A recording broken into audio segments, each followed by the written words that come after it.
kind. The servant was Sir James Chatham, S., and the house was Lowick Manor. Chapter 28. One St. Gent, all times are good to seek your wedded home, bringing a mutual delight. 2d Gent, why, true. The calendar hath not an evil day for souls made one by love, and even death were sweetness, if it came like rolling waves while they two clasped each other, and foresaw no life apart.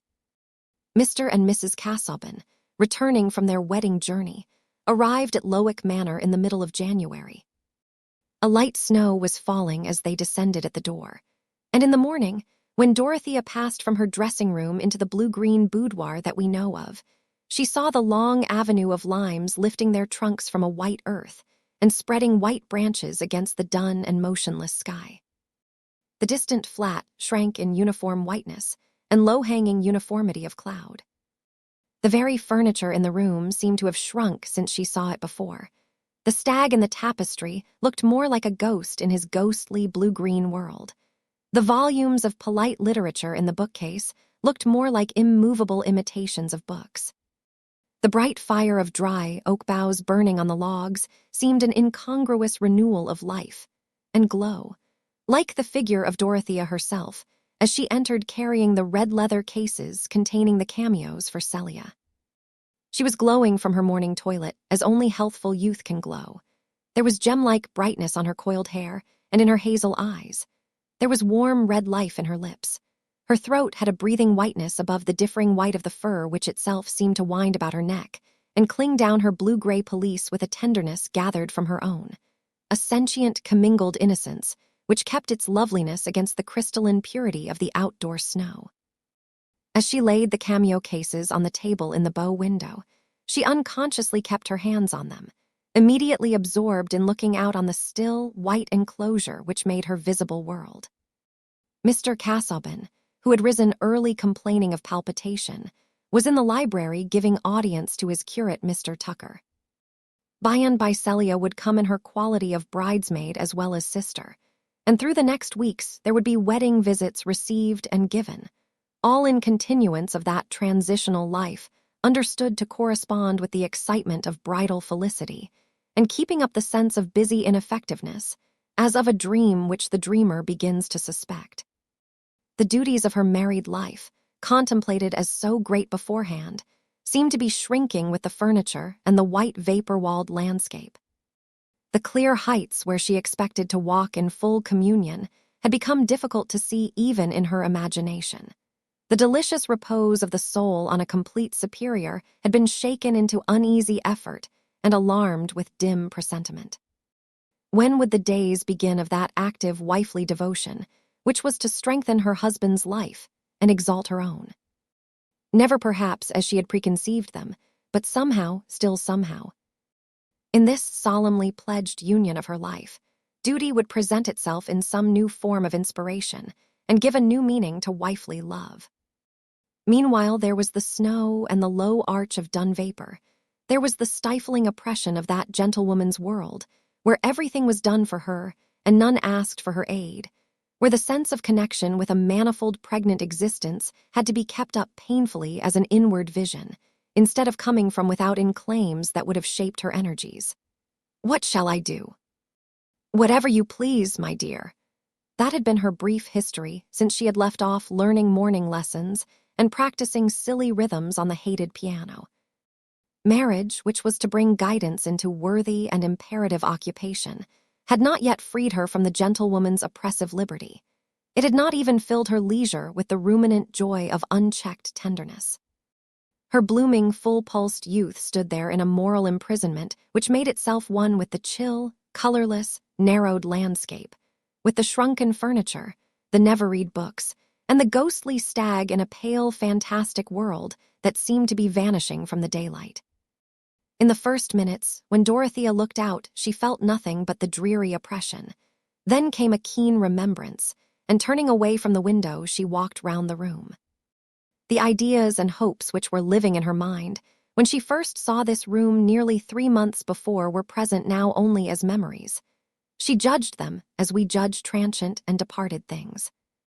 All existence seemed to beat with a lower pulse than her own, and her religious faith was a solitary cry, the struggle out of a nightmare in which every object was withering and shrinking away from her. Each remembered thing in the room was disenchanted, was deadened as an unlit transparency, till her wandering gaze came to the group of miniatures, and there, at last, she saw something which had gathered new breath and meaning.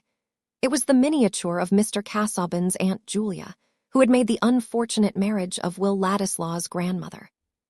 Dorothea could fancy that it was alive now, the delicate woman's face which yet had a headstrong look, a peculiarity difficult to interpret. Was it only her friends who thought her marriage unfortunate? Or did she herself find it out to be a mistake and taste the salt bitterness of her tears in the merciful silence of the night? What breadths of experience Dorothea seemed to have passed over since she first looked at this miniature. She felt a new companionship with it, as if it had an ear for her and could see how she was looking at it. Here was a woman who had known some difficulty about marriage.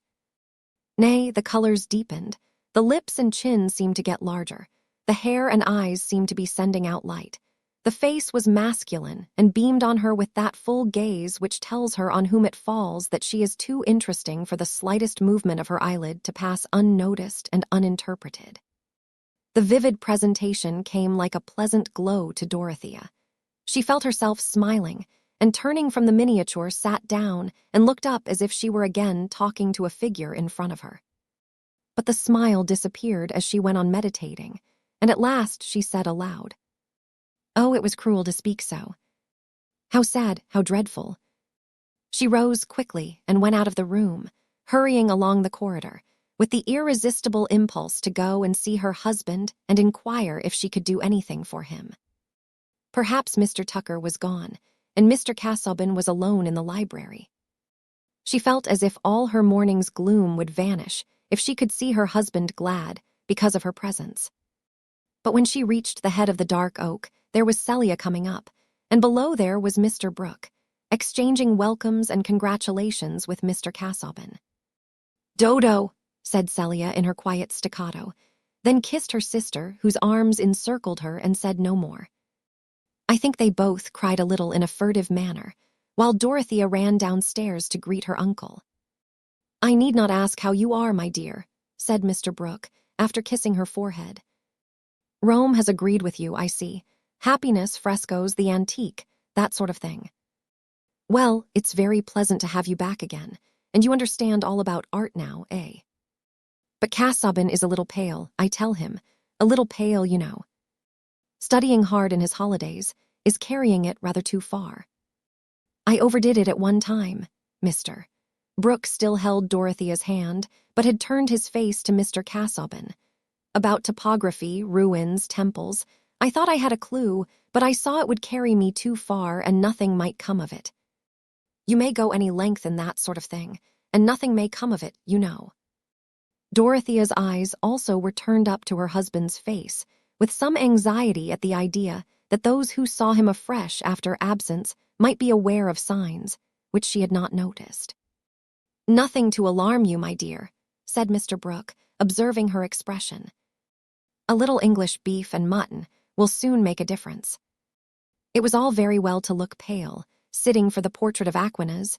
You know, we got your letter just in time. But Aquinas, now, he was a little too subtle, wasn't he? Does anybody read Aquinas? He is not indeed an author adapted to superficial minds, said Mr. Casaubon, meeting these timely questions with dignified patience. You would like coffee in your own room, uncle, said Dorothea, coming to the rescue. Yes, and you must go to Celia. She has great news to tell you, you know. I leave it all to her. The blue-green boudoir looked much more cheerful when Celia was seated there in a pelisse exactly like her sister's, surveying the cameos with a placid satisfaction, while the conversation passed on to other topics. Do you think it nice to go to Rome on a wedding journey? Said Celia, with her ready, delicate blush which Dorothea was used to on the smallest occasions. It would not suit all, not you, dear, for example, said Dorothea quietly. No one would ever know what she thought of a wedding journey to Rome. Mrs. Cadwallader says it is nonsense, people going a long journey when they are married. She says they get tired to death of each other and can't quarrel comfortably, as they would at home. And Lady Chatham says she went to Bath. Celia's color changed again and again, seemed to come and go with tidings from the heart, as it a running messenger had been. It must mean more than Celia's blushing usually did. "Celia, has something happened?" said Dorothea in a tone full of sisterly feeling. "Have you really any great news to tell me?" "It was because you went away, Dodo. Then there was nobody but me for Sir James to talk to," said Celia, with a certain roguishness in her eyes. "I understand. It is as I used to hope and believe," said Dorothea, taking her sister's face between her hands and looking at her half anxiously. Celia's marriage seemed more serious than it used to do. "It was only 3 days ago," said Celia. "And Lady Chatham is very kind. And you are very happy." "Yes, we are not going to be married yet, because everything is to be got ready. And I don't want to be married so very soon, because I think it is nice to be engaged. And we shall be married all our lives after. I do believe you could not marry better, Kitty." "Sir James is a good, honorable man," said Dorothea warmly. "He has gone on with the cottages, Dodo. He will tell you about them when he comes. Shall you be glad to see him?" "Of course I shall. How can you ask me?" "Only I was afraid you would be getting so learned," said Celia, regarding Mr. Casaubon's learning as a kind of damp which might in due time saturate a neighboring body. Chapter 29. I found that no genius in another could please me. My unfortunate paradoxes had entirely dried up that source of comfort, Goldsmith. One morning, some weeks after her arrival at Lowick, Dorothea, but why always Dorothea? Was her point of view the only possible one with regard to this marriage? I protest against all our interest, all our effort at understanding being given to the young skins that look blooming in spite of trouble. For these too will get faded, and will know the older and more eating griefs which we are helping to neglect. In spite of the blinking eyes and white moles objectionable to Celia, and the want of muscular curve which was morally painful to Sir James, Mr. Casaubon had an intense consciousness within him, and was spiritually a-hungered like the rest of us. He had done nothing exceptional in marrying, nothing but what society sanctions, and considers an occasion for wreaths and bouquets. It had occurred to him that he must not any longer defer his intention of matrimony, and he had reflected that in taking a wife, a man of good position should expect and carefully choose a blooming young lady, the younger the better, because more educable and submissive, of a rank equal to his own, of religious principles, virtuous disposition, and good understanding. On such a young lady he would make handsome settlements, and he would neglect no arrangement for her happiness. In return, he should receive family pleasures and leave behind him that copy of himself which seemed so urgently required of a man, to the sonneteers of the 16th century. Times had altered since then, and no sonneteer had insisted on Mr. Casaubon's leaving a copy of himself. Moreover, he had not yet succeeded in issuing copies of his mythological key, but he had always intended to acquit himself by marriage, and the sense that he was fast leaving the years behind him, that the world was getting dimmer, and that he felt lonely, was a reason to him for losing no more time in overtaking domestic delights before they too were left behind by the years. And when he had seen Dorothea, he believed that he had found even more than he demanded. She might really be such a helpmate to him as would enable him to dispense with a hired secretary, an aid which Mr. Casaubon had never yet employed and had a suspicious dread of. Mr. Casaubon was nervously conscious that he was expected to manifest a powerful mind. Providence, in its kindness, had supplied him with the wife he needed. A wife, a modest young lady, with the purely appreciative, unambitious abilities of her sex, is sure to think her husband's mind powerful. Whether Providence had taken equal care of Miss Brooke in presenting her with Mr. Casaubon was an idea which could hardly occur to him. Society never made the preposterous demand that a man should think as much about his own qualifications for making a charming girl happy as he thinks of hers for making himself happy. As if a man could choose not only his wife, but his wife's husband. Or as if he were bound to provide charms for his posterity in his own person. When Dorothea accepted him with effusion, that was only natural, and Mr. Casaubon believed that his happiness was going to begin. He had not had much foretaste of happiness in his previous life. To know intense joy without a strong bodily frame, one must have an enthusiastic soul. Mr. Casaubon had never had a strong bodily frame, and his soul was sensitive without being enthusiastic. It was too languid to thrill out of self-consciousness into passionate delight. It went on fluttering in the swampy ground where it was hatched, thinking of its wings and never flying. His experience was of that pitiable kind which shrinks from pity, and fears most of all that it should be known. It was that proud narrow sensitiveness which has not mass enough to spare for transformation into sympathy, and quivers thread-like in small currents of self-preoccupation, or at best of an egoistic scrupulosity. And Mr. Casaubon had many scruples. He was capable of a severe self-restraint.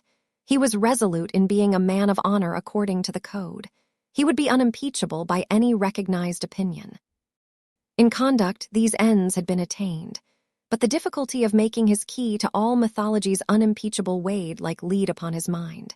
And the pamphlets, or perurga as he called them, by which he tested his public and deposited small monumental records of his march, were far from having been seen in all their significance. He suspected the archdeacon of not having read them. He was in painful doubt as to what was really thought of them by the leading minds of Brasenose, and bitterly convinced that his old acquaintance Carp had been the writer of that depreciatory recension, which was kept locked in a small drawer of Mr. Casaubon's desk, and also in a dark closet of his verbal memory. These were heavy impressions to struggle against, and brought that melancholy embitterment which is the consequence of all excessive claim. Even his religious faith wavered with his wavering trust in his own authorship, and the consolations of the Christian hope in immortality seemed to lean on the immortality of the still unwritten key to all mythologies. For my part, one am very sorry for him.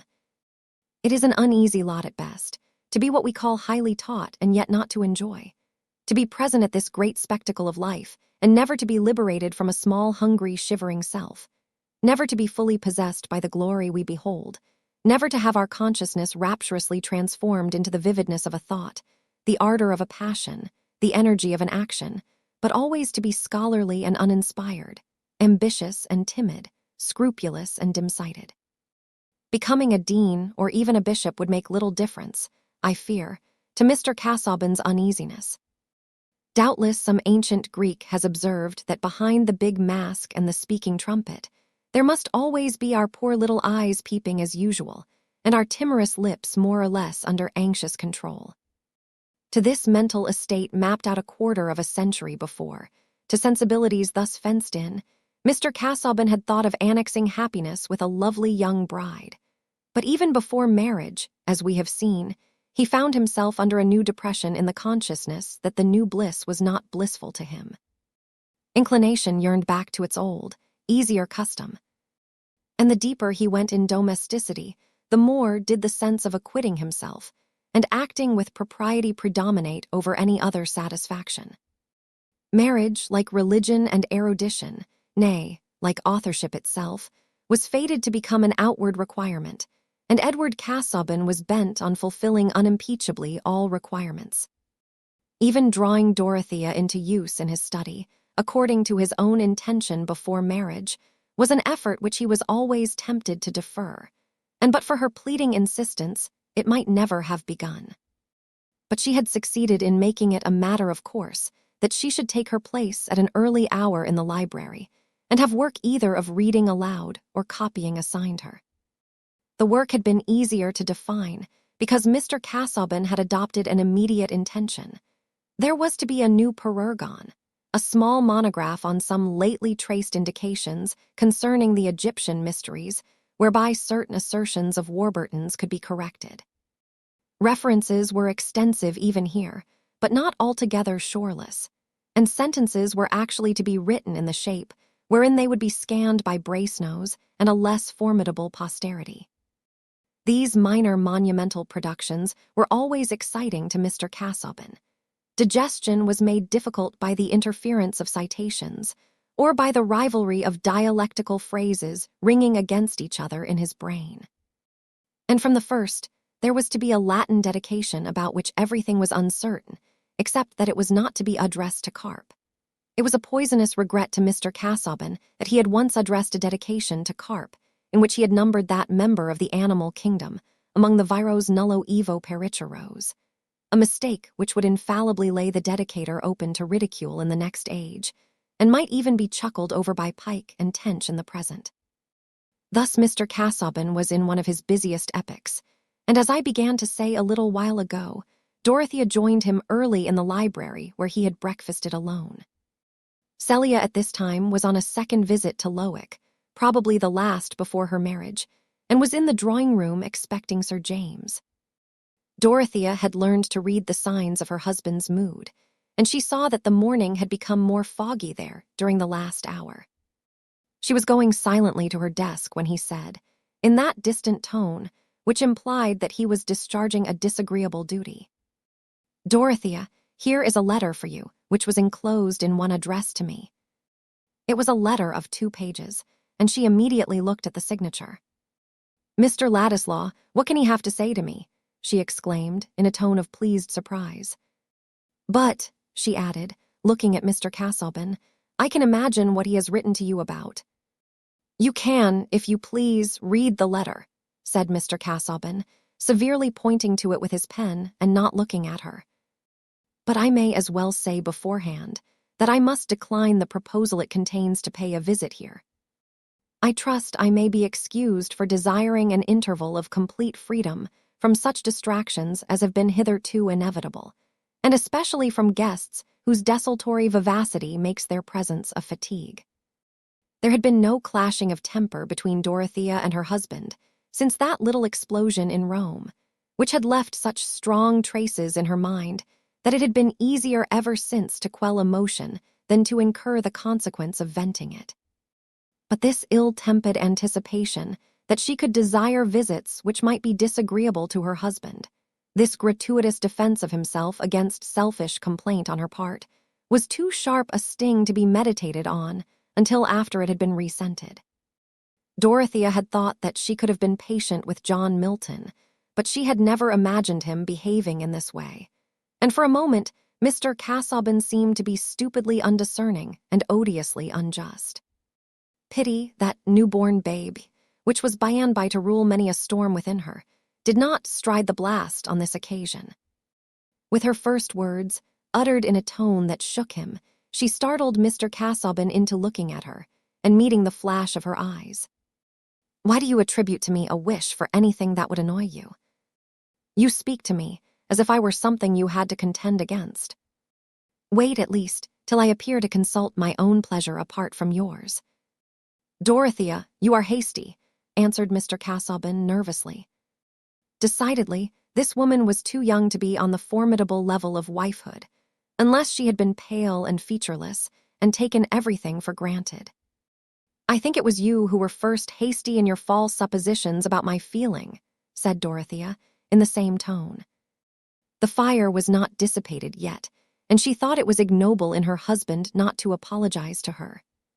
"We will, if you please, say no more on this subject, Dorothea. I have neither leisure nor energy for this kind of debate." Here Mr. Casaubon dipped his pen and made as if he would return to his writing, though his hand trembled so much that the words seemed to be written in an unknown character. There are answers which, in turning away wrath, only send it to the other end of the room, and to have a discussion coolly waived when you feel that justice is all on your own side is even more exasperating in marriage than in philosophy. Dorothea left Ladislaw's 2 letters unread on her husband's writing table and went to her own place, the scorn and indignation within her rejecting the reading of these letters, just as we hurl away any trash towards which we seem to have been suspected of mean cupidity. She did not in the least divine the subtle sources of her husband's bad temper about these letters. She only knew that they had caused him to offend her. She began to work at once, and her hand did not tremble. On the contrary, in writing out the quotations which had been given to her the day before, she felt that she was forming her letters beautifully, and it seemed to her that she saw the construction of the Latin she was copying, and which she was beginning to understand, more clearly than usual. In her indignation there was a sense of superiority, but it went out for the present in firmness of stroke, and did not compress itself into an inward articulate voice, pronouncing the once affable archangel a poor creature. There had been this apparent quiet for half an hour, and Dorothea had not looked away from her own table, when she heard the loud bang of a book on the floor, and turning quickly saw Mr. Casaubon on the library steps clinging forward as if he were in some bodily distress. She started up and bounded towards him in an instant. He was evidently in great straits for breath. Jumping on a stool, she got close to his elbow, and said with her whole soul melted into tender alarm, "Can you lean on me, dear?" He was still for 2 or 3 minutes, which seemed endless to her, unable to speak or move, gasping for breath. When at last he descended the 3 steps and fell backward in the large chair which Dorothea had drawn close to the foot of the ladder, he no longer gasped, but seemed helpless and about to faint. Dorothea rang the bell violently, and presently Mr. Casaubon was helped to the couch. He did not faint, and was gradually reviving, when Sir James Chatham came in, having been met in the hall with the news that Mr. Casaubon had had a fit in the library. "Good God, this is just what might have been expected," was his immediate thought. If his prophetic soul had been urged to particularize, it seemed to him that fits would have been the definite expression alighted upon. He asked his informant, the butler, whether the doctor had been sent for. The butler never knew his master to want the doctor before, but would it not be right to send for a physician? When Sir James entered the library, however, Mr. Casaubon could make some signs of his usual politeness, and Dorothea, who in the reaction from her first terror had been kneeling and sobbing by his side, now rose and herself proposed that someone should ride off for a medical man. "I recommend you to send for Lydgate," said Sir James. "My mother has called him in, and she has found him uncommonly clever. She has had a poor opinion of the physicians since my father's death." Dorothea appealed to her husband, and he made a silent sign of approval. So Mr. Lydgate was sent for, and he came wonderfully soon, for the messenger, who was Sir James Chatham's man and knew Mr. Lydgate, met him leading his horse along the Lowick road and giving his arm to Miss Vincy. Celia, in the drawing-room, had known nothing of the trouble till Sir James told her of it. After Dorothea's account, he no longer considered the illness a fit, but still something of that nature. "Poor dear Dodo, how dreadful!" said Celia, feeling as much grieved as her own perfect happiness would allow. Her little hands were clasped, and enclosed by Sir James's, as a bud is enfolded by a liberal calyx. "It is very shocking that Mr. Casaubon should be ill, but I never did like him. And I think he is not half fond enough of Dorothea, and he ought to be, for I am sure no one else would have had him. Do you think they would?" "I always thought it a horrible sacrifice of your sister," said Sir James. "Yes, but poor Dodo never did do what other people do, and I think she never will." "She is a noble creature," said the loyal-hearted Sir James. He had just had a fresh impression of this kind, as he had seen Dorothea stretching her tender arm under her husband's neck and looking at him with unspeakable sorrow.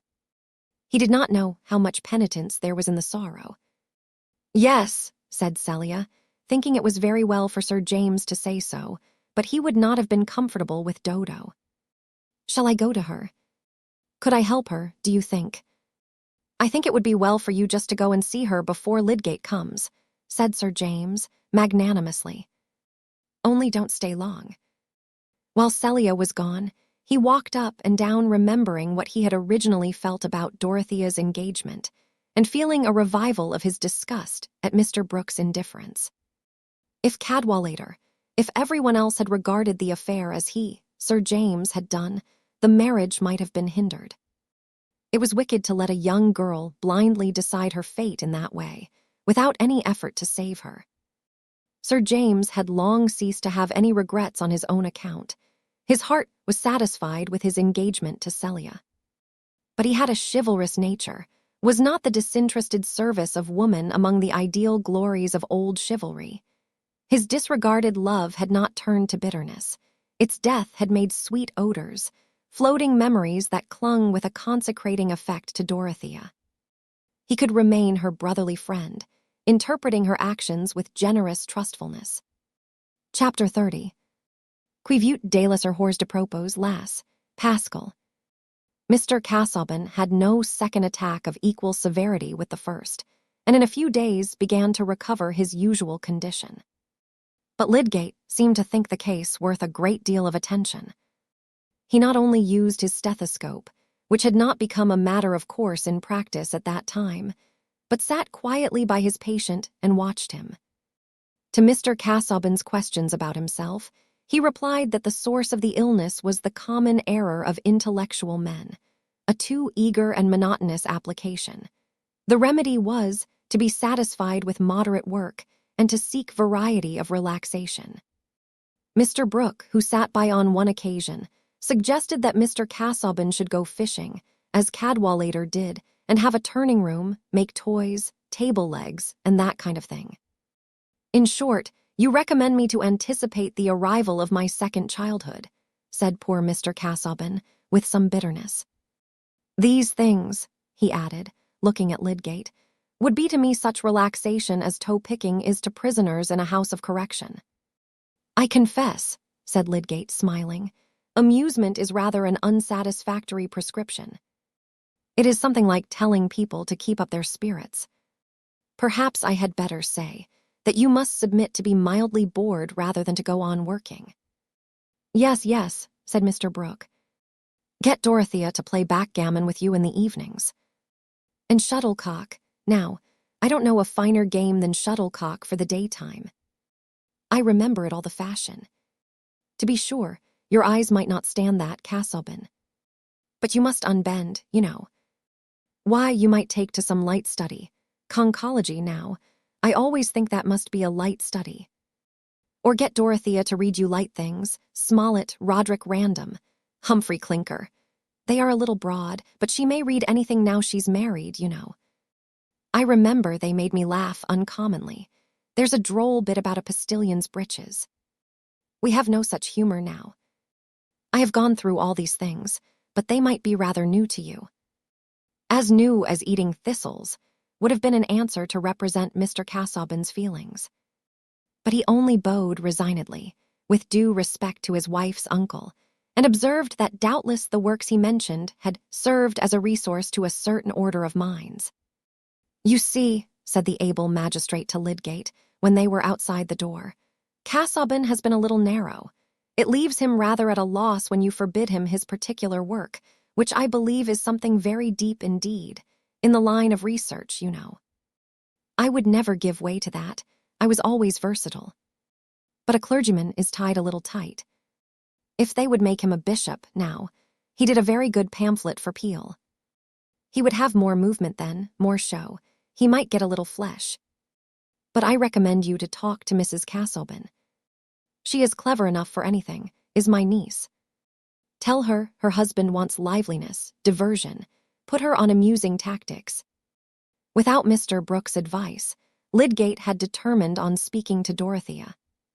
She had not been present while her uncle was throwing out his pleasant suggestions as to the mode in which life at Lowick might be enlivened, but she was usually by her husband's side, and the unaffected signs of intense anxiety in her face and voice about whatever touched his mind or health made a drama which Lydgate was inclined to watch. He said to himself that he was only doing right in telling her the truth about her husband's probable future, but he certainly thought also that it would be interesting to talk confidentially with her. A medical man likes to make psychological observations, and sometimes in the pursuit of such studies is too easily tempted into momentous prophecy, which life and death easily set at naught. Lydgate had often been satirical on this gratuitous prediction, and he meant now to be guarded. He asked for Mrs. Casaubon, but being told that she was out walking, he was going away when Dorothea and Celia appeared, both glowing from their struggle with the March wind. When Lydgate begged to speak with her alone, Dorothea opened the library door, which happened to be the nearest, thinking of nothing at the moment but what he might have to say about Mr. Casaubon. It was the first time she had entered this room since her husband had been taken ill, and the servant had chosen not to open the shutters. But there was light enough to read by from the narrow upper panes of the windows. "You will not mind this somber light," said Dorothea, standing in the middle of the room. "Since you forbade books, the library has been out of the question. But Mr. Casaubon will soon be here again, I hope. Is he not making progress?" "Yes, much more rapid progress than I at first expected. Indeed, he is already nearly in his usual state of health." "You do not fear that the illness will return," said Dorothea, whose quick ear had detected some significance in Lydgate's tone. "Such cases are peculiarly difficult to pronounce upon," said Lydgate.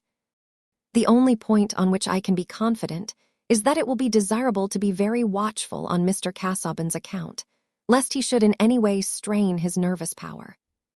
"I beseech you to speak quite plainly," said Dorothea in an imploring tone. "I cannot bear to think that there might be something which I did not know, and which, if I had known it, would have made me act differently." The words came out like a cry.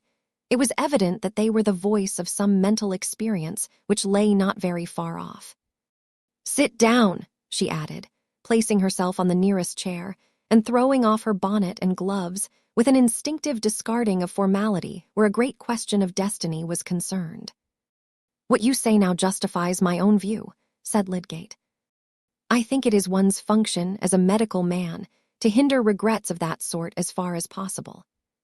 But I beg you to observe that Mr. Casaubon's case is precisely of the kind in which the issue is most difficult to pronounce upon. He may possibly live for 15 years or more, without much worse health than he has had hitherto." Dorothea had turned very pale, and when Lydgate paused, she said in a low voice, "You mean if we are very careful?" "Yes, careful against mental agitation of all kinds, and against excessive application." "He would be miserable if he had to give up his work," said Dorothea, with a quick prevision of that wretchedness. "I am aware of that. The only course is to try by all means, direct and indirect, to moderate and vary his occupations.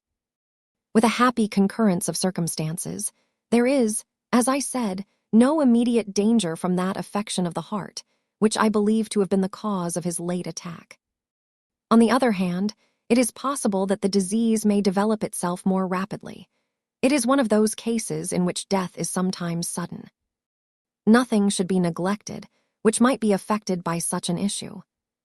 There was silence for a few moments, while Dorothea sat as if she had been turned to marble, though the life within her was so intense that her mind had never before swept in brief time over an equal range of scenes and motives.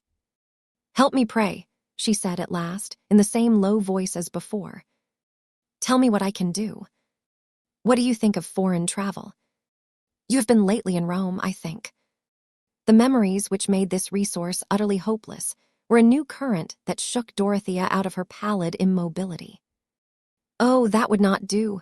That would be worse than anything," she said with a more childlike despondency, while the tears rolled down. "Nothing will be of any use that he does not enjoy." "I wish that I could have spared you this pain," said Lydgate, deeply touched, yet wondering about her marriage. Women, just like Dorothea, had not entered into his traditions. "It was right of you to tell me. I thank you for telling me the truth. I wish you to understand that I shall not say anything to enlighten Mr. Casaubon himself. I think it desirable for him to know nothing more than that he must not overwork himself, and must observe certain rules. Anxiety of any kind would be precisely the most unfavorable condition for him." Lydgate rose, and Dorothea mechanically rose at the same time, unclasping her cloak and throwing it off as if it stifled her. He was bowing and quitting her, when an impulse which if she had been alone would have turned into a prayer, made her say with a sob in her voice, "Oh, you are a wise man, are you not? You know all about life and death. Advise me. Think what I can do. He has been laboring all his life, and looking forward. He minds about nothing else, and I mind about nothing else. For years after Lydgate remembered the impression produced in him by this involuntary appeal, this cry from soul to soul, without other consciousness than their moving with kindred natures in the same embroiled medium, the same troublous, fitfully illuminated life. But what could he say now, except that he should see Mr. Casaubon again tomorrow? When he was gone, Dorothea's tears gushed forth and relieved her stifling oppression. Then she dried her eyes, reminded that her distress must not be betrayed to her husband, and looked round the room thinking that she must order the servant to attend to it as usual, since Mr. Casaubon might now at any moment wish to enter. On his writing table there were letters which had lain untouched since the morning when he was taken ill, and among them, as Dorothea well remembered, there were young Ladislaw's letters, the one addressed to her still unopened. The associations of these letters had been made the more painful by that sudden attack of illness, which she felt that the agitation caused by her anger might have helped to bring on. It would be time enough to read them when they were again thrust upon her, and she had had no inclination to fetch them from the library. But now it occurred to her that they should be put out of her husband's sight. Whatever might have been the sources of his annoyance about them, he must, if possible, not be annoyed again. And she ran her eyes first over the letter addressed to him to assure herself whether or not it would be necessary to write in order to hinder the offensive visit. Will wrote from Rome, and began by saying that his obligations to Mr. Casaubon were too deep for all thanks not to seem impertinent. It was plain that if he were not grateful, he must be the poorest-spirited rascal who had ever found a generous friend. To expand in wordy thanks would be like saying, "I am honest." But Will had come to perceive that his defects which Mr. Casaubon had himself often pointed to, needed for their correction that more strenuous position, which his relative's generosity had hitherto prevented from being inevitable. He trusted that he should make the best return, if return were possible, by showing the effectiveness of the education for which he was indebted, and by ceasing in future to need any diversion towards himself of funds on which others might have a better claim. He was coming to England to try his fortune, as many other young men were obliged to do whose only capital was in their brains. His friend Naumann had desired him to take charge of the dispute, the picture painted for Mr. Casaubon, with whose permission, and Mrs. Casaubon's, Will would convey it to Lowick in person. A letter addressed to the poste restante in Paris within the fortnight would hinder him, if necessary, from arriving at an inconvenient moment. He enclosed a letter to Mrs. Casaubon, in which he continued a discussion about art, begun with her in Rome.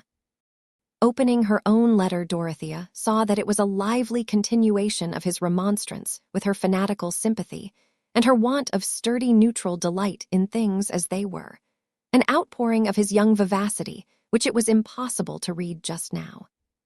She had immediately to consider what was to be done about the other letter.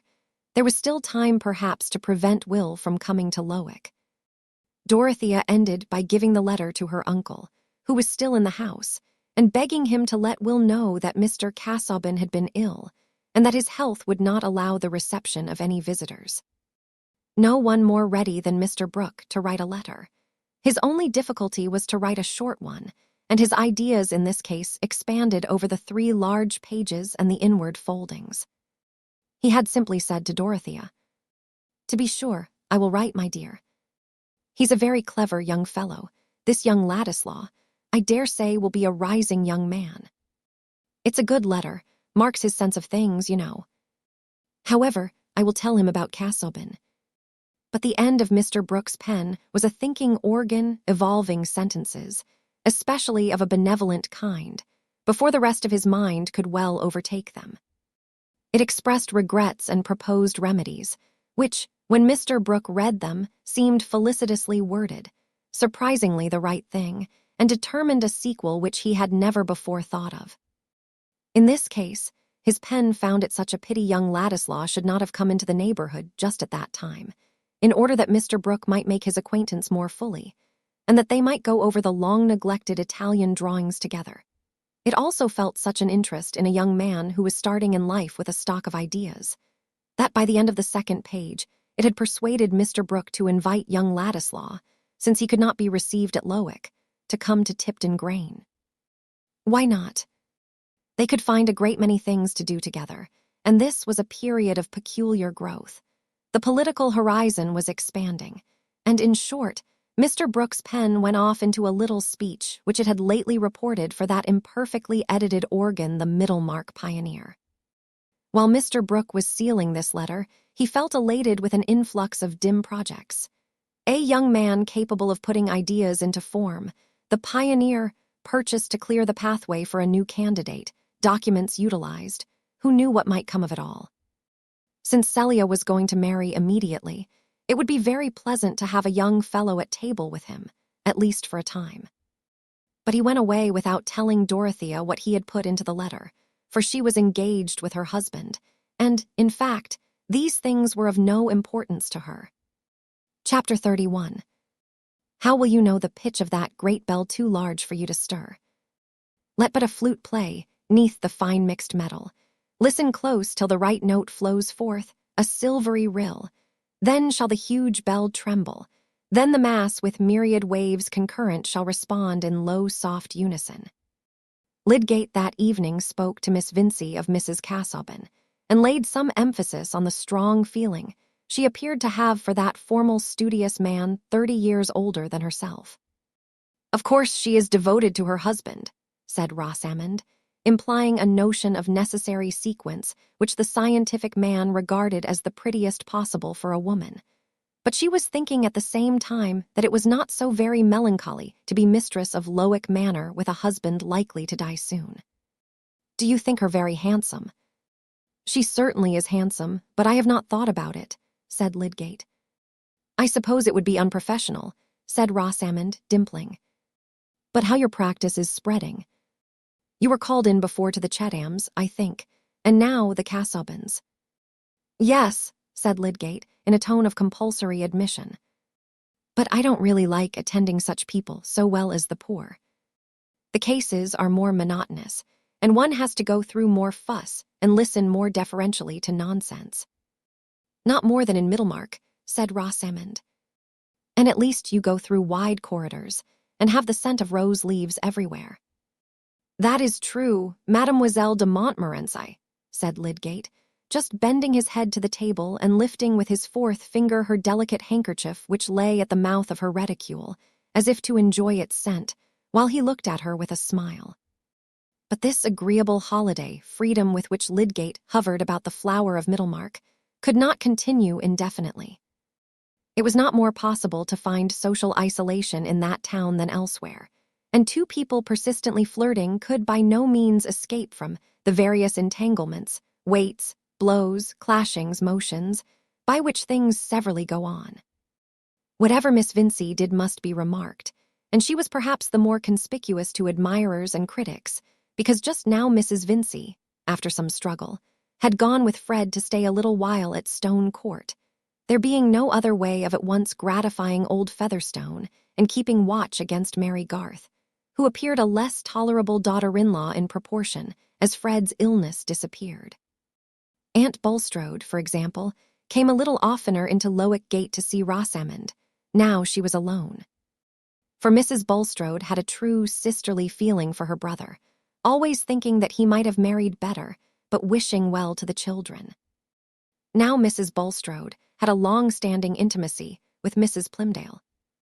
They had nearly the same preferences in silks, patterns for underclothing, chinaware, and clergymen. They confided their little troubles of health and household management to each other, and various little points of superiority on Mrs. Bulstrode's side, namely, more decided seriousness, more admiration for mind, and a house outside the town, sometimes served to give color to their conversation without dividing them. Well-meaning women both, knowing very little of their own motives. Mrs. Bulstrode, paying a morning visit to Mrs. Plymdale, happened to say that she could not stay longer, because she was going to see poor Rosamond. "Why do you say poor Rosamond?" said Mrs. Plymdale, a round-eyed, sharp little woman like a tamed falcon. "She is so pretty, and has been brought up in such thoughtlessness. The mother, you know, had always that levity about her, which makes me anxious for the children." "Well, Harriet, if I am to speak my mind," said Mrs. Plymdale, with emphasis. "I must say, anybody would suppose you and Mr. Bulstrode would be delighted with what has happened, for you have done everything to put Mr. Lydgate forward." "Selina, what do you mean?" said Mrs. Bulstrode in genuine surprise. "Not but what I am truly thankful for Ned's sake," said Mrs. Plymdale. "He could certainly better afford to keep such a wife than some people can, but I should wish him to look elsewhere. Still, a mother has anxieties, and some young men would take to a bad life in consequence. Besides, if I was obliged to speak, I should say I was not fond of strangers coming into a town." "I don't know, Selina," said Mrs. Bulstrode, with a little emphasis in her turn. "Mr. Bulstrode was a stranger here at one time. Abraham and Moses were strangers in the land, and we are told to entertain strangers. And especially," she added after a slight pause, "when they are unexceptionable. I was not speaking in a religious sense, Harriet. I spoke as a mother. Selina, I am sure you have never heard me say anything against a niece of mine marrying your son." "Oh, it is pride in Miss Vincey. I am sure it is nothing else," said Mrs. Plymdale, who had never before given all her confidence to Harriet on this subject. "No young man in Middlemarch was good enough for her. I have heard her mother say as much. That is not a Christian spirit, I think. But now, from all I hear, she has found a man as proud as herself." "You don't mean that there is anything between Rosamond and Mr. Lydgate," said Mrs. Bulstrode, rather mortified at finding out her own ignorance. "Is it possible you don't know, Harriet?" "Oh, I go about so little, and I am not fond of gossip. I really never hear any. You see so many people that I don't see. Your circle is rather different from ours. Well, but your own niece and Mr. Bulstrode's great favorite, and yours too, I am sure, Harriet. I thought, at one time, you meant him for Kate, when she is a little older." "I don't believe there can be anything serious at present," said Mrs. Bulstrode. "My brother would certainly have told me." "Well, people have different ways, but I understand that nobody can see Miss Vincey and Mr. Lydgate together without taking them to be engaged. However, it is not my business. Shall I put up the pattern of mittens?" After this, Mrs. Bulstrode drove to her niece with a mind newly weighted. She was herself handsomely dressed, but she noticed with a little more regret than usual that Rosamond, who was just come in and met her in walking dress, was almost as expensively equipped. Mrs. Bulstrode was a feminine, smaller edition of her brother, and had none of her husband's low-toned pallor. She had a good honest glance, and used no circumlocution. "You are alone, I see, my dear," she said, as they entered the drawing-room together, looking round gravely. Rosamond felt sure that her aunt had something particular to say, and they sat down near each other. Nevertheless, the quilling inside Rosamond's bonnet was so charming that it was impossible not to desire the same kind of thing for Kate, and Mrs. Bulstrode's eyes, which were rather fine, rolled round that ample quilled circuit while she spoke. "I have just heard something about you that has surprised me very much, Rosamond." "What is that, Aunt?" Rosamond's eyes also were roaming over her aunt's large embroidered collar. "I can hardly believe it, that you should be engaged without my knowing it, without your father's telling me." Here Mrs. Bulstrode's eyes finally rested on Rosamond's, who blushed deeply, and said, "I am not engaged, Aunt." "How is it that everyone says so, then, that it is the town's talk?"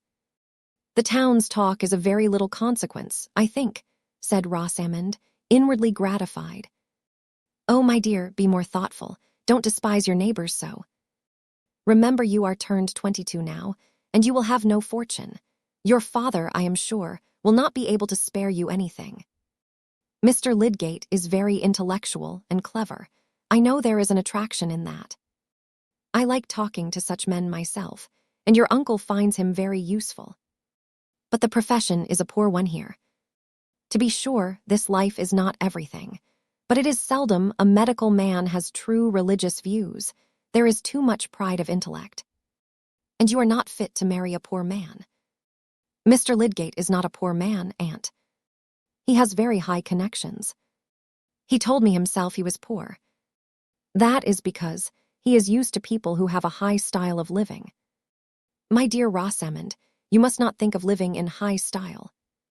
Rosamond looked down and played with her reticule. She was not a fiery young lady and had no sharp answers, but she meant to live as she pleased. Then it is really true, said Mrs. Bulstrode, looking very earnestly at her niece. You are thinking of Mr. Lydgate. There is some understanding between you, though your father doesn't know. Be open, my dear Rosamond. Mr. Lydgate has really made you an offer. Poor Rosamond's feelings were very unpleasant. She had been quite easy as to Lydgate's feeling and intention, but now when her aunt put this question, she did not like being unable to say yes. Her pride was hurt, but her habitual control of manner helped her. Pray excuse me, aunt. I would rather not speak on the subject. You would not give your heart to a man without a decided prospect, I trust, my dear. And think of the 2 excellent offers I know of that you have refused, and one still within your reach, if you will not throw it away. I knew a very great beauty who married badly at last, by doing so. Mr. Ned Plymdale is a nice young man, some might think good-looking, and an only son, and a large business of that kind is better than a profession. Not that marrying is everything. I would have you seek first the kingdom of God. But a girl should keep her heart within her own power. I should never give it to Mr. Ned Plymdale, if it were. I have already refused him. If I loved, I should love at once and without change, said Rosamond, with a great sense of being a romantic heroine and playing the part prettily. I see how it is, my dear, said Mrs. Bulstrode, in a melancholy voice, rising to go. You have allowed your affections to be engaged without return. No, indeed, aunt, said Rosamond with emphasis. Then you are quite confident that Mr. Lydgate has a serious attachment to you. Rosamond's cheeks by this time were persistently burning, and she felt much mortification. She chose to be silent, and her aunt went away all the more convinced. Mr. Bulstrode, in things worldly and indifferent, was disposed to do what his wife bade him, and she now, without telling her reasons, desired him on the next opportunity to find out in conversation with Mr. Lydgate whether he had any intention of marrying soon. The result was a decided negative. Mr. Bulstrode, on being cross-questioned, showed that Lydgate had spoken as no man would who had any attachment that could issue in matrimony. Mrs. Bulstrode now felt that she had a serious duty before her, and she soon managed to arrange a tete-a-tete with Lydgate, in which she passed from inquiries about Fred Vincey's health and expressions of her sincere anxiety for her brother's large family, to general remarks on the dangers which lay before young people with regard to their settlement in life. Young men were often wild and disappointing, making little return for the money spent on them, and a girl was exposed to many circumstances which might interfere with her prospects. Especially when she has great attractions, and her parents see much company, said Mrs. Bulstrode. Gentlemen pay her attention and engross her all to themselves, for the mere pleasure of the moment, and that drives off others. I think it is a heavy responsibility, Mr. Lydgate, to interfere with the prospects of any girl. Here Mrs. Bulstrode fixed her eyes on him, with an unmistakable purpose of warning, if not of rebuke. Clearly, said Lydgate, looking at her, perhaps even staring a little in return. On the other hand, a man must be a great coxcomb to go about with a notion that he must not pay attention to a young lady lest she should fall in love with him, or lest others should think she must. Oh, Mr. Lydgate, you know well what your advantages are. You know that our young men here cannot cope with you. Where you frequent a house, it may militate very much against a girl's making a desirable settlement in life, and prevent her from accepting offers even if they are made. Lydgate was less flattered by his advantage over the Middlemarch Orlandos than he was annoyed by the perception of Mrs. Bulstrode's meaning. She felt that she had spoken as impressively as it was necessary to do, and that in using the superior word, militate, she had thrown a noble drapery over a mass of particulars which were still evident enough. Lydgate was fuming a little, pushed his hair back with one hand, felt curiously in his waistcoat pocket with the other, and then stooped to beckon the tiny black spaniel, which had the insight to decline his hollow caresses. It would not have been decent to go away, because he had been dining with other guests, and had just taken tea. But Mrs. Bulstrode, having no doubt that she had been understood, turned the conversation. Solomon's Proverbs, I think, have omitted to say, that as the sore palate findeth grit, so an uneasy consciousness heareth innuendos. The next day Mr. Fairbrother, parting from Lydgate in the street, supposed that they should meet at Vincey's in the evening. Lydgate answered curtly, no, he had work to do. He must give up going out in the evening. What, you are going to get lashed to the mast, and are stopping your ears, said the vicar. Well, if you don't mean to be won by the sirens, you are right to take precautions in time. A few days before, Lydgate would have taken no notice of these words as anything more than the vicar's usual way of putting things. They seemed now to convey an innuendo which confirmed the impression that he had been making a fool of himself and behaving so as to be misunderstood. Not, he believed, by Rosamond herself. She, he felt sure, took everything as lightly as he intended it. She had an exquisite tact and insight in relation to all points of manners, but the people she lived among were blunderers and busybodies. However, the mistake should go no farther. He resolved, and kept his resolution, that he would not go to Mr. Vincey's except on business. Rosamond became very unhappy. The uneasiness first stirred by her aunt's questions grew and grew, till at the end of 10 days that she had not seen Lydgate, it grew into terror at the blank that might possibly come, into foreboding of that ready, fatal sponge which so cheaply wipes out the hopes of mortals. The world would have a new dreariness for her, as a wilderness that a magician's spells had turned for a little while into a garden. She felt that she was beginning to know the pang of disappointed love, and that no other man could be the occasion of such delightful aerial building as she had been enjoying for the last 6 months. Poor Rosamond lost her appetite and felt as forlorn as Ariadne.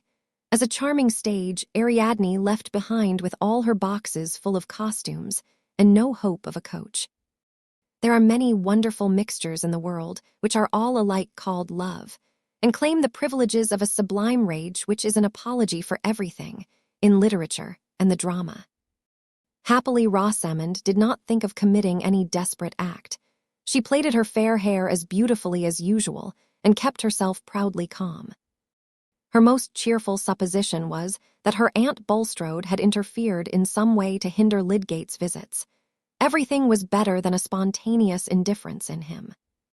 Anyone who imagines 10 days too short a time, not for falling into leanness, lightness, or other measurable effects of passion, but for the whole spiritual circuit of alarmed conjecture and disappointment, is ignorant of what can go on in the elegant leisure of a young lady's mind. On the 11th day, however, Lydgate, when leaving Stone Court, was requested by Mrs. Vincey to let her husband know that there was a marked change in Mr. Featherstone's health, and that she wished him to come to Stone Court on that day. Now Lydgate might have called at the warehouse, or might have written a message on a leaf of his pocketbook and left it at the door. Yet these simple devices apparently did not occur to him, from which we may conclude that he had no strong objection to calling at the house at an hour when Mr. Vincey was not at home, and leaving the message with Miss Vincey. A man may, from various motives, decline to give his company, but perhaps not even a sage would be gratified that nobody missed him. It would be a graceful, easy way of piecing on the new habits to the old, to have a few playful words with Rosamond about his resistance to dissipation, and his firm resolve to take long fasts even from sweet sounds. It must be confessed, also, that momentary speculations as to all the possible grounds for Mrs. Bulstrode's hints had managed to get woven like slight clinging hairs into the more substantial web of his thoughts.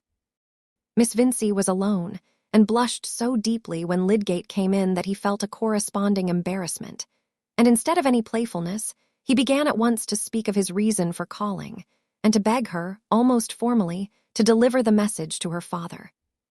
Rosamond, who at the first moment felt as if her happiness were returning, was keenly hurt by Lydgate's manner. Her blush had departed, and she assented coldly, without adding an unnecessary word. Some trivial chain work which she had in her hands enabling her to avoid looking at Lydgate higher than his chin. In all failures, the beginning is certainly the half of the whole. After sitting 2 long moments while he moved his whip and could say nothing, Lydgate rose to go, and Rosamond, made nervous by her struggle between mortification and the wish not to betray it, dropped her chain as if startled, and rose too, mechanically. Lydgate instantaneously stooped to pick up the chain. When he rose, he was very near to a lovely little face, set on a fair long neck, which he had been used to see turning about under the most perfect management of self-contented grace. But as he raised his eyes now, he saw a certain helpless quivering which touched him quite newly, and made him look at Rosamond with a questioning flash. At this moment she was as natural as she had ever been when she was 5 years old. She felt that her tears had risen, and it was no use to try to do anything else than let them stay like water on a blue flower, or let them fall over her cheeks, even as they would. That moment of naturalness was the crystallizing feather touch. It shook flirtation into love. Remember that the ambitious man who was looking at those forget-me-nots under the water was very warm-hearted and rash. He did not know where the chain went. An idea had thrilled through the recesses within him, which had a miraculous effect in raising the power of passionate love lying buried there in no sealed sepulchre, but under the lightest, easily pierced mold. His words were quite abrupt and awkward, but the tone made them sound like an ardent, appealing avowal. "What is the matter? You are distressed. Tell me, pray."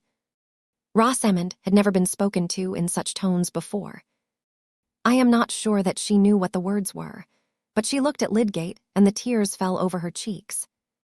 There could have been no more complete answer than that silence, and Lydgate, forgetting everything else, completely mastered by the outrush of tenderness at the sudden belief that this sweet young creature depended on him for her joy, actually put his arms round her, folding her gently and protectingly. He was used to being gentle with the weak and suffering, and kissed each of the 2 large tears. This was a strange way of arriving at an understanding, but it was a short way. Rosamond was not angry, but she moved backward a little in timid happiness, and Lydgate could now sit near her and speak less incompletely. Rosamond had to make her little confession, and he poured out words of gratitude and tenderness with impulsive lavishment. In half an hour he left the house an engaged man, whose soul was not his own, but the woman's to whom he had bound himself. He came again in the evening to speak with Mr. Vincey, who, just returned from Stone Court, was feeling sure that it would not be long before he heard of Mr. Featherstone's demise. The felicitous word, demise, which had seasonably occurred to him, had raised his spirits even above their usual evening pitch. The right word is always a power, and communicates its definiteness to our action. Considered as a demise, old Featherstone's death assumed a merely legal aspect, so that Mr. Vincey could tap his snuff-box over it and be jovial, without even an intermittent affectation of solemnity. And Mr. Vincey hated both solemnity and affectation. Who was ever awestruck about a testator, or sang a hymn on the title to real property? Mr. Vincey was inclined to take a jovial view of all things that evening. He even observed to Lydgate that Fred had got the family constitution after all, and would soon be as fine a fellow as ever again. And when his approbation of Rosamond's engagement was asked for, he gave it with astonishing facility, passing at once to general remarks on the desirableness of matrimony for young men and maidens, and apparently deducing from the whole the appropriateness of a little more punch. Chapter 32. They'll take suggestion as a cat laps milk. Shakespeare, Tempest. The triumphant confidence of the mayor, founded on Mr. Featherstone's insistent demand that Fred and his mother should not leave him, was a feeble emotion compared with all that was agitating the breasts of the old man's blood relations, who naturally manifested more their sense of the family tie, and were more visibly numerous now that he had become bedridden.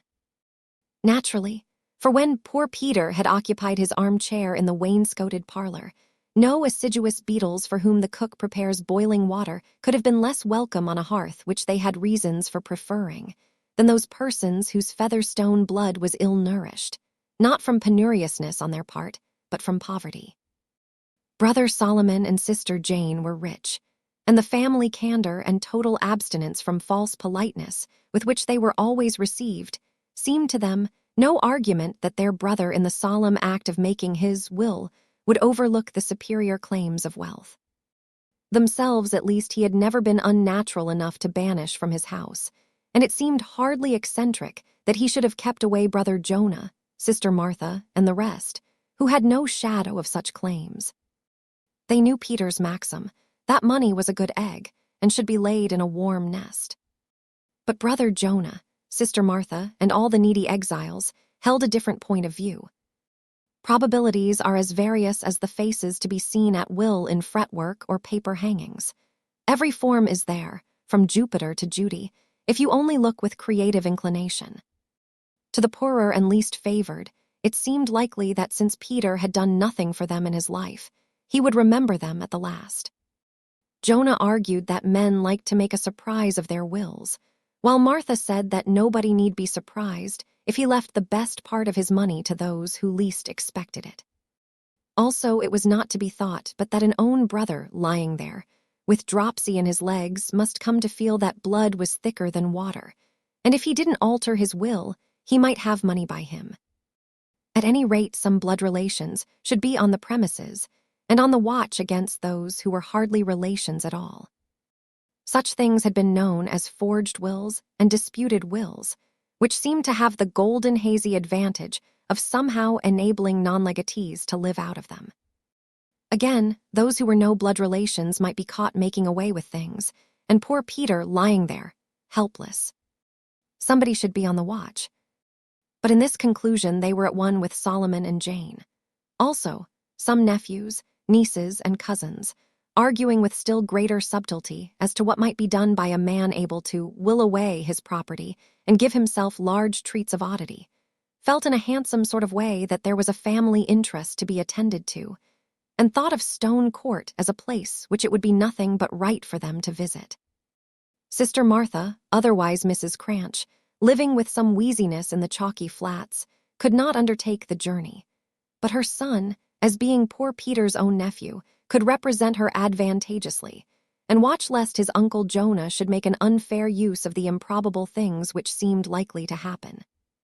In fact, there was a general sense running in the Featherstone blood that everybody must watch everybody else, and that it would be well for everybody else to reflect that the Almighty was watching him. Thus Stone Court continually saw one or other blood relation alighting or departing, and Mary Garth had the unpleasant task of carrying their messages to Mr. Featherstone, who would see none of them, and sent her down with the still more unpleasant task of telling them so. As manager of the household, she felt bound to ask them in good provincial fashion to stay and eat, but she chose to consult Mrs. Vincey on the point of extra downstairs consumption now that Mr. Featherstone was laid up. "Oh, my dear, you must do things handsomely where there's last illness and a property. God knows, I don't grudge them every ham in the house, only save the best for the funeral.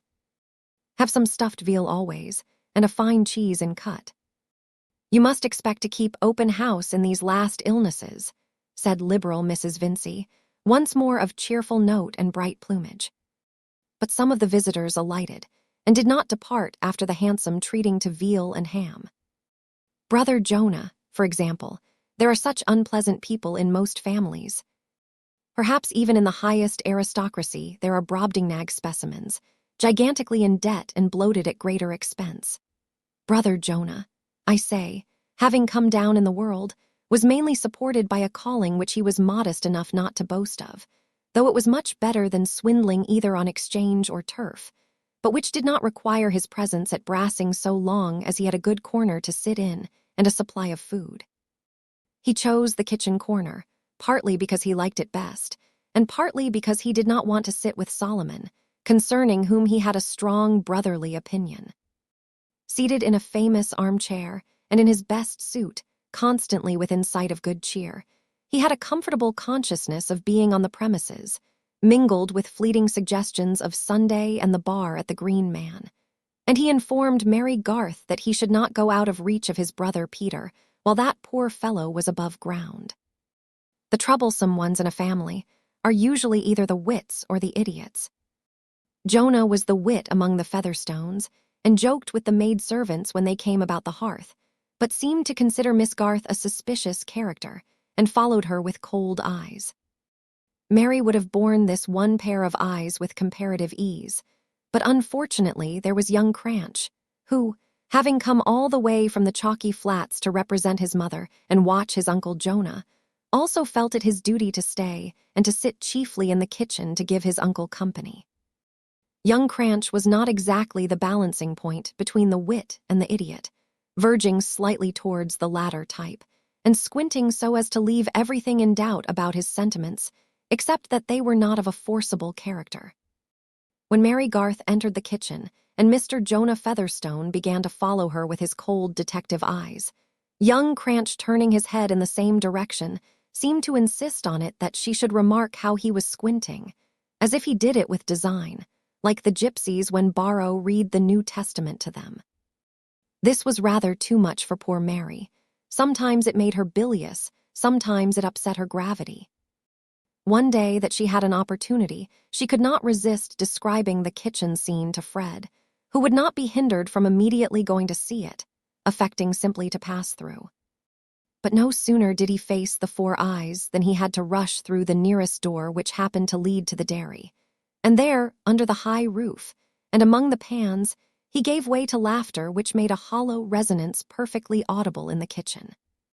He fled by another doorway, but Mr. Jonah, who had not before seen Fred's white complexion, long legs, and pinched delicacy of face, prepared many sarcasms in which these points of appearance were wittily combined with the lowest moral attributes.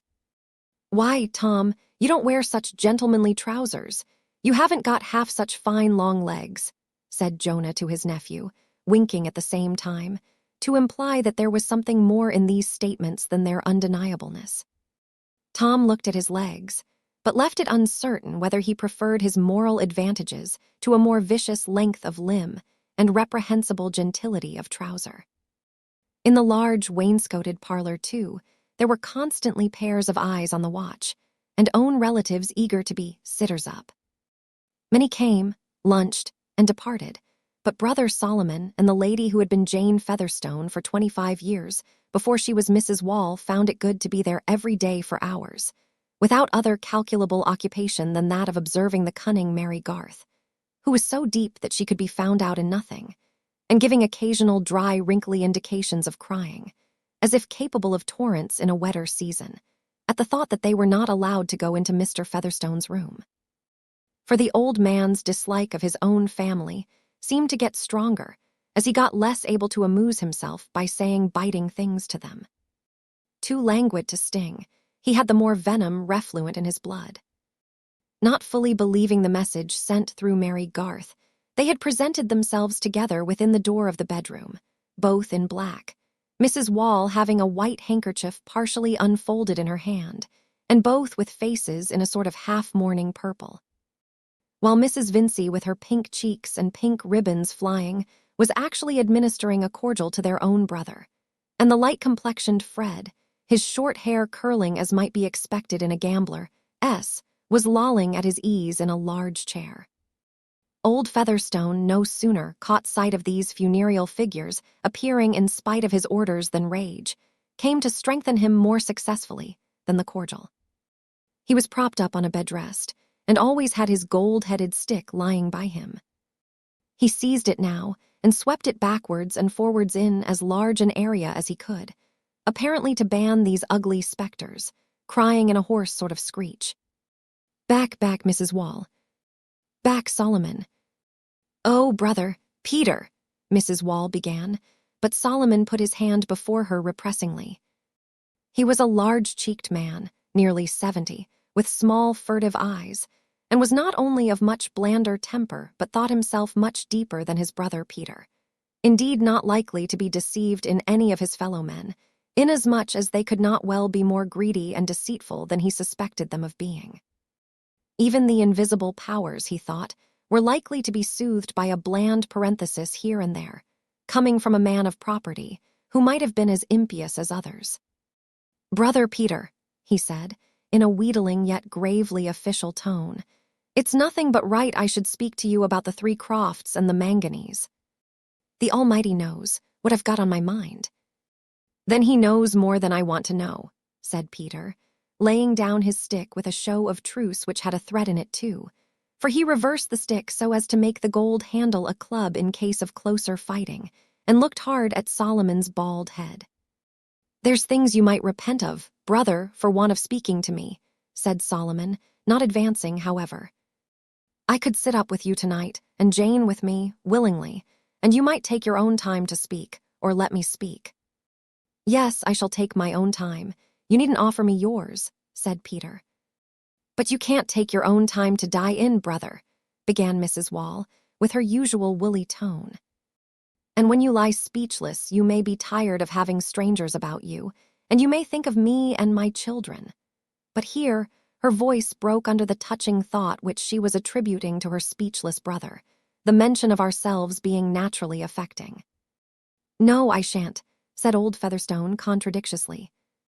"I shan't think of any of you. I've made my will, I tell you, I've made my will."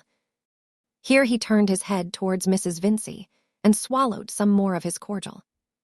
"Some people would be ashamed to fill up a place belonging by rights to others," said Mrs. Wall, turning her narrow eyes in the same direction. "Oh, sister," said Solomon, with ironical softness, "you and me are not fine and handsome and clever enough. We must be humble and let smart people push themselves before us." Fred's spirit could not bear this. Rising and looking at Mr. Featherstone, he said, "Shall my mother and I leave the room, sir, that you may be alone with your friends?" "Sit down, I tell you," said old Featherstone snappishly. "Stop where you are. Goodbye, Solomon," he added, trying to wield his stick again, but failing now that he had reversed the handle. "Goodbye, Mrs. Wall. Don't you come again." "I shall be downstairs, brother, whether or no," said Solomon. "I shall do my duty, and it remains to be seen what the Almighty will allow." "Yes, in property going out of families," said Mrs. Wall, in continuation, "and where there's steady young men to carry on. But I pity them who are not such, and I pity their mothers. Goodbye, Brother Peter. Remember, I'm the eldest after you, brother, and prospered from the first, just as you did, and have got land already by the name of Featherstone," said Solomon, relying much on that reflection, as one which might be suggested in the watches of the night. "But I bid you goodbye for the present." Their exit was hastened by their seeing old Mr. Featherstone pull his wig on each side and shut his eyes with his mouth-widening grimace, as if he were determined to be deaf and blind. None the less they came to Stone Court daily and sat below at the post of duty, sometimes carrying on a slow dialogue in an undertone in which the observation and response were so far apart that anyone hearing them might have imagined himself listening to speaking automata, in some doubt whether the ingenious mechanism would really work, or wind itself up for a long time in order to stick and be silent. Solomon and Jane would have been sorry to be quick. What that led to might be seen on the other side of the wall in the person of Brother Jonah. But their watch in the wainscoted parlor was sometimes varied by the presence of other guests from far or near. Now that Peter Featherstone was upstairs, his property could be discussed with all that local enlightenment to be found on the spot. Some rural and Middlemarch neighbors expressed much agreement with the family and sympathy with their interest against the Vinceys, and feminine visitors were even moved to tears, in conversation with Mrs. Wall, when they recalled the fact that they themselves had been disappointed in times past by codicils and marriages for spite on the part of ungrateful elderly gentlemen, who, it might have been supposed, had been spared for something better. Such conversation paused suddenly, like an organ when the bellows are let drop, if Mary Garth came into the room, and all eyes were turned on her as a possible legatee, or one who might get access to iron chests.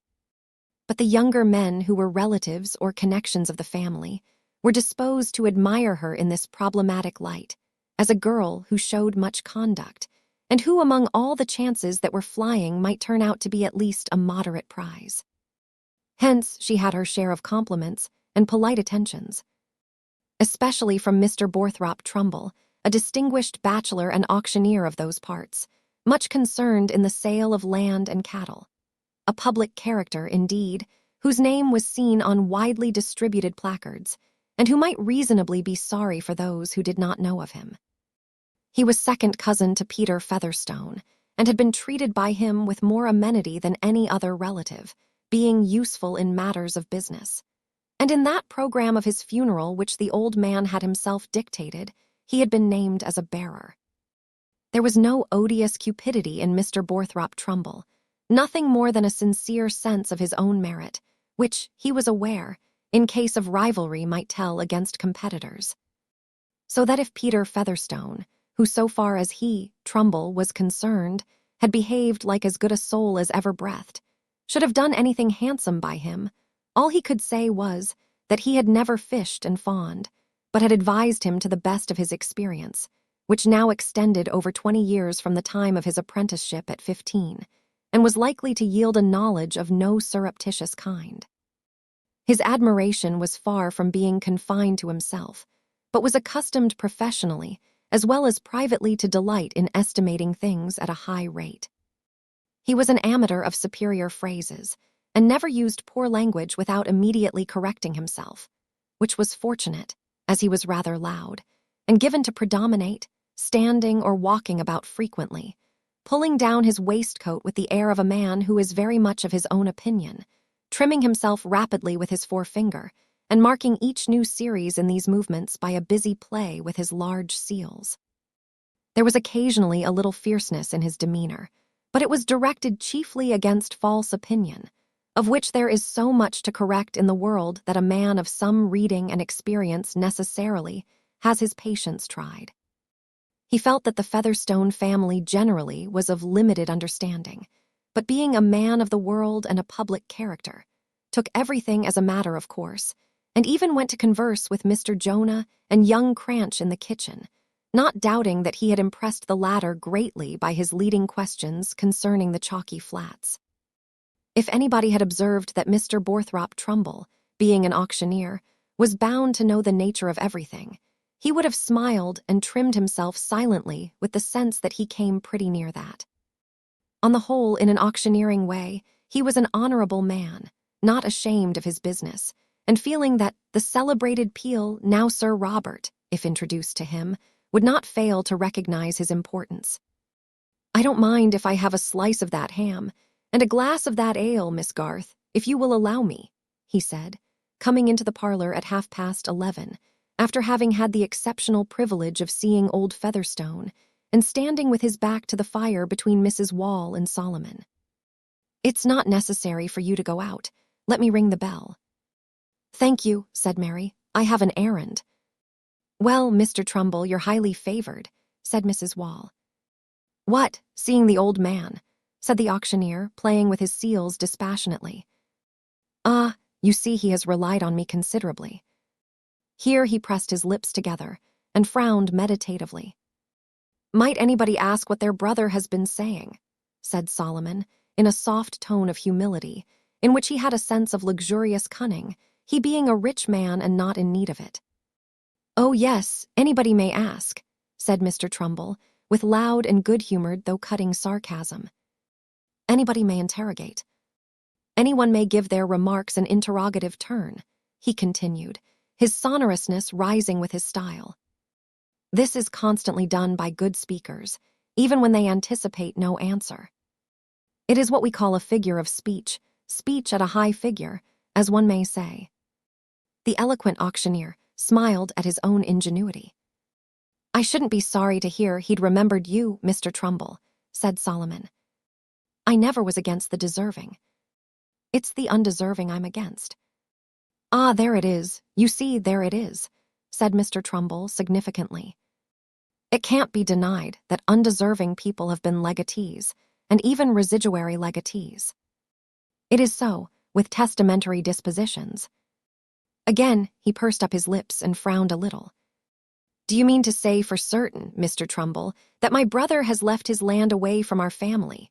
said Mrs. Wall, on whom, as an unhopeful woman, those long words had a depressing effect. A man might as well turn his land into charity land at once as leave it to some people, observed Solomon, his sister's question having drawn no answer. What bluecoat land? Said Mrs. Wall again. Oh, Mr. Trumbull, you never can mean to say that.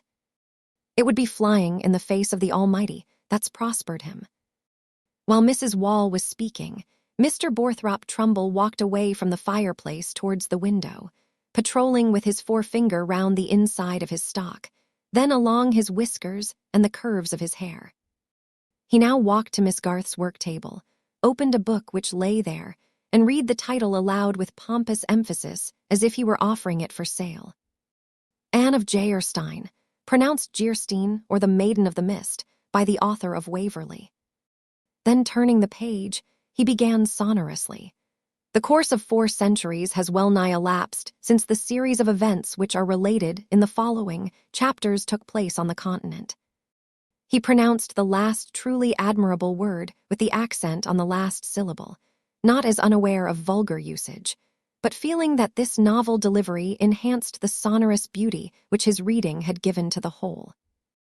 And now the servant came in with the tray, so that the moments for answering Mrs. Wall's question had gone by safely, while she and Solomon, watching Mr. Trumbull's movements, were thinking that high learning interfered sadly with serious affairs. Mr. Borthrop Trumbull really knew nothing about old Featherstone's will, but he could hardly have been brought to declare any ignorance unless he had been arrested for misprision of treason.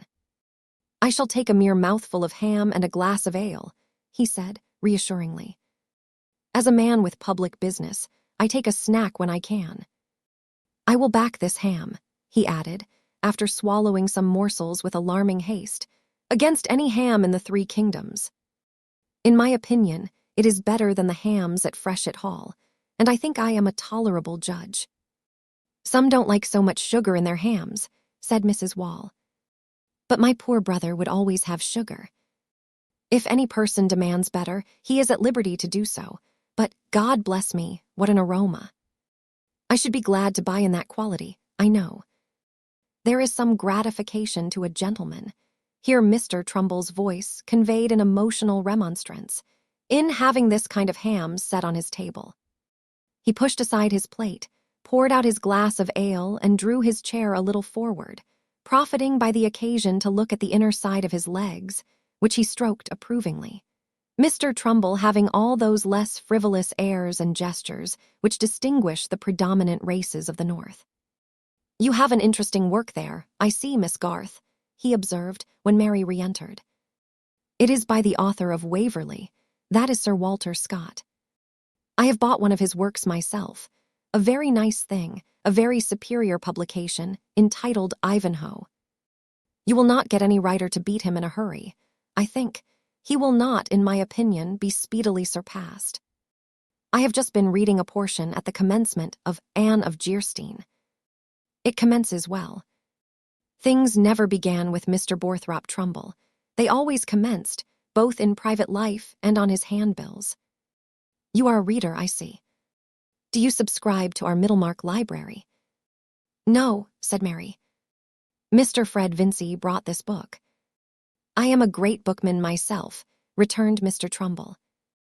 I have no less than 200 volumes in calf, and I flatter myself they are well selected. Also pictures by Murillo, Rubens, Teniers, Titian, Van Dyck, and others.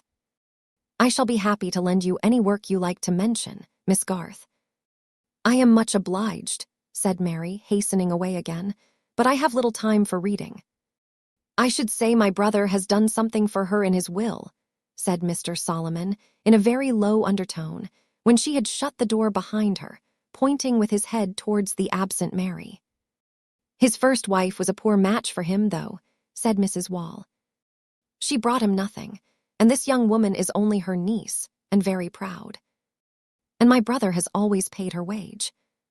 A sensible girl, though, in my opinion, said Mr. Trumbull, finishing his ale and starting up with an emphatic adjustment of his waistcoat. I have observed her when she has been mixing medicine in drops. She minds what she is doing, sir. That is a great point in a woman, and a great point for our friend upstairs, poor dear old soul. A man whose life is of any value should think of his wife as a nurse. That is what I should do if I married, and I believe I have lived single long enough not to make a mistake in that line. Some men must marry to elevate themselves a little, but when I am in need of that, I hope someone will tell me so. I hope some individual will apprise me of the fact. I wish you good morning, Mrs. Wall. Good morning, Mr. Solomon. I trust we shall meet under less melancholy auspices. When Mr. Trumbull had departed with a fine bow, Solomon, leaning forward, observed to his sister, "You may depend, Jane, my brother has left that girl a lumping sum." "Anybody would think so, from the way Mr. Trumbull talks," said Jane. Then, after a pause, "He talks as if my daughters wasn't to be trusted to give drops." "Auctioneers talk wild," said Solomon. "Not but what Trumbull has made money." Chapter 33. Close up his eyes and draw the curtain close, and let us all to meditation. 2 Henry V.I. That night after 12 o'clock, Mary Garth relieved the watch in Mr. Featherstone's room, and sat there alone through the small hours.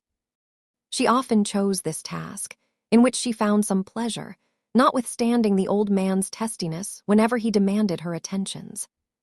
There were intervals in which she could sit perfectly still, enjoying the outer stillness and the subdued light. The red fire with its gently audible movement seemed like a solemn existence calmly independent of the petty passions, the imbecile desires, the straining after worthless uncertainties, which were daily moving her contempt. Mary was fond of her own thoughts, and could amuse herself well sitting in twilight with her hands in her lap. For, having early had strong reason to believe that things were not likely to be arranged for her peculiar satisfaction, she wasted no time in astonishment and annoyance at that fact. And she had already come to take life very much as a comedy in which she had a proud, nay, a generous resolution not to act the mean or treacherous part. Mary might have become cynical if she had not had parents whom she honored, and a well of affectionate gratitude within her, which was all the fuller because she had learned to make no unreasonable claims. She sat tonight revolving, as she was wont, the scenes of the day, her lips often curling with amusement at the oddities to which her fancy added fresh drollery. People were so ridiculous with their illusions, carrying their fools' caps unawares, thinking their own lies opaque while everybody else's were transparent, making themselves exceptions to everything, as if when all the world looked yellow under a lamp they alone were rosy. Yet there were some illusions under Mary's eyes, which were not quite comic to her. She was secretly convinced, though she had no other grounds than her close observation of old Featherstone's nature, that in spite of his fondness for having the Vinceys about him, they were as likely to be disappointed as any of the relations whom he kept at a distance. She had a good deal of disdain for Mrs. Vincey's evident alarm lest she and Fred should be alone together, but it did not hinder her from thinking anxiously of the way in which Fred would be affected if it should turn out that his uncle had left him as poor as ever. She could make a butt of Fred when he was present, but she did not enjoy his follies when he was absent. Yet she liked her thoughts. A vigorous young mind not overbalanced by passion finds a good in making acquaintance with life and watches its own powers with interest. Mary had plenty of merriment within. Her thought was not veined by any solemnity or pathos about the old man on the bed. Such sentiments are easier to affect than to feel about an aged creature whose life is not visibly anything but a remnant of vices. She had always seen the most disagreeable side of Mr. Featherstone. He was not proud of her, and she was only useful to him. To be anxious about a soul that is always snapping at you must be left to the saints of the earth, and Mary was not one of them.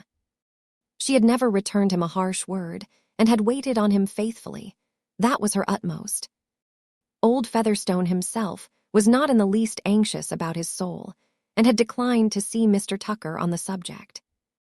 Tonight he had not snapped, and for the first hour or two he lay remarkably still, until at last Mary heard him rattling his bunch of keys against the tin box which he always kept in the bed beside him.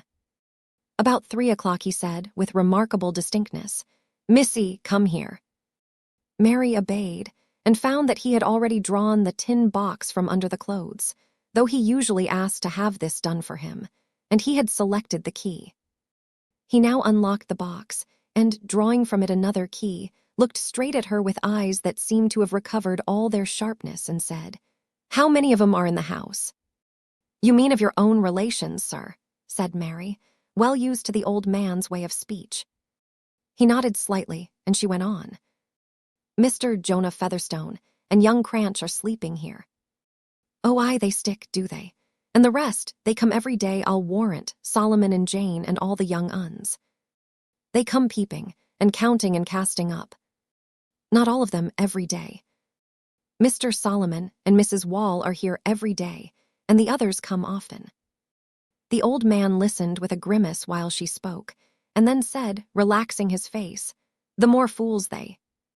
You hearken, missy.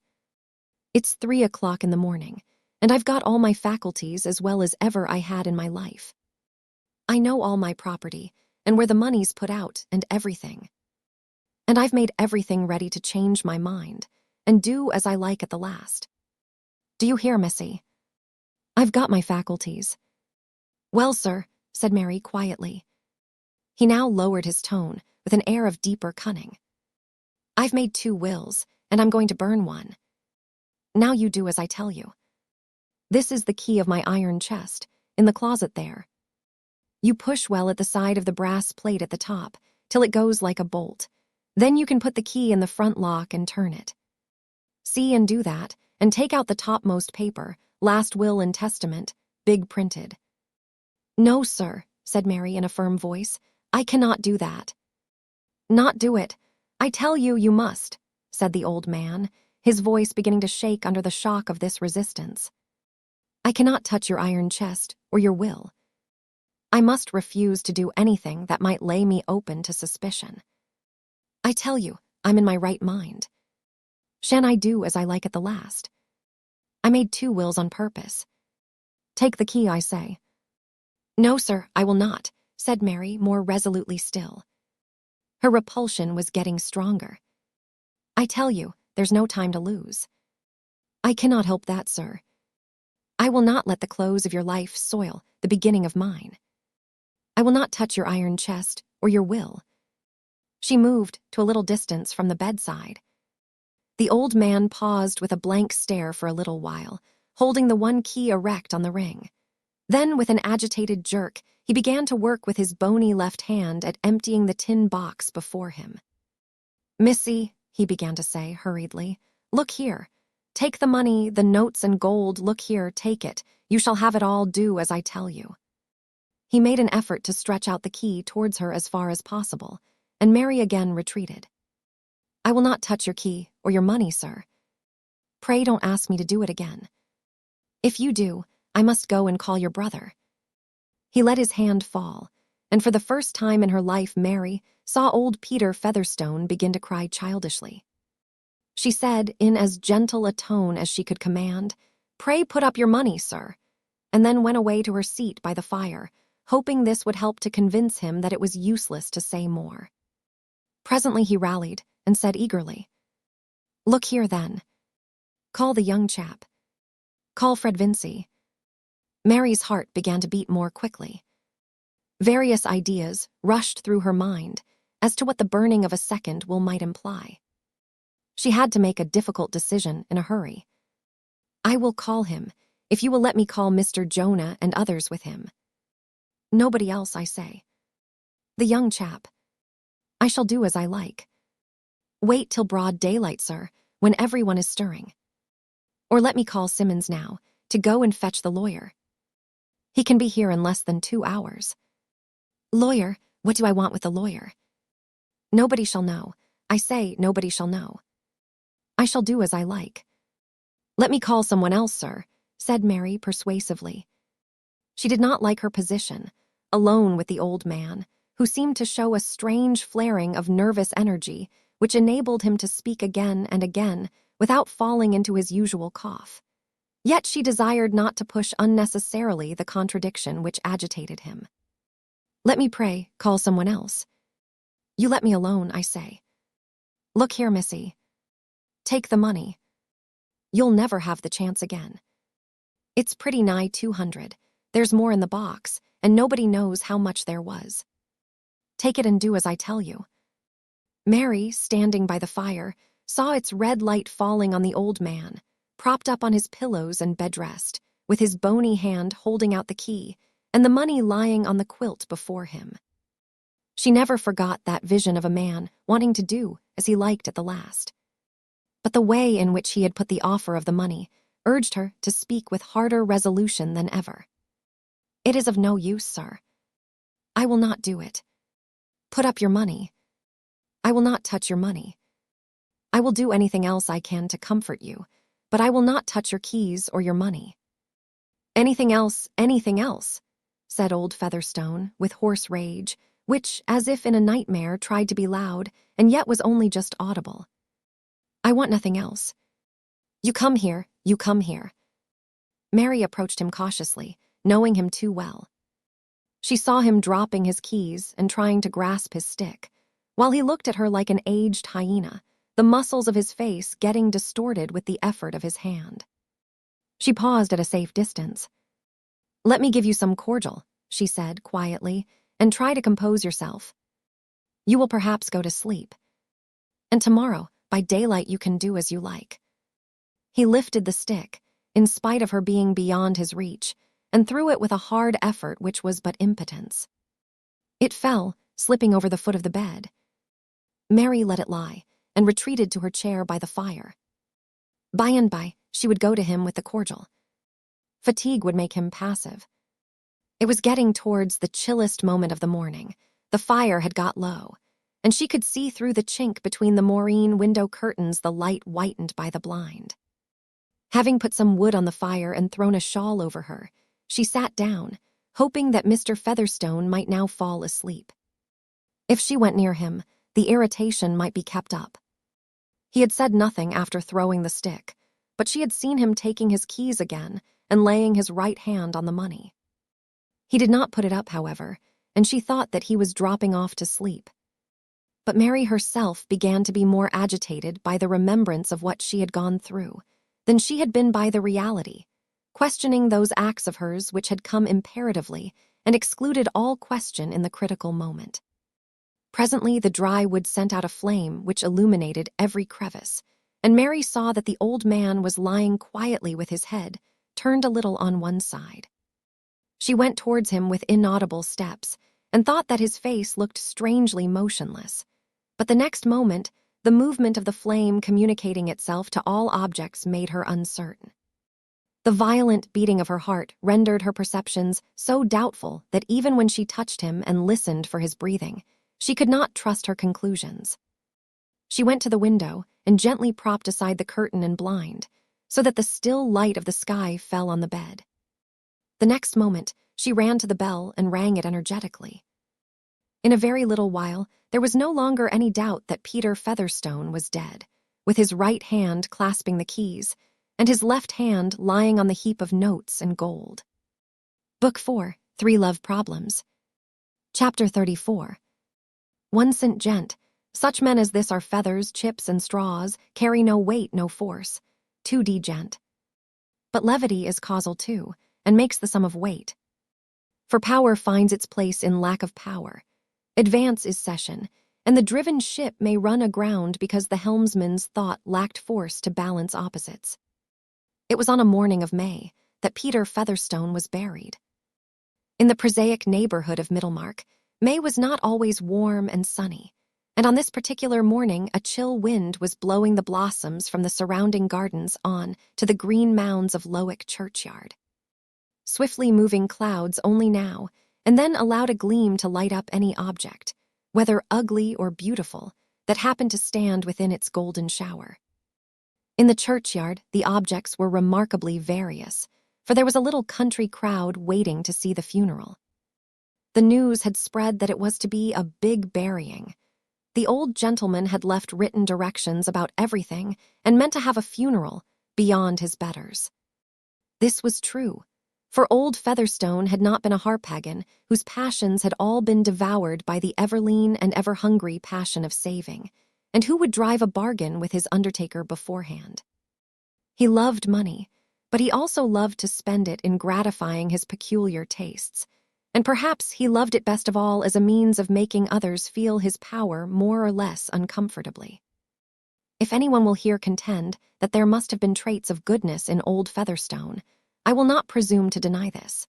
But I must observe that goodness is of a modest nature, easily discouraged, and when much privacy, elbowed in early life by unabashed vices, is apt to retire into extreme privacy, so that it is more easily believed in by those who construct a selfish old gentleman theoretically, than by those who form the narrower judgments based on his personal acquaintance. In any case, he had been bent on having a handsome funeral, and on having persons bid to it who would rather have stayed at home. He had even desired that female relatives should follow him to the grave, and poor Sister Martha had taken a difficult journey for this purpose from the chalky flats. She and Jane would have been altogether cheered, in a tearful manner, by this sign that a brother who disliked seeing them while he was living had been prospectively fond of their presence when he should have become a testator, if the sign had not been made equivocal by being extended to Mrs. Vincey, whose expense in handsome crape seemed to imply the most presumptuous hopes, aggravated by a bloom of complexion which told pretty plainly that she was not a blood relation, but of that generally objectionable class called wife's kin. We are all of us imaginative in some form or other, for images are the brood of desire, and poor old Featherstone, who laughed much at the way in which others cajoled themselves, did not escape the fellowship of illusion. In writing the program for his burial, he certainly did not make clear to himself that his pleasure in the little drama of which it formed a part was confined to anticipation. In chuckling over the vexations he could inflict by the rigid clutch of his dead hand, he inevitably mingled his consciousness with that livid, stagnant presence, and so far as he was preoccupied with a future life, it was with one of gratification inside his coffin. Thus old Featherstone was imaginative, after his fashion. However, the 3 mourning coaches were filled according to the written orders of the deceased. There were pallbearers on horseback, with the richest scarfs and hatbands, and even the underbearers had trappings of woe which were of a good, well-priced quality. The black procession, when dismounted, looked the larger for the smallness of the churchyard. The heavy human faces and the black draperies shivering in the wind seemed to tell of a world strangely incongruous with the lightly dropping blossoms and the gleams of sunshine on the daisies.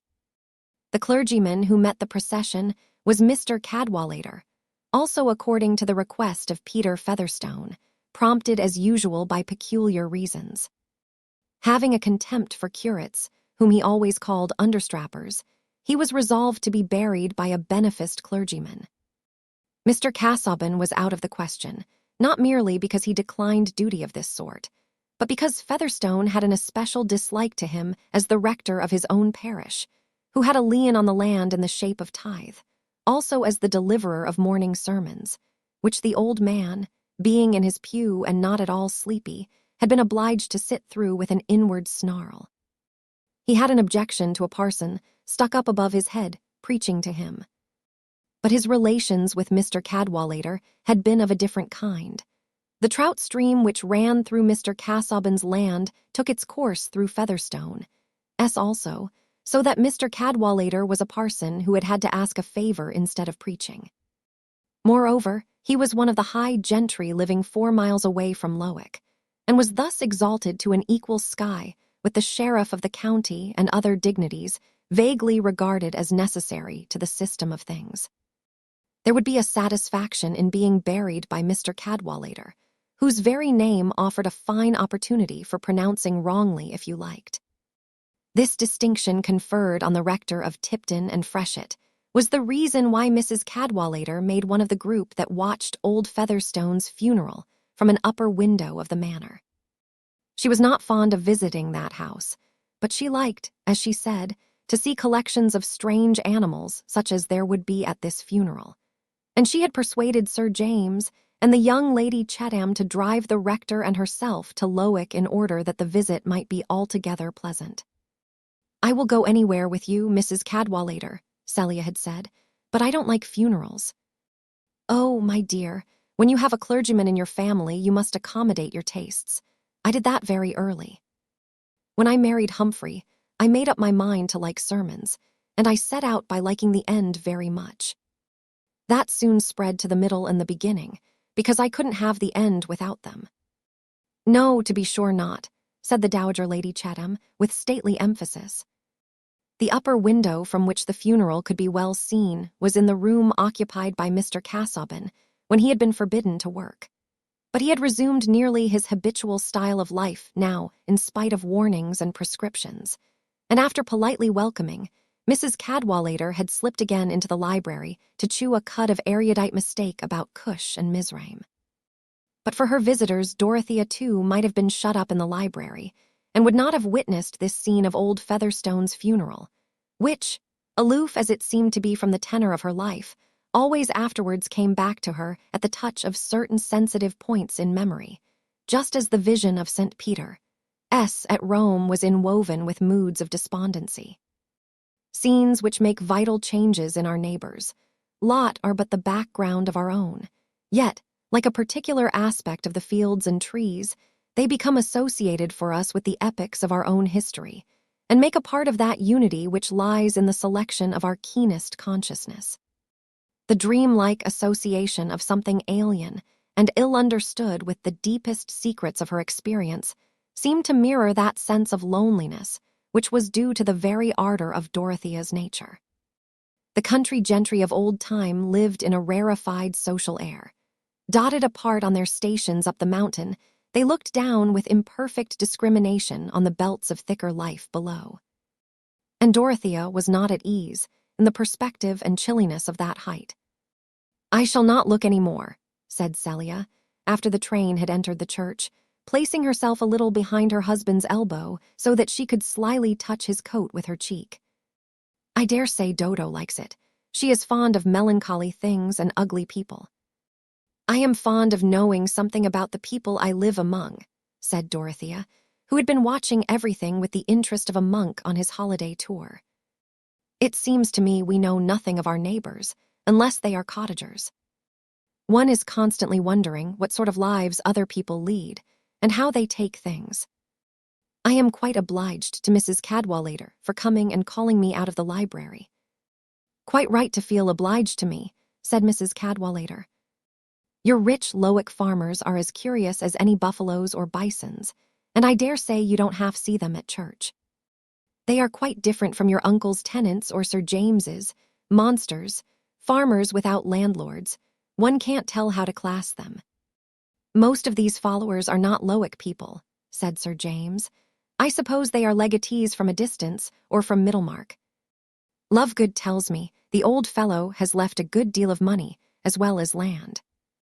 Think of that now, when so many younger sons can't dine at their own expense," said Mrs. Cadwallader. "Ah," turning round at the sound of the opening door, "here is Mr. Brooke. I felt that we were incomplete before, and here is the explanation. You are come to see this odd funeral, of course." "No, I came to look after Casaubon, to see how he goes on, you know." "And to bring a little news. A little news, my dear," said Mr. Brooke, nodding at Dorothea as she came towards him. "I looked into the library, and I saw Casaubon over his books. I told him it wouldn't do. I said, 'This will never do, you know. Think of your wife, Casaubon.' And he promised me to come up. I didn't tell him my news. I said he must come up." "Ah, now they are coming out of church," Mrs. Cadwallader exclaimed. "Dear me, what a wonderfully mixed set. Mr. Lydgate as doctor, I suppose. But that is really a good-looking woman, and the fair young man must be her son. Who are they, Sir James, do you know?" "I see Vincy, the mayor of Middlemarch. They are probably his wife and son," said Sir James, looking interrogatively at Mr. Brooke, who nodded and said, "Yes, a very decent family. A very good fellow is Vincy, a credit to the manufacturing interest. You have seen him at my house, you know." "Ah, yes, one of your secret committee," said Mrs. Cadwallader provokingly. "A coursing fellow, though," said Sir James, with a fox hunter's disgust. "And one of those who suck the life out of the wretched handloom, weavers in Tipton and Freshet. That is how his family looks so fair and sleek," said Mrs. Cadwallader. "Those dark, Purple-faced people are an excellent foil. Dear me, they are like a set of jugs. Do look at Humphrey. One might fancy him an ugly archangel towering above them in his white surplice. It's a solemn thing, though, a funeral, said Mr. Brooke. If you take it in that light, you know. But I am not taking it in that light. I can't wear my solemnity too often, else it will go to rags. It was time the old man died, and none of these people are sorry. How piteous, said Dorothea. This funeral seems to me the most dismal thing I ever saw. It is a blot on the morning. I cannot bear to think that anyone should die and leave no love behind. She was going to say more, but she saw her husband enter and seat himself a little in the background. The difference his presence made to her was not always a happy one. She felt that he often inwardly objected to her speech. Positively, exclaimed Mrs. Cadwallader, there is a new face come out from behind that broad man queerer than any of them. A little round head with bulging eyes, a sort of frog face. Do look. He must be of another blood, I think. Let me see, said Celia, with awakened curiosity, standing behind Mrs. Cadwallader and leaning forward over her head. Oh, what an odd face. Then, with a quick change to another sort of surprised expression, she added, Why, Dodo, you never told me that Mr. Ladislaw was come again. Dorothea felt a shock of alarm. Everyone noticed her sudden paleness as she looked up immediately at her uncle, while Mr. Casaubon looked at her. He came with me, you know. He is my guest. Puts up with me at the Grange, said Mr. Brooke, in his easiest tone, nodding at Dorothea as if the announcement were just what she might have expected. And we have brought the picture at the top of the carriage. I knew you would be pleased with the surprise, Casaubon. There you are to the very life, as Aquinas, you know.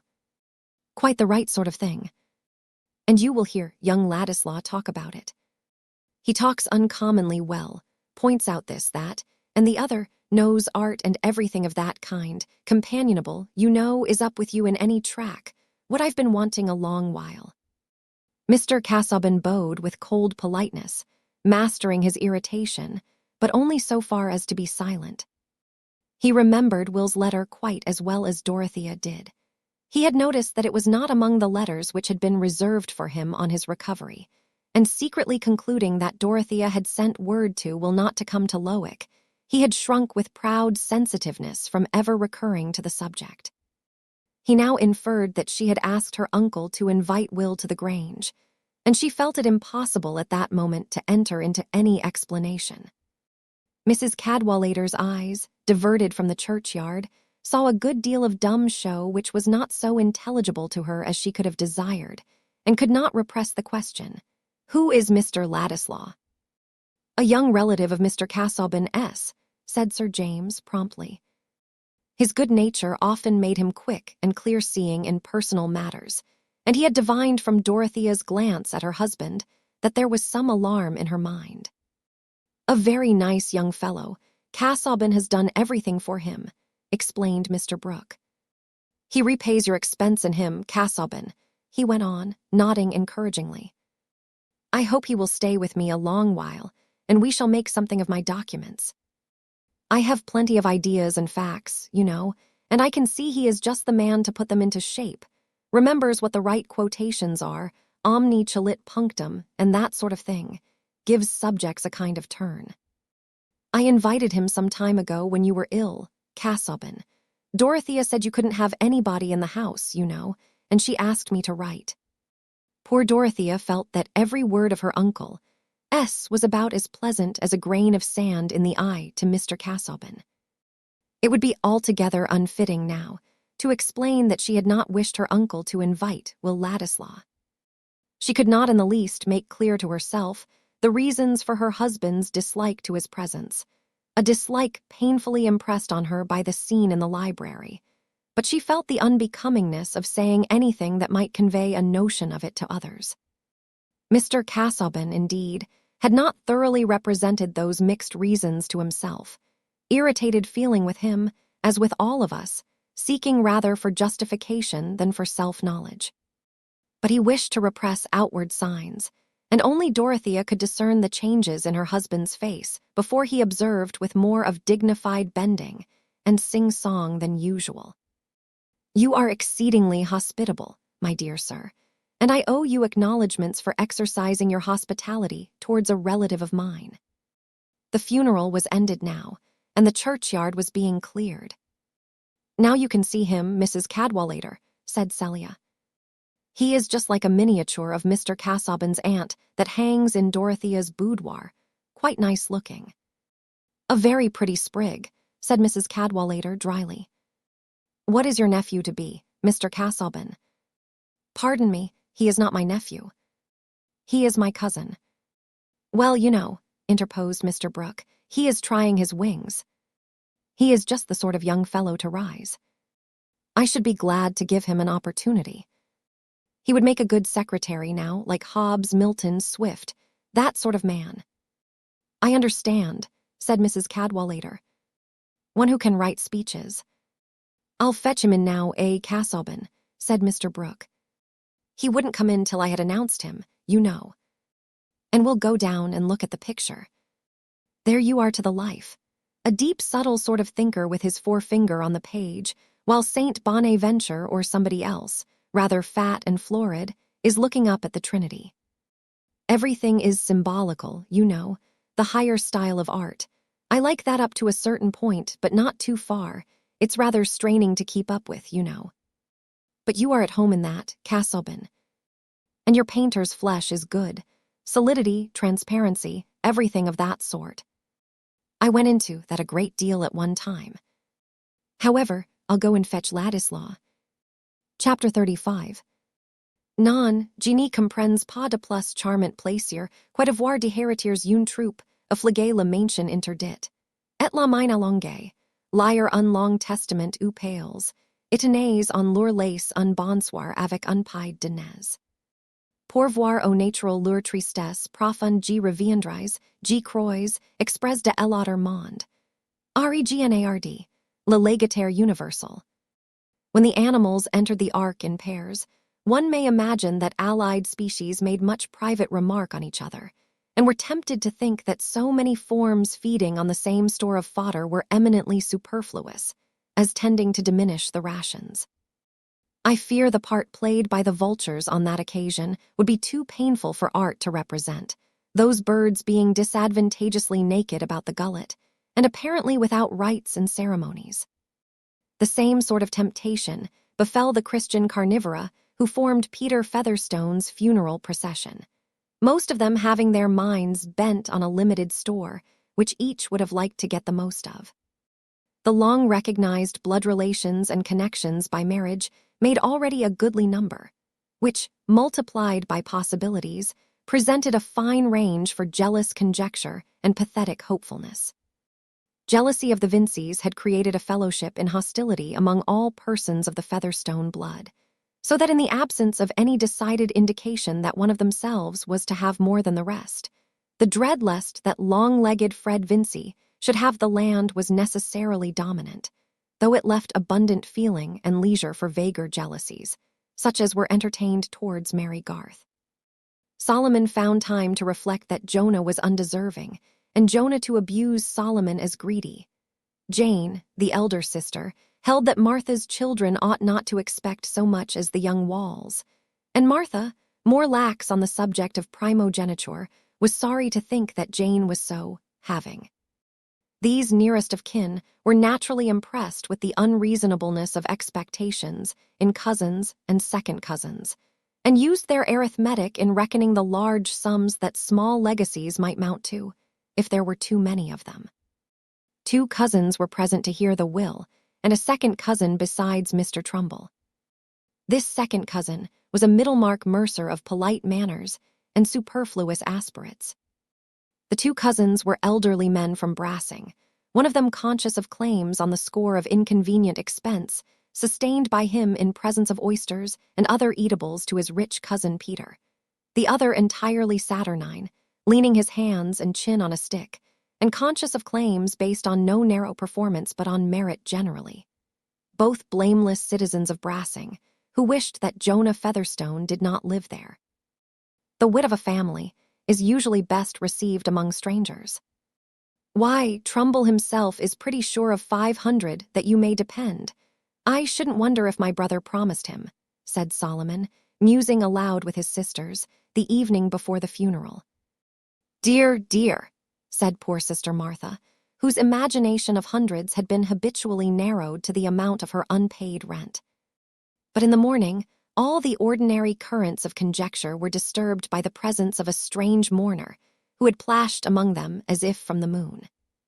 This was the stranger described by Mrs. Cadwallader as frog-faced, a man perhaps about 2 or 3 and 30, whose prominent eyes, thin-lipped, downward-curved mouth, and hair sleekly brushed away from a forehead that sank suddenly above the ridge of the eyebrows, certainly gave his face a batrachian unchangeableness of expression. Here, clearly, was a new legatee, else why was he bidden as a mourner? Here were new possibilities, raising a new uncertainty, which almost checked remark in the morning coaches. We are all humiliated by the sudden discovery of a fact which has existed very comfortably, and perhaps been staring at us in private, while we have been making up our world entirely without it. No one had seen this questionable stranger before except Mary Garth, and she knew nothing more of him than that he had twice been to Stone Court when Mr. Featherstone was downstairs, and had sat alone with him for several hours. She had found an opportunity of mentioning this to her father, and perhaps Caleb's were the only eyes, except the lawyer's, which examined the stranger with more of inquiry than of disgust or suspicion. Caleb Garth, having little expectation and less cupidity, was interested in the verification of his own guesses, and the calmness with which he half-smilingly rubbed his chin and shot intelligent glances, much as if he were valuing a tree, made a fine contrast with the alarm or scorn visible in other faces when the unknown mourner, whose name was understood to be Rigg, entered the wainscoted parlor and took his seat near the door to make part of the audience when the will should be read. Just then Mr. Solomon and Mr. Jonah were gone upstairs with the lawyer to search for the will, and Mrs. Wall, seeing 2 vacant seats between herself and Mr. Borthrop Trumbull, had the spirit to move next to that great authority, who was handling his watch seals and trimming his outlines with a determination not to show anything so compromising to a man of ability as wonder or surprise. I suppose you know everything about what my poor brother's done, Mr. Trumbull, said Mrs. Wall, in the lowest of her woolly tones, while she turned her crepe-shadowed bonnet towards Mr. Trumbull's ear.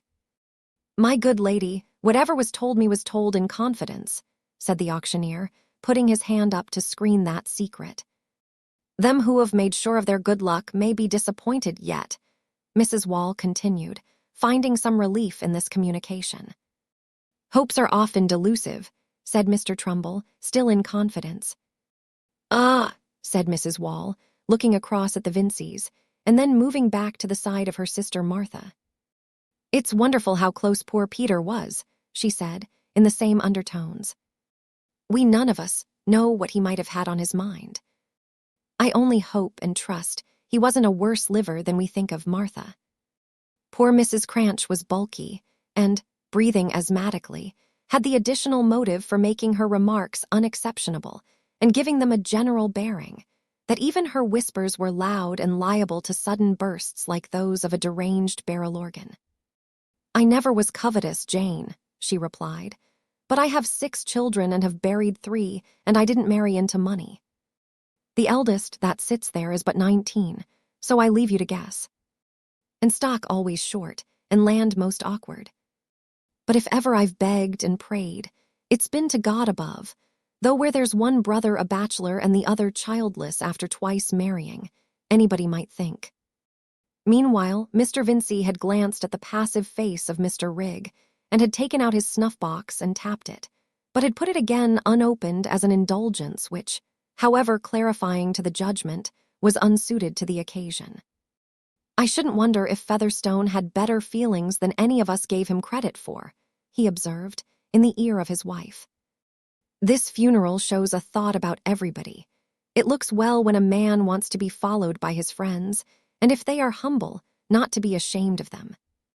I should be all the better pleased if he'd left lots of small legacies. They may be uncommonly useful to fellows in a small way. Everything is as handsome as could be, crepe and silk and everything, said Mrs. Vincey contentedly. But I am sorry to say that Fred was under some difficulty in repressing a laugh, which would have been more unsuitable than his father's snuff-box. Fred had overheard Mr. Jonah suggesting something about a love child, and with this thought in his mind, the stranger's face, which happened to be opposite him, affected him too ludicrously.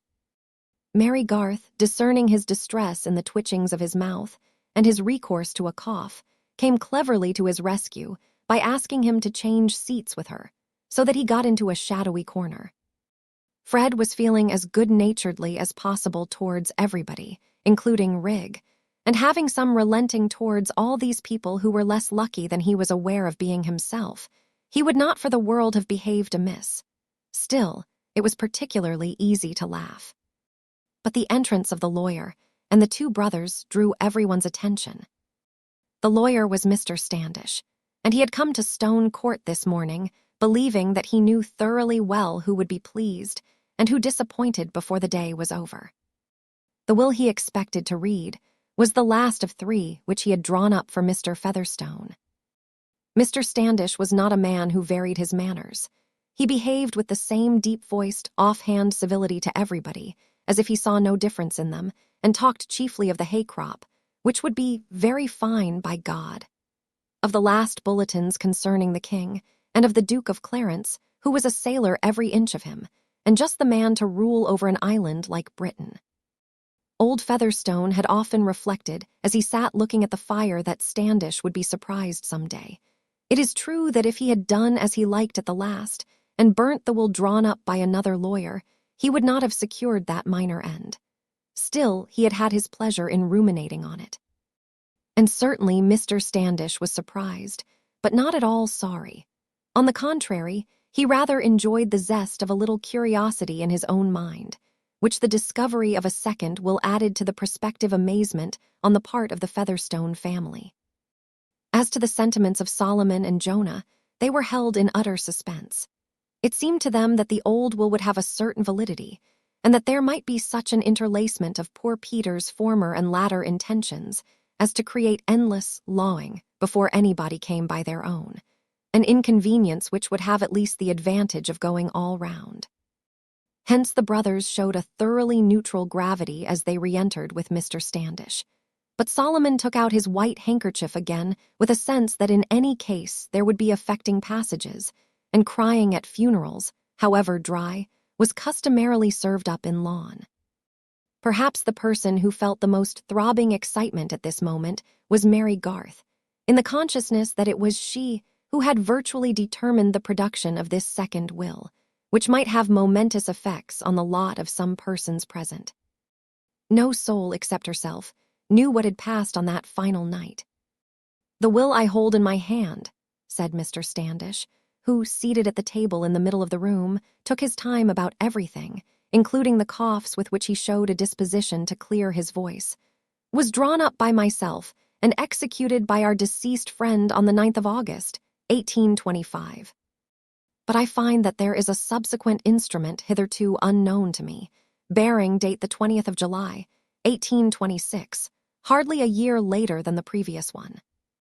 And there is farther, I see, Mr. Standish was cautiously traveling over the document with his spectacles. A codicil to this latter will, bearing date March 1, 1828. "Dear, dear," said Sister Martha, not meaning to be audible, but driven to some articulation under this pressure of dates. "I shall begin by reading the earlier will," continued Mr. Standish, "since such, as appears by his not having destroyed the document, was the intention of the deceased." The preamble was felt to be rather long, and several besides Solomon shook their heads pathetically, looking on the ground.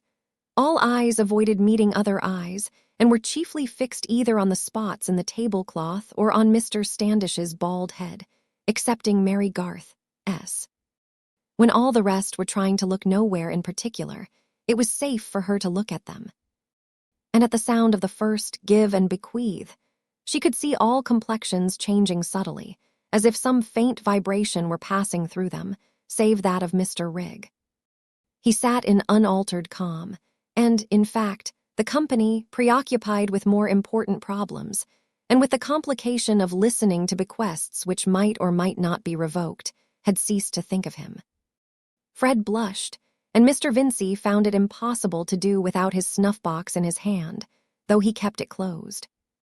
The small bequests came first, and even the recollection that there was another will and that poor Peter might have thought better of it, could not quell the rising disgust and indignation. One likes to be done well by in every tense, past, present, and future. And here was Peter capable 5 years ago of leaving only 200 apiece to his own brothers and sisters, and only 100 apiece to his own nephews and nieces. The Garths were not mentioned, but Mrs. Vincey and Rosamond were each to have 100. Mr. Trumbull was to have the gold-headed cane and £50. The other second cousins and the cousins present were each to have the like handsome sum, which, as the saturnine cousin observed, was a sort of legacy that left a man nowhere.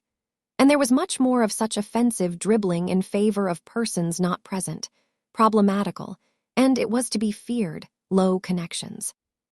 Altogether, reckoning hastily, here were about 3,000 disposed of. Where then had Peter meant the rest of the money to go, and where the land?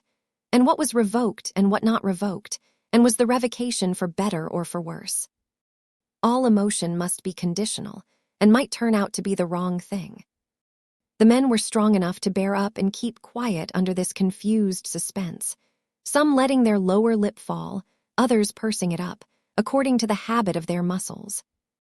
But Jane and Martha sank under the rush of questions, and began to cry, poor Mrs. Cranch being half moved with the consolation of getting any hundreds at all without working for them, and half aware that her share was scanty, whereas Mrs. Wall's mind was entirely flooded with the sense of being an own sister and getting little, while somebody else was to have much. The general expectation now was that the much would fall to Fred Vincey, but the Vinceys themselves were surprised when £10,000 in specified investments were declared to be bequeathed to him.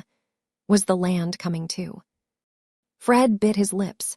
It was difficult to help smiling, and Mrs. Vincey felt herself the happiest of women, possible revocation shrinking out of sight in this dazzling vision. There was still a residue of personal property as well as the land, but the whole was left to one person, and that person was, possibilities. Expectations founded on the favor of close, old gentlemen. Endless vocatives that would still leave expressions slipping helpless from the measurement of mortal folly. That residuary legatee was Joshua Rigg, who was also sole executor, and who was to take thenceforth the name of Featherstone. There was a rustling, which seemed like a shudder running round the room. Every one stared afresh at Mr. Rigg, who apparently experienced no surprise. "A most singular testamentary disposition," exclaimed Mr. Trumbull, preferring for once that he should be considered ignorant in the past. "But there is a second will, there is a further document. We have not yet heard the final wishes of the deceased." Mary Garth was feeling that what they had yet to hear were not the final wishes.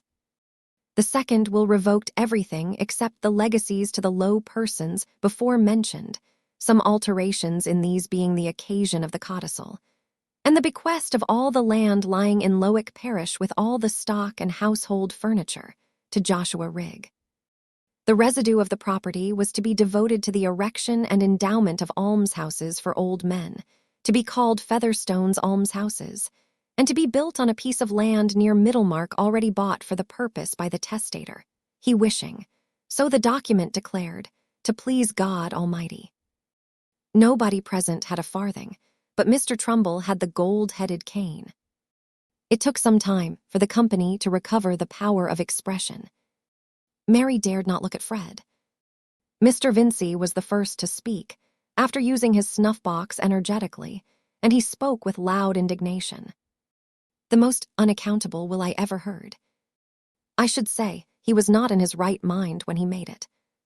I should say this last will was void," added Mr. Vincey, feeling that this expression put the thing in the true light. Standish." "Our deceased friend always knew what he was about, I think," said Mr. Standish. "Everything is quite regular." Here is a letter from Clemens of Brassing tied with the will. He drew it up. A very respectable solicitor. I never noticed any alienation of mind, any aberration of intellect in the late Mr. Featherstone, said Borthrop Trumbull, but I call this will eccentric. I was always willingly of service to the old soul, and he intimated pretty plainly a sense of obligation which would show itself in his will. The gold-headed cane is farcical considered as an acknowledgment to me, but happily I am above mercenary considerations. There's nothing very surprising in the matter that I can see, said Caleb Garth. Anybody might have had more reason for wondering if the will had been what you might expect from an open-minded, straightforward man. For my part, I wish there was no such thing as a will. That's a strange sentiment to come from a Christian man, by God, said the lawyer. I should like to know how you will back that up, Garth. Oh, said Caleb, leaning forward, adjusting his fingertips with nicety and looking meditatively on the ground. It always seemed to him that words were the hardest part of business. But here, Mr. Jonah Featherstone made himself heard. Well, he always was a fine hypocrite, was my brother Peter. But this will cuts out everything. If I'd known, a wagon and 6 horses shouldn't have drawn me from Brassing. I'll put a white hat and drab coat on tomorrow. Dear, dear, wept Mrs. Cranch, and we've been at the expense of traveling, and that poor lad sitting idle here so long. It's the first time I ever heard my brother Peter was so wishful to please God Almighty, but if I was to be struck helpless, I must say it's hard. I can think no other. It'll do him no good where he's gone, that's my belief, said Solomon, with a bitterness which was remarkably genuine, though his tone could not help being sly. Peter was a bad liver, and almshouses won't cover it when he's had the impudence to show it at the last. And all the while had got his own lawful family, brothers and sisters and nephews and nieces, and has sat in church with him whenever he thought well to come, said Mrs. Wall. And might have left his property so respectable, to them that's never been used to extravagance or unsteadiness in no manner of way, and not so poor but what they could have saved every penny and made more of it. And me, the trouble I've been at, times and times, to come here and be sisterly, and him with things on his mind all the while that might make anybody's flesh creep. But if the Almighty's allowed it, he means to punish him for it. Brother Solomon, I shall be going if you'll drive me.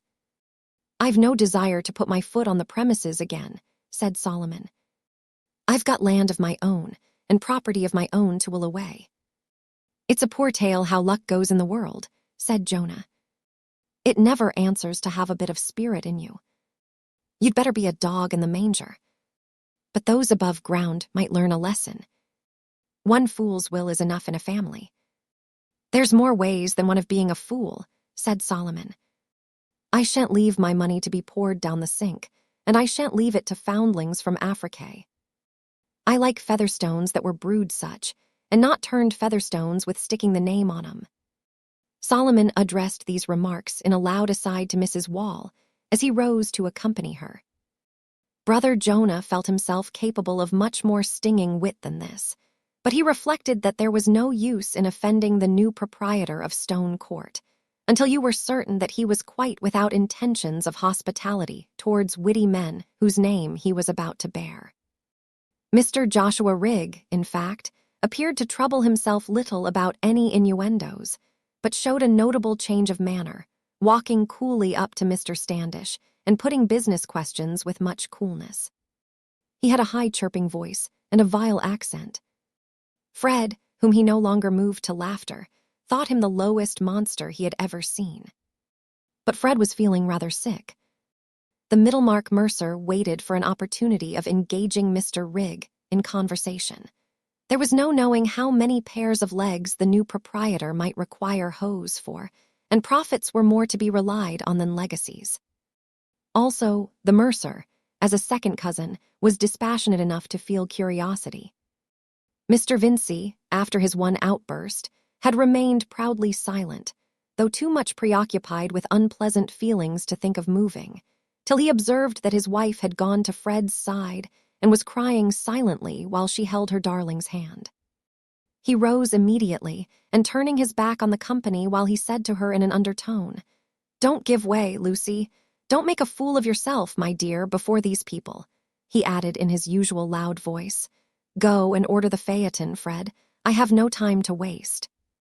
Mary Garth had, before this, been getting ready to go home with her father.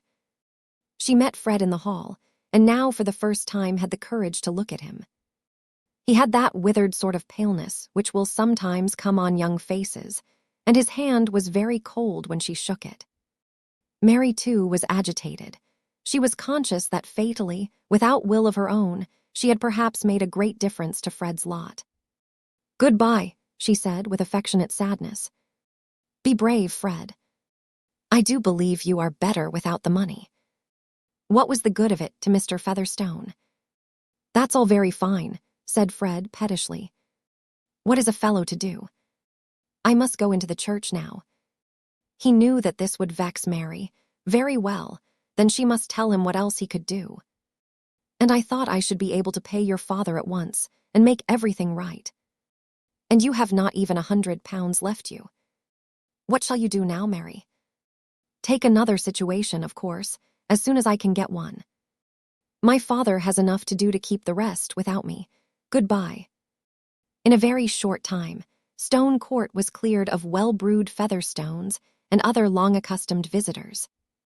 Another stranger had been brought to settle in the neighborhood of Middlemarch, but in the case of Mr. Rig Featherstone, there was more discontent with immediate visible consequences than speculation as to the effect which his presence might have in the future. No soul was prophetic enough to have any foreboding as to what might appear on the trial of Joshua Rigg.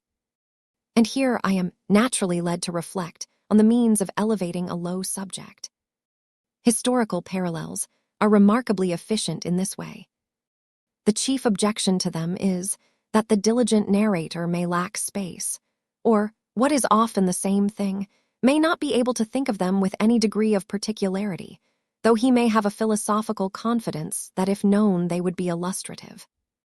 It seems an easier and shorter way to dignity to observe that, since there never was a true story which could not be told in parables, where you might put a monkey for a Margrave, and vice versa, whatever has been or is to be narrated by me about low people may be ennobled by being considered a parable.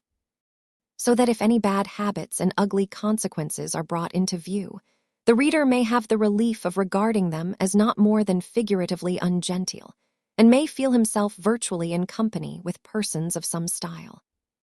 Thus, while I tell the truth about Lubies, my reader's imagination need not be entirely excluded from an occupation with lords, and the petty sums which any bankrupt of high standing would be sorry to retire upon may be lifted to the level of high commercial transactions by the inexpensive addition of proportional ciphers. As to any provincial history in which the agents are all of high moral rank, that must be of a date long posterior to the first Reform Bill, and Peter Featherstone, you perceive, was dead and buried some months before Lord Grey came into office. Chapter 36. Is strange to see the humors of these men, these great aspiring spirits that should be wise. For being the nature of great spirits to love to be where they may be most eminent, they, rating of themselves so far above us in conceit, with whom they do frequent, imagine how we wonder and esteem all that they do or say, which makes them strive to make our admiration more extreme, which they suppose they cannot, lest they give notice of their extreme and highest thoughts. Daniel, Tragedy of Philotas. Mr. Vincey went home from the reading of the will with his point of view considerably changed in relation to many subjects. He was an open-minded man, but given to indirect modes of expressing himself. When he was disappointed in a market for his silk braids, he swore at the groom. When his brother-in-law Bulstrode had vexed him, he made cutting remarks on Methodism, and it was now apparent that he regarded Fred's idleness with a sudden increase of severity by his throwing an embroidered cap out of the smoking-room on to the hall floor. "Well, sir," he observed, when that young gentleman was moving off to bed, "I hope you've made up your mind now to go up next term and pass your examination." "I've taken my resolution, so I advise you to lose no time in taking yours." Fred made no answer. He was too utterly depressed. 24 hours ago, he had thought that instead of needing to know what he should do, he should by this time know that he needed to do nothing, that he should hunt in pink, have a first-rate hunter, ride to cover on a fine hack, and be generally respected for doing so. Moreover, that he should be able at once to pay Mr. Garth, and that Mary could no longer have any reason for not marrying him.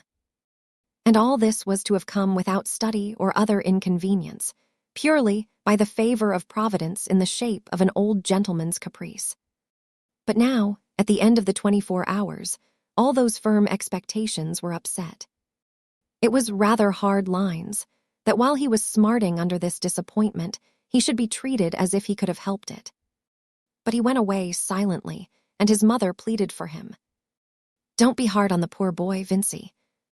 He'll turn out well yet, though that wicked man has deceived him. I feel as sure as I sit here, Fred will turn out well, else why was he brought back from the brink of the grave? And I call it a robbery. It was like giving him the land to promise it, and what is promising if making everybody believe is not promising? And you see he did leave him £10,000, and then took it away again." "Took it away again," said Mr. Vincey pettishly. "I tell you the lad's an unlucky lad, Lucy. And you've always spoiled him. Well, Vincey, he was my first, and you made a fine fuss with him when he came." "You were as proud," said Mrs. Vincey, easily recovering her cheerful smile. "Who knows what babies will turn to?" "I was fool enough, I dare say," said the husband, more mildly, however. "But who has handsomer, better children than ours? Fred is far beyond other people's sons. You may hear it in his speech that he has kept college company. And Rosamond, where is there a girl like her? She might stand beside any lady in the land, and only look the better for it. You see, Mr. Lydgate has kept the highest company and been everywhere, and he fell in love with her at once. Not but what I could have wished Rosamond had not engaged herself.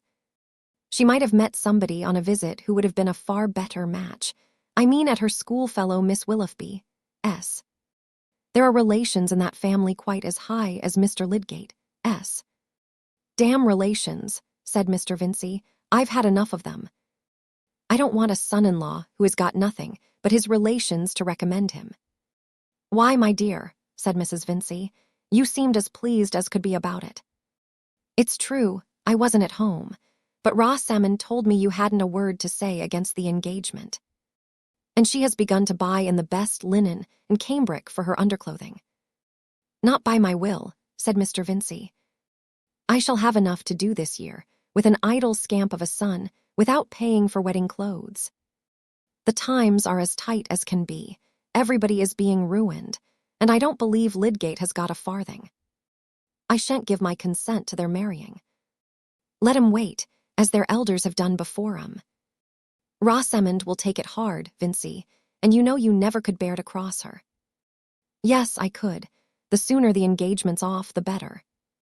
I don't believe he'll ever make an income, the way he goes on. He makes enemies, that's all I hear of his making. But he stands very high with Mr. Bulstrode, my dear. The marriage would please him, I should think." "Please the deuce," said Mr. Vincey. "Bulstrode won't pay for their keep. And if Lydgate thinks I'm going to give money for them to set up housekeeping, he's mistaken, that's all. I expect I shall have to put down my horses soon. You'd better tell Rosie what I say." This was a not infrequent procedure with Mr. Vincey, to be rash in jovial assent, and on becoming subsequently conscious that he had been rash, to employ others in making the offensive retractation. However, Mrs. Vincey, who never willingly opposed her husband, lost no time the next morning in letting Rosamond know what he had said. Rosamond, examining some muslin work, listened in silence, and at the end gave a certain turn of her graceful neck, of which only long experience could teach you that it meant perfect obstinacy. "What do you say, my dear?" said her mother with affectionate deference. "Papa does not mean anything of the kind," said Rosamond, quite calmly. "He has always said that he wished me to marry the man I loved. And I shall marry Mr. Lydgate. It is 7 weeks now since Papa gave his consent. And I hope we shall have Mrs. Bretton's house. Well, my dear, I shall leave you to manage your papa. You always do manage everybody. But if we ever do go and get Damask, Sadler's is the place. Far better than Hopkins, S. Mrs. Bretton's is very large, though. I should love you to have such a house. But it will take a great deal of furniture, carpeting, and everything, besides plate and glass. And you here, your papa says he will give no money. Do you think Mr. Lydgate expects it? You cannot imagine that I should ask him, Mamma. Of course, he understands his own affairs. But he may have been looking for money, my dear, and we all thought of your having a pretty legacy as well as Fred. And now everything is so dreadful. There's no pleasure in thinking of anything, with that poor boy disappointed as he is. That has nothing to do with my marriage, Mamma. Fred must leave off being idle. I am going upstairs to take this work to Miss Morgan. She does the open hemming very well. Mary Garth might do some work for me now, I should think. Her sewing is exquisite. It is the nicest thing I know about Mary. I should so like to have all my cambric frilling double-hemmed. And it takes a long time. Mrs. Vincey's belief that Rosamond could manage her papa was well-founded. Apart from his dinners and his coursing, Mr. Vincey, blustering as he was, had as little of his own way as if he had been a prime minister. The force of circumstances was easily too much for him, as it is for most pleasure-loving florid men, and the circumstance called Rosamond was particularly forcible by means of that mild persistence, which, as we know, enables a white, soft, living substance to make its way in spite of opposing rock. Papa was not a rock. He had no other fixity than that fixity of alternating impulses, sometimes called habit, and this was altogether unfavorable to his taking the only decisive line of conduct in relation to his daughter's engagement, namely, to inquire thoroughly into Lydgate's circumstances, declare his own inability to furnish money, and forbid alike either a speedy marriage or an engagement which must be too lengthy. That seems very simple and easy in the statement, but a disagreeable resolve formed in the chill hours of the morning had as many conditions against it as the early frost, and rarely persisted under the warming influences of the day. The indirect though emphatic expression of opinion to which Mr. Vincey was prone suffered much restraint in this case. Lydgate was a proud man towards whom innuendos were obviously unsafe, and throwing his hat on the floor was out of the question. Mr. Vincey was a little in awe of him, a little vain that he wanted to marry Rosamond, a little indisposed to raise a question of money in which his own position was not advantageous, a little afraid of being worsted in dialogue with a man better educated and more highly bred than himself, and a little afraid of doing what his daughter would not like. The part Mr. Vincey preferred playing was that of the generous host whom nobody criticizes. In the earlier half of the day, there was business to hinder any formal communication of an adverse resolve. In the later, there was dinner, wine, whist, and general satisfaction. And in the mean, while the hours were each leaving their little deposit and gradually forming the final reason for an action, namely, that action was too late. The accepted lover spent most of his evenings in Lydgate, and a love-making not at all dependent on money advances from fathers-in-law or prospective income from a profession, went on flourishingly under Mr. Vincey's own eyes. Young love-making, that gossamer web. Even the points it clings to, the things whence its subtle interlacings are swung, are scarcely perceptible. Momentary touches of fingertips, meetings of rays from blue and dark orbs, unfinished phrases, lightest changes of cheek and lip, faintest tremors. The web itself is made of spontaneous beliefs and indefinable joys, yearnings of one life towards another, visions of completeness, indefinite trust. And Lydgate fell to spinning that web from his inward self with wonderful rapidity, in spite of experience supposed to be finished off with the drama of Laura, in spite too of medicine and biology, for the inspection of macerated muscle or of eyes presented in a dish, like Santa Lucia's, and other incidents of scientific inquiry, are observed to be less incompatible with poetic love than a native dullness or a lively addiction to the lowest prose. As for Rosamond, she was in the water lily's expanding wonderment at its own fuller life, and she too was spinning industriously at the mutual web. All this went on in the corner of the drawing room where the piano stood, and subtle as it was, the light made it a sort of rainbow visible to many observers besides Mr. Fairbrother. The certainty that Miss Vincy and Mr. Lydgate were engaged became general in Middlemarch, without the aid of formal announcement. Aunt Bulstrode was again stirred to anxiety, but this time she addressed herself to her brother, going to the warehouse expressly to avoid Mrs. Vincy's volatility. His replies were not satisfactory. "Walter, you never mean to tell me that you have allowed all this to go on without inquiry into Mr. Lydgate's prospects," said Mrs. Bulstrode, opening her eyes with wider gravity at her brother, who was in his peevish warehouse humor. "Think of this girl brought up in luxury, in too worldly a way, I am sorry to say. What will she do on a small income? Oh, confound it, Harriet. What can I do when men come into the town without any asking of mine? Did you shut your house up against Lydgate? Bulstrode has pushed him forward more than anybody. I never made any fuss about the young fellow. You should go and talk to your husband about it, not me. Well, really, Walter, how can Mr. Bulstrode be to blame? I am sure he did not wish for the engagement. Oh, if Bulstrode had not taken him by the hand, I should never have invited him. But you called him in to attend on Fred, and I am sure that was a mercy," said Mrs. Bulstrode, losing her clue in the intricacies of the subject. "I don't know about mercy," said Mr. Vincy testily. "I know I am worried more than I like with my family. I was a good brother to you, Harriet, before you married Bulstrode, and I must say he doesn't always show that friendly spirit towards your family that might have been expected of him." Mr. Vincy was very little like a Jesuit, but no accomplished Jesuit could have turned a question more adroitly. Harriet had to defend her husband instead of blaming her brother, and the conversation ended at a point as far from the beginning as some recent sparring between the brothers-in-law at a vestry meeting. Mrs. Bulstrode did not repeat her brother's complaints to her husband, but in the evening she spoke to him of Lydgate and Rosamond. He did not share her warm interest, however, and only spoke with resignation of the risks attendant on the beginning of medical practice and the desirability of prudence. "I am sure we are bound to pray for that thoughtless girl, brought up as she has been," said Mrs. Bulstrode, wishing to rouse her husband's feelings. "Truly, my dear," said Mr. Bulstrode assentingly. "Those who are not of this world can do little else to arrest the errors of the obstinately worldly. That is what we must accustom ourselves to recognize with regard to your brother's family.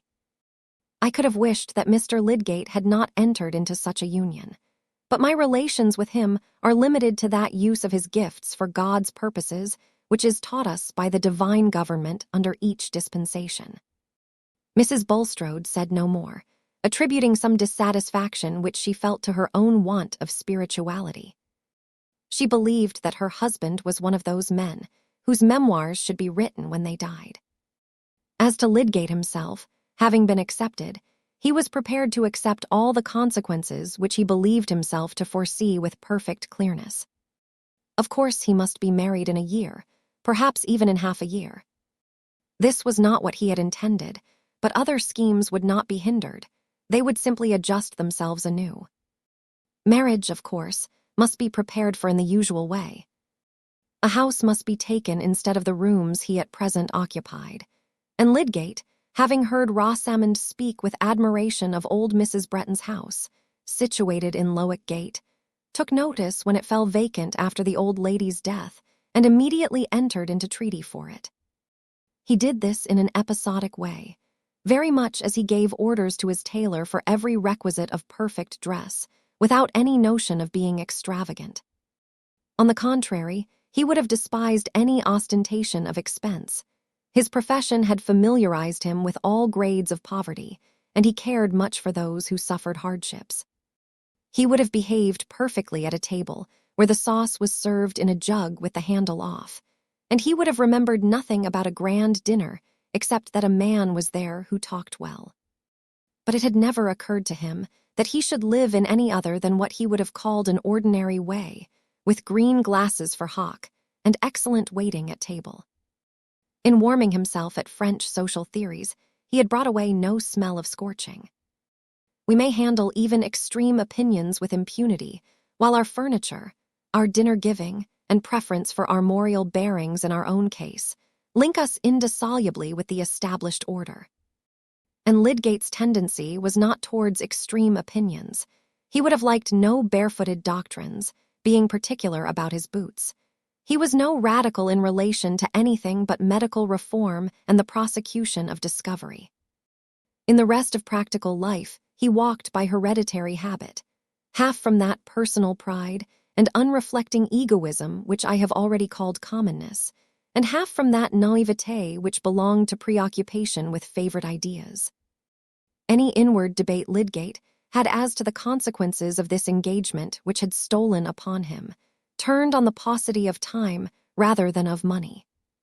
Certainly, being in love and being expected continually by someone who always turned out to be prettier than memory could represent her to be, did interfere with the diligent use of spare hours which might serve some plodding fellow of a German to make the great, imminent discovery.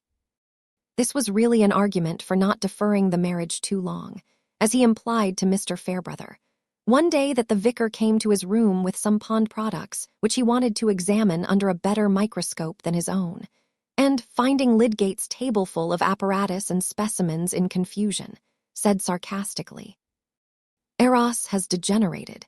He began by introducing order and harmony, and now he brings back chaos." "Yes, at some stages," said Lydgate, lifting his brows and smiling, while he began to arrange his microscope. "But a better order will begin after." "Soon," said the vicar. "I hope so, really. This unsettled state of affairs uses up the time, and when one has notions in science, every moment is an opportunity. I feel sure that marriage must be the best thing for a man who wants to work steadily. He has everything at home then, no teasing with personal speculations. He can get calmness and freedom." "You are an enviable dog," said the vicar, "to have such a prospect, Rosamond, calmness and freedom all to your share. Here am I with nothing but my pipe and pondanimalcules. Now are you ready?" Lydgate did not mention to the vicar another reason he had for wishing to shorten the period of courtship. It was rather irritating to him, even with the wine of love in his veins, to be obliged to mingle so often with the family party at the Vinceys, and to enter so much into Middlemarch gossip, protracted good cheer, whist-playing, and general futility. He had to be deferential when Mr. Vincey decided questions with trenchant ignorance, especially as to those liquors which were the best inward pickle, preserving you from the effects of bad air. Mrs. Vincey's openness and simplicity were quite unstreaked with suspicion as to the subtle offense she might give to the taste of her intended son-in-law, and altogether Lydgate had to confess to himself that he was descending a little in relation to Rosamond's family. But that exquisite creature herself suffered in the same sort of way. It was at least one delightful thought that in marrying her, he could give her a much-needed transplantation. "Dear," he said to her one evening in his gentlest tone, as he sat down by her and looked closely at her face. But I must first say that he had found her alone in the drawing-room, where the great old-fashioned window, almost as large as the side of the room, was open to the summer scents of the garden at the back of the house. Her father and mother were gone to a party, and the rest were all out with the butterflies. "Dear, your eyelids are red." "Are they?" said Rosamond. "I wonder why." It was not in her nature to pour forth wishes or grievances. They only came forth gracefully on solicitation. "As if you could hide it from me," said Lydgate, laying his hand tenderly on both of hers. "Don't I see a tiny drop on one of the lashes? Things trouble you, and you don't tell me. That is unloving. Why should I tell you what you cannot alter? They are everyday things. Perhaps they have been a little worse lately. Family annoyances. Don't fear speaking, I guess them. Papa has been more irritable lately. Fred makes him angry, and this morning there was a fresh quarrel because Fred threatens to throw his whole education away and do something quite beneath him. And besides..." Rosamond hesitated, and her cheeks were gathering a slight flush. Lydgate had never seen her in trouble since the morning of their engagement, and he had never felt so passionately towards her as at this moment. He kissed the hesitating lips gently, as if to encourage them. "I feel that Papa is not quite pleased about our engagement," Rosamond continued, almost in a whisper, "and he said last night that he should certainly speak to you and say it must be given up." "Will you give it up?" said Lydgate with quick energy, almost angrily. "I never give up anything that I choose to do," said Rosamond, recovering her calmness at the touching of this chord. "God bless you," said Lydgate, kissing her again. This constancy of purpose in the right place was adorable. He went on. "It is too late now for your father to say that our engagement must be given up. You are of age, and I claim you as mine. If anything is done to make you unhappy, that is a reason for hastening our marriage." An unmistakable delight shone forth from the blue eyes that met his, and the radiance seemed to light up all his future with mild sunshine. Ideal happiness, of the kind known in the Arabian Nights, in which you are invited to step from the labor and discord of the street into a paradise where everything is given to you and nothing claimed, seemed to be an affair of a few weeks waiting, more or less. "Why should we defer it?" he said, with ardent insistence. "I have taken the house now. Everything else can soon be got ready, can it not? You will not mind about new clothes. Those can be bought afterwards." "What original notions you clever men have," said Rosamond, dimpling with more thorough laughter than usual at this humorous incongruity. "This is the first time I ever heard of wedding clothes being bought after marriage." "But you don't mean to say you would insist on my waiting months for the sake of clothes," said Lydgate, half thinking that Rosamond was tormenting him prettily, and half fearing that she really shrank from speedy marriage. "Remember, we are looking forward to a better sort of happiness even than this, being continually together, independent of others, and ordering our lives as we will. Come, dear, tell me how soon you can be altogether mine." There was a serious pleading in Lydgate's tone, as if he felt that she would be injuring him by any fantastic delays. Rosamond became serious too, and slightly meditative. In fact, she was going through many intricacies of lace-edging and hosiery and petticoat tucking, in order to give an answer that would at least be approximative. 6 weeks would be ample. Say so, Rosamond, insisted Lydgate, releasing her hands to put his arm gently round her. One little hand immediately went to pat her hair, while she gave her neck a meditative turn, and then said seriously, "There would be the house linen and the furniture to be prepared. Still, Mamma could see to those while we were away." "Yes, to be sure. We must be away a week or so." "Oh, more than that," said Rosamond earnestly. She was thinking of her evening dresses for the visit to Sir Godwin Lydgate, which she had long been secretly hoping for as a delightful employment of at least 1/4 of the honeymoon, even if she deferred her introduction to the uncle who was a doctor of divinity, also a pleasing though sober kind of rank, when sustained by blood. She looked at her lover with some wondering remonstrance as she spoke, and he readily understood that she might wish to lengthen the sweet time of double solitude. "Whatever you wish, my darling, when the day is fixed. But let us take a decided course, and put an end to any discomfort you may be suffering. 6 weeks, I am sure they would be ample." "I could certainly hasten the work," said Rosamond. "Will you, then, mention it to Papa? I think it would be better to write to him." She blushed and looked at him as the garden flowers look at us when we walk forth happily among them in the transcendent evening light. Is there not a soul beyond utterance, half nymph, half child, in those delicate petals which glow and breathe about the centers of deep color? He touched her ear and a little bit of neck under it with his lips, and they sat quite still for many minutes which flowed by them like a small gurgling brook with the kisses of the sun upon it. Rosamond thought that no one could be more in love than she was, and Lydgate thought that after all his wild mistakes and absurd credulity, he had found perfect womanhood, felt as if already breathed upon by exquisite wedded affection, such as would be bestowed by an accomplished creature who venerated his high musings and momentous labors, and would never interfere with them. Who would create order in the home and accounts with still magic, yet keep her fingers ready to touch the lute and transform life into romance at any moment. Who was instructed to the true womanly limit and not a hair's breadth beyond, docile, therefore, and ready to carry out behests which came from that limit. It was plainer now than ever that his notion of remaining much longer a bachelor had been a mistake. Marriage would not be an obstruction, but a furtherance. And happening the next day to accompany a patient to Brassing, he saw a dinner service there which struck him as so exactly the right thing that he bought it at once. It saved time to do these things just when you thought of them, and Lydgate hated ugly crockery. The dinner service in question was expensive, but that might be in the nature of dinner services. Furnishing was necessarily expensive, but then it had to be done only once. "It must be lovely," said Mrs. Vincey, when Lydgate mentioned his purchase with some descriptive touches. "Just what Rosie ought to have. I trust in heaven it won't be broken." "One must hire servants who will not break things," said Lydgate. Certainly, this was reasoning with an imperfect vision of sequences.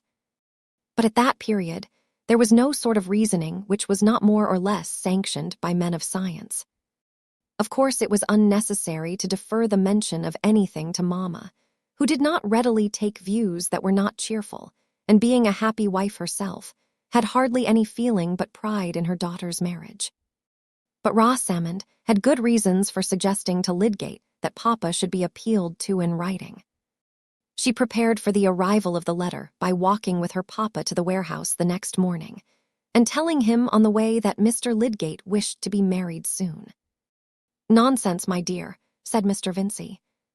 "What has he got to marry on? You'd much better give up the engagement. I've told you so pretty plainly before this.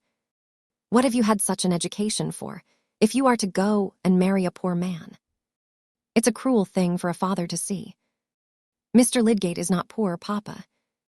He bought Mr. Peacock's practice, which, they say, is worth 800 or 900 a year. Stuff and nonsense. What's buying a practice? He might as well buy next year's swallows. It'll all slip through his fingers. On the contrary, Papa, he will increase the practice. See how he has been called in by the Chethams and Casaubons. I hope he knows I shan't give anything, with this disappointment about Fred, and Parliament going to be dissolved, and machine breaking everywhere, and an election coming on. Dear Papa, what can that have to do with my marriage? A pretty deal to do with it. We may all be ruined for what I know. The country, in that state. Some say it's the end of the world, and be hanged if I don't think it looks like it. Anyhow, it's not a time for me to be drawing money out of my business, and I should wish Lydgate to know that. I am sure he expects nothing, Papa. And he has such very high connections. He is sure to rise in one way or another. He is engaged in making scientific discoveries." Mr. Vincey was silent. "I cannot give up my only prospect of happiness, Papa. Mr. Lydgate is a gentleman. I could never love anyone who is not a perfect gentleman. You would not like me to go into a consumption, as Arabella Hawley did. And you know that I never change my mind."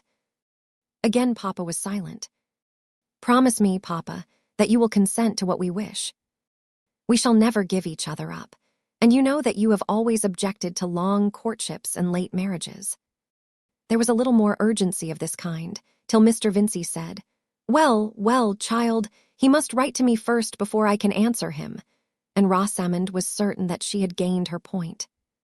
Mr. Vincey's answer consisted chiefly in a demand that Lydgate should insure his life, a demand immediately conceded.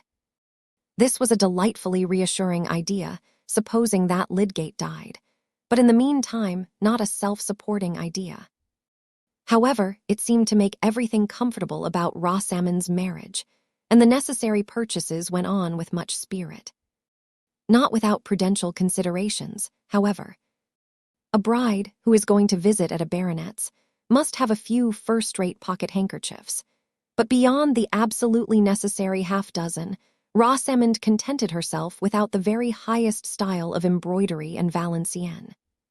Lydgate also, finding that his sum of £800 had been considerably reduced since he had come to Middlemarch, restrained his inclination for some plate of an old pattern which was shown to him when he went into Kibble's establishment at Brassing to buy forks and spoons. He was too proud to act as if he presupposed that Mr. Vincey would advance money to provide furniture. And though, since it would not be necessary to pay for everything at once, some bills would be left standing over, he did not waste time in conjecturing how much his father-in-law would give in the form of dowry to make payment easy. He was not going to do anything extravagant, but the requisite things must be bought, and it would be bad economy to buy them of a poor quality. All these matters were by the by. Lydgate foresaw that science and his profession were the objects he should alone pursue enthusiastically, but he could not imagine himself pursuing them in such a home as Wrench had, the doors all open, the oilcloth worn, the children in soiled pinafores, and lunch lingering in the form of bones, black-handled knives, and willow pattern. But Wrench had a wretched lymphatic wife who made a mummy of herself indoors in a large shawl, and he must have altogether begun with an ill-chosen domestic apparatus. Rosamond, however, was on her side much occupied with conjectures, though her quick imitative perception warned her against betraying them too crudely. "I shall like so much to know your family," she said one day, when the wedding journey was being discussed. "We might perhaps take a direction that would allow us to see them as we returned. Which of your uncles do you like best?" "Oh, my Uncle Godwin, I think. He is a good-natured old fellow. You were constantly at his house at Quallingham when you were a boy, were you not? I should so like to see the old spot and everything you were used to. Does he know you are going to be married?" "No," said Lydgate carelessly, turning in his chair and rubbing his hair up. "Do send him word of it, you naughty, undutiful nephew. He will perhaps ask you to take me to Quallingham, and then you could show me about the grounds, and I could imagine you there when you were a boy. Remember, you see me in my home, just as it has been since I was a child. It is not fair that I should be so ignorant of yours. But perhaps you would be a little ashamed of me." "I forgot that." Lydgate smiled at her tenderly, and really accepted the suggestion that the proud pleasure of showing so charming a bride was worth some trouble. And now he came to think of it, he would like to see the old spots with Rosamond. "I will write to him then. But my cousins are bores."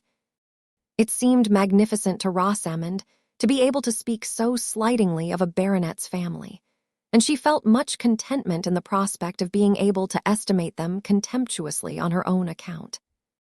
But Mamma was near spoiling all, a day or two later, by saying, "I hope your uncle Sir Godwin will not look down on Rosie, Mr. Lydgate. I should think he would do something handsome. 1,000 or 2 can be nothing to a baronet."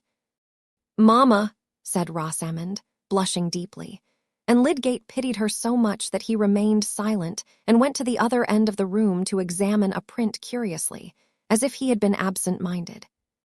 Mamma had a little filial lecture afterwards, and was docile as usual. But Rosamond reflected that if any of those high-bred cousins who were bores should be induced to visit Middlemarch, they would see many things in her own family which might shock them. Hence it seemed desirable that Lydgate should by and by get some first-rate position elsewhere than in Middlemarch, and this could hardly be difficult in the case of a man who had a titled uncle and could make discoveries. Lydgate, you perceive, had talked fervidly to Rosamond of his hopes as to the highest uses of his life, and had found it delightful to be listened to by a creature who would bring him the sweet furtherance of satisfying affection, beauty, repose, such help as our thoughts get from the summer sky and the flower-fringed meadows. Lydgate relied much on the psychological difference between what for the sake of variety I will call goose and gander, especially on the innate submissiveness of the goose as beautifully corresponding to the strength of the gander. Chapter 37. Thrice happy she that is so well assured unto herself, and settled so in heart that neither will for better be allured ne fears to worse with any chance to start, but like a steady ship doth strongly part the raging waves and keeps her course aright. Ne aught for tempest doth from it depart, ne aught for fairer weather's false delight. Such self-assurance need not fear the spite of grudging foes, ne favor seek of friends, but in the stay of her own steadfast might neither to one herself nor other bends. Most happy she that most assured doth rest, but he most happy who such one loves best. S.B. and S.E.R. The doubt hinted by Mr. Vincey whether it were only the general election or the end of the world that was coming on, now that George IV was dead, Parliament dissolved, Wellington and Peel generally depreciated, and the new king apologetic, was a feeble type of the uncertainties in provincial opinion at that time. With the glowworm lights of country places, how could men see which were their own thoughts in the confusion of a Tory ministry passing liberal measures, of Tory nobles and electors being anxious to return liberals rather than friends of the recreant ministers, and of outcries for remedies which seemed to have a mysteriously remote bearing on private interest, and were made suspicious by the advocacy of disagreeable neighbors? Buyers of the Middlemarch newspapers found themselves in an anomalous position. During the agitation on the Catholic question, many had given up the Pioneer, which had a motto from Charles James Fox and was in the van of progress, because it had taken Peel's side about the papists, and had thus blotted its liberalism with a toleration of Jesuitry and Baal. But they were ill-satisfied with the Trumpet, which, since its blasts against Rome, and in the general flaccidity of the public mind, nobody knowing who would support whom, had become feeble in its blowing. It was a time, according to a noticeable article in the Pioneer, when the crying needs of the country might well counteract a reluctance to public action on the part of men whose minds had from long experience acquired breadth as well as concentration, decision of judgment as well as tolerance, dispassionateness as well as energy. In fact, all those qualities which in the melancholy experience of mankind have been the least disposed to share lodgings. Mr. Hackbutt, whose fluent speech was at that time floating more widely than usual, and leaving much uncertainty as to its ultimate channel, was heard to say in Mr. Hawley's office that the article in question emanated from Brooke of Tipton, and that Brooke had secretly bought the Pioneer some months ago. "That means mischief, eh?" said Mr. Hawley. "He's got the freak of being a popular man now, after dangling about like a stray tortoise. So much the worse for him. I've had my eye on him for some time. He shall be prettily pumped upon. He's a damned bad landlord. What business has an old county man to come currying favor with a low set of dark blue freemen? As to his paper, I only hope he may do the writing himself. It would be worth our paying for. I understand he has got a very brilliant young fellow to edit it, who can write the highest style of leading article, quite equal to anything in the London papers. And he means to take very high ground on reform. Let Brooke reform his rentroll. He's a cursed old screw, and the buildings all over his estate are going to rack. I suppose this young fellow is some loose fish from London. His name is Ladislaw. He is said to be of foreign extraction. I know the sort, said Mr. Hawley, some emissary. He'll begin with flourishing about the rights of man, and end with murdering a wench. That's the style. You must concede that there are abuses, Hawley, said Mr. Hackbutt, foreseeing some political disagreement with his family lawyer. I myself should never favor immoderate views. In fact, I take my stand with Huskisson, but I cannot blind myself to the consideration that the non-representation of large towns. Large towns be damned, said Mr. Hawley, impatient of exposition. I know a little too much about Middlemarch elections. Let 'em quash every pocket borough tomorrow, and bring in every mushroom town in the kingdom. They'll only increase the expense of getting into Parliament. I go upon facts. Mr. Hawley's disgust at the notion of the Pioneer being edited by an emissary, and of Brooke becoming actively political, as if a tortoise of desultory pursuits should protrude its small head ambitiously and become rampant, was hardly equal to the annoyance felt by some members of Mr. Brooke's own family. The result had oozed forth gradually, like the discovery that your neighbor has set up an unpleasant kind of manufacture, which will be permanently under your nostrils without legal remedy. The Pioneer had been secretly bought even before Will Ladislaw's arrival, the expected opportunity having offered itself in the readiness of the proprietor to part with a valuable property which did not pay. And in the interval since Mr. Brooke had written his invitation, those germinal ideas of making his mind tell upon the world at large which had been present in him from his younger years, but had hitherto lain in some obstruction, had been sprouting under cover. The development was much furthered by a delight in his guest, which proved greater even than he had anticipated.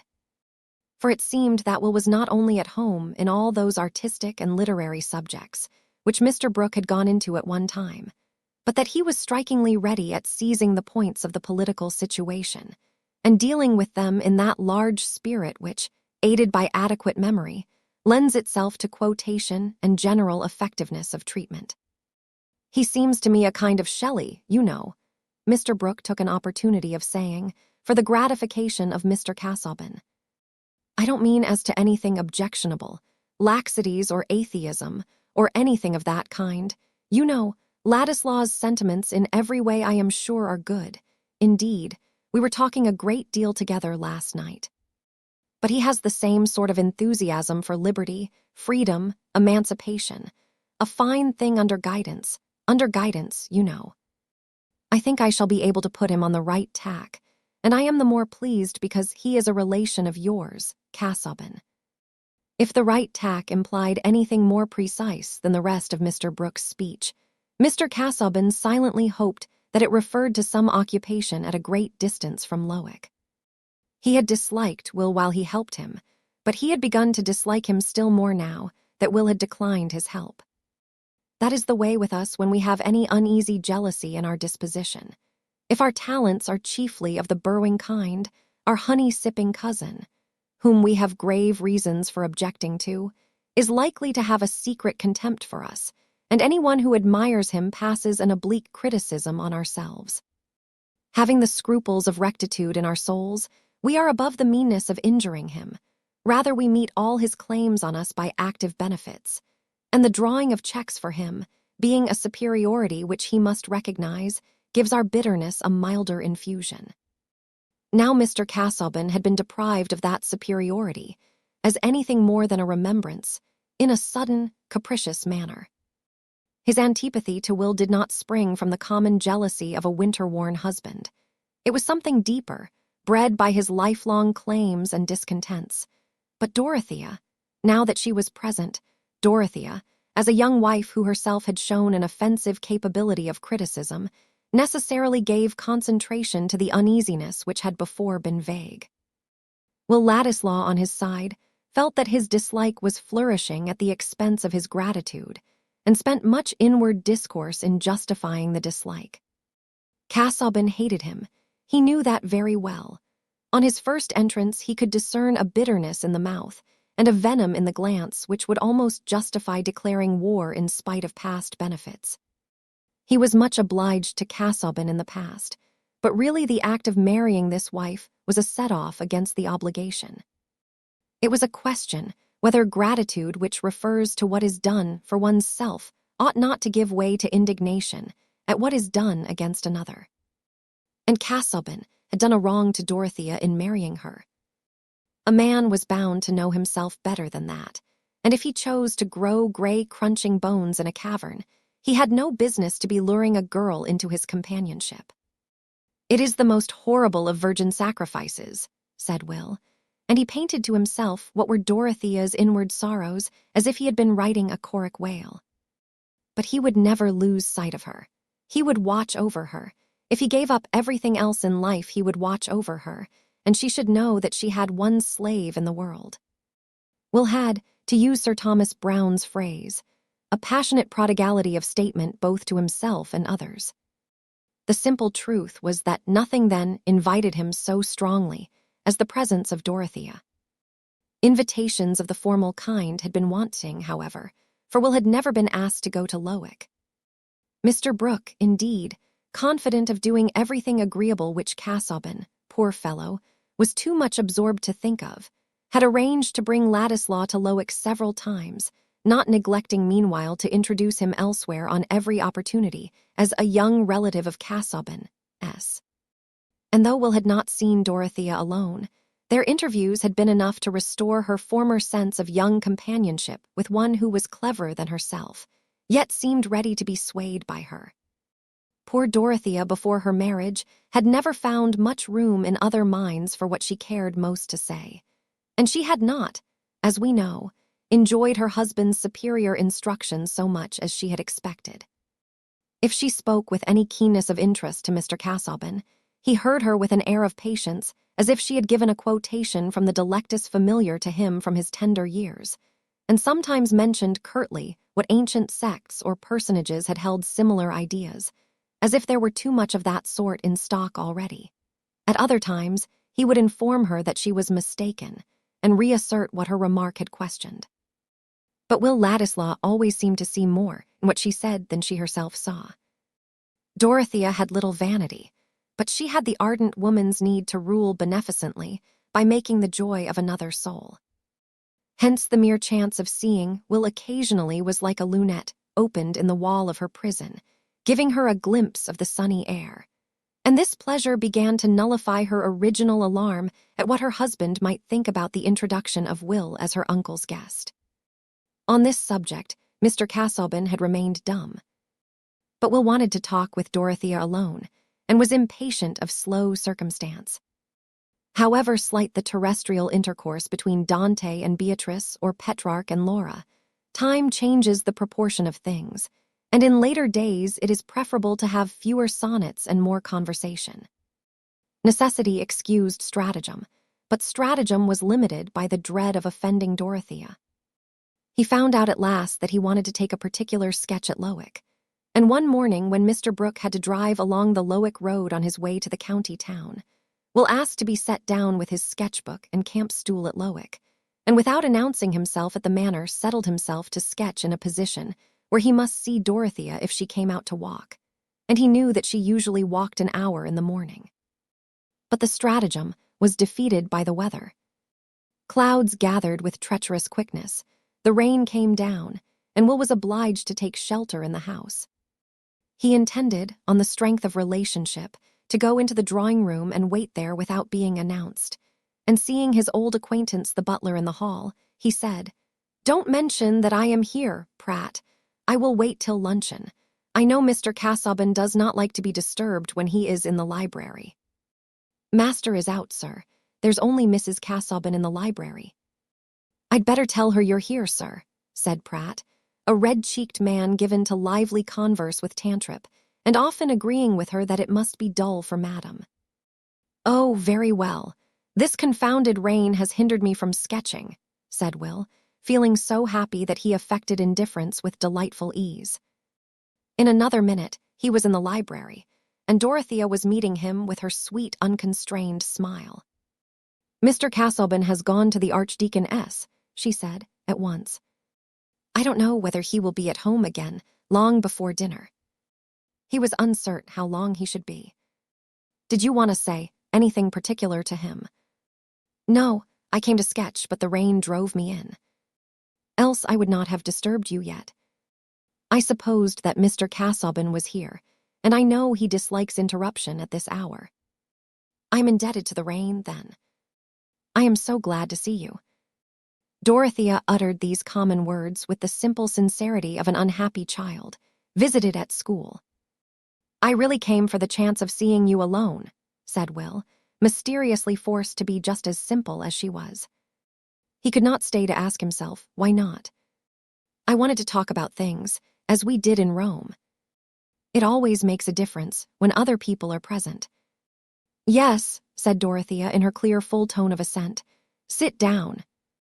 She seated herself on a dark ottoman with the brown books behind her, looking in her plain dress of some thin woolen white material, without a single ornament on her besides her wedding ring, as if she were under a vow to be different from all other women. And Will sat down opposite her at 2 yards' distance, the light falling on his bright curls and delicate, but rather petulant profile, with its defiant curves of lip and chin. Each looked at the other as if they had been 2 flowers which had opened then and there. Dorothea for the moment forgot her husband's mysterious irritation against Will. It seemed fresh water at her thirsty lips to speak without fear to the one person whom she had found receptive, For in looking backward through sadness, she exaggerated a past solace. "I have often thought that I should like to talk to you again," she said, immediately. "It seems strange to me how many things I said to you." "I remember them all," said Will, with the unspeakable content in his soul of feeling that he was in the presence of a creature worthy to be perfectly loved. I think his own feelings at that moment were perfect, for we mortals have our divine moments when love is satisfied in the completeness of the beloved object. "I have tried to learn a great deal since we were in Rome," said Dorothea. "I can read Latin a little, and I am beginning to understand just a little Greek. I can help Mr. Casaubon better now. I can find out references for him and save his eyes in many ways. But it is very difficult to be learned. It seems as if people were worn out on the way to great thoughts and can never enjoy them because they are too tired. If a man has a capacity for great thoughts, he is likely to overtake them before he is decrepit," said Will, with irrepressible quickness. But through certain sensibilities Dorothea was as quick as he, and seeing her face change, he added immediately, "But it is quite true that the best minds have been sometimes overstrained in working out their ideas." "You correct me," said Dorothea. "I expressed myself ill.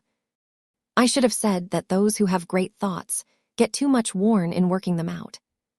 I used to feel about that, even when I was a little girl, and it always seemed to me that the use I should like to make of my life would be to help someone who did great works, so that his burthen might be lighter." Dorothea was led on to this bit of autobiography without any sense of making a revelation.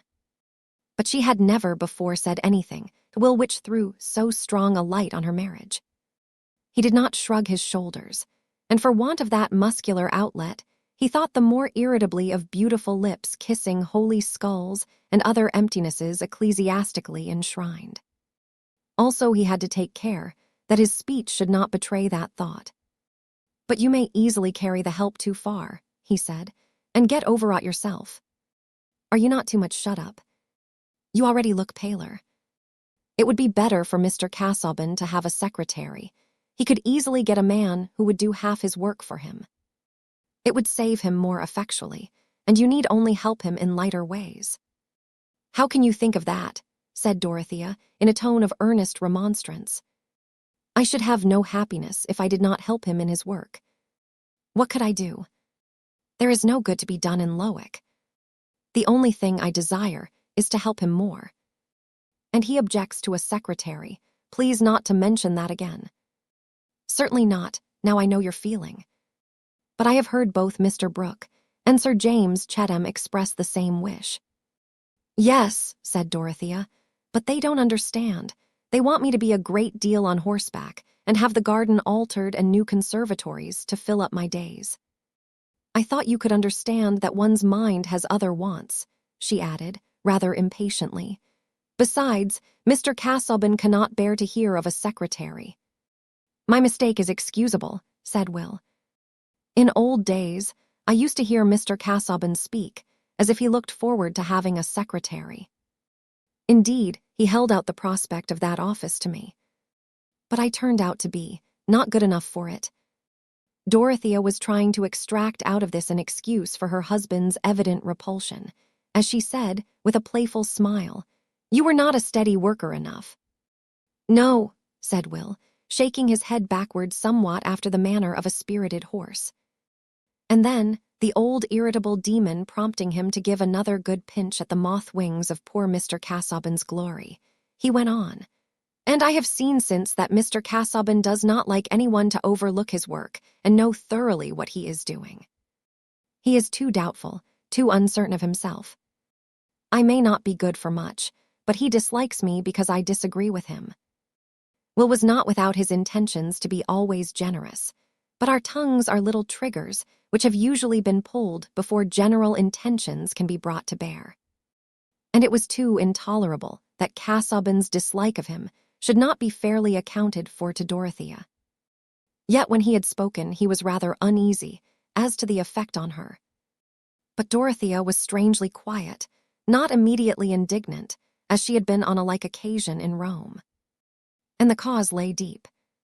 She was no longer struggling against the perception of facts, but adjusting herself to their clearest perception.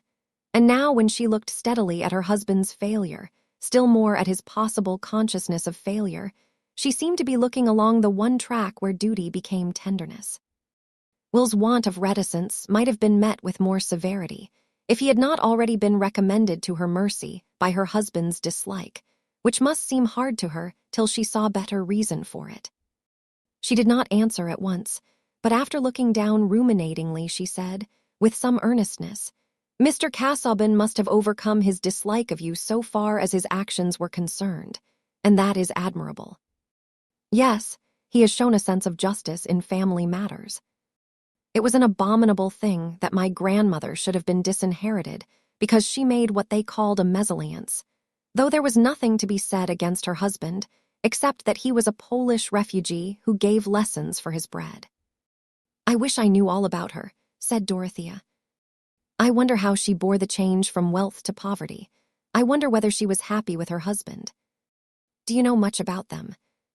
"No, only that my grandfather was a patriot, a bright fellow, could speak many languages, musical, got his bread by teaching all sorts of things.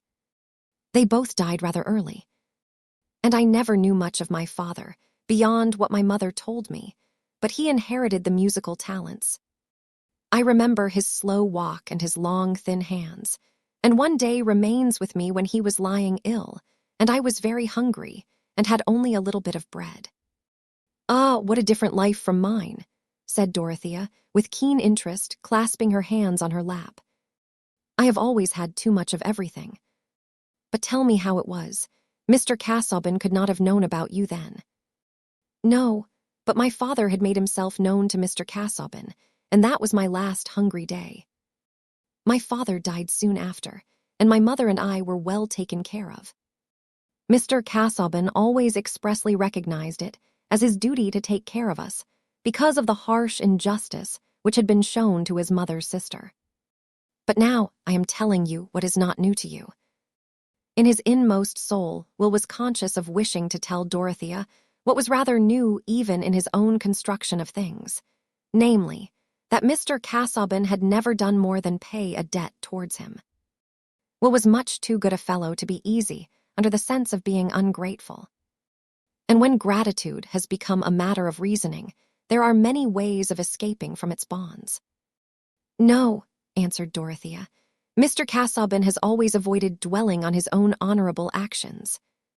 She did not feel that her husband's conduct was depreciated, but this notion of what justice had required in his relations with Will Ladislaw took strong hold on her mind. After a moment's pause, she added, "He had never told me that he supported your mother. Is she still living?" "No, she died by an accident, a fall 4 years ago. It is curious that my mother, too, ran away from her family, but not for the sake of her husband. She never would tell me anything about her family, except that she forsook them to get her own living, when on the stage, in fact. She was a dark-eyed creature, with crisp ringlets, and never seemed to be getting old.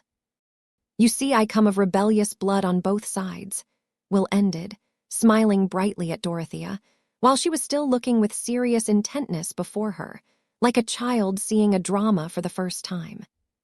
But her face, too, broke into a smile as she said, "That is your apology, I suppose, for having yourself been rather rebellious.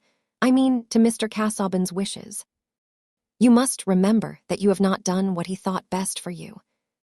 And if he dislikes you, you were speaking of dislike a little while ago, but I should rather say, if he has shown any painful feelings towards you, you must consider how sensitive he has become from the wearing effect of study. Perhaps," she continued, getting into a pleading tone, "my uncle has not told you how serious Mr. Casaubon's illness was. It would be very petty of us who are well and can bear things, to think much of small offenses from those who carry a weight of trial." "You teach me better," said Will. "I will never grumble on that subject again." There was a gentleness in his tone which came from the unutterable contentment of perceiving, what Dorothea was hardly conscious of, that she was traveling into the remoteness of pure pity and loyalty towards her husband. Will was ready to adore her pity and loyalty, if she would associate himself with her in manifesting them. "I have really sometimes been a perverse fellow," he went on, "but I will never again, if I can help it, do or say what you would disapprove." "That is very good of you," said Dorothea, with another open smile. "I shall have a little kingdom then, where I shall give laws. But you will soon go away, out of my rule, I imagine. You will soon be tired of staying at the Grange. That is a point I wanted to mention to you, one of the reasons why I wish to speak to you alone. Mr. Brooke proposes that I should stay in this neighborhood. He has bought one of the Middlemarch newspapers, and he wishes me to conduct that, and also to help him in other ways." "Would not that be a sacrifice of higher prospects for you?" said Dorothea. "Perhaps, but I have always been blamed for thinking of prospects and not settling to anything. And here is something offered to me. If you would not like me to accept it, I will give it up.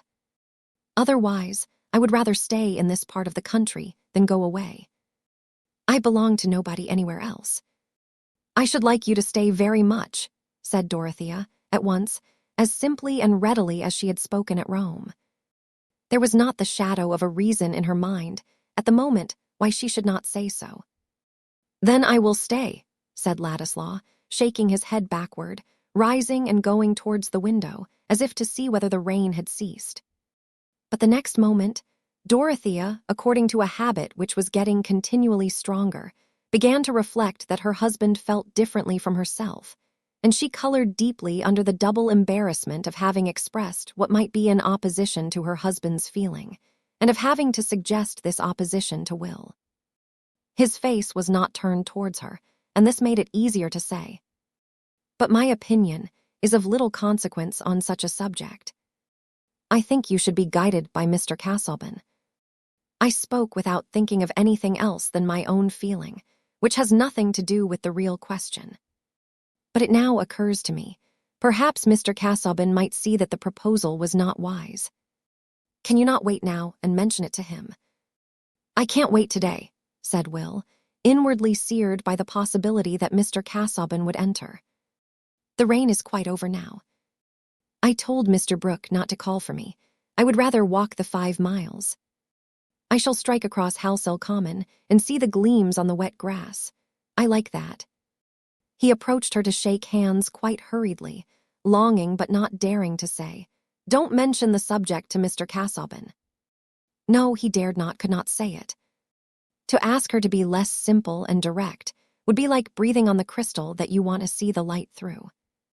And there was always the other great dread, of himself becoming dimmed and forever ray-shorn in her eyes. "I wish you could have stayed," said Dorothea, with a touch of mournfulness, as she rose and put out her hand. She also had her thought which she did not like to express. Will certainly ought to lose no time in consulting Mr. Casaubon's wishes, but for her to urge this might seem an undue dictation. So they only said "goodbye," and Will quitted the house, striking across the fields so as not to run any risk of encountering Mr. Casaubon's carriage, which, however, did not appear at the gate until 4 o'clock. That was an unpropitious hour for coming home. It was too early to gain the moral support under ennui of dressing his person for dinner, and too late to undress his mind of the day's frivolous ceremony and affairs, so as to be prepared for a good plunge into the serious business of study. On such occasions, he usually threw into an easy chair in the library, and allowed Dorothea to read the London papers to him, closing his eyes the while. Today, however, he declined that relief, observing that he had already had too many public details urged upon him. But he spoke more cheerfully than usual when Dorothea asked about his fatigue, and added with that air of formal effort which never forsook him even when he spoke without his waistcoat and cravat, "I have had the gratification of meeting my former acquaintance, Dr. Spanning, today, and of being praised by one who is himself a worthy recipient of praise. He spoke very handsomely of my late tractate on the Egyptian mysteries, using, in fact, terms which it would not become me to repeat." In uttering the last clause, Mr. Casaubon leaned over the elbow of his chair and swayed his head up and down, apparently as a muscular outlet instead of that recapitulation which would not have been becoming. "I am very glad you have had that pleasure," said Dorothea, delighted to see her husband less weary than usual at this hour. "Before you came, I had been regretting that you happened to be out today." "Why so, my dear?" said Mr. Casaubon, throwing himself backward again. "Because Mr. Ladislaw has been here, and he has mentioned a proposal of my uncle, S., which I should like to know your opinion of." Her husband, she felt, was really concerned in this question.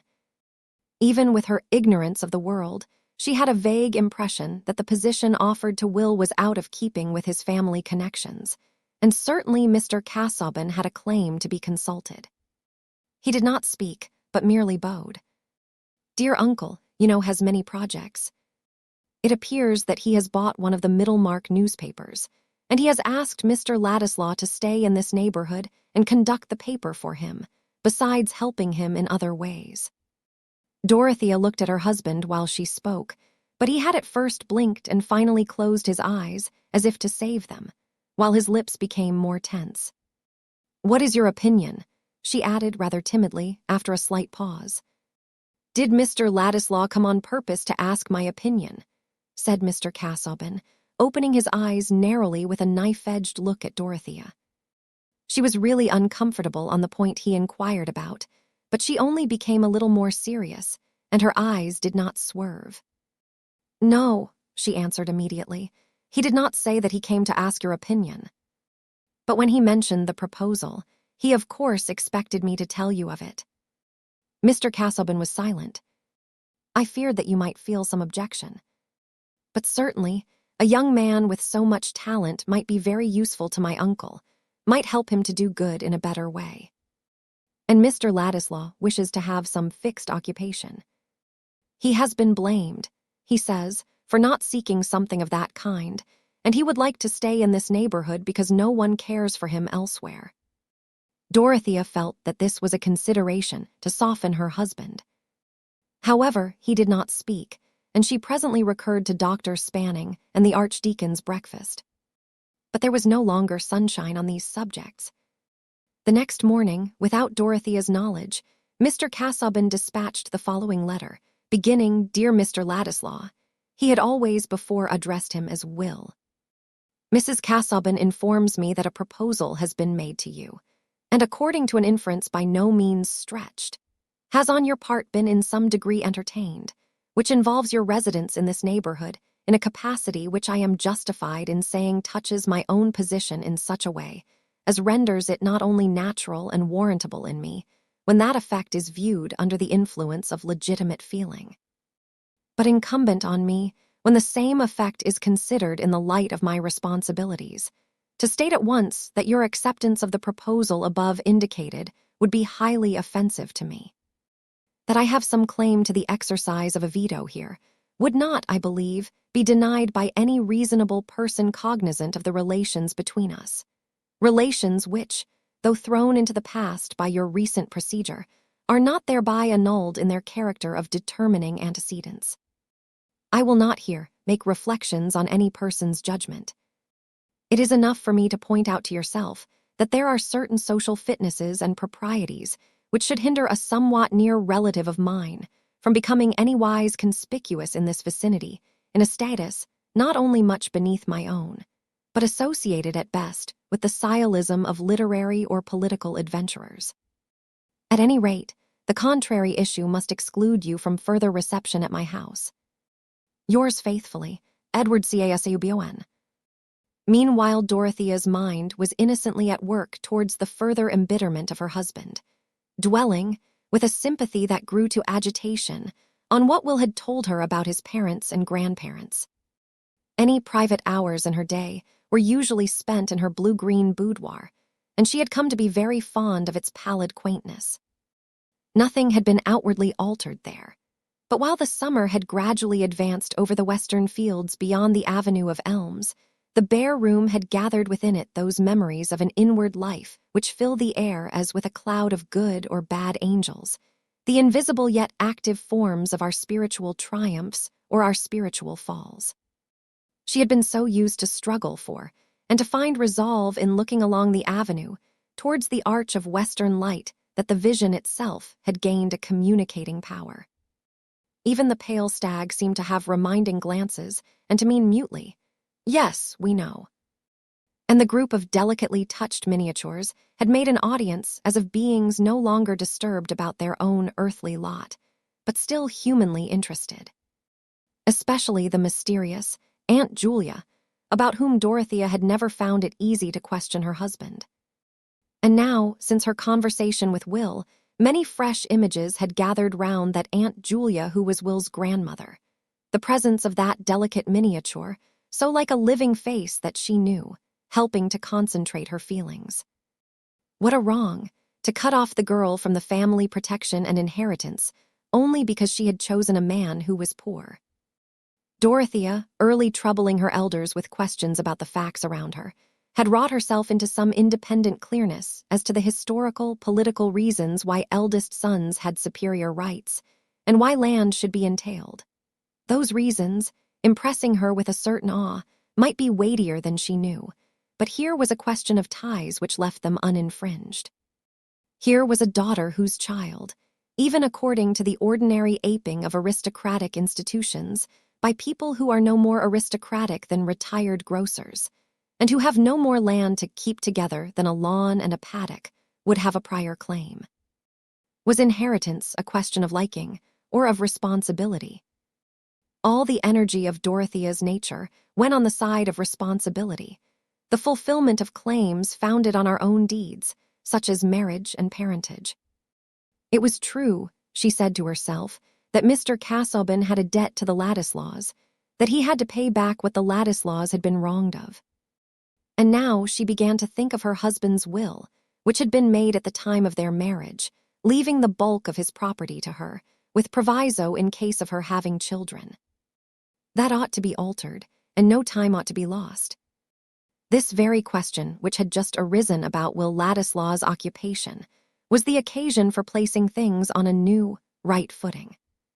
Her husband, she felt sure, according to all his previous conduct, would be ready to take the just view, if she proposed it, she in whose interest an unfair concentration of the property had been urged. His sense of right had surmounted, and would continue to surmount anything that might be called antipathy.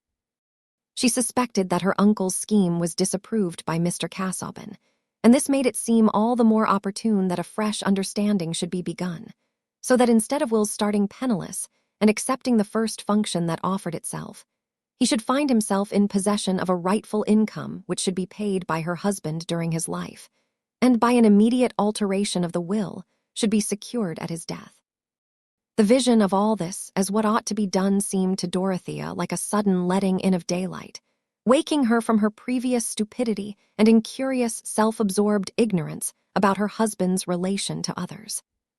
Will Ladislaw had refused Mr. Casaubon's future aid on a ground that no longer appeared right to her, and Mr. Casaubon had never himself seen fully what was the claim upon him.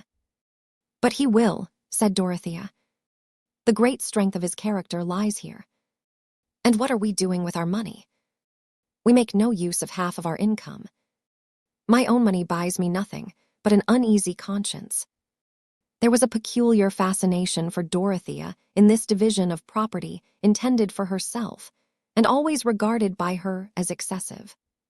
She was blind, you see, to many things obvious to others, likely to tread in the wrong places, as Celia had warned her. Yet her blindness to whatever did not lie in her own pure purpose carried her safely by the side of precipices where vision would have been perilous with fear. The thoughts which had gathered vividness in the solitude of her boudoir occupied her incessantly through the day on which Mr. Casaubon had sent his letter to Will.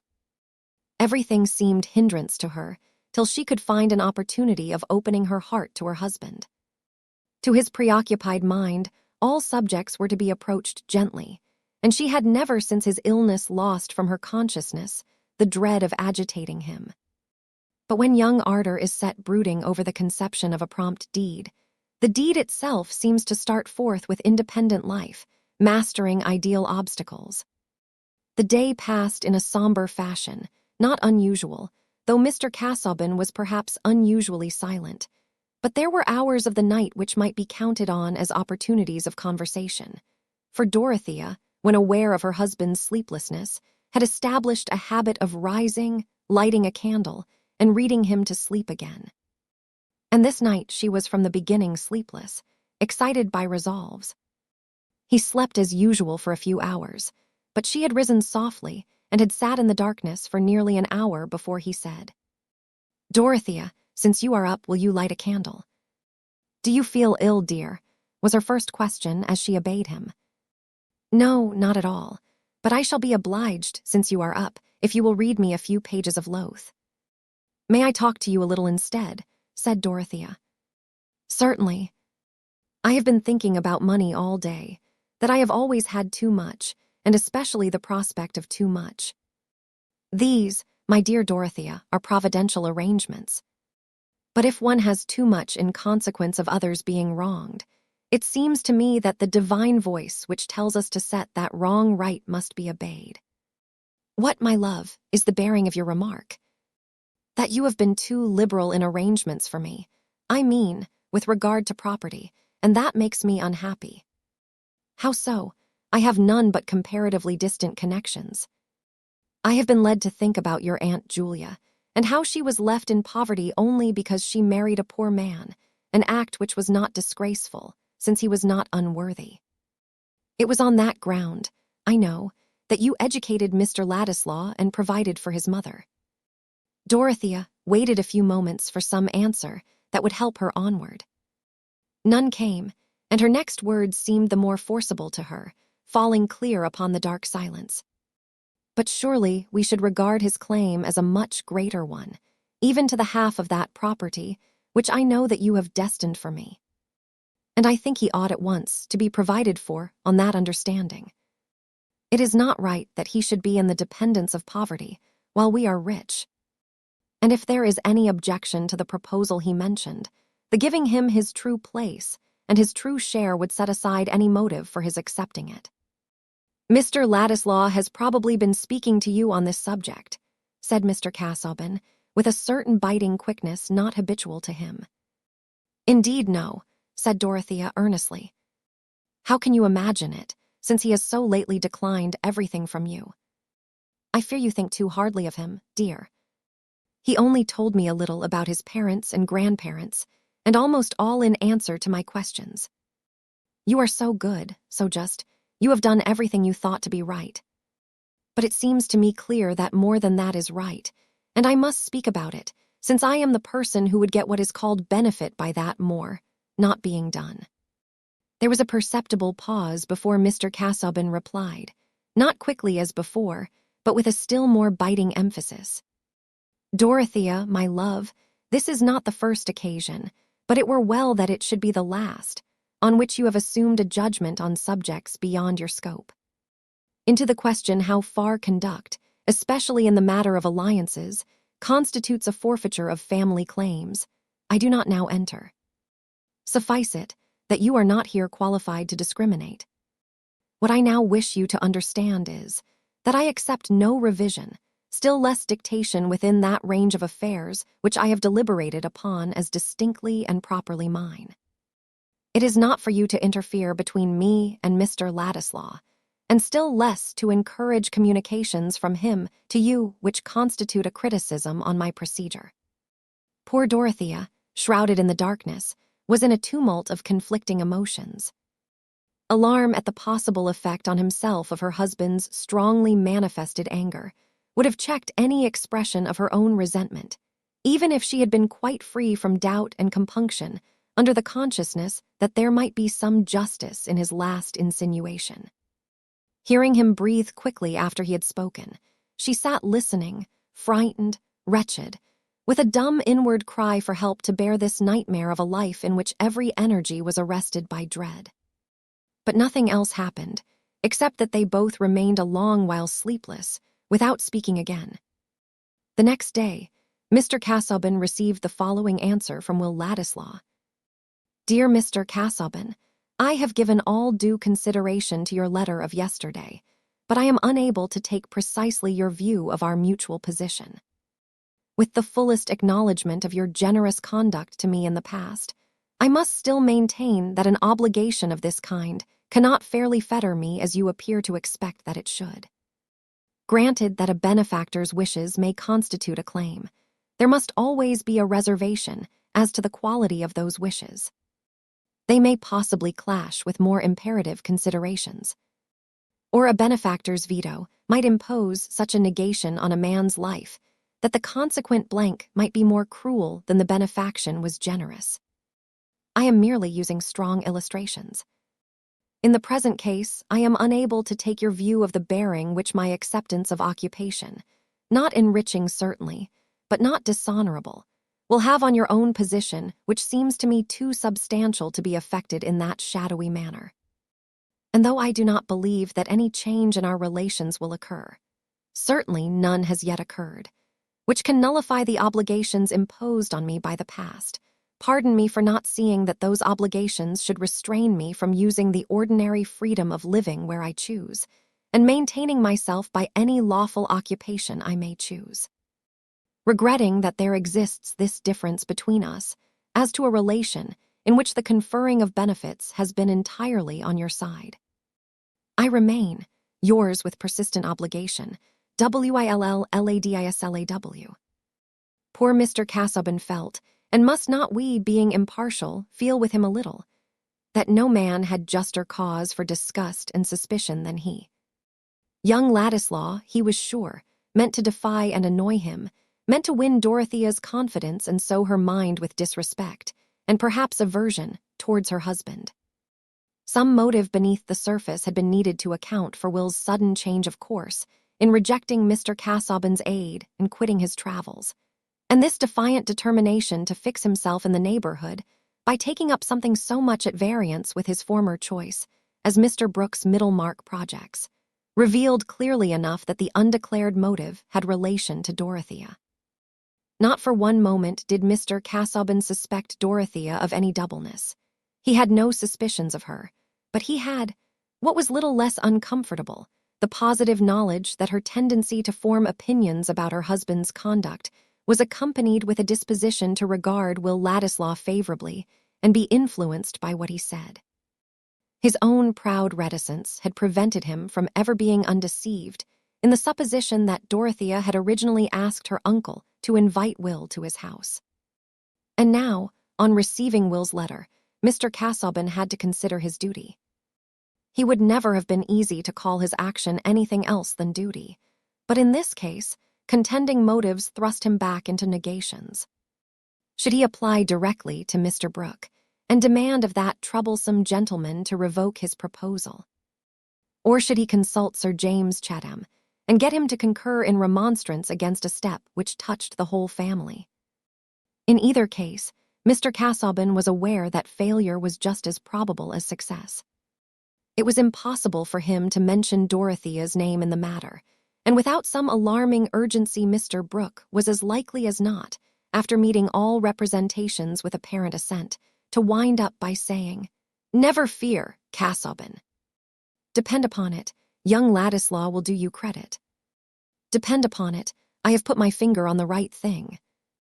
And Mr. Casaubon shrank nervously from communicating on the subject with Sir James Chatham, between whom and himself there had never been any cordiality, and who would immediately think of Dorothea without any mention of her. Poor Mr. Casaubon was distrustful of everybody's feeling towards him, especially as a husband. To let anyone suppose that he was jealous would be to admit their suspected view of his disadvantages. To let them know that he did not find marriage particularly blissful would imply his conversion to their, probably, earlier disapproval. It would be as bad as letting Carp, and Brasenose generally, know how backward he was in organizing the matter for his key to all mythologies. All through his life, Mr. Casaubon had been trying not to admit even to himself the inward sores of self-doubt and jealousy. And on the most delicate of all personal subjects, the habit of proud, suspicious reticence told doubly. Thus Mr. Casaubon remained proudly, bitterly silent. But he had forbidden Will to come to Lowick Manor, and he was mentally preparing other measures of frustration. Chapter 38. C'est beaucoup que le jugement des hommes sur les actions humaines, tot au tard il devient efficace. Gizot. Sir James Chatham could not look with any satisfaction on Mr. Brooke's new courses, but it was easier to object than to hinder. Sir James accounted for his having come in alone one day to lunch with the Cadwalladers by saying, "I can't talk to you as I want before Celia. It might hurt her." "Indeed, it would not be right." "I know what you mean. The pioneer at the Grange," darted in Mrs. Cadwallader almost before the last word was off her friend's tongue. "It is frightful, this taking to buying whistles and blowing them in everybody's hearing. Lying in bed all day and playing at dominoes, like poor Lord Plessy, would be more private and bearable." "I see they are beginning to attack our friend Brooke in the trumpet," said the rector, lounging back and smiling easily, as he would have done if he had been attacked himself. "There are tremendous sarcasms against a landlord not 100 miles from Middlemarch, who receives his own rents and makes no returns." "I do wish Brooke would leave that off," said Sir James, with his little frown of annoyance. "Is he really going to be put in nomination, though?" said Mr. Cadwallader. "I saw Fairbrother yesterday. He's Whiggish himself, hoists brougham and useful knowledge. That's the worst I know of him. And he says that Brooke is getting up a pretty strong party. Bulstrode, the banker, is his foremost man. But he thinks Brooke would come off badly at a nomination." "Exactly," said Sir James with earnestness. "I have been inquiring into the thing, for I've never known anything about Middlemarch politics before, the county being my business. What Brooke trusts to is that they are going to turn out Oliver because he is a Peelite. But Holly tells me that if they send up a Whig at all, it is sure to be Bagster, one of those candidates who come from heaven knows where, but dead against ministers, and an experienced parliamentary man. Hawley's rather rough. He forgot that he was speaking to me. He said if Brooke wanted a pelting, he could get it cheaper than by going to the hustings." "I warned you all of it," said Mrs. Cadwallader, waving her hands outward. "I said to Humphrey long ago, Mr. Brooke is going to make a splash in the mud. And now he has done it." "Well, he might have taken it into his head to marry," said the rector. "That would have been a graver mess than a little flirtation with politics." "He may do that afterwards," said Mrs. Cadwallader, "when he has come out on the other side of the mud with an ague." "What I care for most is his own dignity," said Sir James. "Of course I care the more because of the family. But he's getting on in life now, and I don't like to think of his exposing himself. They will be raking up everything against him." "I suppose it's no use trying any persuasion," said the rector. "There's such an odd mixture of obstinacy and changeableness in Brooke. Have you tried him on the subject?" "Well, no," said Sir James. "I feel a delicacy in appearing to dictate. But I have been talking to this young Ladislaw that Brooke is making a factotum of. Ladislaw seems clever enough for anything. I thought it as well to hear what he had to say, and he is against Brooke's standing this time. I think he'll turn him round. I think the nomination may be staved off." "I know," said Mrs. Cadwallader, nodding. "The independent member hasn't got his speeches well enough by heart. But this Ladislaw, there again is a vexatious business," said Sir James. "We have had him 2 or 3 times to dine at the Hall. You have met him, by the by, as Brooke's guest and a relation of Casaubon, S., thinking he was only on a flying visit. And now I find he's in everybody's mouth in Middlemarch as the editor of the Pioneer. There are stories going about him as a quill-driving alien, a foreign emissary, and what not." "Casaubon won't like that," said the rector. "There is some foreign blood in Ladislaw," returned Sir James. "I hope he won't go into extreme opinions and carry Brooke on." "Oh, he's a dangerous young sprig, that Mr. Ladislaw," said Mrs. Cadwallader, "with his opera songs and his ready tongue. A sort of Byronic hero, an amorous conspirator, it strikes me. And Thomas Aquinas is not fond of him. I could see that the day the picture was brought." "I don't like to begin on the subject with Casaubon," said Sir James. "He has more right to interfere than I, but it's a disagreeable affair all round. What a character for anybody with decent connections to show himself in, one of those newspaper fellows. You have only to look at Keck, who manages the trumpet. I saw him the other day with Holly. His writing is sound enough, I believe, but he's such a low fellow that I wished he had been on the wrong side. What can you expect with these peddling Middlemarch papers? Said the rector.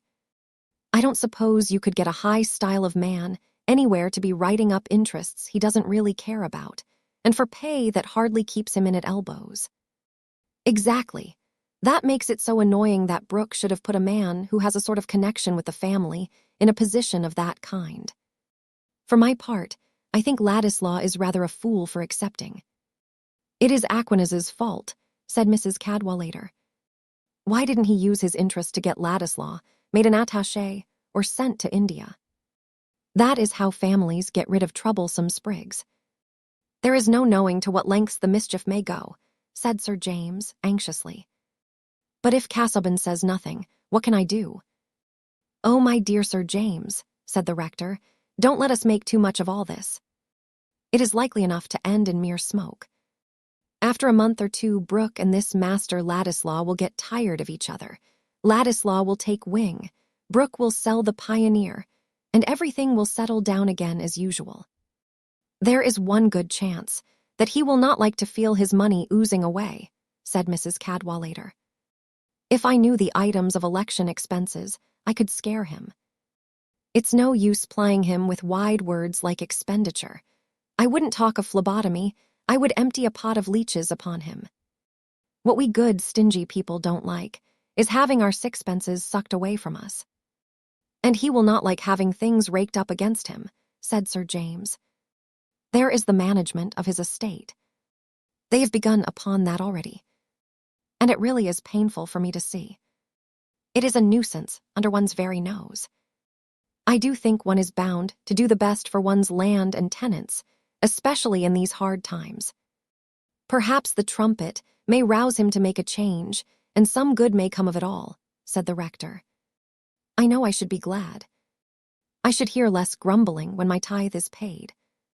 I don't know what I should do if there were not a modus in Tipton. I want him to have a proper man to look after things. I want him to take on Garth again, said Sir James. He got rid of Garth 12 years ago, and everything has been going wrong since. I think of getting Garth to manage for me. He has made such a capital plan for my buildings, and Lovegood is hardly up to the mark. But Garth would not undertake the Tipton estate again, unless Brooke left it entirely to him. In the right of it, too, said the rector. Garth is an independent fellow, an original, simple-minded fellow. One day, when he was doing some valuation for me, he told me point-blank that clergymen seldom understood anything about business and did mischief when they meddled. But he said it as quietly and respectfully as if he had been talking to me about sailors. He would make a different parish of Tipton if Brooke would let him manage. I wish, by the help of the trumpet, you could bring that round. If Dorothea had kept near her uncle, there would have been some chance, said Sir James. She might have got some power over him in time, and she was always uneasy about the estate. She had wonderfully good notions about such things. But now Casaubon takes her up entirely. Celia complains a good deal. We can hardly get her to dine with us, since he had that fit. Sir James ended with a look of pitying disgust, and Mrs. Cadwallader shrugged her shoulders as much as to say that she was not likely to see anything new in that direction. Poor Casaubon, the rector said. That was a nasty attack. I thought he looked shattered the other day at the Archdeacon's. In point of fact, resumed Sir James, not choosing to dwell on fits, Brooke doesn't mean badly by his tenants or anyone else, but he has got that way of paring and clipping at expenses. Come, that's a blessing, said Mrs. Cadwallader. That helps him to find himself in a mourning. He may not know his own opinions, but he does know his own pocket. I don't believe a man is in pocket by stinginess on his land, said Sir James. Oh, stinginess may be abused like other virtues. It will not do to keep one's own pigs lean, said Mrs. Cadwallader, who had risen to look out of the window. But talk of an independent politician, and he will appear. What, Brooke? Said her husband. Yes, now you ply him with the trumpet, Humphrey, and I will put the leeches on him." "What will you do, Sir James?" "The fact is, I don't like to begin about it with Brooke, in our mutual position. The whole thing is so unpleasant." "I do wish people would behave like gentlemen," said the good baronet, feeling that this was a simple and comprehensive program for social well-being. "Here you all are, said Mr. Brooke, shuffling round and shaking hands. "I was going up to the hall by and by, Chatham. But it's pleasant to find everybody, you know. Well, what do you think of things? Going on a little fast?" It was true enough, what Lafitte said. Since yesterday, a century has passed away. They're in the next century, you know, on the other side of the water. Going on faster than we are. "Why, yes," said the rector, taking up the newspaper. "Here is the Trumpet, accusing you of lagging behind. Did you see?" No," said Mr. Brooke, dropping his gloves into his hat and hastily adjusting his eyeglass. But Mr. Cadwallader kept the paper in his hand, saying, with a smile in his eyes, "Look here, all this is about a landlord not 100 miles from Middlemarch, who receives his own rents. They say he is the most retrogressive man in the county. I think you must have taught them that word in the Pioneer. Oh, that is Keck, an illiterate fellow, you know. Retrogressive, now. Come, that's capital. He thinks it means destructive. They want to make me out a destructive, you know," said Mr. Brooke, with that cheerfulness which is usually sustained by an adversary's ignorance. "I think he knows the meaning of the word. Here is a sharp stroke or two. If we had to describe a man who is retrogressive in the most evil sense of the word, we should say, he is one who would dub himself a reformer of our Constitution, while every interest for which he is immediately responsible is going to decay. A philanthropist who cannot bear one rogue to be hanged, but does not mind 5 honest tenants being half-starved. A man who shrieks at corruption and keeps his farms at rack rent. Who roars himself red at rotten boroughs, and does not mind if every field on his farms has a rotten gate. A man very open-hearted to Leeds and Manchester, no doubt. He would give any number of representatives who will pay for their seats out of their own pockets. What he objects to giving is a little return on rent days to help a tenant to buy stock, or an outlay on repairs to keep the weather out at a tenant's barn door, or make his house look a little less like an Irish cottier's. But we all know the wag's definition of a philanthropist, a man whose charity increases directly as the square of the distance, and so on. All the rest is to show what sort of legislator a philanthropist is likely to make," ended the rector, throwing down the paper and clasping his hands at the back of his head, while he looked at Mr. Brooke with an air of amused neutrality. "Come, that's rather good, you know," said Mr. Brooke, taking up the paper and trying to bear the attack as easily as his neighbor did, but coloring and smiling rather nervously. "That about roaring himself red at rotten boroughs. I never made a speech about rotten boroughs in my life. And as to roaring myself red, and that kind of thing, these men never understand what is good satire. Satire, you know, should be true up to a certain point. I recollect they said that in the Edinburgh somewhere, it must be true up to a certain point." "Well, that is really a hit about the gates," said Sir James, anxious to tread carefully. "Dagley complained to me the other day that he hadn't got a decent gate on his farm. Garth has invented a new pattern of gate. I wish you would try it. One ought to use some of one's timber in that way. You go in for fancy farming, you know, Chatham," said Mr. Brooke, appearing to glance over the columns of the Trumpet. "That's your hobby, and you don't mind the expense." "I thought the most expensive hobby in the world was standing for Parliament," said Mrs. Cadwallader. "They said the last unsuccessful candidate at Middlemarch, Giles, wasn't his name. Spent £10,000 and failed because he did not bribe enough. What a bitter reflection for a man." "Somebody was saying," said the rector laughingly, "that East Retford was nothing to Middlemarch for bribery." "Nothing of the kind," said Mr. Brooke. "The Tories bribe, you know.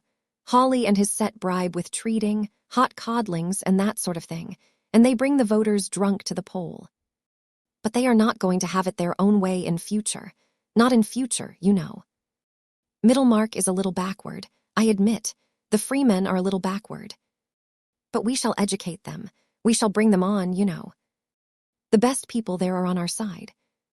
Holly says you have men on your side who will do you harm, remarked Sir James. He says Bulstrode the banker will do you harm. And that if you got pelted, interposed Mrs. Cadwallader, half the rotten eggs would mean hatred of your committeeman. Good heavens. Think what it must be to be pelted for wrong opinions. And I seem to remember a story of a man they pretended to chair and let him fall into a dust heap on purpose. Pelting is nothing to their finding holes in one's coat, said the rector. I confess that's what I should be afraid of if we parsons had to stand at the hustings for preferment. I should be afraid of their reckoning up all my fishing days. Upon my word, I think the truth is the hardest missile one can be pelted with. The fact is, said Sir James, if a man goes into public life, he must be prepared for the consequences. He must make himself proof against calumny. My dear Chatham, that is all very fine, you know, said Mr. Brooke. But how will you make yourself proof against calumny? You should read history, look at ostracism, persecution, martyrdom, and that kind of thing. They always happen to the best men, you know. But what is that in Horace? Fiat justitia ruet something or other. Exactly, said Sir James, with a little more heat than usual. What I mean by being proof against calumny is being able to point to the fact as a contradiction.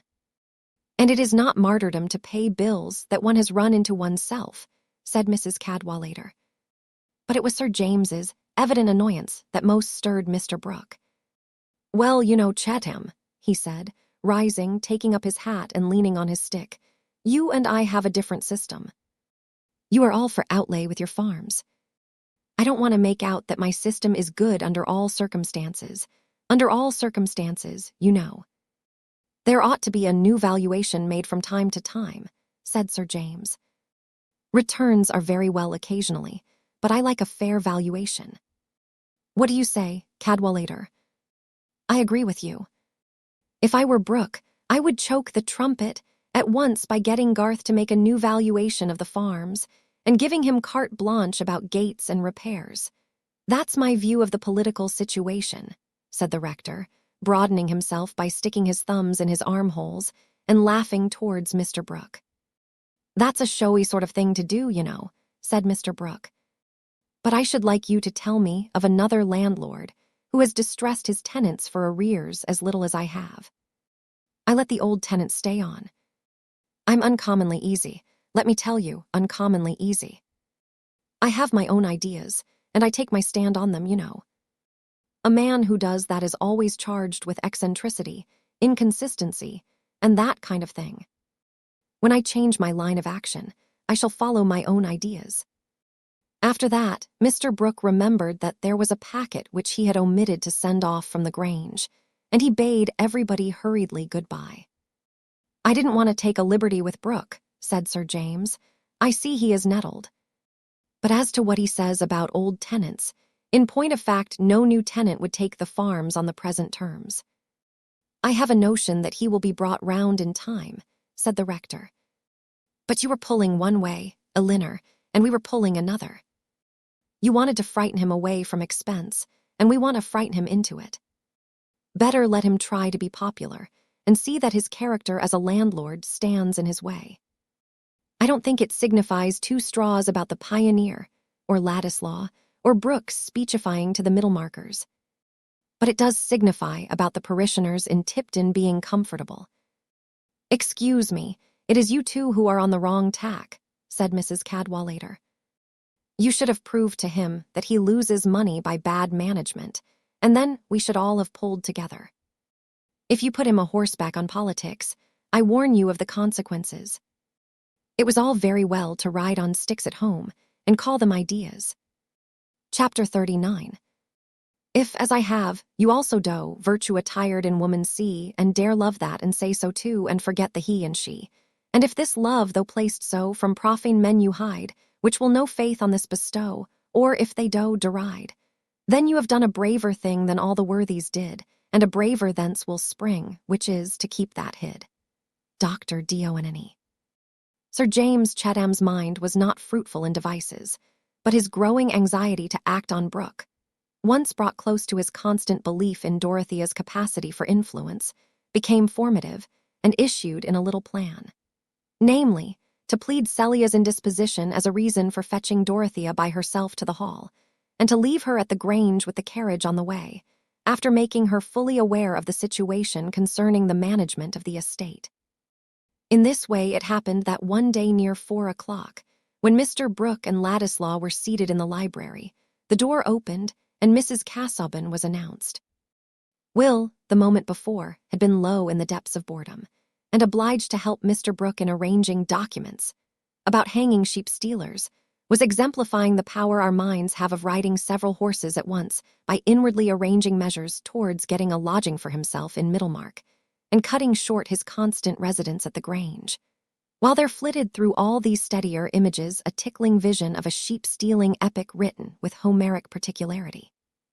When Mrs. Casaubon was announced, he started up as from an electric shock and felt a tingling at his finger ends.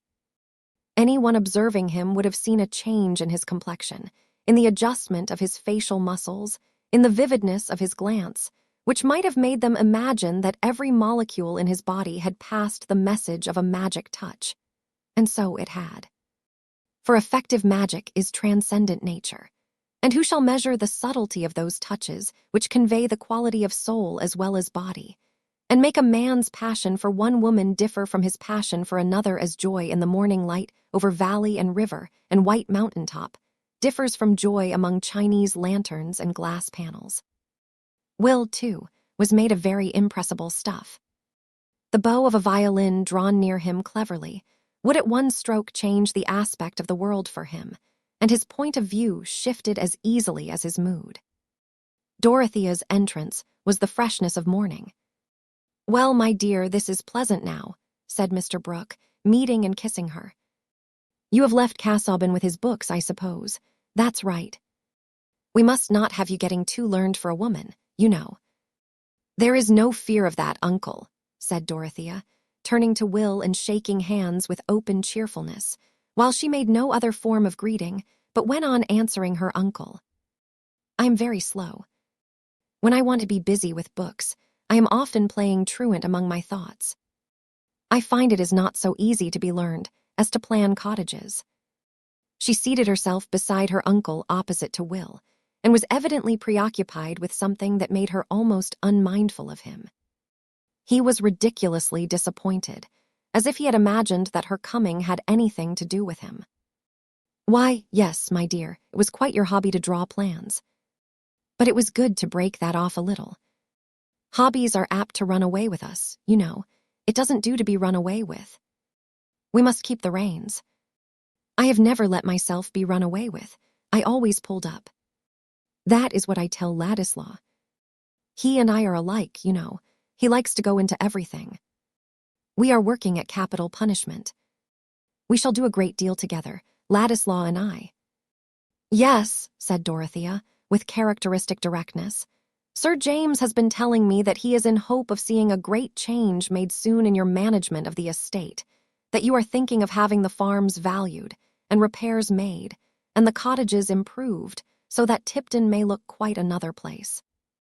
Oh, how happy," she went on, clasping her hands, with a return to that more childlike impetuous manner, which had been subdued since her marriage. "If I were at home still, I should take to writing again, that I might go about with you and see all that. And you are going to engage Mr. Garth, who praised my cottages, Sir James says." "Chatham is a little hasty, my dear," said Mr. Brooke, coloring slightly. "A little hasty, you know." "I never said I should do anything of the kind. I never said I should not do it, you know." "He only feels confident that you will do it," said Dorothea, in a voice as clear and unhesitating as that of a young chorister chanting a credo. "Because you mean to enter Parliament as a member who cares for the improvement of the people, and one of the first things to be made better is the state of the land and the laborers. Think of Kit Downs, uncle, who lives with his wife and 7 children in a house with 1 sitting room and 1 bedroom hardly larger than this table. And those poor Dagleys in their tumble-down farmhouse, where they live in the back kitchen and leave the other rooms to the rats. That is one reason why I did not like the pictures here, dear uncle, which you think me stupid about. I used to come from the village with all that dirt and coarse ugliness like a pain within me, and the simpering pictures in the drawing room seemed to me like a wicked attempt to find delight in what is false, while we don't mind how hard the truth is for the neighbors outside our walls.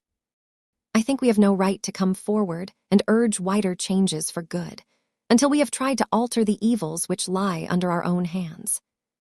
Dorothea had gathered emotion as she went on, and had forgotten everything except the relief of pouring forth her feelings, unchecked, an experience once habitual with her, but hardly ever present since her marriage, which had been a perpetual struggle of energy with fear. For the moment, Will's admiration was accompanied with a chilling sense of remoteness. A man is seldom ashamed of feeling that he cannot love a woman so well when he sees a certain greatness in her, nature having intended greatness for men. But nature has sometimes made sad oversights in carrying out her intention, as in the case of good Mr. Brooke, whose masculine consciousness was at this moment in rather a stammering condition under the eloquence of his niece. He could not immediately find any other mode of expressing himself than that of rising, fixing his eyeglass, and fingering the papers before him. At last he said, "There is something in what you say, my dear, something in what you say, but not everything, Ladislaw. You and I don't like our pictures and statues being found fault with. Young ladies are a little ardent, you know, a little one-sided, my dear. Fine art, poetry, that kind of thing, elevates a nation, emollit mores, you understand a little Latin now. But what?" These interrogatives were addressed to the footman, who had come in to say that the keeper had found one of Dagley's boys with a leveret in his hand, just killed. I'll come. I shall let him off easily, you know," said Mr. Brooke aside to Dorothea, shuffling away very cheerfully. "I hope you feel how right this change is that Sir James wishes for," said Dorothea to Will, as soon as her uncle was gone. "I do, now I have heard you speak about it. I shall not forget what you have said. But can you think of something else at this moment? I may not have another opportunity of speaking to you about what has occurred," said Will, rising with a movement of impatience and holding the back of his chair with both hands. "Pray tell me what it is," said Dorothea, anxiously, also rising and going to the open window, where Monk was looking in, panting and wagging his tail. She leaned her back against the window frame and laid her hand on the dog's head. For though, as we know, she was not fond of pets that must be held in the hands or trodden on, she was always attentive to the feelings of dogs, and very polite if she had to decline their advances. Will followed her only with his eyes and said, "I presume you know that Mr. Casaubon has forbidden me to go to his house." "No, I did not," said Dorothea after a moment's pause. She was evidently much moved. "I am very, very sorry," she added mournfully. She was thinking of what Will had no knowledge of, the conversation between her and her husband in the darkness, and she was anew smitten with hopelessness that she could influence Mr. Casaubon's action. But the marked expression of her sorrow convinced Will that it was not all given to him personally, and that Dorothea had not been visited by the idea that Mr. Casaubon's dislike and jealousy of him turned upon herself. He felt an odd mixture of delight and vexation, of delight that he could dwell and be cherished in her thought as in a pure home, without suspicion and without stint, of vexation because he was of too little account with her, was not formidable enough, was treated with an unhesitating benevolence which did not flatter him. But his dread of any change in Dorothea was stronger than his discontent, and he began to speak again in a tone of mere explanation. "Mr. Casaubon's reason is his displeasure at my taking a position here which he considers unsuited to my rank as his cousin. I have told him that I cannot give way on this point. It is a little too hard on me to expect that my course in life is to be hampered by prejudices which I think ridiculous. Obligation may be stretched till it is no better than a brand of slavery stamped on us when we were too young to know its meaning. I would not have accepted the position if I had not meant to make it useful and honorable. I am not bound to regard family dignity in any other light. Dorothea felt wretched. She thought her husband altogether in the wrong, on more grounds than Will had mentioned. "It is better for us not to speak on the subject," she said, with a tremulousness not common in her voice, "since you and Mr. Casaubon disagree. You intend to remain." She was looking out on the lawn, with melancholy meditation. "Yes, but I shall hardly ever see you now," said Will, in a tone of almost boyish complaint. "No," said Dorothea, turning her eyes full upon him, "hardly ever. But I shall hear of you.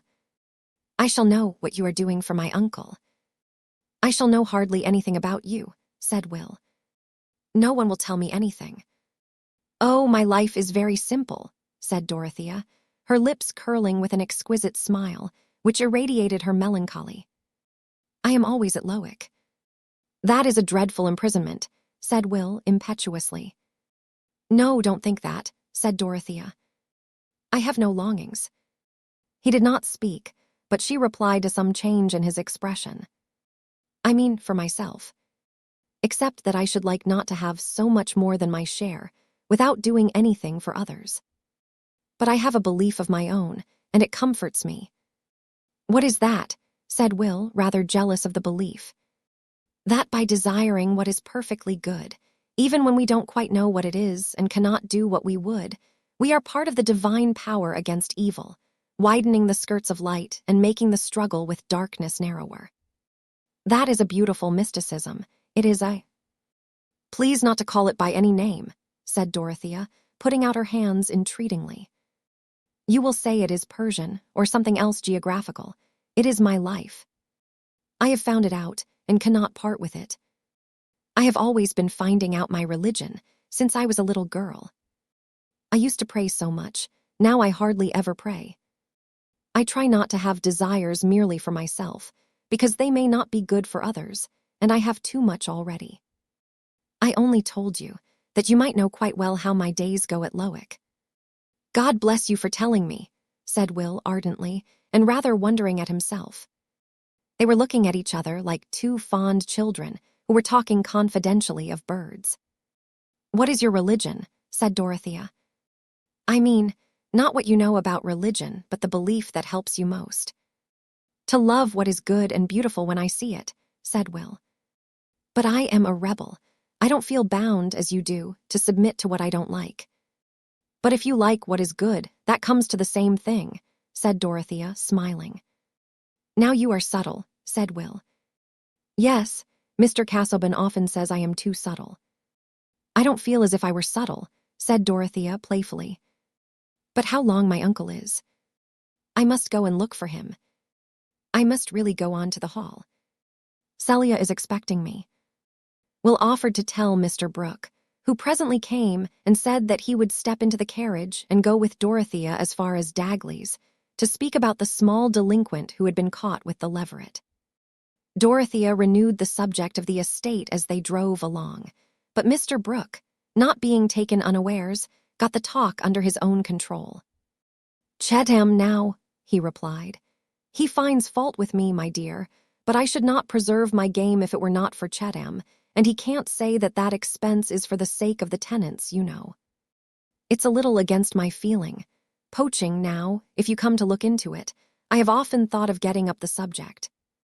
Not long ago, Flavel, the Methodist preacher, was brought up for knocking down a hare that came across his path when he and his wife were walking out together. He was pretty quick and knocked it on the neck." "That was very brutal, I think," said Dorothea. "Well, now, it seemed rather black to me, I confess, in a Methodist preacher, you know." And Johnson said, "You may judge what a hypocrite he is." And upon my word, I thought Flavel looked very little like the highest style of man, as somebody calls the Christian. Young, the poet Young, I think, you know Young. Well, now, Flavel in his shabby black gaiters, pleading that he thought the Lord had sent him and his wife a good dinner, and he had a right to knock it down, though not a mighty hunter before the Lord, as Nimrod was. I assure you it was rather comic. Fielding would have made something of it, or Scott. Now, Scott might have worked it up. But really, when I came to think of it, I couldn't help liking that the fellow should have a bit of hair to say grace over. It's all a matter of prejudice. Prejudice with the law on its side, you know, about the stick and the gaiters and so on. However, it doesn't do to reason about things, and law is law. But I got Johnson to be quiet, and I hushed the matter up. I doubt whether Chettam would not have been more severe, and yet he comes down on me as if I were the hardest man in the county. But here we are at Dagley's. Mr. Brooke got down at a farmyard gate, and Dorothea drove on. It is wonderful how much uglier things will look when we only suspect that we are blamed for them. Even our own persons in the glass are apt to change their aspect for us after we have heard some frank remark on their less admirable points. And on the other hand, it is astonishing how pleasantly conscience takes our encroachments on those who never complain or have nobody to complain for them. Dagley's homestead never before looked so dismal to Mr. Brooke as it did today, with his mind thus sore about the fault-finding of the trumpet, echoed by Sir James. It is true that an observer, under that softening influence of the fine arts which makes other people's hardships picturesque, might have been delighted with this homestead called Freeman's End. The old house had dormer windows in the dark red roof. 2 of the chimneys were choked with ivy. The large porch was blocked up with bundles of sticks, and half the windows were closed with gray worm-eaten shutters about which the jasmine boughs grew in wild luxuriance. The moldering garden wall with hollyhocks peeping over it was a perfect study of highly mingled subdued color, and there was an aged goat, kept doubtless on interesting superstitious grounds, lying against the open back kitchen door. The mossy thatch of the cowshed, the broken gray barn doors, the pauper laborers in ragged breeches who had nearly finished unloading a wagon of corn into the barn ready for early thrashing, the scanty dairy of cows being tethered for milking and leaving one half of the shed in brown emptiness, the very pigs and white ducks seeming to wander about the uneven, neglected yard, as if in low spirits from feeding on a too meager quality of rinsings. All these objects under the quiet light of a sky marbled with high clouds would have made a sort of picture which we have all paused over as a charming bit, touching other sensibilities than those which are stirred by the depression of the agricultural interest, with the sad lack of farming capital, as seen constantly in the newspapers of that time. But these troublesome associations were just now strongly present to Mr. Brooke, and spoiled the scene for him. Mr. Dagley himself made a figure in the landscape, carrying a pitchfork and wearing his milking hat, a very old beaver flattened in front. His coat and breeches were the best he had, and he would not have been wearing them on this weekday occasion if he had not been to market and returned later than usual, having given himself the rare treat of dining at the public table of the Blue Bull. How he came to fall into this extravagance would perhaps be matter of wonderment to himself on the morrow. But before dinner something in the state of the country, a slight pause in the harvest before the far dips were cut, the stories about the new king and the numerous handbills on the walls had seemed to warrant a little recklessness. It was a maxim about Middlemarch, and regarded as self-evident, that good meat should have good drink, which last Dagley interpreted as plenty of table ale well followed up by rum and water. These liquors have so far truth in them that they were not false enough to make poor Dagley seem merry. They only made his discontent less tongue-tied than usual.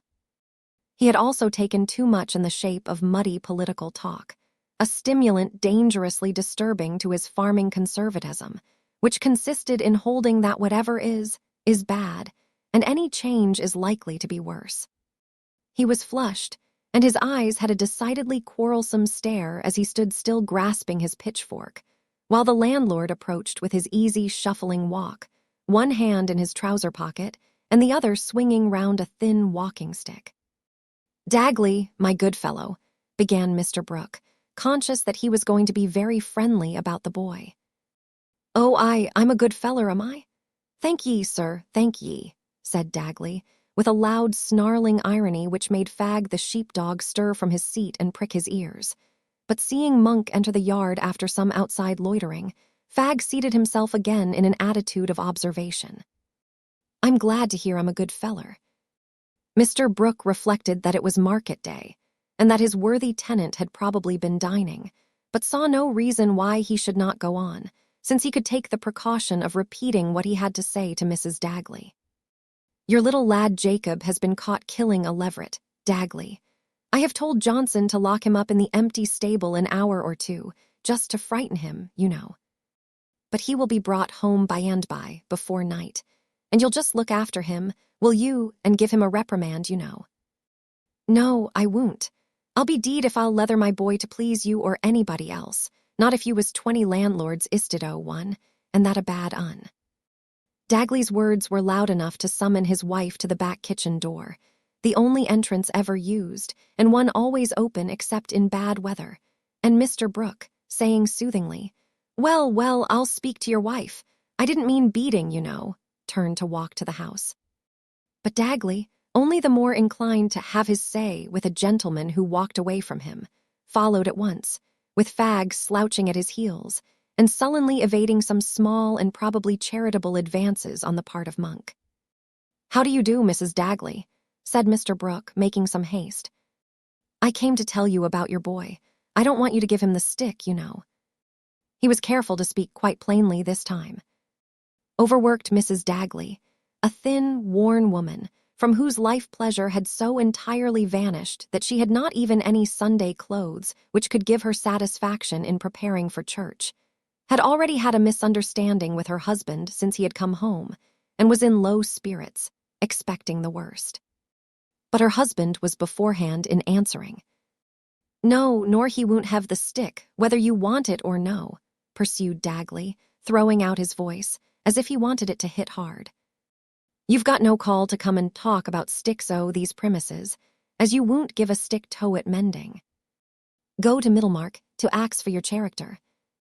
"You'd far better hold your tongue, Dagley," said the wife, "and not kick your own trough over. When a man, as is father of a family, has been spent money at market, and made himself the worse for liquor, he's done enough mischief for one day. But I should like to know what my boy 's done, sir." "Neither do you mind what he's done," said Dagley more fiercely. "It's my business to speak and not yourn. And I will speak too. I'll have my say, supper or no. And what I say is, as I've lived Yupo, your ground from my father and grandfather afore me, and have dropped our money in tot, and me and my children might lie and rot on the ground for top dressin', as we can't find the money to buy, if the king wasn't to put a stop." "My good fellow, you're drunk, you know," said Mr. Brooke, confidentially but not judiciously. Another day," he added, turning as if to go. But Dagley immediately fronted him, and Fagg at his heels growled low, as his master's voice grew louder and more insulting, while Monk also drew close in silent, dignified watch. The laborers on the wagon were pausing to listen, and it seemed wiser to be quite passive than to attempt a ridiculous flight pursued by a bawling man. "I'm no more drunk nor you are, nor so much," said Dagley. "I can carry my liquor, and I know what I mean. And I mean as the king all put a stop to tea, for them say it as knows it, as there's to be a rinform, and them landlords as never done the right thing by their tenants, all be treated that way as they'll have to scuttle off. And there's them Middlemarch knows what the rinform is, and as knows who'll have to scuttle. Says they, I know who your landlord is. And says I hope you're the better for knowin' him I aren't. Says they, he's a close-fisted un. Aye, says I, he's a man for the rinform, says they. That's what they says. And I made out what the rinform were, and it were to send you and your likes scuttlin', and why, pretty strong-smellin' things too. And you may do as you like now, for I'm none afeard on you. And you'd better let my boy alone, and look to yoursen, afore the rinform has got Yupo your back.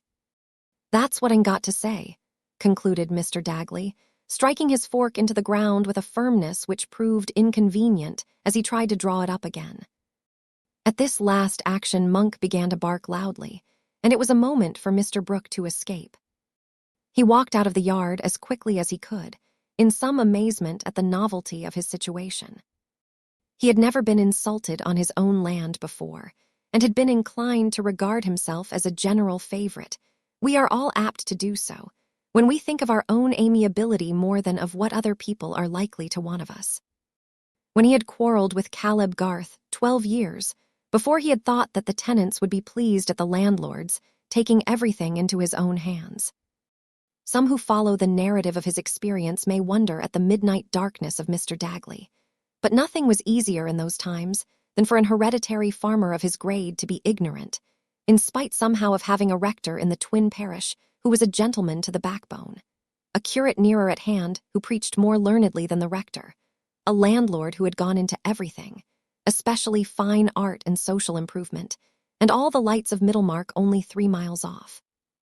As to the facility with which mortals escape knowledge, try an average acquaintance in the intellectual blaze of London, and consider what that eligible person for a dinner party would have been if he had learned scant skill in summing from the parish clerk of Tipton, and read a chapter in the Bible with immense difficulty, because such names as Isaiah or Apollos remained unmanageable after twice spelling.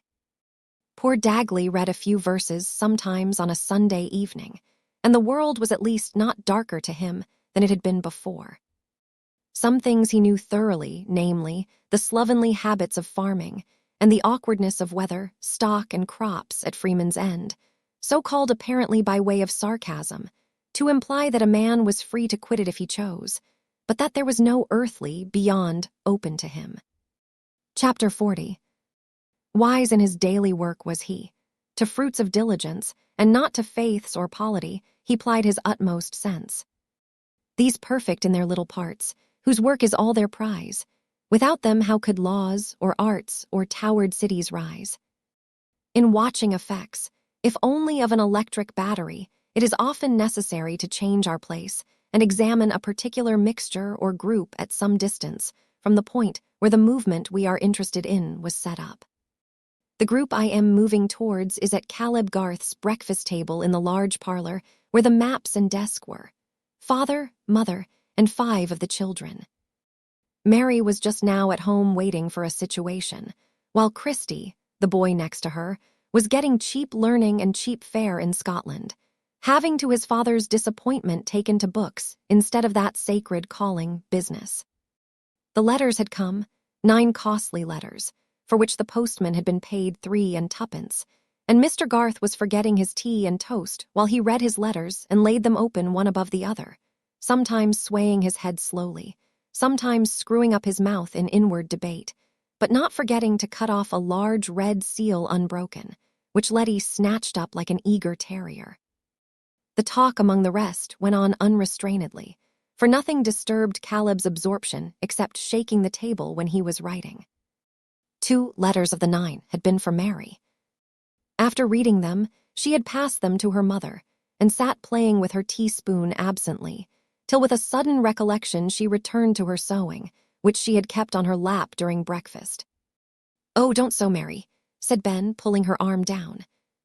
"Make me a peacock with this breadcrumb." He had been kneading a small mass for the purpose. "No, no, mischief," said Mary good-humoredly, while she pricked his hand lightly with her needle. "Try and mold it yourself. You have seen me do it often enough. I must get this sewing done. It is for Rosamond Vincy. She is to be married next week, and she can't be married without this handkerchief." Mary ended merrily, amused with the last notion. "Why can't she marry?" said Letty, seriously interested in this mystery, and pushing her head so close to her sister that Mary now turned the threatening needle towards Letty's nose. "Because this is one of a dozen, and without it there would only be 11, said Mary, with a grave air of explanation, so that Letty sank back with a sense of knowledge. "Have you made up your mind, my dear?" said Mrs. Garth, laying the letters down. "I shall go to the school at York," said Mary. "I am less unfit to teach in a school than in a family. I like to teach classes best. And you see, I must teach. There is nothing else to be done." "Teaching seems to me the most delightful work in the world," said Mrs. Garth, with a touch of rebuke in her tone. "I could understand your objection to it if you had not knowledge enough, Mary, or if you disliked children. I suppose we never quite understand why another dislikes what we like, mother," said Mary, rather curtly. "I am not fond of a schoolroom. I like the outside world better. It is a very inconvenient fault of mine." "It must be very stupid to be always in a girls' school," said Alfred. Such a set of nincompoops, like Mrs. Ballard's pupils walking 2 and 2. And they have no games worth playing at, said Jim. They can neither throw nor leap. I don't wonder at Mary's not liking it. What is that Mary doesn't like, eh? Said the father, looking over his spectacles and pausing before he opened his next letter. Being among a lot of nincompoop girls, said Alfred. Is it the situation you had heard of, Mary? Said Caleb, gently, looking at his daughter. Yes, father, the school at York. I have determined to take it. It is quite the best. £35 a year, and extra pay for teaching the smallest strummers at the piano. Poor child, I wish she could stay at home with us, Susan, said Caleb, looking plaintively at his wife. Mary would not be happy without doing her duty, said Mrs. Garth, magisterially, conscious of having done her own. It wouldn't make me happy to do such a nasty duty as that, said Alfred, at which Mary and her father laughed silently, but Mrs. Garth said, gravely, Do find a fitter word than nasty, my dear Alfred, for everything that you think disagreeable. And suppose that Mary could help you to go to Mr. Hanmer's with the money she gets. That seems to me a great shame. But she's an old brick, said Alfred, rising from his chair and pulling Mary's head backward to kiss her. Mary colored and laughed, but could not conceal that the tears were coming. Caleb, looking on over his spectacles with the angles of his eyebrows falling, had an expression of mingled delight and sorrow as he returned to the opening of his letter, and even Mrs. Garth, her lips curling with a calm contentment, allowed that inappropriate language to pass without correction, although Ben immediately took it up and sang, She's an old brick, old brick, old brick, to a cantering measure, which he beat out with his fist on Mary's arm. But Mrs. Garth's eyes were now drawn towards her husband, who was already deep in the letter he was reading. His face had an expression of grave surprise, which alarmed her a little, but he did not like to be questioned while he was reading, and she remained anxiously watching till she saw him suddenly shaken by a little joyous laugh as he turned back to the beginning of the letter, and looking at her above his spectacles, said, in a low tone, What do you think, Susan? She went and stood behind him, putting her hand on his shoulder, while they read the letter together. It was from Sir James Chatham, offering to Mr. Garth the management of the family estates at Freshitt and elsewhere, and adding that Sir James had been requested by Mr. Brooke of Tipton to ascertain whether Mr. Garth would be disposed at the same time to resume the agency of the Tipton property. The baronet added in very obliging words that he himself was particularly desirous of seeing the Freshitt and Tipton estates under the same management, and he hoped to be able to show that the double agency might be held on terms agreeable to Mr. Garth, whom he would be glad to see at the hall at 12 o'clock on the following day. He writes handsomely, doesn't he, Susan? Said Caleb, turning his eyes upward to his wife, who raised her hand from his shoulder to his ear, while she rested her chin on his head. Brooke didn't like to ask me himself, I can see, he continued, laughing silently. Here is an honor to your father, children, said Mrs. Garth, looking round at the 5 pair of eyes, all fixed on the parents.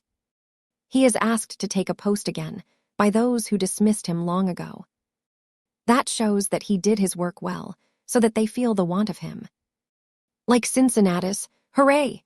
Said Ben, riding on his chair with a pleasant confidence that discipline was relaxed. Will they come to fetch him, mother? Said Letty, thinking of the mayor and corporation in their robes. Mrs. Garth patted Letty's head and smiled, but seeing that her husband was gathering up his letters and likely soon to be out of reach in that sanctuary business, she pressed his shoulder and said emphatically, Now, mind you ask fair pay, Caleb. Oh, yes, said Caleb, in a deep voice of assent, as if it would be unreasonable to suppose anything else of him. It'll come to between 400 and 500, the two together. Then with a little start of remembrance he said, Mary, write and give up that school. Stay and help your mother. I'm as pleased as Punch, now I've thought of that. No manner could have been less like that of Punch triumphant than Caleb's, but his talents did not lie in finding phrases, though he was very particular about his letter writing, and regarded his wife as a treasury of correct language. There was almost an uproar among the children now, and Mary held up the cambric embroidery towards her mother entreatingly, that it might be put out of reach while the boys dragged her into a dance. Mrs. Garth, in placid joy, began to put the cups and plates together, while Caleb, pushing his chair from the table, as if he were going to move to the desk, still sat holding his letters in his hand and looking on the ground meditatively, stretching out the fingers of his left hand, according to a mute language of his own. At last he said, "It's 1,000 pities Christy didn't take to business, Susan. I shall want help by and by. And Alfred must go off to the engineering. I've made up my mind to that." He fell into meditation and finger rhetoric again for a little while, and then continued, "I shall make Brooke have new agreements with the tenants, and I shall draw up a rotation of crops. And I'll lay a wager we can get fine bricks out of the clay at Bott's Corner. I must look into that. It would cheapen the repairs. It's a fine bit of work, Susan. A man without a family would be glad to do it for nothing." "Mind you don't, though," said his wife, lifting up her finger. "No, no, but it's a fine thing to come to a man when he's seen into the nature of business. To have the chance of getting a bit of the country into good fettle, as they say, and putting men into the right way with their farming, and getting a bit of good contriving and solid building done, that those who are living and those who come after will be the better for. I'd sooner have it than a fortune. I hold it the most honorable work that is." Here Caleb laid down his letters, thrust his fingers between the buttons of his waistcoat, and sat upright, but presently proceeded with some awe in his voice and moving his head slowly aside. "It's a great gift of God, Susan." "That it is, Caleb," said his wife with answering fervor. "And it will be a blessing to your children to have had a father who did such work, a father whose good work remains though his name may be forgotten." She could not say any more to him than about the pay. In the evening, when Caleb, rather tired with his day's work, was seated in silence with his pocketbook open on his knee, while Mrs. Garth and Mary were at their sewing, and Letty in a corner was whispering a dialogue with her doll, Mr. Fairbrother came up the orchard walk, dividing the bright August lights and shadows with the tufted grass and the apple-tree boughs. We know that he was fond of his parishioners, the Garths, and had thought Mary worth mentioning to Lydgate. He used to the full the clergyman's privilege of disregarding the Middlemarch discrimination of ranks, and always told his mother that Mrs. Garth was more of a lady than any matron in the town. Still, you see, he spent his evenings at the Vinceys, where the matron, though less of a lady, presided over a well-lit drawing-room and whist. In those days, human intercourse was not determined solely by respect. But the vicar did heartily respect the Garths, and a visit from him was no surprise to that family. Nevertheless, he accounted for it even while he was shaking hands, by saying, "I come as an envoy, Mrs. Garth. I have something to say to you and Garth on behalf of Fred Vincey. The fact is, poor fellow," he continued, as he seated himself and looked round with his bright glance at the three who were listening to him, "he has taken me into his confidence." Mary's heart beat rather quickly. She wondered how far Fred's confidence had gone. "We haven't seen the lad for months," said Caleb. "I couldn't think what was become of him." "He has been away on a visit," said the vicar, "because home was a little too hot for him, and Lydgate told his mother that the poor fellow must not begin to study yet. But yesterday he came and poured himself out to me. I am very glad he did, because I have seen him grow up from a youngster of 14, and I am so much at home in the house that the children are like nephews and nieces to me. But it is a difficult case to advise upon. However, he has asked me to come and tell you that he is going away, and that he is so miserable about his debt to you, and his inability to pay, that he can't bear to come himself even to bid you goodbye." "Tell him it doesn't signify a farthing," said Caleb, waving his hand. "We've had the pinch and have got over it. And now I'm going to be as rich as a Jew." "Which means," said Mrs. Garth, smiling at the vicar, "that we are going to have enough to bring up the boys well and to keep Mary at home." "What is the treasure trove?" said Mr. Fairbrother. "I'm going to be agent for 2 estates, Freshitt and Tipton, and perhaps for a pretty little bit of land in Lowick besides. It's all the same family connection, and employment spreads like water if it's once set going. It makes me very happy, Mr. Fairbrother. Here Caleb threw back his head a little and spread his arms on the elbows of his chair. That I've got an opportunity again with the letting of the land and carrying out a notion or two with improvements. It's a most uncommonly cramping thing, as I've often told Susan, to sit on horseback and look over the hedges at the wrong thing, and not be able to put your hand to it to make it right. What people do who go into politics, I can't think. It drives me almost mad to see mismanagement over only a few hundred acres. It was seldom that Caleb volunteered so long a speech, but his happiness had the effect of mountain air. His eyes were bright, and the words came without effort. "I congratulate you heartily, Garth," said the vicar. "This is the best sort of news I could have had to carry to Fred Vincy, for he dwelt a good deal on the injury he had done you in causing you to part with money, robbing you of it, he said, which you wanted for other purposes. I wish Fred were not such an idle dog. He has some very good points, and his father is a little hard upon him." "Where's he going?" said Mrs. Garth rather coldly. "He means to try again for his degree, and he is going up to study before term. I have advised him to do that. I don't urge him to enter the church, on the contrary. But if he will go and work so as to pass, that will be some guarantee that he has energy and a will, and he is quite at sea. He doesn't know what else to do. So far he will please his father, and I have promised in the meantime to try and reconcile Vincy to his son, adopting some other line of life. Fred says frankly he is not fit for a clergyman, and I would do anything I could to hinder a man from the fatal step of choosing the wrong profession. He quoted to me what you said, Miss Garth. Do you remember it? Mr. Fairbrother used to say Mary instead of Miss Garth, but it was part of his delicacy to treat her with the more deference because, according to Mrs. Vincy's phrase, she worked for her bread. Mary felt uncomfortable, but, determined to take the matter lightly, answered at once, "I have said so many impertinent things to Fred. We are such old playfellows." "You said, according to him, that he would be one of those ridiculous clergymen who help to make the whole clergy ridiculous." Really, that was so cutting that I felt a little cut myself. Caleb laughed. "She gets her tongue from you, Susan," he said with some enjoyment.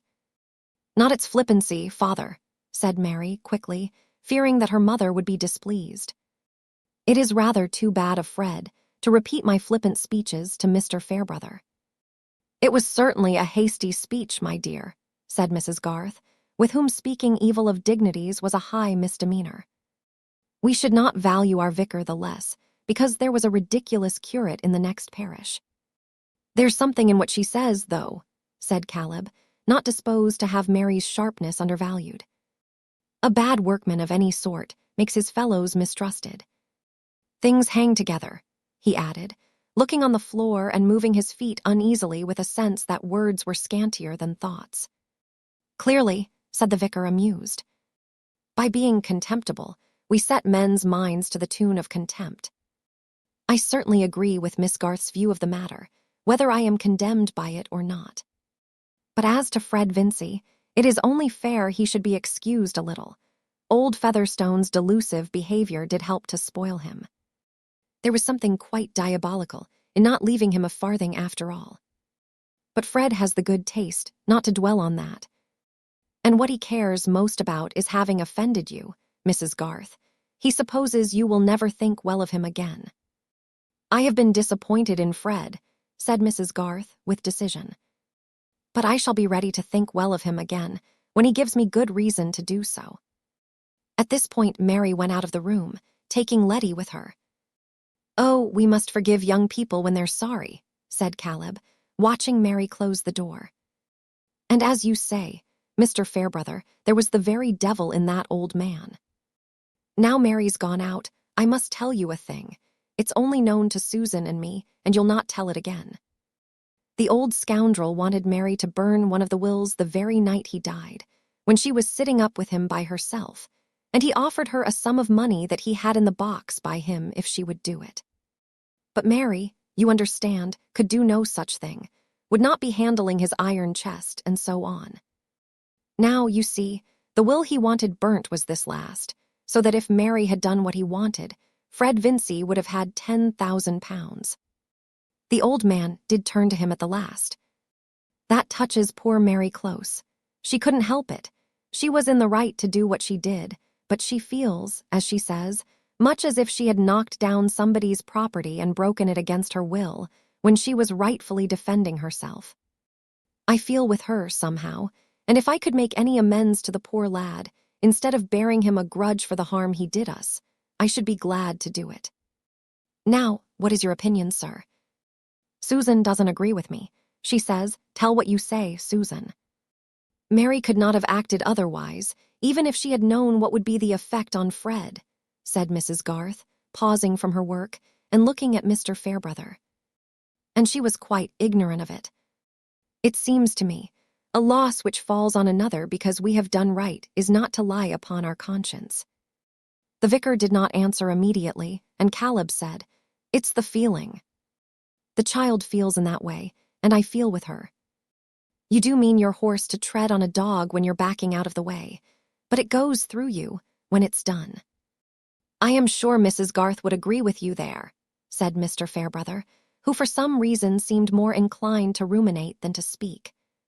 One could hardly say that the feeling you mention about Fred is wrong, or rather, mistaken, though no man ought to make a claim on such feeling. Well, well, said Caleb, it's a secret. You will not tell Fred. Certainly not. But I shall carry the other good news, that you can afford the loss he caused you. Mr. Fairbrother left the house soon after, and seeing Mary in the orchard with Letty, went to say good-bye to her. They made a pretty picture in the western light, which brought out the brightness of the apples on the old scant-leaved boughs, Mary in her lavender gingham and black ribbons holding a basket, while Letty in her well-worn nankin picked up the fallen apples. If you want to know more particularly how Mary looked, 10 to 1 you will see a face like hers in the crowded street tomorrow, if you are there on the watch. She will not be among those daughters of Zion who are haughty, and walk with stretched-out necks and wanton eyes, mincing as they go. Let all those pass, and fix your eyes on some small, plump, brownish person of firm but quiet carriage, who looks about her, but does not suppose that anybody is looking at her. If she has a broad face and square brow, well-marked eyebrows and curly dark hair, a certain expression of amusement in her glance which her mouth keeps the secret of, and for the rest features entirely insignificant, take that ordinary but not disagreeable person for a portrait of Mary Garth. If you made her smile, she would show you perfect little teeth. If you made her angry, she would not raise her voice, but would probably say one of the bitterest things you have ever tasted the flavor of. If you did her a kindness, she would never forget it. Mary admired the keen-faced, handsome little vicar in his well-brushed, threadbare clothes, more than any man she had had the opportunity of knowing. She had never heard him say a foolish thing, though she knew that he did unwise ones, and perhaps foolish sayings were more objectionable to her than any of Mr. Fairbrother's unwise doings. At least, it was remarkable that the actual imperfections of the vicar's clerical character never seemed to call forth the same scorn and dislike which she showed beforehand for the predicted imperfections of the clerical character, sustained by Fred Vincy. These irregularities of judgment, I imagine, are found even in riper minds than Mary Garth's. Our impartiality is kept for abstract merit and demerit, which none of us ever saw. Will anyone guess towards which of those widely different men Mary had the peculiar woman's tenderness, the one she was most inclined to be severe on, or the contrary? Have you any message for your old playfellow, Miss Garth? Said the vicar, as he took a fragrant apple from the basket which she held towards him and put it in his pocket. Something to soften down that harsh judgment. I am going straight to see him. No, said Mary, shaking her head and smiling. If I were to say that he would not be ridiculous as a clergyman, I must say that he would be something worse than ridiculous. But I am very glad to hear that he is going away to work. On the other hand, I am very glad to hear that you are not going away to work. My mother, I am sure, will be all the happier if you will come to see her at the vicarage. You know she is fond of having young people to talk to, and she has a great deal to tell about old times. You will really be doing a kindness." "I should like it very much, if I may," said Mary. "Everything seems too happy for me all at once. I thought it would always be part of my life to long for home, and losing that grievance makes me feel rather empty. I suppose it served instead of sense to fill up my mind." "May I go with you, Mary?" whispered Letty, a most inconvenient child who listened to everything.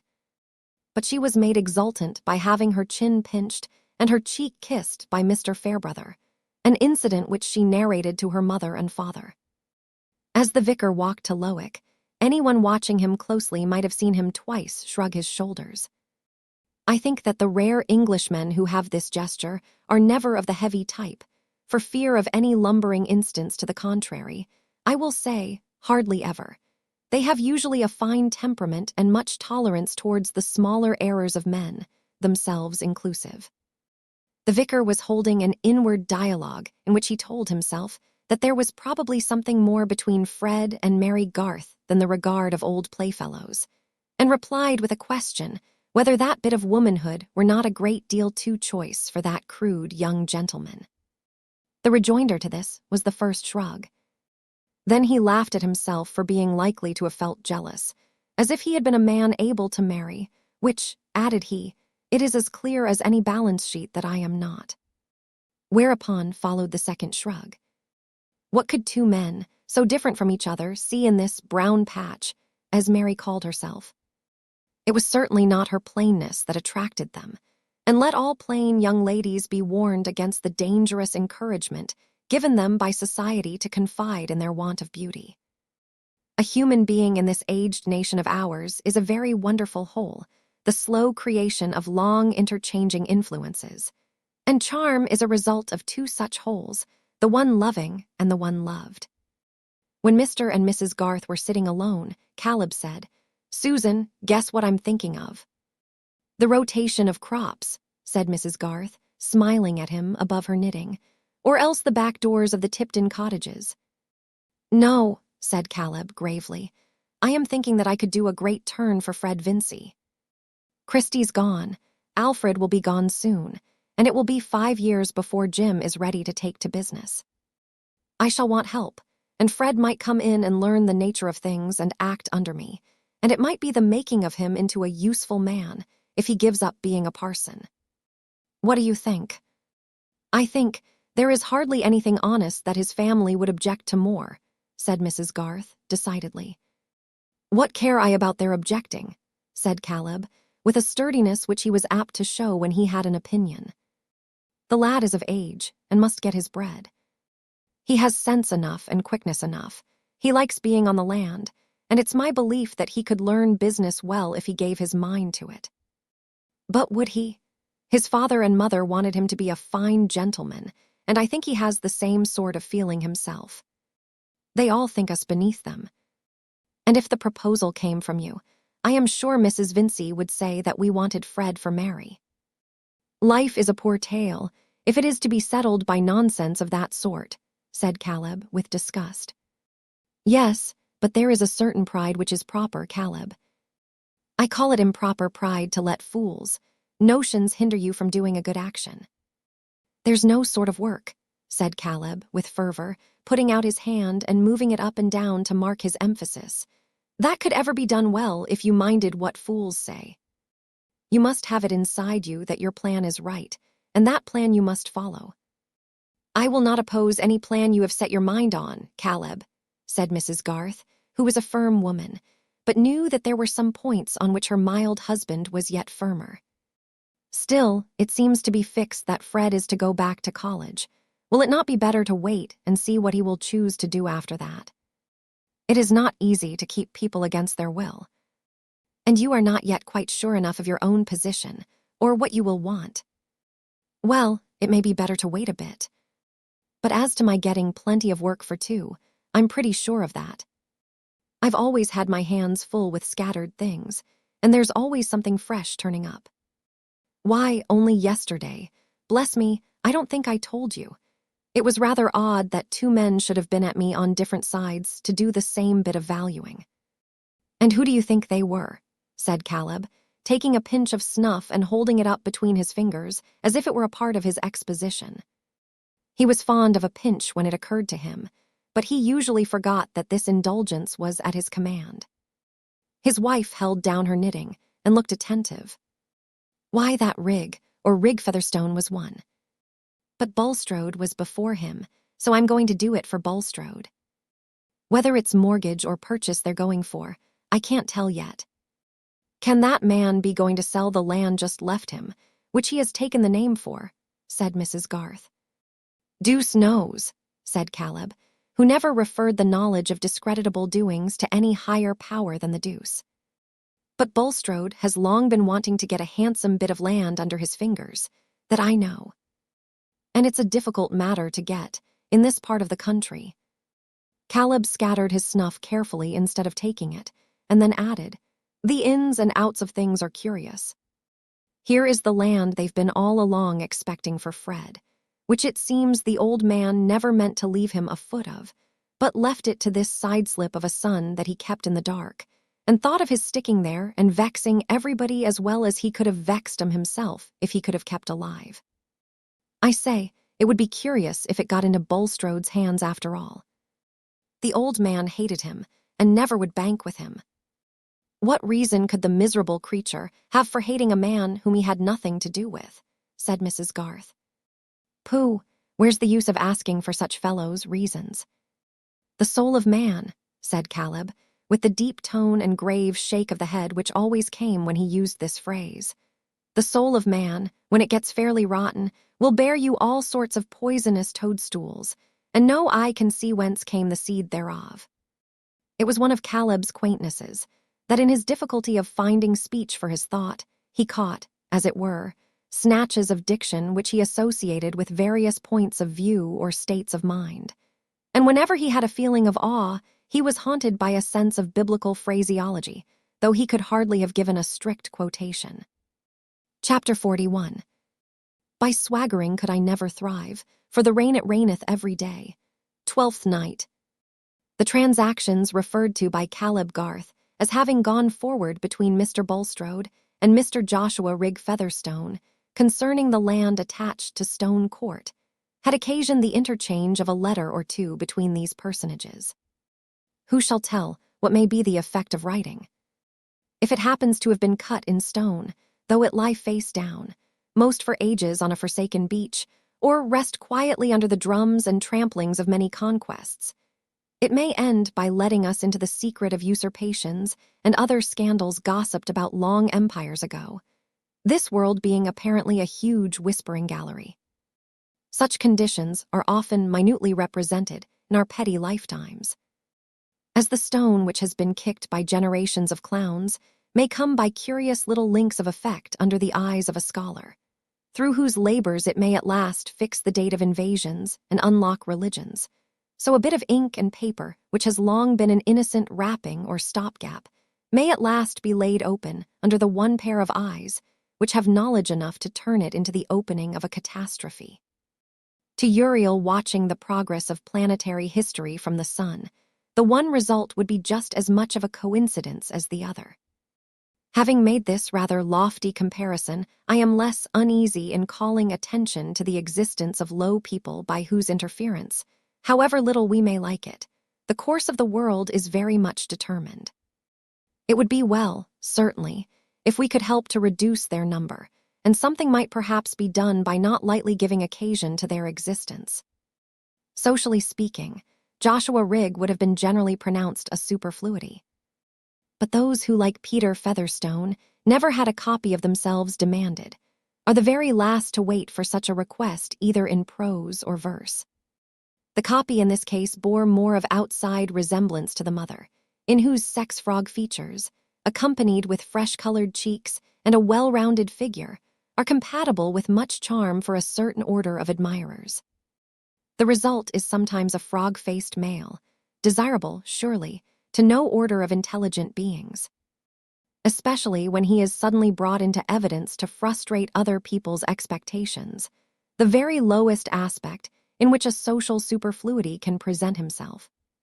But Mr. Rigg Featherstone's low characteristics were all of the sober, water-drinking kind. From the earliest to the latest hour of the day, he was always as sleek, neat, and cool as the frog he resembled. And old Peter had secretly chuckled over an offshoot almost more calculating and far more imperturbable than himself.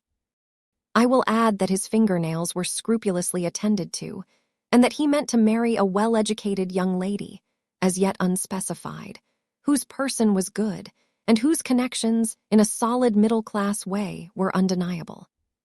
Thus his nails and modesty were comparable to those of most gentlemen, though his ambition had been educated only by the opportunities of a clerk and accountant in the smaller commercial houses of a seaport. He thought the rural Featherstones very simple, absurd people, and they in their turn regarded his bringing up in a seaport town as an exaggeration of the monstrosity that their brother Peter, and still more Peter's property, should have had such belongings.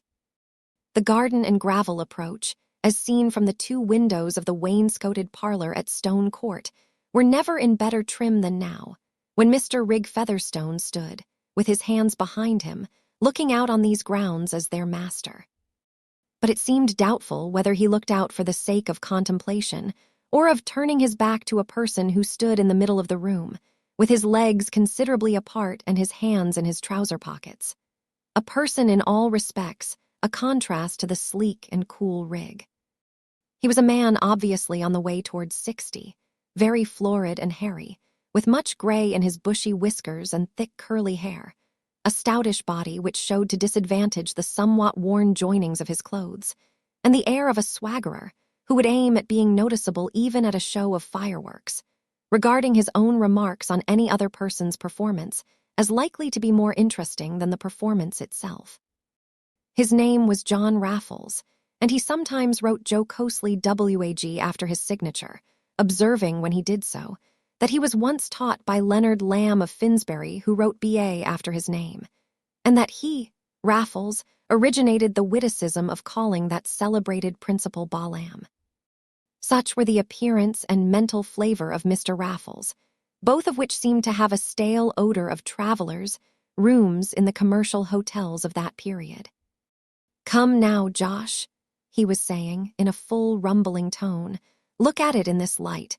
Here is your poor mother going into the vale of years, and you could afford something handsome now to make her comfortable." "Not while you live." "Nothing would make her comfortable while you live," returned Rigg in his cool, high voice. "What I give her, you'll take. You bear me a grudge, Josh, that I know. But come, now, as between man and man, without humbug, a little capital might enable me to make a first-rate thing of the shop. The tobacco trade is growing. I should cut my own nose off, not doing the best I could at it. I should stick to it like a flea to a fleece for my own sake. I should always be on the spot. And nothing would make your poor mother so happy. I've pretty well done with my wild oats, turned 55. I want to settle down in my chimney corner. And if I once buckled to the tobacco trade, I could bring an amount of brains and experience to bear on it that would not be found elsewhere in a hurry. I don't want to be bothering you one time after another, but to get things once for all into the right channel. Consider that, Josh, as between man and man, and with your poor mother to be made easy for her life. I was always fond of the old woman, by Jove." "Have you done?" said Mr. Rigg quietly, without looking away from the window. "Yes, I've done," said Raffles, taking hold of his hat which stood before him on the table, and giving it a sort of oratorical push. "Then just listen to me. The more you say anything, the less I shall believe it. The more you want me to do a thing, the more reason I shall have for never doing it. Do you think I mean to forget your kicking me when I was a lad, and eating all the best victual away from me and my mother? Do you think I forget your always coming home to sell and pocket everything, and going off again leaving us in the lurch? I should be glad to see you whipped at the cart-tail. My mother was a fool to you. She'd no right to give me a father-in-law, and she's been punished for it. She shall have her weekly allowance paid, and no more, and that shall be stopped if you dare to come on to these premises again, or to come into this country after me again. The next time you show yourself inside the gates here, you shall be driven off with the dogs and the wagoner's whip. As Rigg pronounced the last words, he turned round and looked at Raffles with his prominent frozen eyes. The contrast was as striking as it could have been 18 years before, when Rigg was a most unengaging, kickable boy, and Raffles was the rather thick-set Adonis of barrooms and back parlors. But the advantage now was on the side of Rigg, and auditors of this conversation might probably have expected that Raffles would retire with the air of a defeated dog. Not at all. He made a grimace which was habitual with him whenever he was out in a game, then subsided into a laugh and drew a brandy flask from his pocket. "Come, Josh," he said in a cajoling tone. "Give us a spoonful of brandy and a sovereign to pay the way back, and I'll go. Honor bright. I'll go like a bullet, by Jove." "Mind," said Rigg, drawing out a bunch of keys. "If I ever see you again, I shan't speak to you. I don't own you any more than if I saw a crow. And if you want to own me, you'll get nothing by it but a character for being what you are, a spiteful, brassy, bullying rogue." "That's a pity now, Josh," said Raffles, affecting to scratch his head and wrinkle his brows upward as if he were nonplussed. "I'm very fond of you, by Jove I am. There's nothing I like better than plaguing you. You're so like your mother, and I must do without it. But the brandy and the sovereign's a bargain." He jerked forward the flask, and Rigg went to a fine old oaken bureau with his keys. But Raffles had reminded himself by his movement with the flask that it had become dangerously loose from its leather covering, and catching sight of a folded paper which had fallen within the fender, he took it up and shoved it under the leather so as to make the glass firm. By that time, Rigg came forward with a brandy bottle, filled the flask, and handed Raffles a sovereign, neither looking at him nor speaking to him. After locking up the bureau again, he walked to the window and gazed out as impassively as he had done at the beginning of the interview, while Raffles took a small allowance from the flask, screwed it up, and deposited it in his side pocket, with provoking slowness, making a grimace at his stepson's back. "Farewell, Josh, and if forever," said Raffles, turning back his head as he opened the door. Rigg saw him leave the grounds and enter the lane. The gray day had turned to a light drizzling rain, which freshened the hedgerows and the grassy borders of the byroads, and hastened the laborers who were loading the last shocks of corn. Raffles, walking with the uneasy gait of a town loiterer, obliged to do a bit of country journeying on foot, looked as incongruous amid this moist rural quiet and industry as if he had been a baboon escaped from a menagerie. But there were none to stare at him except the long-weaned calves, and none to show dislike of his appearance except the little water rats which rustled away at his approach. He was fortunate enough when he got on to the highroad to be overtaken by the stagecoach, which carried him to Brassing, and there he took the new-made railway, observing to his fellow passengers that he considered it pretty well seasoned now it had done for Huskisson. Mr. Raffles on most occasions kept up the sense of having been educated at an academy, and being able, if he chose, to pass well everywhere. Indeed, there was not one of his fellow-men whom he did not feel himself in a position to ridicule and torment, confident of the entertainment which he thus gave to all the rest of the company. He played this part now with as much spirit as if his journey had been entirely successful, resorting at frequent intervals to his flask. The paper with which he had wedged it was a letter signed Nicholas Bulstrode, but Raffles was not likely to disturb it from its present useful position. Chapter 42. How much, methinks, I could despise this man were I not bound in charity against it. Shakespeare, Henry VIII. One of the professional calls made by Lydgate soon after his return from his wedding journey was to Lowick Manor, in consequence of a letter which had requested him to fix a time for his visit. Mr. Casaubon had never put any question concerning the nature of his illness to Lydgate, nor had he even to Dorothea betrayed any anxiety as to how far it might be likely to cut short his labors or his life. On this point, as on all others, he shrank from pity, and if the suspicion of being pitied for anything in his lot surmised or known in spite of himself was embittering, the idea of calling forth a show of compassion by frankly admitting an alarm or a sorrow was necessarily intolerable to him. Every proud mind knows something of this experience, and perhaps it is only to be overcome by a sense of fellowship deep enough to make all efforts at isolation seem mean and petty instead of exalting. But Mr. Casaubon was now brooding over something through which the question of his health and life haunted his silence with a more harassing importunity, even than through the autumnal unripeness of his authorship. It is true that this last might be called his central ambition, but there are some kinds of authorship in which by far the largest result is the uneasy susceptibility accumulated in the consciousness of the author. One knows of the river by a few streaks amid a long-gathered deposit of uncomfortable mud. That was the way with Mr. Casaubon's hard intellectual labors.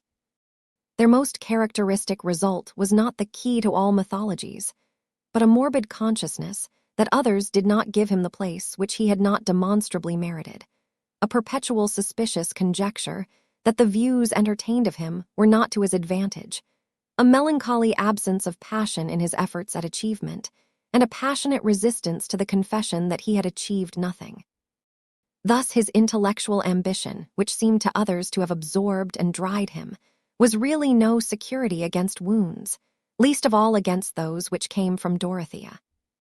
And he had begun now to frame possibilities for the future which were somehow more embittering to him than anything his mind had dwelt on before. Against certain facts he was helpless. Against Will Ladislaw's existence, his defiant stay in the neighborhood of Lowick, and his flippant state of mind with regard to the possessors of authentic, well-stamped erudition. Against Dorothea's nature, always taking on some new shape of ardent activity, and even in submission and silence covering fervid reasons which it was an irritation to think of. Against certain notions and likings which had taken possession of her mind in relation to subjects that he could not possibly discuss with her. There was no denying that Dorothea was as virtuous and lovely a young lady as he could have obtained for a wife, but a young lady turned out to be something more troublesome than he had conceived. She nursed him, she read to him, she anticipated his wants, and was solicitous about his feelings.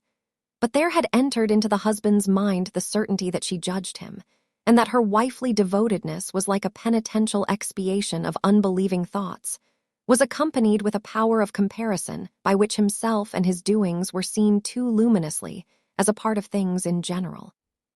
His discontent passed vapor-like through all her gentle, loving manifestations, and clung to that inappreciative world which she had only brought nearer to him. Poor Mr. Casaubon. This suffering was the harder to bear because it seemed like a betrayal. The young creature who had worshipped him with perfect trust had quickly turned into the critical wife, and early instances of criticism and resentment had made an impression which no tenderness and submission afterwards could remove. To his suspicious interpretation, Dorothea's silence now was a suppressed rebellion. A remark from her which he had not in any way anticipated was an assertion of conscious superiority. Her gentle answers had an irritating cautiousness in them, and when she acquiesced, it was a self-approved effort of forbearance. The tenacity with which he strove to hide this inward drama made it the more vivid for him, as we hear with the more keenness what we wish others not to hear. Instead of wondering at this result of misery in Mr. Casaubon, I think it quite ordinary. Will not a tiny speck very close to our vision blot out the glory of the world, and leave only a margin by which we see the blot? I know no speck so troublesome as self. And who, if Mr. Casaubon had chosen to expound his discontents, his suspicions that he was not any longer adored without criticism, could have denied that they were founded on good reasons? On the contrary, there was a strong reason to be added, which he had not himself taken explicitly into account, namely, that he was not unmixedly adorable. He suspected this, however, as he suspected other things, without confessing it, and like the rest of us, felt how soothing it would have been to have a companion who would never find it out. This sore susceptibility in relation to Dorothea was thoroughly prepared before Will Ladislaw had returned to Lowick, and what had occurred since then had brought Mr. Casaubon's power of suspicious construction into exasperated activity. To all the facts which he knew, He added imaginary facts, both present and future, which became more real to him than those, because they called up a stronger dislike, a more predominating bitterness. Suspicion and jealousy of Will Ladislaw's intentions, suspicion and jealousy of Dorothea's impressions, were constantly at their weaving work. It would be quite unjust to him to suppose that he could have entered into any coarse misinterpretation of Dorothea. His own habits of mind and conduct, quite as much as the open elevation of her nature, saved him from any such mistake. What he was jealous of was her opinion, the sway that might be given to her ardent mind in its judgments, and the future possibilities to which these might lead her. As to Will, though until his last defiant letter he had nothing definite which he would choose formally to allege against him, he felt himself warranted in believing that he was capable of any design which could fascinate a rebellious temper and an undisciplined impulsiveness. He was quite sure that Dorothea was the cause of Will's return from Rome and his determination to settle in the neighborhood, and he was penetrating enough to imagine that Dorothea had innocently encouraged this course. It was as clear as possible that she was ready to be attached to Will and to be pliant to his suggestions. They had never had a tete-a-tete without her bringing away from it some new troublesome impression, and the last interview that Mr. Casaubon was aware of, Dorothea, on returning from Freshitt Hall, had for the first time been silent about having seen Will, had led to a scene which roused an angrier feeling against them both than he had ever known before. Dorothea's outpouring of her notions about money, in the darkness of the night, had done nothing but bring a mixture of more odious foreboding into her husband's mind. And there was the shock lately given to his health, always sadly present with him. He was certainly much revived. He had recovered all his usual power of work. The illness might have been mere fatigue, and there might still be 20 years of achievement before him, which would justify the 30 years of preparation. That prospect was made the sweeter by a flavor of vengeance against the hasty sneers of Carp and company. For even when Mr. Casaubon was carrying his taper among the tombs of the past, those modern figures came athwart the dim light and interrupted his diligent exploration. To convince Carp of his mistake, so that he would have to eat his own words with a good deal of indigestion, would be an agreeable accident of triumphant authorship, which the prospect of living to future ages on earth and to all eternity in heaven could not exclude from contemplation. Since thus the prevision of his own unending bliss could not nullify the bitter savors of irritated jealousy and vindictiveness, it is the less surprising that the probability of a transient earthly bliss for other persons, when he himself should have entered into glory, had not a potently sweetening effect. If the truth should be that some undermining disease was at work within him, there might be large opportunity for some people to be the happier when he was gone. And if one of those people should be Will Ladislaw, Mr. Casaubon objected so strongly that it seemed as if the annoyance would make part of his disembodied existence. This is a very bare, and therefore a very incomplete way of putting the case. The human soul moves in many channels, and Mr. Casaubon, we know, had a sense of rectitude and an honorable pride in satisfying the requirements of honor, which compelled him to find other reasons for his conduct than those of jealousy and vindictiveness. The way in which Mr. Casaubon put the case was this: in marrying Dorothea Brooke, I had to care for her well-being in case of my death. But well-being is not to be secured by ample, independent possession of property. On the contrary, occasions might arise in which such possession might expose her to the more danger. She is ready prey to any man who knows how to play adroitly either on her affectionate ardor or her quixotic enthusiasm, and a man stands by with that very intention in his mind, a man with no other principle than transient caprice, and who has a personal animosity towards me. I am sure of it, an animosity which is fed by the consciousness of his ingratitude, and which he has constantly vented in ridicule, of which I am as well assured as if I had heard it. Even if I live, I shall not be without uneasiness as to what he may attempt through indirect influence. This man has gained Dorothea's ear. He has fascinated her attention.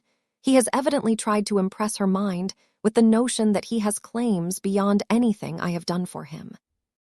If I die, and he is waiting here on the watch for that, he will persuade her to marry him.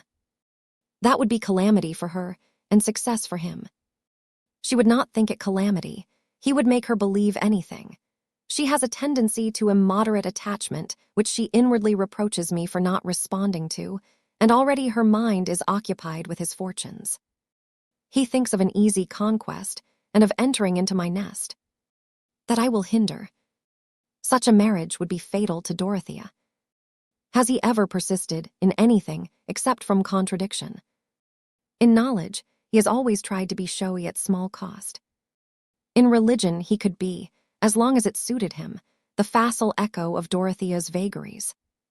When was Sialism ever dissociated from laxity? I utterly distrust his morals, and it is my duty to hinder to the utmost the fulfillment of his designs. The arrangements made by Mr. Casaubon on his marriage left strong measures open to him, but in ruminating on them, his mind inevitably dwelt so much on the probabilities of his own life that the longing to get the nearest possible calculation had at last overcome his proud reticence, and had determined him to ask Lydgate's opinion as to the nature of his illness. He had mentioned to Dorothea that Lydgate was coming by appointment at 3:30, and in answer to her anxious question whether he had felt ill, replied, "No, I merely wish to have his opinion concerning some habitual symptoms. You need not see him, my dear. I shall give orders that he may be sent to me in the yew tree walk, where I shall be taking my usual exercise." When Lydgate entered the yew tree walk, he saw Mr. Casaubon slowly receding with his hands behind him according to his habit, and his head bent forward. It was a lovely afternoon. The leaves from the lofty limes were falling silently across the somber evergreens, while the lights and shadows slept side by side. There was no sound but the cawing of the rooks, which to the accustomed ear is a lullaby, or that last solemn lullaby, a dirge. Lydgate, conscious of an energetic frame in its prime, felt some compassion when the figure which he was likely soon to overtake turned round, and in advancing towards him showed more markedly than ever the signs of premature age. The student's bent shoulders, the emaciated limbs, and the melancholy lines of the mouth. Poor fellow, he thought, some men with his years are like lions. One can tell nothing of their age except that they are full grown. "Mr. Lydgate," said Mr. Casaubon, with his invariably polite air, "I am exceedingly obliged to you for your punctuality. We will, if you please, carry on our conversation in walking to and fro. I hope your wish to see me is not due to the return of unpleasant symptoms," said Lydgate, filling up a pause. "Not immediately, no. In order to account for that wish I must mention, what it were otherwise needless to refer to, that my life, on all collateral accounts insignificant, derives a possible importance from the incompleteness of labors which have extended through all its best years. In short, I have long had on hand a work which I would fain leave behind me in such a state, at least, that it might be committed to the press by others. Were I assured that this is the utmost I can reasonably expect, that assurance would be a useful circumscription of my attempts, and a guide in both the positive and negative determination of my course." Here Mr. Casaubon paused, removed one hand from his back, and thrust it between the buttons of his single-breasted coat. To a mind largely instructed in the human destiny, hardly anything could be more interesting than the inward conflict implied in his formal measured address, delivered with the usual sing-song and motion of the head. Nay, are there many situations more sublimely tragic than the struggle of the soul with the demand to renounce a work which has been all the significance of its life, a significance which is to vanish as the waters which come and go where no man has need of them? But there was nothing to strike others as sublime about Mr. Casaubon, and Lydgate, who had some contempt at hand for feudal scholarship, felt a little amusement mingling with his pity. He was at present too ill acquainted with disaster to enter into the pathos of a lot where everything is below the level of tragedy, except the passionate egoism of the sufferer. "You refer to the possible hindrances from want of health," he said, wishing to help forward Mr. Casaubon's purpose, which seemed to be clogged by some hesitation. "I do. You have not implied to me that the symptoms which, I am bound to testify, you watched with scrupulous care, were those of a fatal disease. But were it so, Mr. Lydgate, I should desire to know the truth without reservation, and I appeal to you for an exact statement of your conclusions. I request it as a friendly service. If you can tell me that my life is not threatened by anything else than ordinary casualties, I shall rejoice, on grounds which I have already indicated. If not, knowledge of the truth is even more important to me. Then I can no longer hesitate as to my course, said Lydgate. But the first thing I must impress on you is that my conclusions are doubly uncertain. Uncertain not only because of my fallibility, but because diseases of the heart are eminently difficult to found predictions on. In any case, one can hardly increase appreciably the tremendous uncertainty of life. Mr. Casaubon winced perceptibly, but bowed. I believe that you are suffering from what is called fatty degeneration of the heart, a disease which was first divined and explored by Eliot, the man who gave us the stethoscope, not so very many years ago. A good deal of experience, a more lengthened observation, is wanting on the subject. But after what you have said, it is my duty to tell you that death from this disease is often sudden. At the same time, no such result can be predicted. Your condition may be consistent with a tolerably comfortable life for another 15 years, or even more. I could add no information to this beyond anatomical or medical details, which would leave expectation at precisely the same point. Lydgate's instinct was fine enough to tell him that plain speech, quite free from ostentatious caution, would be felt by Mr. Casaubon as a tribute of respect. I thank you, Mr. Lydgate, said Mr. Casaubon after a moment's pause. One thing more I have still to ask. Did you communicate what you have now told me to Mrs. Casaubon? Partly, I mean, as to the possible issues.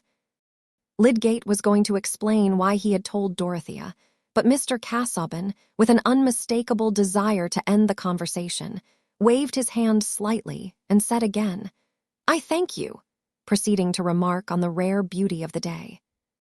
Lydgate, certain that his patient wished to be alone, soon left him, and the black figure with hands behind and head bent forward continued to pace the walk where the dark yew trees gave him a mute companionship in melancholy, and the little shadows of bird or leaf that fleeted across the aisles of sunlight stole along in silence as in the presence of a sorrow. Here was a man who now for the first time found himself looking into the eyes of death, who was passing through one of those rare moments of experience when we feel the truth of a commonplace, which is as different from what we call knowing it, as the vision of waters upon the earth is different from the delirious vision of the water, which cannot be had to cool the burning tongue. When the commonplace, we must all die, transforms itself suddenly into the acute consciousness, I must die, and soon, then death grapples us, and his fingers are cruel. Afterwards, he may come to fold us in his arms as our mother did, and our last moment of dim earthly discerning may be like the first. To Mr. Casaubon now, it was as if he suddenly found himself on the dark river brink and heard the plash of the oncoming oar, not discerning the forms, but expecting the summons. In such an hour the mind does not change its lifelong bias, but carries it onward in imagination to the other side of death, gazing backward, perhaps with the divine calm of beneficence, perhaps with the petty anxieties of self-assertion. What was Mr. Casaubon's bias his acts will give us a clue to. He held himself to be, with some private scholarly reservations, a believing Christian, as to estimates of the present and hopes of the future. But what we strive to gratify, though we may call it a distant hope, is an immediate desire. The future estate for which men drudge up city alleys exists already in their imagination and love. And Mr. Casaubon's immediate desire was not for divine communion and light divested of earthly conditions. His passionate longings, poor man, clung low and mist-like in very shady places. Dorothea had been aware when Lydgate had ridden away, and she had stepped into the garden, with the impulse to go at once to her husband. But she hesitated, fearing to offend him by obtruding herself, for her ardor, continually repulsed, served with her intense memory to heighten her dread, as thwarted energy subsides into a shudder, and she wandered slowly round the nearer clumps of trees until she saw him advancing. Then she went towards him, and might have represented a heaven-sent angel coming with a promise that the short hours remaining should yet be filled with that faithful love which clings the closer to a comprehended grief. His glance in reply to hers was so chill that she felt her timidity increased, yet she turned and passed her hand through his arm. Mr. Casaubon kept his hands behind him and allowed her pliant arm to cling with difficulty against his rigid arm. There was something horrible to Dorothea in the sensation which this unresponsive hardness inflicted on her. That is a strong word, but not too strong. It is in these acts called trivialities that the seeds of joy are forever wasted, until men and women look round with haggard faces at the devastation their own waste has made, and say, the earth bears no harvest of sweetness, calling their denial knowledge. You may ask why, in the name of manliness, Mr. Casaubon should have behaved in that way. Consider that his was a mind which shrank from pity. Have you ever watched in such a mind the effect of a suspicion that what is pressing it as a grief may be really a source of contentment, either actual or future, to the being who already offends by pitying? Besides, he knew little of Dorothea's sensations, and had not reflected that on such an occasion as the present they were comparable in strength to his own sensibilities about Carp's criticisms. Dorothea did not withdraw her arm, but she could not venture to speak. Mr. Casaubon did not say, "I wish to be alone," but he directed his steps in silence towards the house, and as they entered by the glass door on this eastern side, Dorothea withdrew her arm and lingered on the matting, that she might leave her husband quite free. He entered the library and shut himself in, alone with his sorrow. She went up to her boudoir. The open bow window let in the serene glory of the afternoon lying in the avenue, where the lime trees cast long shadows. But Dorothea knew nothing of the scene. She threw herself on a chair, not heeding that she was in the dazzling sun rays. If there were discomfort in that, how could she tell that it was not part of her inward misery? She was in the reaction of a rebellious anger, stronger than any she had felt since her marriage. Instead of tears, there came words. What have I done? What am I that he should treat me so? He never knows what is in my mind. He never cares. What is the use of anything I do? He wishes he had never married me. She began to hear herself and was checked into stillness. Like one who has lost his way and is weary, she sat and saw as in one glance all the paths of her young hope which she should never find again. And just as clearly in the miserable light, she saw her own and her husband's solitude, how they walked apart so that she was obliged to survey him. If he had drawn her towards him, she would never have surveyed him, never have said, "Is he worth living for?" but would have felt him simply a part of her own life. Now she said bitterly, "It is his fault, not mine." In the jar of her whole being, pity was overthrown. Was it her fault that she had believed in him, had believed in his worthiness? And what exactly was he? She was able enough to estimate him, she who waited on his glances with trembling and shut her best soul in prison, paying it only hidden visits that she might be petty enough to please him. In such a crisis as this, some women begin to hate. The sun was low when Dorothea was thinking that she would not go down again, but would send a message to her husband, saying that she was not well and preferred remaining upstairs. She had never deliberately allowed her resentment to govern her in this way before, but she believed now that she could not see him again without telling him the truth about her feeling, and she must wait till she could do it without interruption. He might wonder and be hurt at her message. It was good that he should wonder and be hurt. Her anger said, as anger is apt to say, that God was with her, that all heaven, though it were crowded with spirits watching them, must be on her side. She had determined to ring her bell when there came a rap at the door. Mr. Casaubon had sent to say that he would have his dinner in the library. He wished to be quite alone this evening, being much occupied. "I shall not dine then, Tantrip." "Oh, madam, let me bring you a little something." "No, I am not well." "Get everything ready in my dressing room, but pray do not disturb me again." Dorothea sat almost motionless in her meditative struggle, while the evening slowly deepened into night. But the struggle changed continually, as that of a man who begins with a movement towards striking and ends with conquering his desire to strike. The energy that would animate a crime is not more than is wanted to inspire a resolved submission, when the noble habit of the soul reasserts itself. That thought with which Dorothea had gone out to meet her husband, her conviction that he had been asking about the possible arrest of all his work, and that the answer must have wrung his heart, could not be long without rising beside the image of him, like a shadowy monitor looking at her anger with sad remonstrance.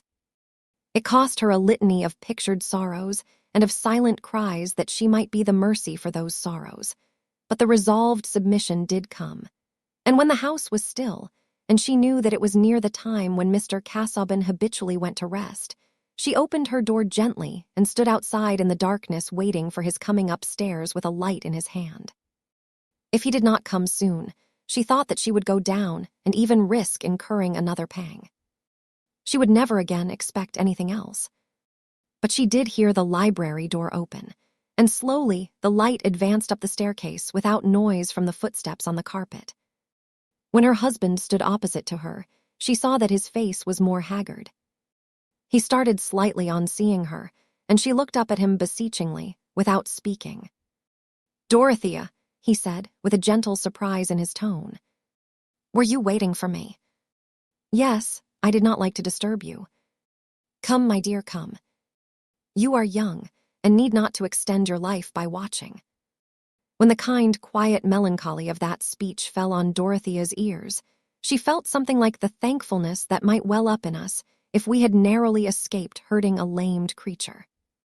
She put her hand into her husband's, and they went along the broad corridor together. Book 5, The Dead Hand. Chapter 43. This figure hath high price. Tea was wrought with love ages ago in finest ivory, not modish in it, pure and noble lines of generous womanhood that fits all time that too is costly wear, majolica of deft design, to please a lordly eye. The smile, you see, is perfect, wonderful as mere faience. A table ornament to suit the richest mounting. Dorothea seldom left home without her husband, but she did occasionally drive into Middlemarch alone, on little errands of shopping or charity, such as occur to every lady of any wealth when she lives within 3 miles of a town. 2 days after that scene in the yew tree walk, she determined to use such an opportunity in order, if possible, to see Lydgate, and learn from him whether her husband had really felt any depressing change of symptoms which he was concealing from her, and whether he had insisted on knowing the utmost about himself. She felt almost guilty in asking for knowledge about him from another, but the dread of being without it, the dread of that ignorance which would make her unjust or hard, overcame every scruple. That there had been some crisis in her husband's mind, she was certain. He had the very next day begun a new method of arranging his notes, and had associated her quite newly in carrying out his plan. Poor Dorothea needed to lay up stores of patience. It was about 4 o'clock when she drove to Lydgate's house in Lydgate, wishing, in her immediate doubt of finding him at home, that she had written beforehand. And he was not at home. "Is Mrs. Lydgate at home?" said Dorothea, who had never, that she knew of, seen Rosamond, but now remembered the fact of the marriage. Yes, Mrs. Lydgate was at home. "I will go in and speak to her, if she will allow me." "Will you ask her if she can see me, see Mrs. Casaubon, for a few minutes?" When the servant had gone to deliver that message, Dorothea could hear sounds of music through an open window, a few notes from a man's voice, and then a piano bursting into roulades. But the roulades broke off suddenly, and then the servant came back saying that Mrs. Lydgate would be happy to see Mrs. Casaubon. When the drawing-room door opened and Dorothea entered, there was a sort of contrast not infrequent in country life, when the habits of the different ranks were less blent than now. Let those who know tell us exactly what stuff it was that Dorothea wore in those days of mild autumn, that thin white woolen stuff, soft to the touch and soft to the eye. It always seemed to have been lately washed, and to smell of the sweet hedges, was always in the shape of a pelisse with sleeves hanging all out of the fashion. Yet if she had entered before a still audience as Imogen or Cato's daughter, the dress might have seemed right enough. The grace and dignity were in her limbs and neck, and about her simply parted hair and candid eyes the large round poke, which was then in the fate of women, seemed no more odd as a head-dress than the gold trencher we call a halo. By the present audience of 2 persons, no dramatic heroine could have been expected with more interest than Mrs. Casaubon. To Rosamond, she was one of those county divinities not mixing with Middlemarch mortality, whose slightest marks of manner or appearance were worthy of her study. Moreover, Rosamond was not without satisfaction that Mrs. Casaubon should have an opportunity of studying her. What is the use of being exquisite if you are not seen by the best judges? And since Rosamond had received the highest compliments at Sir Godwin Lydgate's, she felt quite confident of the impression she must make on people of good birth. Dorothea put out her hand with her usual simple kindness and looked admiringly at Lydgate's lovely bride, aware that there was a gentleman standing at a distance, but seeing him merely as a coated figure at a wide angle. The gentleman was too much occupied with the presence of the one woman to reflect on the contrast between the two, a contrast that would certainly have been striking to a calm observer. They were both tall, and their eyes were on a level. But imagine Rosamond's infantine blondness and wondrous crown of hairplates, with her pale blue dress of a fit and fashion so perfect that no dressmaker could look at it without emotion, a large embroidered collar which it was to be hoped all beholders would know the price of, her small hands duly set off with rings, and that controlled self-consciousness of manner which is the expensive substitute for simplicity. "Thank you very much for allowing me to interrupt you," said Dorothea, immediately. "I am anxious to see Mr. Lydgate, if possible, before I go home, and I hoped that you might possibly tell me where I could find him, or even allow me to wait for him, if you expect him soon." "He is at the new hospital," said Rosamond. "I am not sure how soon he will come home, but I can send for him." "Will you let me go and fetch him?" said Will Ladislaw, coming forward. He had already taken up his hat before Dorothea entered. She colored with surprise, but put out her hand with a smile of unmistakable pleasure, saying, "I did not know it was you. I had no thought of seeing you here." "May I go to the hospital and tell Mr. Lydgate that you wish to see him?" said Will. "It would be quicker to send the carriage for him," said Dorothea, "if you will be kind enough to give the message to the coachman." Will was moving to the door when Dorothea, whose mind had flashed in an instant over many connected memories, turned quickly and said, "I will go myself, thank you. I wish to lose no time before getting home again. I will drive to the hospital and see Mr. Lydgate there. Pray excuse me, Mrs. Lydgate. I am very much obliged to you." Her mind was evidently arrested by some sudden thought, and she left the room hardly conscious of what was immediately around her, hardly conscious that Will opened the door for her and offered her his arm to lead her to the carriage. She took the arm but said nothing. Will was feeling rather vexed and miserable, and found nothing to say on his side. He handed her into the carriage in silence. They said goodbye, and Dorothea drove away. In the 5 minutes' drive to the hospital she had time for some reflections that were quite new to her.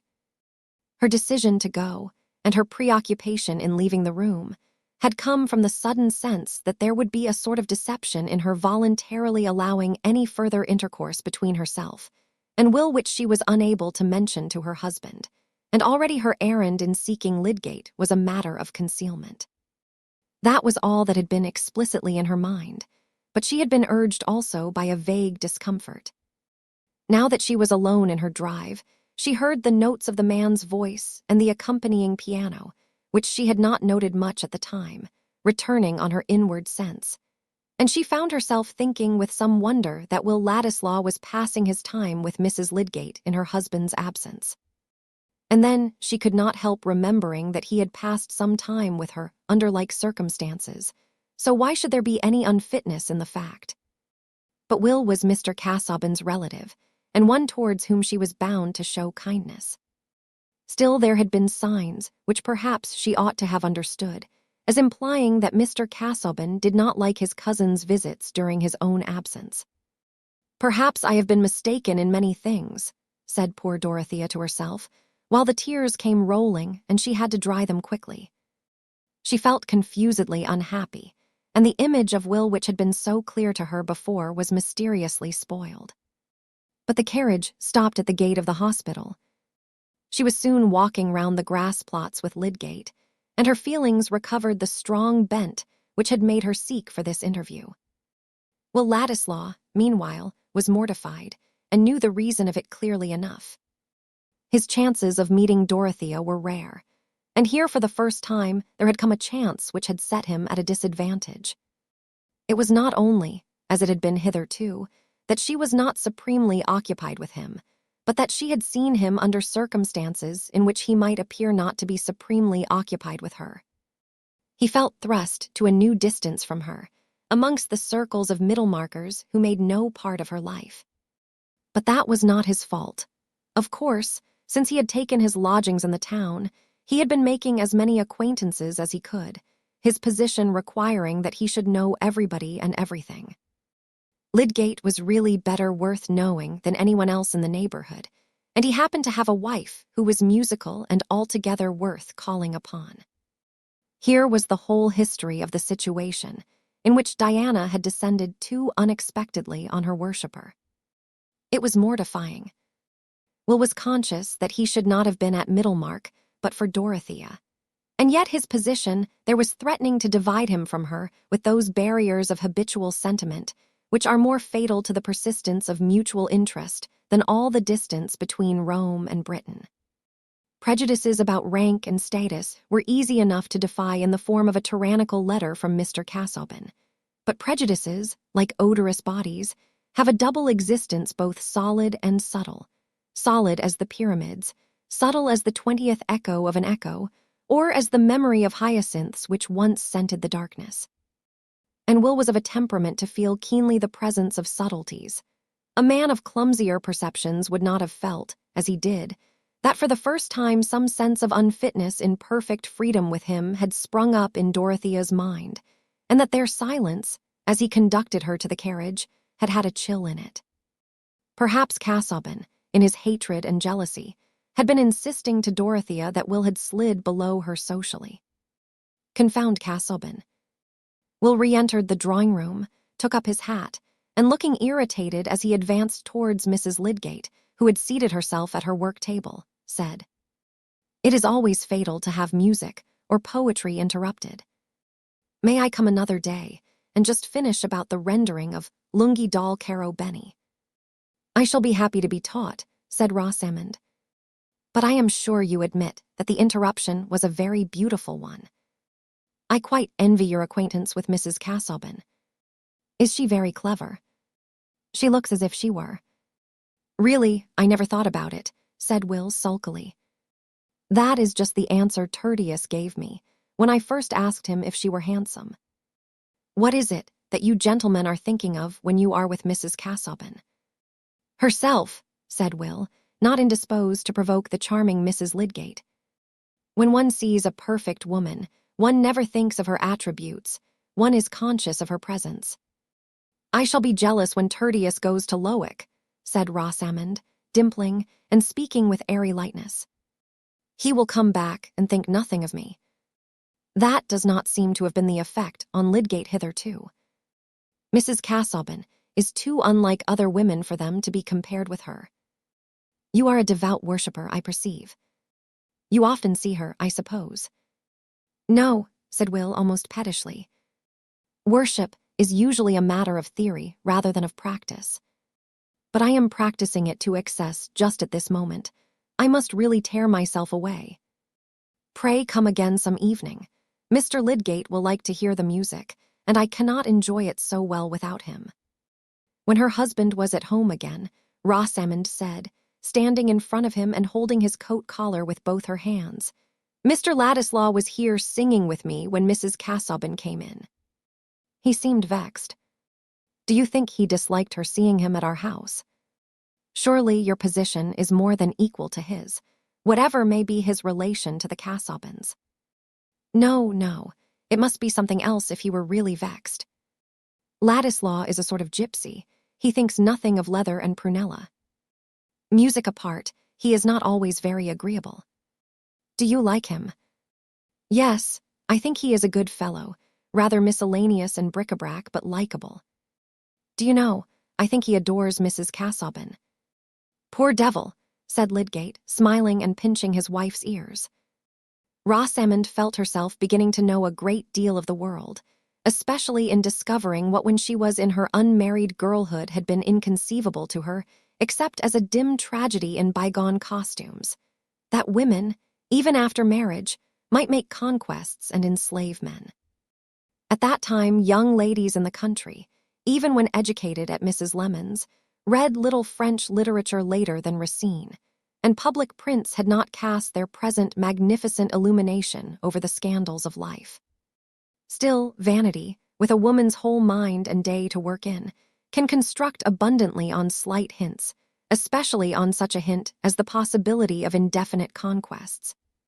How delightful to make captives from the throne of marriage with a husband as crown prince by your side, himself in fact a subject, while the captives look up forever hopeless, losing their rest probably, and if their appetite too, so much the better. But Rosamond's romance turned at present chiefly on her crown prince, and it was enough to enjoy his assured subjection. When he said, "Poor devil," she asked with playful curiosity, "Why so?" "Why, what can a man do when he takes to adoring one of you mermaids? He only neglects his work and runs up bills. I am sure you do not neglect your work. You are always at the hospital, or seeing poor patients, or thinking about some doctor's quarrel. And then at home you always want to pore over your microscope and files.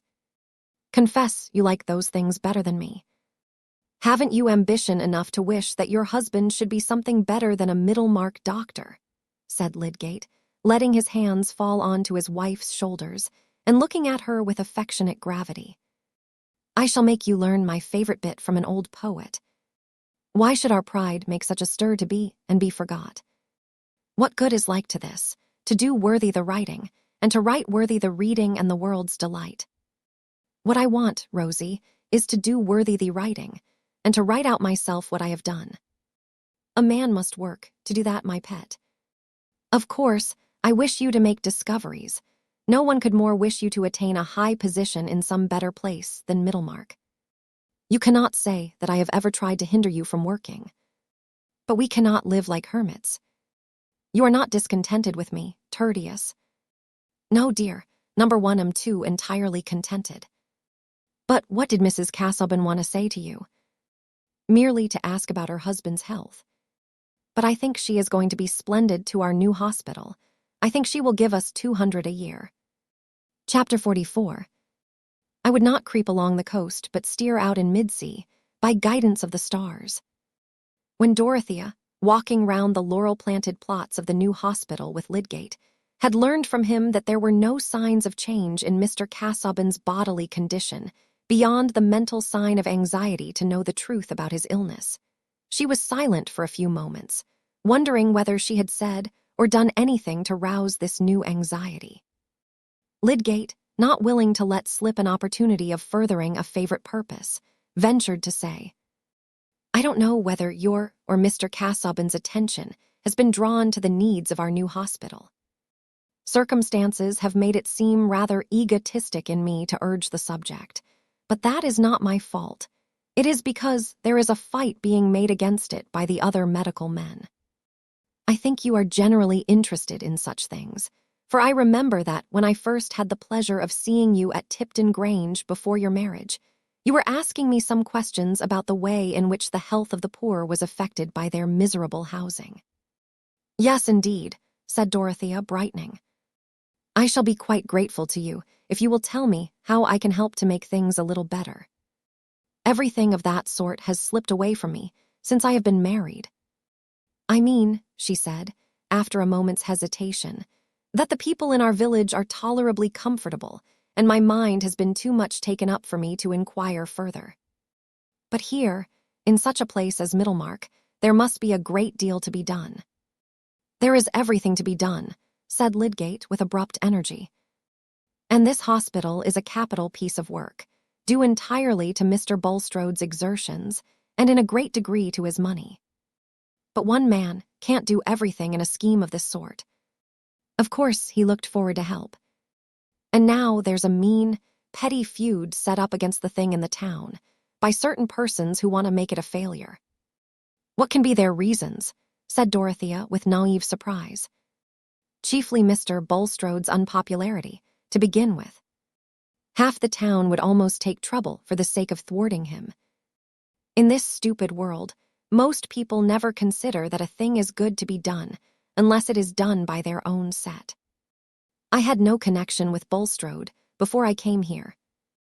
I look at him quite impartially, and I see that he has some notions, that he has set things on foot, which I can turn to good public purpose. If a fair number of the better educated men went to work with the belief that their observations might contribute to the reform of medical doctrine and practice, we should soon see a change for the better. That's my point of view. I hold that by refusing to work with Mr. Bulstrode, I should be turning my back on an opportunity of making my profession more generally serviceable. I quite agree with you, said Dorothea, at once fascinated by the situation sketched in Lydgate's words. But what is there against Mr. Bulstrode? I know that my uncle is friendly with him. People don't like his religious tone, said Lydgate, breaking off there. That is all the stronger reason for despising such an opposition, said Dorothea, looking at the affairs of Middlemarch by the light of the great persecutions. To put the matter quite fairly, they have other objections to him. He is masterful and rather unsociable, and he is concerned with trade, which has complaints of its own that I know nothing about. But what has that to do with the question whether it would not be a fine thing to establish here a more valuable hospital than any they have in the county? The immediate motive to the opposition, however, is the fact that Bulstrode has put the medical direction into my hands. Of course, I am glad of that. It gives me an opportunity of doing some good work, and I am aware that I have to justify his choice of me. But the consequence is that the whole profession in Middlemarch have set themselves tooth and nail against the hospital, and not only refuse to cooperate themselves, but try to blacken the whole affair and hinder subscriptions. How very petty, exclaimed Dorothea indignantly. I suppose one must expect to fight one's way. There is hardly anything to be done without it. And the ignorance of people about here is stupendous. I don't lay claim to anything else than having used some opportunities which have not come within everybody's reach. But there is no stifling the offense of being young and a newcomer and happening to know something more than the old inhabitants. Still, if I believe that I can set going a better method of treatment, if I believe that I can pursue certain observations and inquiries which may be a lasting benefit to medical practice, I should be a base truckler if I allowed any consideration of personal comfort to hinder me. And the course is all the clearer from there being no salary in question to put my persistence in an equivocal light. I am glad you have told me this, Mr. Lydgate, said Dorothea cordially. I feel sure I can help a little. I have some money and don't know what to do with it. That is often an uncomfortable thought to me. I am sure I can spare 200 a year for a grand purpose like this. How happy you must be to know things that you feel sure will do great good. I wish I could awake with that knowledge every morning. There seems to be so much trouble taken that one can hardly see the good of. There was a melancholy cadence in Dorothea's voice as she spoke these last words. But she presently added, more cheerfully, "Pray come to Lowick and tell us more of this. I will mention the subject to Mr. Casaubon. I must hasten home now." She did mention it that evening, and said that she should like to subscribe 200 a year. She had 700 a year as the equivalent of her own fortune, settled on her at her marriage. Mr. Casaubon made no objection beyond a passing remark that the sum might be disproportionate in relation to other good objects. But when Dorothea in her ignorance resisted that suggestion, he acquiesced. He did not care himself about spending money, and was not reluctant to give it. If he ever felt keenly any question of money, it was through the medium of another passion than the love of material property.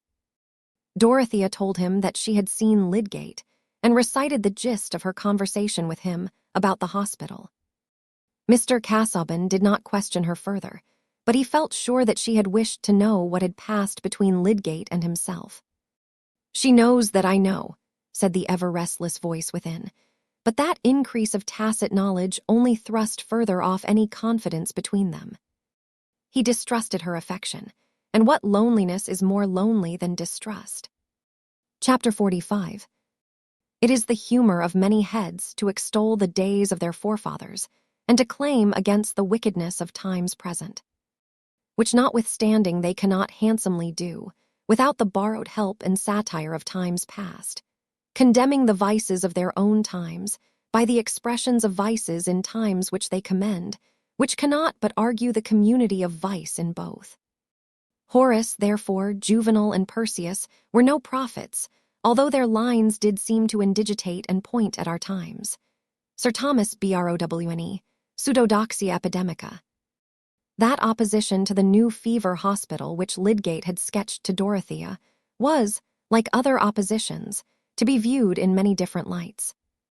He regarded it as a mixture of jealousy and dunderheaded prejudice. Mr. Bulstrode saw in it not only medical jealousy, but a determination to thwart himself, prompted mainly by a hatred of that vital religion of which he had striven to be an effectual lay representative, a hatred which certainly found pretexts apart from religion, such as were only too easy to find in the entanglements of human action. These might be called the ministerial views.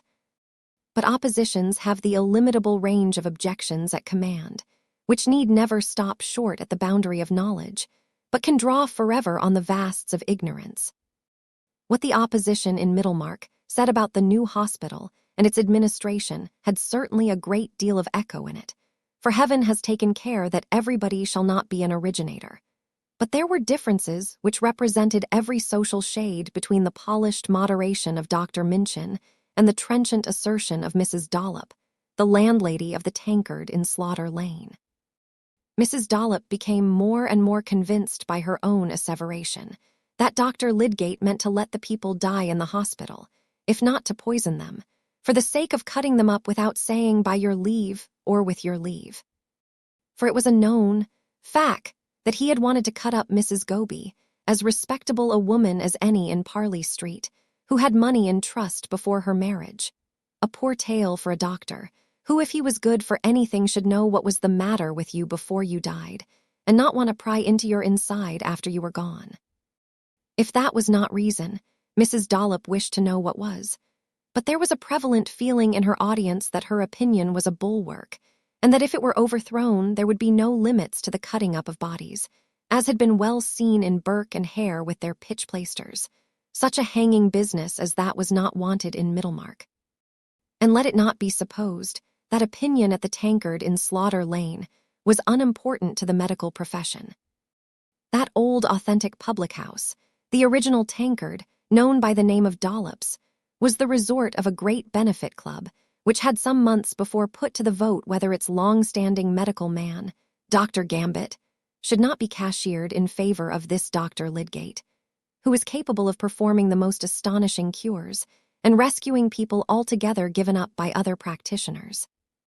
But the balance had been turned against Lydgate by two members, who for some private reasons held that this power of resuscitating persons as good as dead was an equivocal recommendation, and might interfere with providential favors. In the course of the year, however, there had been a change in the public sentiment, of which the unanimity at Dollop's was an index. A good deal more than a year ago, before anything was known of Lydgate's skill, the judgments on it had naturally been divided, depending on a sense of likelihood, situated perhaps in the pit of the stomach or in the pineal gland, and differing in its verdicts, but not the less valuable as a guide in the total deficit of evidence. Patients who had chronic diseases or whose lives had long been worn threadbare, like old Featherstone's, had been at once inclined to try him. Also, many who did not like paying their doctor's bills thought agreeably of opening an account with a new doctor and sending for him without stint if the children's temper wanted a dose, occasions when the old practitioners were often crusty, and all persons thus inclined to employ Lydgate held it likely that he was clever. Some considered that he might do more than others, where there was liver. At least there would be no harm in getting a few bottles of stuff from him, since if these proved useless it would still be possible to return to the purifying pills, which kept you alive if they did not remove the yellowness. But these were people of minor importance. Good Middlemarch families were, of course, not going to change their doctor without reason shown, and everybody who had employed Mr. Peacock did not feel obliged to accept a new man merely in the character of his successor, objecting that he was not likely to be equal to Peacock. But Lydgate had not been long in the town before there were particulars enough reported of him to breed much more specific expectations and to intensify differences into partisanship. Some of the particulars being of that impressive order of which the significance is entirely hidden, like a statistical amount without a standard of comparison, but with a note of exclamation at the end. The cubic feet of oxygen yearly swallowed by a full-grown man. What a shudder they might have created in some Middlemarch circles. Oxygen, nobody knows what that may be. Is it any wonder the cholera has got to Danzig? And yet there are people who say quarantine is no good. One of the facts quickly rumored was that Lydgate did not dispense drugs. This was offensive both to the physicians whose exclusive distinction seemed infringed on, and to the surgeon apothecaries with whom he ranged himself. And only a little while before, they might have counted on having the law on their side against a man who, without calling himself a London-made MD, dared to ask for pay, except as a charge on drugs. But Lydgate had not been experienced enough to foresee that his new course would be even more offensive to the laity. And to Mr. Momsey, an important grocer in the top market, who, though not one of his patients, questioned him in an affable manner on the subject, he was injudicious enough to give a hasty popular explanation of his reasons, pointing out to Mr. Momsey that it must lower the character of practitioners and be a constant injury to the public if their only mode of getting paid for their work was by their making out long bills for drafts, boluses, and mixtures. It is in that way that hard-working medical men may come to be almost as mischievous as quacks, said Lydgate, rather thoughtlessly. To get their own bread, they must overdose the king's lieges, and that's a bad sort of treason. Mr. Momsey undermines the Constitution in a fatal way. Mr. Momsey was not only an overseer, it was about a question of outdoor pay that he was having an interview with Lydgate. He was also asthmatic and had an increasing family. Thus, from a medical point of view, as well as from his own, he was an important man. Indeed, an exceptional grocer, whose hair was arranged in a flame-like pyramid, and whose retail deference was of the cordial, encouraging kind, jocosely complimentary, and with a certain considerate abstinence from letting out the full force of his mind. It was Mr. Momsey's friendly jocoseness, in questioning him, which had set the tone of Lydgate's reply. But let the wise be warned against too great readiness at explanation. It multiplies the sources of mistake, lengthening the sum for reckoners sure to go wrong. Lydgate smiled as he ended his speech, putting his foot into the stirrup, and Mr. Momsey laughed more than he would have done if he had known who the king's lieges were, giving his "Good morning, sir, good morning, sir," with the air of one who saw everything clearly enough. But in truth, his views were perturbed. For years he had been paying bills with strictly made items, so that for every half-crown and 18 pence he was certain something measurable had been delivered. He had done this with satisfaction, including it among his responsibilities as a husband and father, and regarding a longer bill than usual as a dignity worth mentioning. Moreover, in addition to the massive benefit of the drugs to self and family, he had enjoyed the pleasure of forming an acute judgment as to their immediate effects, so as to give an intelligent statement for the guidance of Mr. Gambit, a practitioner just a little lower in status than Wrench or Toller, and especially esteemed as an accoucheur, of whose ability Mr. Momsey had the poorest opinion on all other points. But in doctoring, he was wont to say in an undertone. He placed Gambit above any of them. Here were deeper reasons than the superficial talk of a new man, which appeared still flimsier in the drawing-room over the shop, when they were recited to Mrs. Momsey, a woman accustomed to be made much of as a fertile mother, generally under attendance more or less frequent from Mr. Gambit, and occasionally having attacks which required Dr. Minchin. "Does this Mr. Lydgate mean to say there is no use in taking medicine?" said Mrs. Momsey, who was slightly given to drawling. "I should like him to tell me how I could bear up at fair time if I didn't take strengthening medicine for a month beforehand. Think of what I have to provide for calling customers, my dear." Here Mrs. Momsey turned to an intimate female friend who sat by, a large veal pie, a stuffed fillet, a round of beef, ham, tongue, etc., etc. "But what keeps me up best is the pink mixture, not the brown." "I wonder, Mr. Momsey, with your experience, you could have patience to listen." I should have told him at once that I knew a little better than that. "No, no, no," said Mr. Momsey. "I was not going to tell him my opinion. Hear everything and judge for yourself is my motto." But he didn't know who he was talking to. I was not to be turned on his finger. People often pretend to tell me things when they might as well say, "Momsey, you're a fool." But I smile at it. I humor everybody's weak place. If physic had done harm to self and family, I should have found it out by this time. The next day, Mr. Gambit was told that Lydgate went about saying physic was of no use. "Indeed," said he, lifting his eyebrows with cautious surprise. He was a stout, husky man, with a large ring on his fourth finger. "How will he cure his patients then?" "That is what I say," returned Mrs. Momsey, who habitually gave weight to her speech by loading her pronouns. "Does he suppose that people will pay him only to come and sit with them and go away again?" Mrs. Momsey had had a great deal of sitting from Mr. Gambit, including very full accounts of his own habits of body and other affairs. But of course he knew there was no innuendo in her remark, since his spare time and personal narrative had never been charged for. So he replied, humorously, "Well, Lydgate is a good-looking young fellow, you know." "Not one that I would employ," said Mrs. Momsey. "Others may do as they please."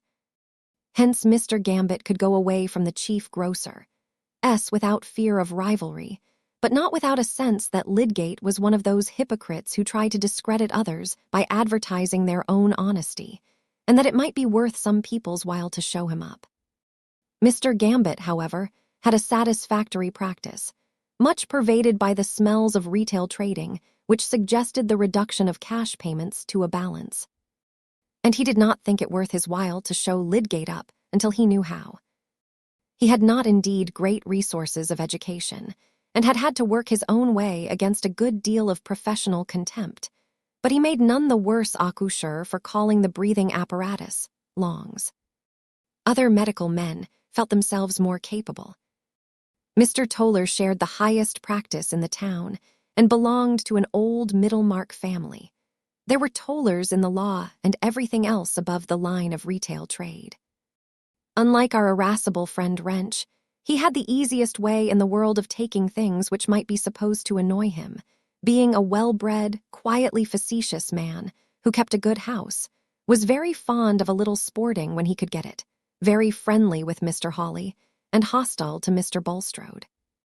It may seem odd that with such pleasant habits he should have been given to the heroic treatment, bleeding and blistering and starving his patients, with a dispassionate disregard to his personal example.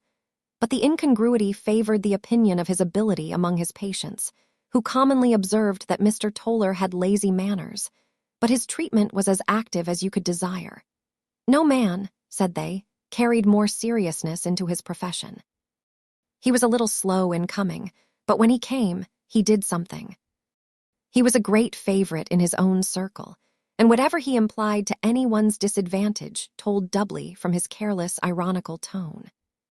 He naturally got tired of smiling and saying, "Ah," when he was told that Mr. Peacock's successor did not mean to dispense medicines, and Mr. Hackbutt one day mentioning it over the wine at a dinner party, Mr. Toller said, laughingly, "Dibbits will get rid of his stale drugs, then." I'm fond of little Dibbits. I'm glad he's in luck. "I see your meaning, Toller," said Mr. Hackbutt, "and I am entirely of your opinion. I shall take an opportunity of expressing myself to that effect." A medical man should be responsible for the quality of the drugs consumed by his patients. That is the rationale of the system of charging which has hitherto obtained, and nothing is more offensive than this ostentation of reform, where there is no real amelioration. Ostentation, hackbutt, said Mr. Toller ironically. I don't see that. A man can't very well be ostentatious of what nobody believes in. There's no reform in the matter.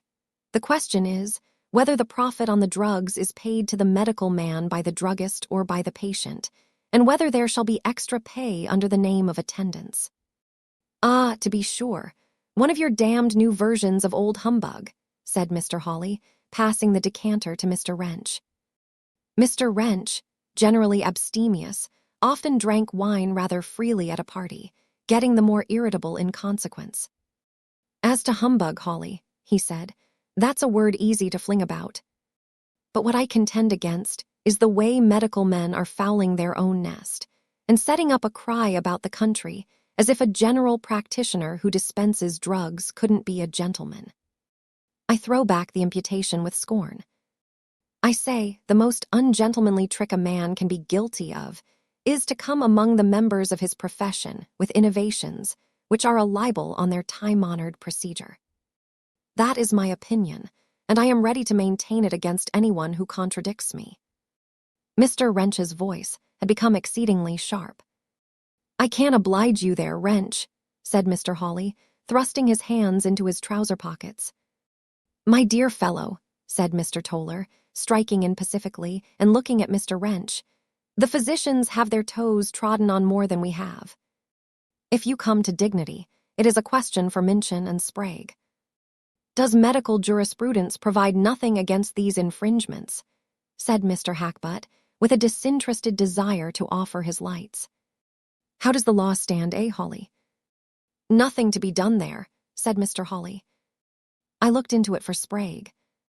You'd only break your nose against a damned judge's decision. Pooh, no need of law, said Mr. Toller. So far as practice is concerned, the attempt is an absurdity. No patient will like it, certainly not Peacock, who have been used to depletion. Pass the wine.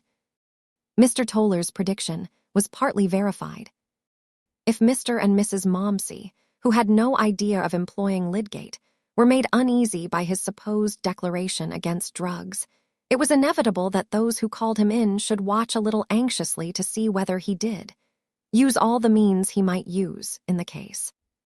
Even good Mr. Powderell, who in his constant charity of interpretation was inclined to esteem Lydgate the more for what seemed a conscientious pursuit of a better plan, had his mind disturbed with doubts during his wife's attack of erysipelas, and could not abstain from mentioning to Lydgate that Mr. Peacock on a similar occasion had administered a series of boluses which were not otherwise definable than by their remarkable effect in bringing Mrs. Powderell round before Michaelmas from an illness which had begun in a remarkably hot August. At last, indeed, in the conflict between his desire not to hurt Lydgate and his anxiety that no means should be lacking, he induced his wife privately to take Wijon's purifying pills, an esteemed Middlemarch medicine, which arrested every disease at the fountain by setting to work at once upon the blood. This cooperative measure was not to be mentioned to Lydgate, and Mr. Powderell himself had no certain reliance on it, only hoping that it might be attended with a blessing. But in this doubtful stage of Lydgate's introduction, he was helped by what we mortals rashly call good fortune. I suppose no doctor ever came newly to a place without making cures that surprised somebody, cures which may be called fortune's testimonials, and deserve as much credit as the written or printed kind. Various patients got well while Lydgate was attending them, some even of dangerous illnesses, and it was remarked that the new doctor with his new ways had at least the merit of bringing people back from the brink of death. The trash talked on such occasions was the more vexatious to Lydgate, because it gave precisely the sort of prestige which an incompetent and unscrupulous man would desire, and was sure to be imputed to him by the simmering dislike of the other medical men as an encouragement on his own part of ignorant puffing. But even his proud outspokenness was checked by the discernment that it was as useless to fight against the interpretations of ignorance as to whip the fog, and, good fortune, insisted on using those interpretations. Mrs. Larcher having just become charitably concerned about alarming symptoms in her charwoman, when Dr. Minchin called, asked him to see her then and there, and to give her a certificate for the infirmary. Whereupon, after examination, he wrote a statement of the case as one of tumor, and recommended the bearer Nancy Nash as an outpatient. Nancy, calling at home on her way to the infirmary, allowed the stay maker and his wife, in whose attic she lodged, to read Dr. Minchin's paper, and by this means became a subject of compassionate conversation in the neighboring shops of Churchyard Lane, as being afflicted with a tumor at first declared to be as large and hard as a duck's egg, but later in the day to be about the size of your fist. Most hearers agreed that it would have to be cut out, but one had known of oil and another of squitchineal, as adequate to soften and reduce any lump in the body when taken enough of into the inside, the oil by gradually soupling, the squitchineal by eating away. Meanwhile, when Nancy presented herself at the infirmary, it happened to be one of Lydgate's days there. After questioning and examining her, Lydgate said to the house surgeon in an undertone, "It's not tumor, it's cramp." He ordered her a blister and some steel mixture, and told her to go home and rest, giving her at the same time a note to Mrs. Larcher, who, she said, was her best employer, to testify that she was in need of good food. But by and by Nancy, in her attic, became portentously worse, the supposed tumor having indeed given way to the blister, but only wandered to another region with angrier pain. The staymaker's wife went to fetch Lydgate, and he continued for a fortnight to attend Nancy in her own home, until under his treatment she got quite well and went to work again. But the case continued to be described as one of tumor in Churchyard Lane and other streets, nay, by Mrs. Larcher also, for when Lydgate's remarkable cure was mentioned to Dr. Minchin, he naturally did not like to say, "The case was not one of tumor, and I was mistaken in describing it as such," but answered, "Indeed, ah. I saw it was a surgical case, not of a fatal kind." He had been inwardly annoyed, however, when he had asked at the infirmary about the woman he had recommended 2 days before, to hear from the house surgeon, a youngster who was not sorry to vex Minchin with impunity, exactly what had occurred. He privately pronounced that it was indecent in a general practitioner to contradict a physician's diagnosis in that open manner, and afterwards agreed with Wrench that Lydgate was disagreeably inattentive to etiquette. Lydgate did not make the affair a ground for valuing himself, or, very particularly, despising Minchin, such rectification of misjudgments often happening among men of equal qualifications. But report took up this amazing case of tumor, not clearly distinguished from cancer, and considered the more awful for being of the wandering sort, till much prejudice against Lydgate's method, as to drugs, was overcome by the proof of his marvelous skill in the speedy restoration of Nancy Nash, after she had been rolling and rolling in agonies from the presence of a tumor, both hard and obstinate, but nevertheless compelled to yield. How could Lydgate help himself? It is offensive to tell a lady, when she is expressing her amazement at your skill, that she is altogether mistaken and rather foolish in her amazement.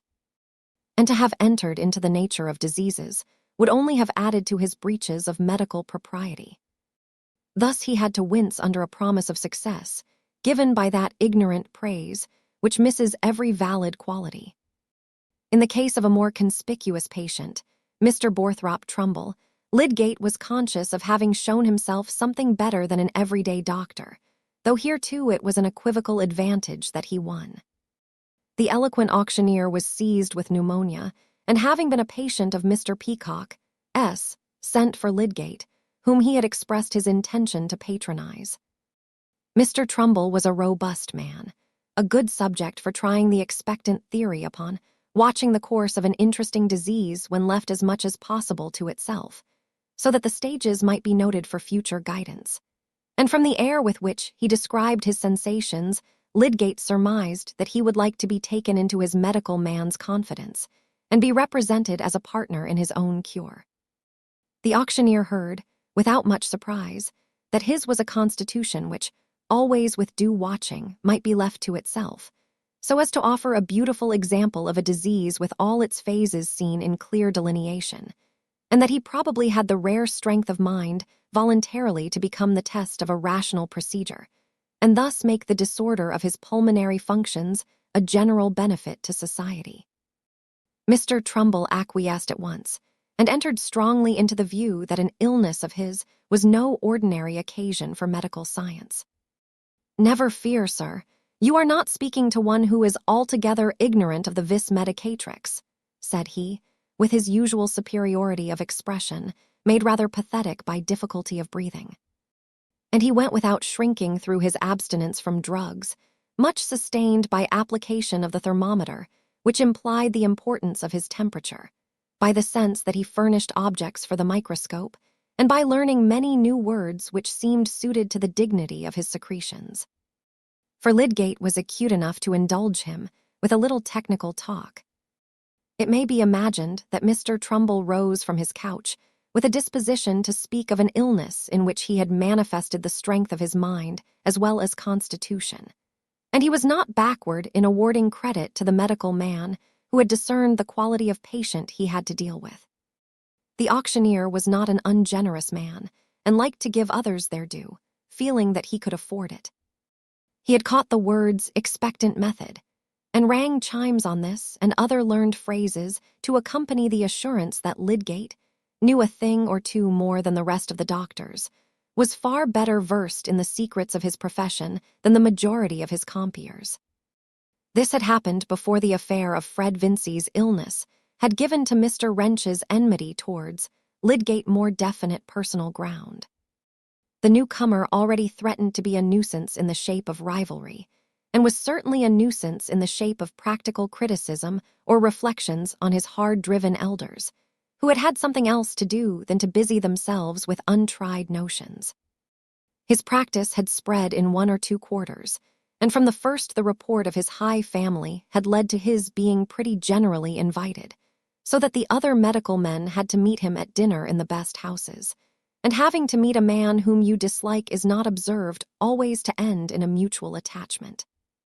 There was hardly ever so much unanimity among them as in the opinion that Lydgate was an arrogant young fellow, and yet ready for the sake of ultimately predominating to show a crawling subservience to Bulstrode. That Mr. Fairbrother, whose name was a chief flag of the anti-Bulstrode party, always defended Lydgate and made a friend of him, was referred to Fairbrother's unaccountable way of fighting on both sides. Here was plenty of preparation for the outburst of professional disgust at the announcement of the laws Mr. Bulstrode was laying down for the direction of the new hospital, which were the more exasperating because there was no present possibility of interfering with his will and pleasure, everybody except Lord Medlicote having refused help towards the building, on the ground that they preferred giving to the old infirmary. Mr. Bulstrode met all the expenses, and had ceased to be sorry that he was purchasing the right to carry out his notions of improvement without hindrance from prejudiced coadjutors. But he had had to spend large sums, and the building had lingered. Caleb Garth had undertaken it, had failed during its progress, and before the interior fittings were begun had retired from the management of the business. And when referring to the hospital, he often said that however Bulstrode might ring if you tried him, he liked good solid carpentry and masonry, and had a notion both of drains and chimneys. In fact, the hospital had become an object of intense interest to Bulstrode, and he would willingly have continued to spare a large yearly sum that he might rule it dictatorially without any board. But he had another favorite object which also required money for its accomplishment. He wished to buy some land in the neighborhood of Middlemarch, and therefore he wished to get considerable contributions towards maintaining the hospital. Meanwhile, he framed his plan of management. The hospital was to be reserved for fever in all its forms. Lydgate was to be chief medical superintendent, that he might have free authority to pursue all comparative investigations which his studies, particularly in Paris, had shown him the importance of, the other medical visitors having a consultative influence, but no power to contravene Lydgate's ultimate decisions. And the general management was to be lodged exclusively in the hands of 5 directors associated with Mr. Bulstrode, who were to have votes in the ratio of their contributions, the board itself filling up any vacancy in its numbers, and no mob of small contributors being admitted to a share of government. There was an immediate refusal on the part of every medical man in the town to become a visitor at the fever hospital. "Very well," said Lydgate to Mr. Bulstrode. "We have a capital house surgeon and dispenser, a clear-headed, neat-handed fellow.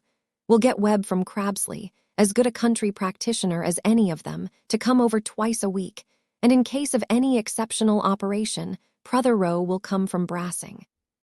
I must work the harder, that's all, and I have given up my post at the infirmary. The plan will flourish in spite of them, and then they'll be glad to come in. Things can't last as they are. There must be all sorts of reform soon, and then young fellows may be glad to come and study here." Lydgate was in high spirits. "I shall not flinch. You may depend upon it, Mr. Lydgate," said Mr. Bulstrode. "While I see you carrying out high intentions with vigor, you shall have my unfailing support.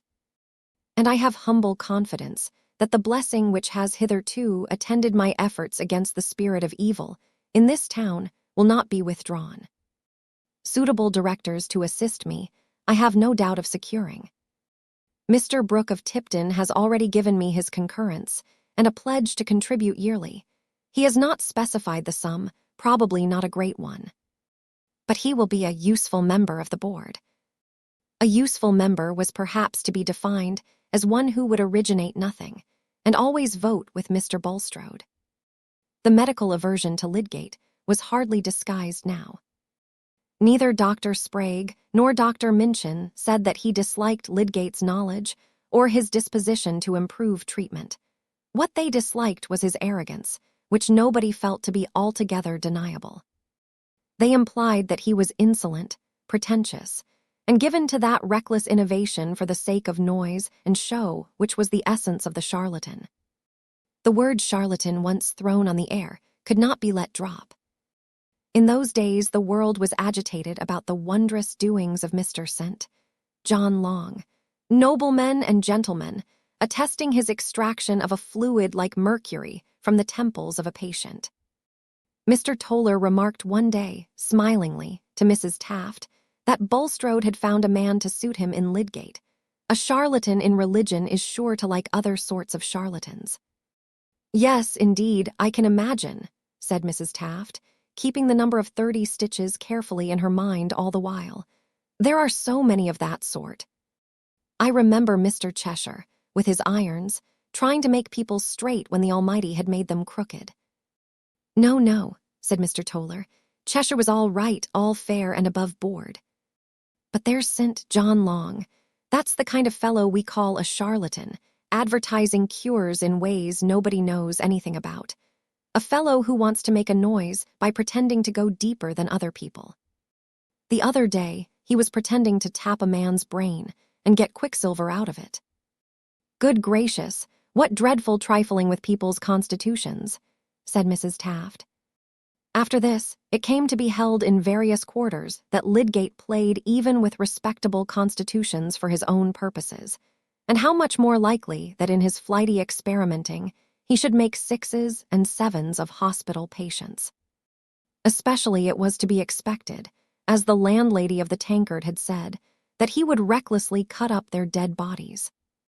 For Lydgate having attended Mrs. Goby, who died apparently of a heart disease not very clearly expressed in the symptoms, too daringly asked leave of her relatives to open the body, and thus gave an offense quickly spreading beyond Parley Street, where that lady had long resided on an income such as made this association of her body with the victims of Burke and Hare a flagrant insult to her memory. Affairs were in this stage when Lydgate opened the subject of the hospital to Dorothea. We see that he was bearing enmity and silly misconception with much spirit, aware that they were partly created by his good share of success. "They will not drive me away," he said, talking confidentially in Mr. Fairbrother's study. "I have got a good opportunity here, for the ends I care most about, and I am pretty sure to get income enough for our wants. By and by, I shall go on as quietly as possible. I have no seductions now away from home and work. And I am more and more convinced that it will be possible to demonstrate the homogeneous origin of all the tissues. Raspel and others are on the same track, and I have been losing time. I have no power of prophecy there, said Mr. Fairbrother, who had been puffing at his pipe thoughtfully while Lydgate talked. But as to the hostility in the town, you'll weather it if you are prudent. How am I to be prudent? Said Lydgate. I just do what comes before me to do. I can't help people's ignorance and spite, any more than Vesalius could. It isn't possible to square one's conduct to silly conclusions which nobody can foresee. Quite true, I didn't mean that. I meant only two things. One is, keep yourself as separable from Bulstrode as you can. Of course, you can go on doing good work of your own by his help, but don't get tied. Perhaps it seems like personal feeling in me to say so, and there's a good deal of that, I own. But personal feeling is not always in the wrong if you boil it down to the impressions, which make it simply an opinion. Bulstrode is nothing to me, said Lydgate carelessly, except on public grounds. As to getting very closely united to him, I am not fond enough of him for that. But what was the other thing you meant?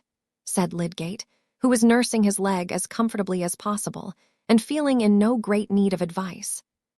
Why this, take care, experto creed, take care not to get hampered about money matters. I know, by a word you let fall one day, that you don't like my playing at cards so much for money. You are right enough there. But try and keep clear of wanting small sums that you haven't got. I am perhaps talking rather superfluously, but a man likes to assume superiority over himself by holding up his bad example and sermonizing on it. Lydgate took Mr. Fairbrother's hints very cordially, though he would hardly have borne them from another man. He could not help remembering that he had lately made some debts, but these had seemed inevitable, and he had no intention now to do more than keep house in a simple way. The furniture for which he owed would not want renewing, nor even the stock of wine for a long while. Many thoughts cheered him at that time, and justly. A man conscious of enthusiasm for worthy aims is sustained under petty hostilities by the memory of great workers who had to fight their way not without wounds, and who hover in his mind as patron saints, invisibly helping. At home, that same evening when he had been chatting with Mr. Fairbrother, he had his long legs stretched on the sofa, his head thrown back, and his hands clasped behind it according to his favorite ruminating attitude, while Rosamond sat at the piano and played one tune after another, of which her husband only knew, like the emotional elephant he was, that they fell in with his mood as if they had been melodious sea breezes. There was something very fine in Lydgate's look just then, and anyone might have been encouraged to bet on his achievement. In his dark eyes and on his mouth and brow there was that placidity which comes from the fullness of contemplative thought, the mind not searching, but beholding, and the glance seeming to be filled with what is behind it. Presently Rosamond left the piano and seated herself on a chair close to the sofa, and opposite her husband's face. "Is that enough music for you, my lord?" she said, folding her hands before her and putting on a little air of meekness. "Yes, dear, if you are tired," said Lydgate, gently, turning his eyes and resting them on her, but not otherwise moving. Rosamond's presence at that moment was perhaps no more than a spoonful brought to the lake, and her woman's instinct in this matter was not dull. "What is absorbing you?" she said, leaning forward and bringing her face nearer to his. He moved his hands and placed them gently behind her shoulders. "I am thinking of a great fellow who was about as old as I am 300 years ago and had already begun a new era in anatomy." "I can't guess," said Rosamond, shaking her head. "We used to play at guessing historical characters at Mrs. Lemon's, but not anatomists. I'll tell you. His name was Vesalius. And the only way he could get to know anatomy as he did was by going to snatch bodies at night from graveyards and places of execution." "Oh," said Rosamond, with a look of disgust on her pretty face, "I am very glad you are not Vesalius. I should have thought he might find some less horrible way than that." No, he couldn't, said Lydgate, going on too earnestly to take much notice of her answer. He could only get a complete skeleton by snatching the whitened bones of a criminal from the gallows and burying them and fetching them away by bits secretly in the dead of night. I hope he is not one of your great heroes, said Rosamond, half playfully, half anxiously, else I shall have you getting up in the night to go to St. Peter's churchyard. You know how angry you told me the people were about Mrs. Goby. You have enemies enough already. So had Vesalius, Rosie. No wonder the medical fogies in Middlemarch are jealous, when some of the greatest doctors living were fierce upon Vesalius because they had believed in Galen, and he showed that Galen was wrong. They called him a liar and a poisonous monster. But the facts of the human frame were on his side, and so he got the better of them. And what happened to him afterwards? Said Rosamond with some interest. Oh, he had a good deal of fighting to the last. And they did exasperate him enough at one time to make him burn a good deal of his work. Then he got shipwrecked just as he was coming from Jerusalem to take a great chair at Padua. He died rather miserably. There was a moment's pause before Rosamond said, Do you know, Tertius, I often wish you had not been a medical man. Nay, Rosie, don't say that, said Lydgate, drawing her closer to him. That is like saying you wish you had married another man. Not at all. You are clever enough for anything. You might easily have been something else. And your cousins at Quallingham all think that you have sunk below them in your choice of a profession. The cousins at Quallingham may go to the devil, said Lydgate with scorn. It was like their impudence if they said anything of the sort to you. Still, said Rosamond, I do not think it is a nice profession, dear. We know that she had much quiet perseverance in her opinion. It is the grandest profession in the world, Rosamond, said Lydgate gravely. And to say that you love me without loving the medical man in me is the same sort of thing as to say that you like eating a peach but don't like its flavor. Don't say that again, dear. It pains me. Very well, Dr. Graveface, said Rosie, dimpling. I will declare in future that I dote on skeletons and body snatchers and bits of things in files, and quarrels with everybody, that end in your dying miserably. No, no, not so bad as that, said Lydgate, giving up remonstrance and petting her resignedly. Chapter 46. Pius no padimos haber aquello que querimos, queremos aquello que pedrimos. Since we cannot get what we like, let us like what we can get. Spanish proverb. While Lydgate, safely married and with the hospital under his command, felt himself struggling for medical reform against Middlemarch, Middlemarch was becoming more and more conscious of the national struggle for another kind of reform. By the time that Lord John Russell's measure was being debated in the House of Commons, there was a new political animation in Middlemarch, and a new definition of parties which might show a decided change of balance if a new election came. And there were some who already predicted this event, declaring that a reform bill would never be carried by the actual Parliament. This was what Will Ladislaw dwelt on to Mr. Brooke, as a reason for congratulation that he had not yet tried his strength at the hustings.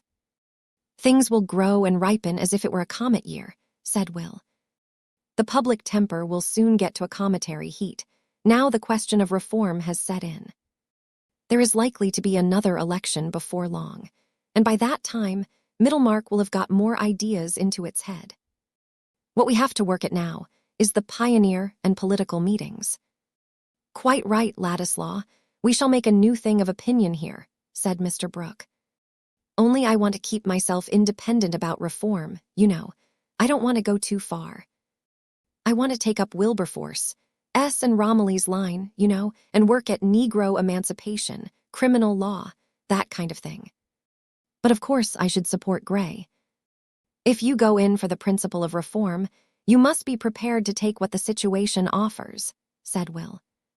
If everybody pulled for his own bit against everybody else, the whole question would go to tatters. Yes, I agree with you. I quite take that point of view. I should put it in that light. I should support Gray, you know.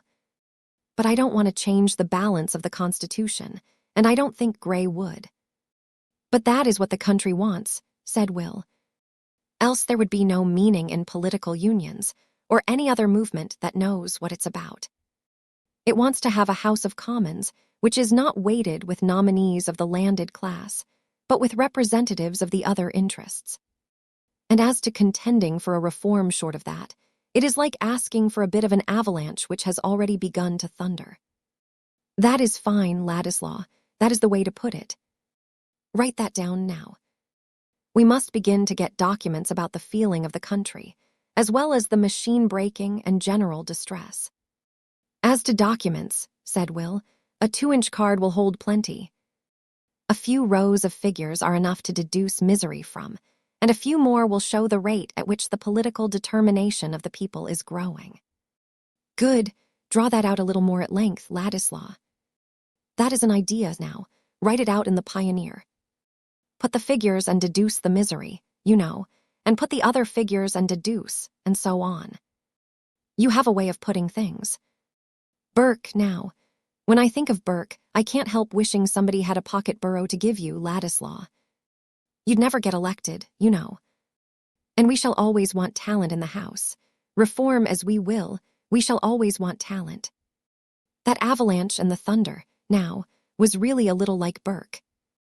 I want that sort of thing. Not ideas, you know, but a way of putting them. Pocket boroughs would be a fine thing, said Ladislaw, if they were always in the right pocket and there were always a Burke at hand. Will was not displeased with that complimentary comparison, even from Mr. Brooke, for it is a little too trying to human flesh to be conscious of expressing one's self better than others and never to have it noticed. And in the general dearth of admiration for the right thing, even a chance bray of applause falling exactly in time is rather fortifying. Will felt that his literary refinements were usually beyond the limits of Middlemarch perception. Nevertheless, he was beginning thoroughly to like the work of which when he began he had said to himself rather languidly, "Why not?" And he studied the political situation with as ardent an interest as he had ever given to poetic meters or mediaevalism. It is undeniable that, but for the desire to be where Dorothea was, and perhaps the want of knowing what else to do, Will would not at this time have been meditating on the needs of the English people or criticizing English statesmanship. He would probably have been rambling in Italy sketching plans for several dramas, trying prose and finding it too jejune, trying verse and finding it too artificial, beginning to copy bits from old pictures, leaving off because they were no good, and observing that, after all, self-culture was the principal point, while in politics he would have been sympathizing warmly with liberty and progress in general. Our sense of duty must often wait for some work which shall take the place of dilettantism and make us feel that the quality of our action is not a matter of indifference. Ladislaw had now accepted his bit of work, though it was not that indeterminate loftiest thing which he had once dreamed of as alone worthy of continuous effort. His nature warmed easily in the presence of subjects which were visibly mixed with life and action, and the easily stirred rebellion in him helped the glow of public spirit.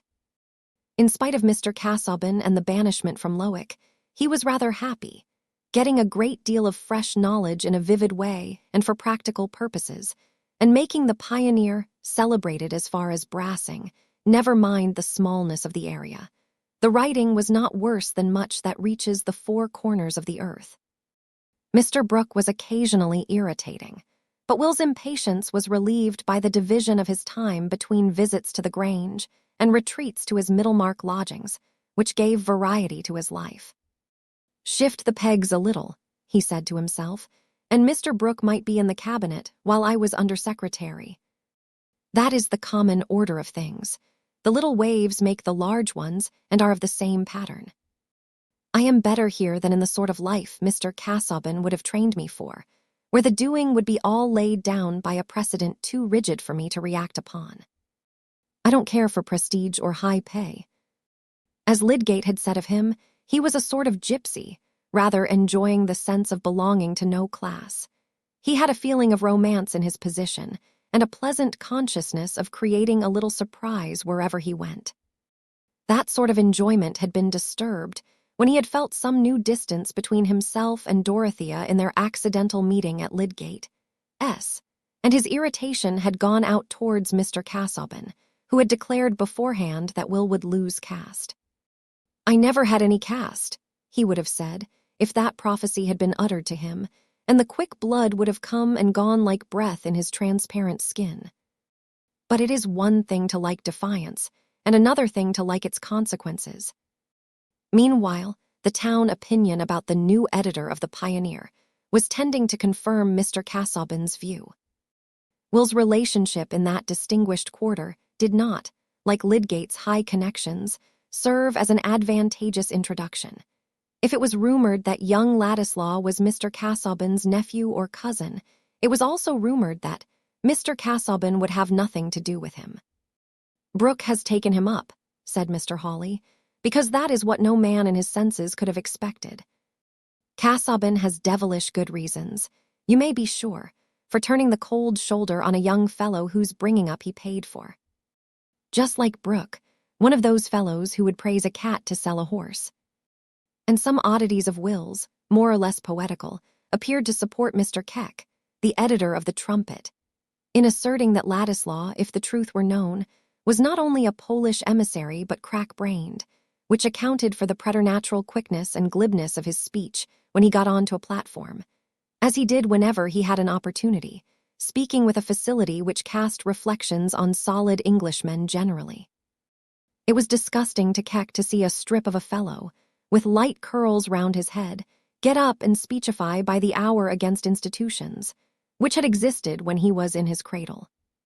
And in a leading article of the Trumpet, Keck characterized Ladislaw's speech at a reform meeting as the violence of an energumen, a miserable effort to shroud in the brilliancy of fireworks the daring of irresponsible statements and the poverty of a knowledge which was of the cheapest and most recent description.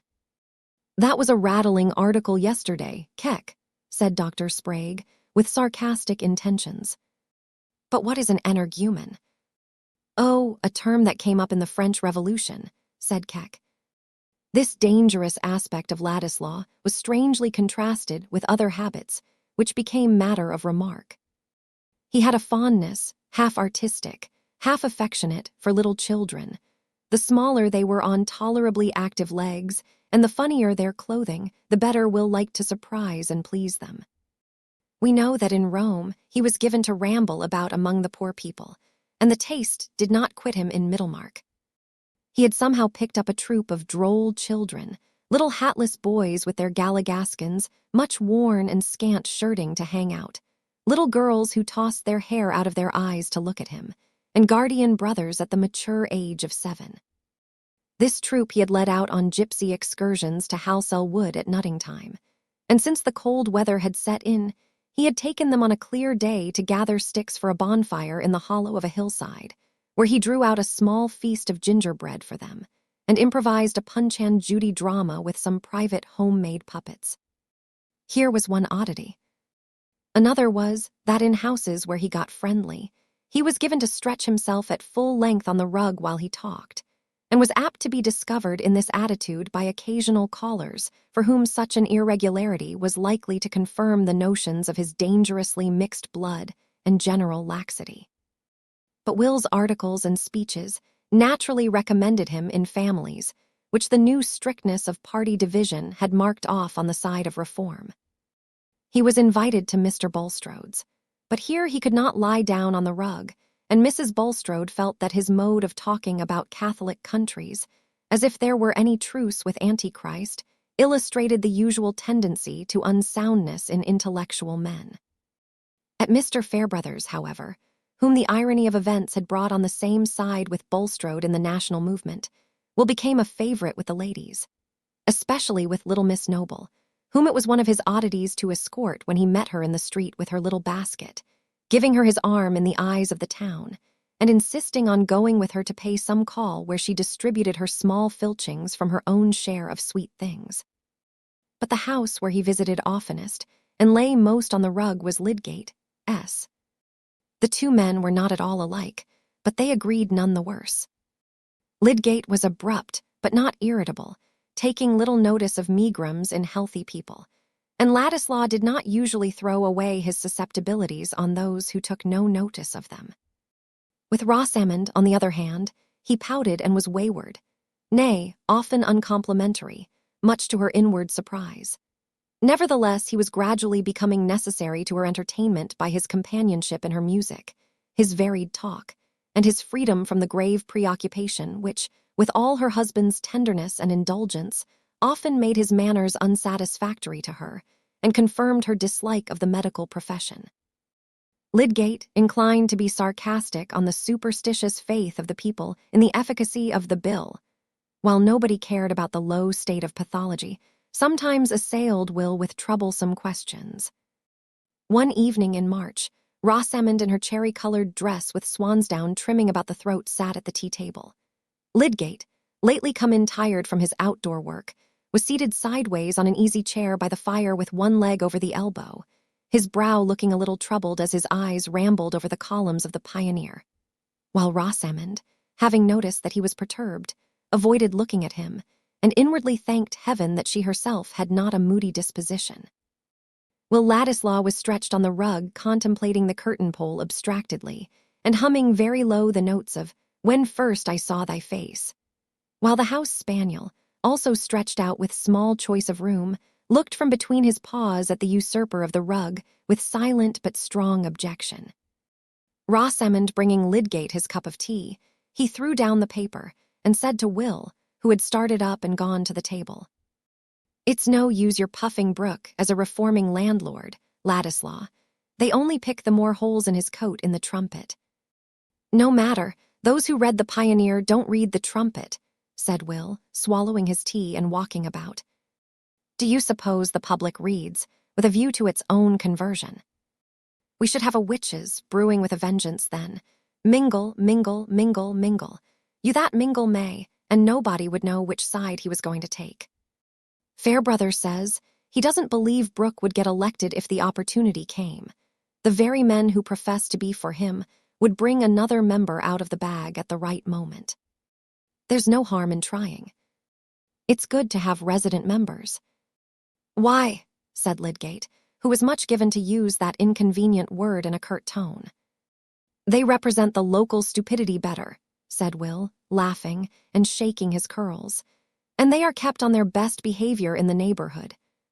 Brooke is not a bad fellow, but he has done some good things on his estate that he never would have done but for this parliamentary bite."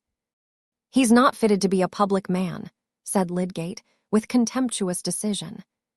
"He would disappoint everybody who counted on him. I can see that at the hospital.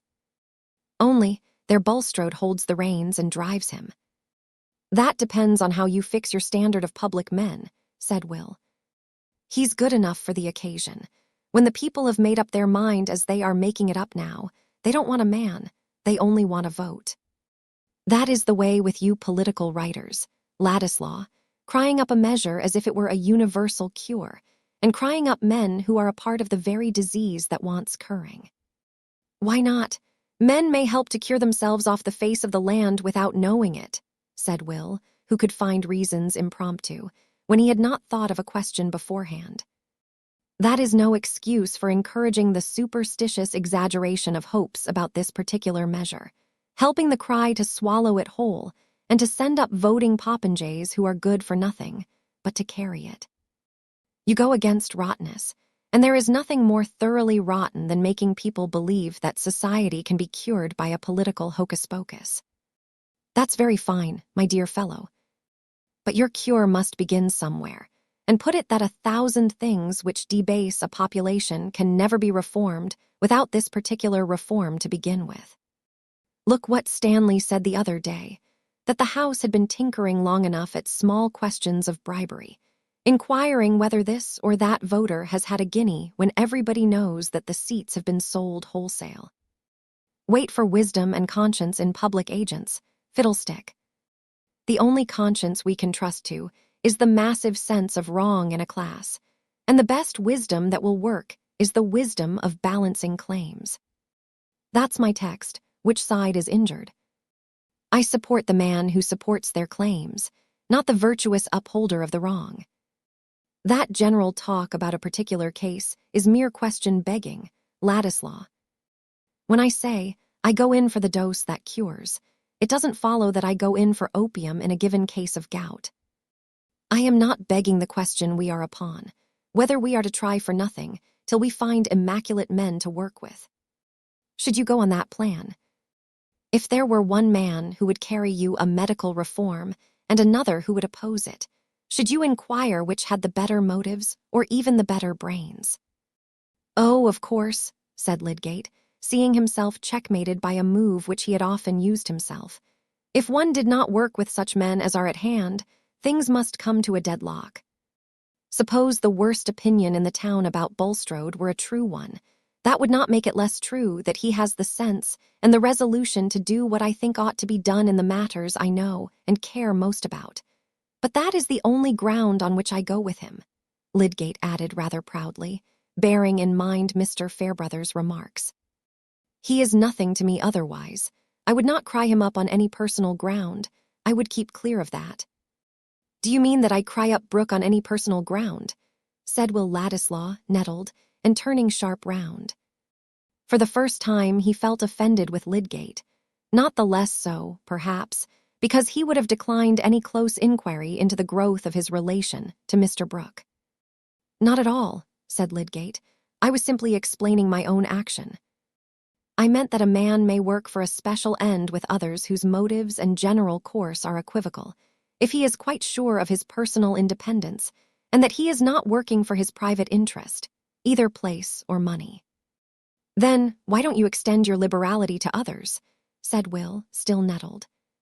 My personal independence is as important to me as yours is to you. You have no more reason to imagine that I have personal expectations from Brooke than I have to imagine that you have personal expectations from Bulstrode. Motives are points of honor, I suppose. Nobody can prove them. But as to money and place in the world, Will ended, tossing back his head, I think it is pretty clear that I am not determined by considerations of that sort. You quite mistake me, Ladislaw, said Lydgate, surprised.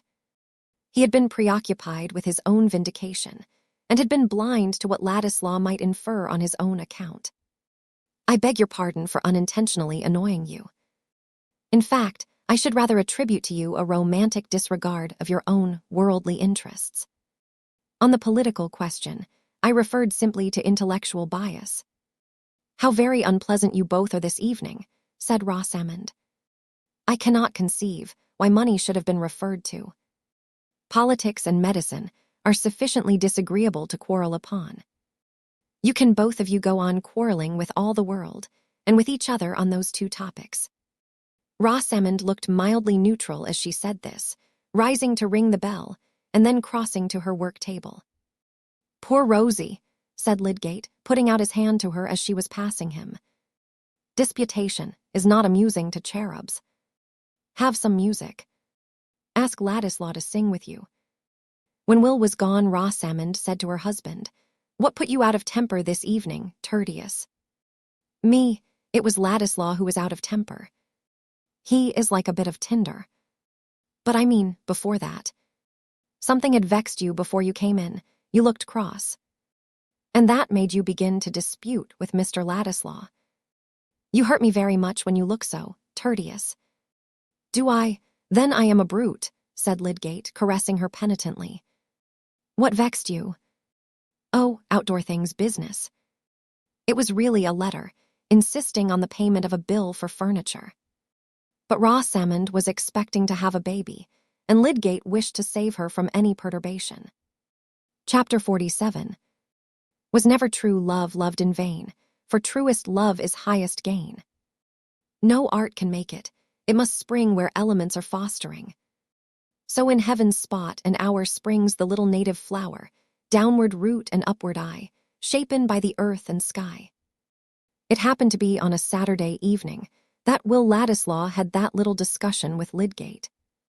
Its effect when he went to his own rooms was to make him sit up half the night, thinking over again, under a new irritation, all that he had before thought of his having settled in Middlemarch and harnessed himself with Mr. Brooke. Hesitations before he had taken the step had since turned into susceptibility to every hint that he would have been wiser not to take it, and hence came his heat towards Lydgate, a heat which still kept him restless. Was he not making a fool of himself, and at a time when he was more than ever conscious of being something better than a fool? And for what end? Well, for no definite end. True, he had dreamy visions of possibilities. There is no human being who, having both passions and thoughts, does not think in consequence of his passions, does not find images rising in his mind which soothe the passion with hope or sting it with dread. But this, which happens to us all, happens to some with a wide difference, and Will was not one of those whose wit keeps the roadway. He had his bypaths where there were little joys of his own choosing, such as gentlemen cantering on the highroad might have thought rather idiotic. The way in which he made a sort of happiness for himself, out of his feeling for Dorothea, was an example of this. It may seem strange, but it is the fact that the ordinary vulgar vision of which Mr. Casaubon suspected him, namely, that Dorothea might become a widow, and that the interest he had established in her mind might turn into acceptance of him as a husband, had no tempting, arresting power over him. He did not live in the scenery of such an event and follow it out, as we all do with that imagined otherwise, which is our practical heaven. It was not only that he was unwilling to entertain thoughts which could be accused of baseness, and was already uneasy in the sense that he had to justify himself from the charge of ingratitude. The latent consciousness of many other barriers between himself and Dorothea, besides the existence of her husband, had helped to turn away his imagination from speculating on what might befall Mr. Casaubon. And there were yet other reasons. Will, we know, could not bear the thought of any flaw appearing in his crystal. He was at once exasperated and delighted by the calm freedom with which Dorothea looked at him and spoke to him, and there was something so exquisite in thinking of her just as she was, that he could not long for a change which must somehow change her. Do we not shun the street version of a fine melody, or shrink from the news that the rarity, some bit of chiseling or engraving perhaps, which we have dwelt on even with exultation in the trouble it has cost us to snatch glimpses of it, is really not an uncommon thing, and may be obtained as an everyday possession? Our good depends on the quality and breadth of our emotion, and to Will, a creature who cared little for what are called the solid things of life and greatly for its subtler influences, to have within him such a feeling as he had towards Dorothea was like the inheritance of a fortune. What others might have called the futility of his passion made an additional delight for his imagination. He was conscious of a generous movement and of verifying in his own experience that higher love poetry which had charmed his fancy. Dorothea, he said to himself, was forever enthroned in his soul. No other woman could sit higher than her footstool, and if he could have written out in immortal syllables the effect she wrought within him, he might have boasted after the example of old Drayton that queens hereafter might be glad to live upon the alms of her superfluous praise. But this result was questionable. And what else could he do for Dorothea? What was his devotion worth to her? It was impossible to tell. He would not go out of her reach.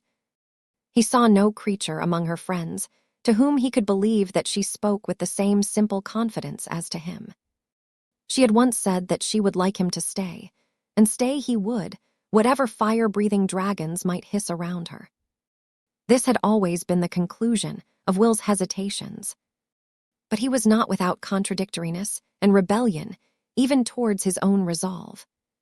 He had often got irritated, as he was on this particular night, by some outside demonstration that his public exertions with Mr. Brooke as a chief could not seem as heroic as he would like them to be, and this was always associated with the other ground of irritation, that notwithstanding his sacrifice of dignity for Dorothea's sake, he could hardly ever see her.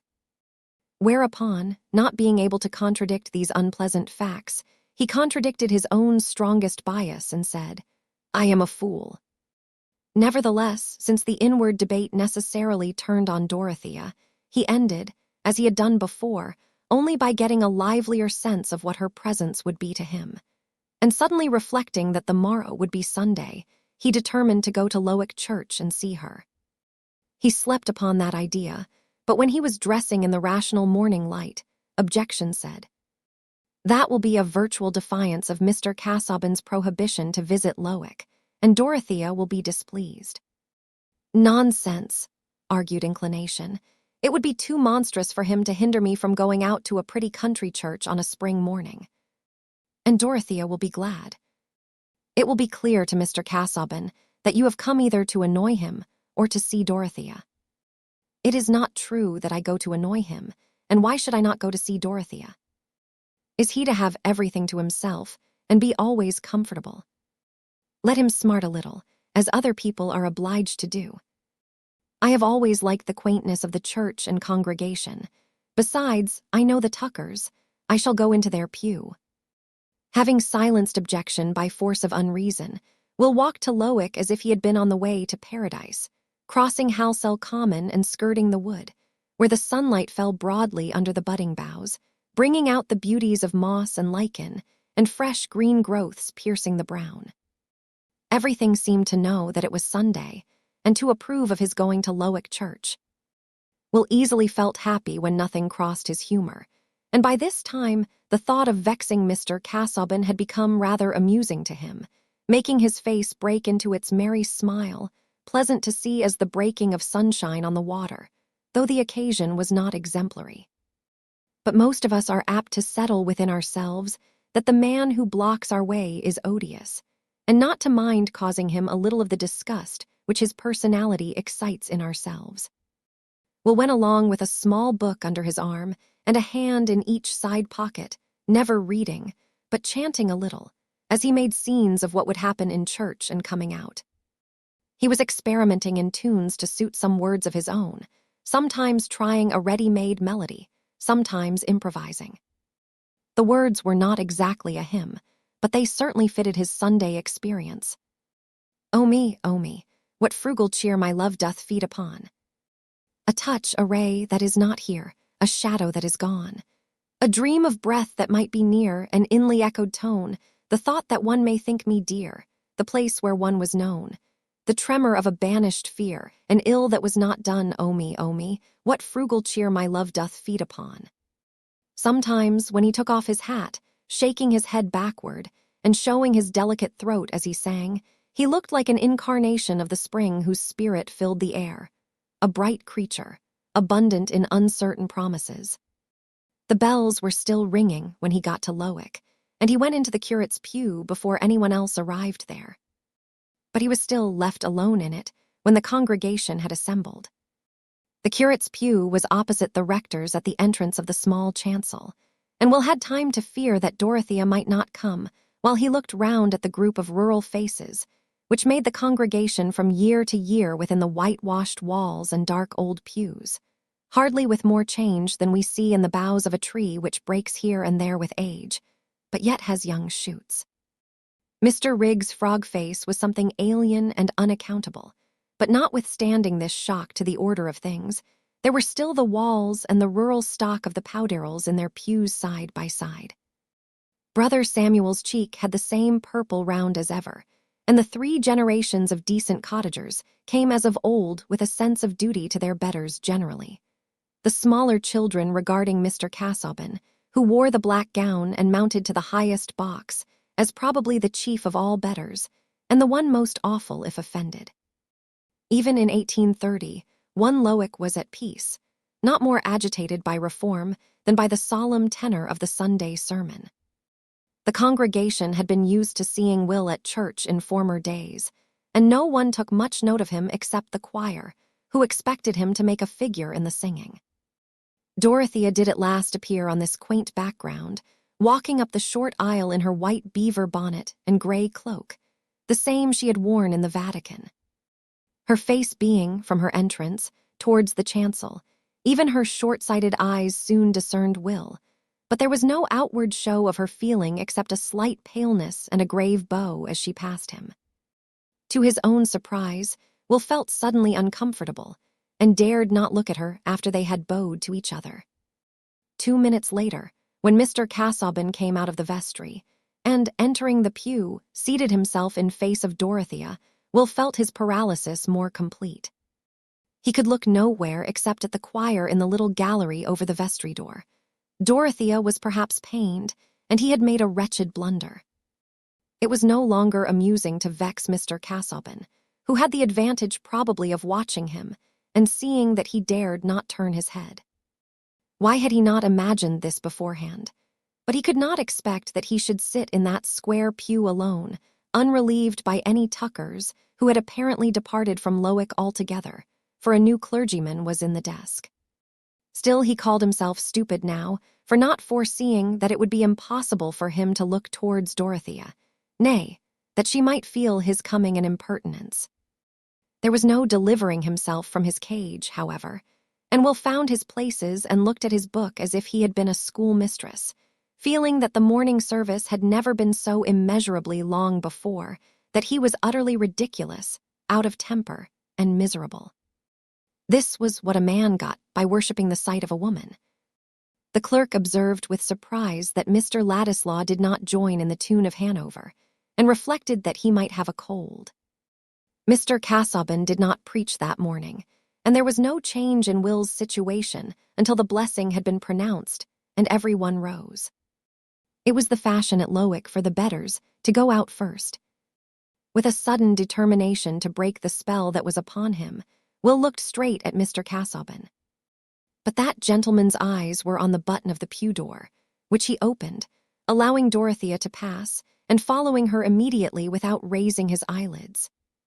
Will's glance had caught Dorothea, as she turned out of the pew, and again she bowed, but this time with a look of agitation, as if she were repressing tears.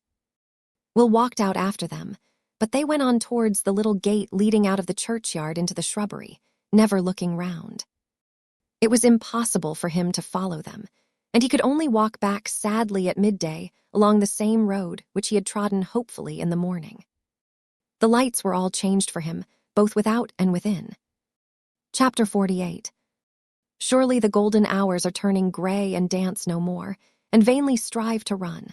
I see their white locks streaming in the wind. Each face is haggard as it looks at me, slow turning in the constant clasping round storm-driven. Dorothea's distress, when she was leaving the church, came chiefly from the perception that Mr. Casaubon was determined not to speak to his cousin, and that Will's presence at church had served to mark more strongly the alienation between them. Will's coming seemed to her quite excusable, nay, she thought it an amiable movement in him towards a reconciliation which she herself had been constantly wishing for. He had probably imagined, as she had, that if Mr. Casaubon and he could meet easily, they would shake hands and friendly intercourse might return. But now Dorothea felt quite robbed of that hope. Will was banished further than ever, for Mr. Casaubon must have been newly embittered by this thrusting upon him of a presence which he refused to recognize. He had not been very well that morning, suffering from some difficulty in breathing, and had not preached in consequence. She was not surprised, therefore, that he was nearly silent at luncheon, still less that he made no allusion to Will Ladislaw. For her own part, she felt that she could never again introduce that subject. They usually spent apart the hours between luncheon and dinner on a Sunday, Mr. Casaubon in the library dozing chiefly, and Dorothea in her boudoir, where she was wont to occupy herself with some of her favorite books. There was a little heap of them on the table in the bow window of various sorts, from Herodotus, which she was learning to read with Mr. Casaubon, to her old companion Pascal, and Keble's Christian Year. But today she opened one after another, and could read none of them. Everything seemed dreary. The portents before the birth of Cyrus, Jewish antiquities, oh dear, devout epigrams, the sacred chime of favorite hymns, all alike were as flat as tunes beaten on wood. Even the spring flowers and the grass had a dull shiver in them under the afternoon clouds that hid the sun fitfully. Even the sustaining thoughts which had become habits seemed to have in them the weariness of long future days in which she would still live with them for her sole companions.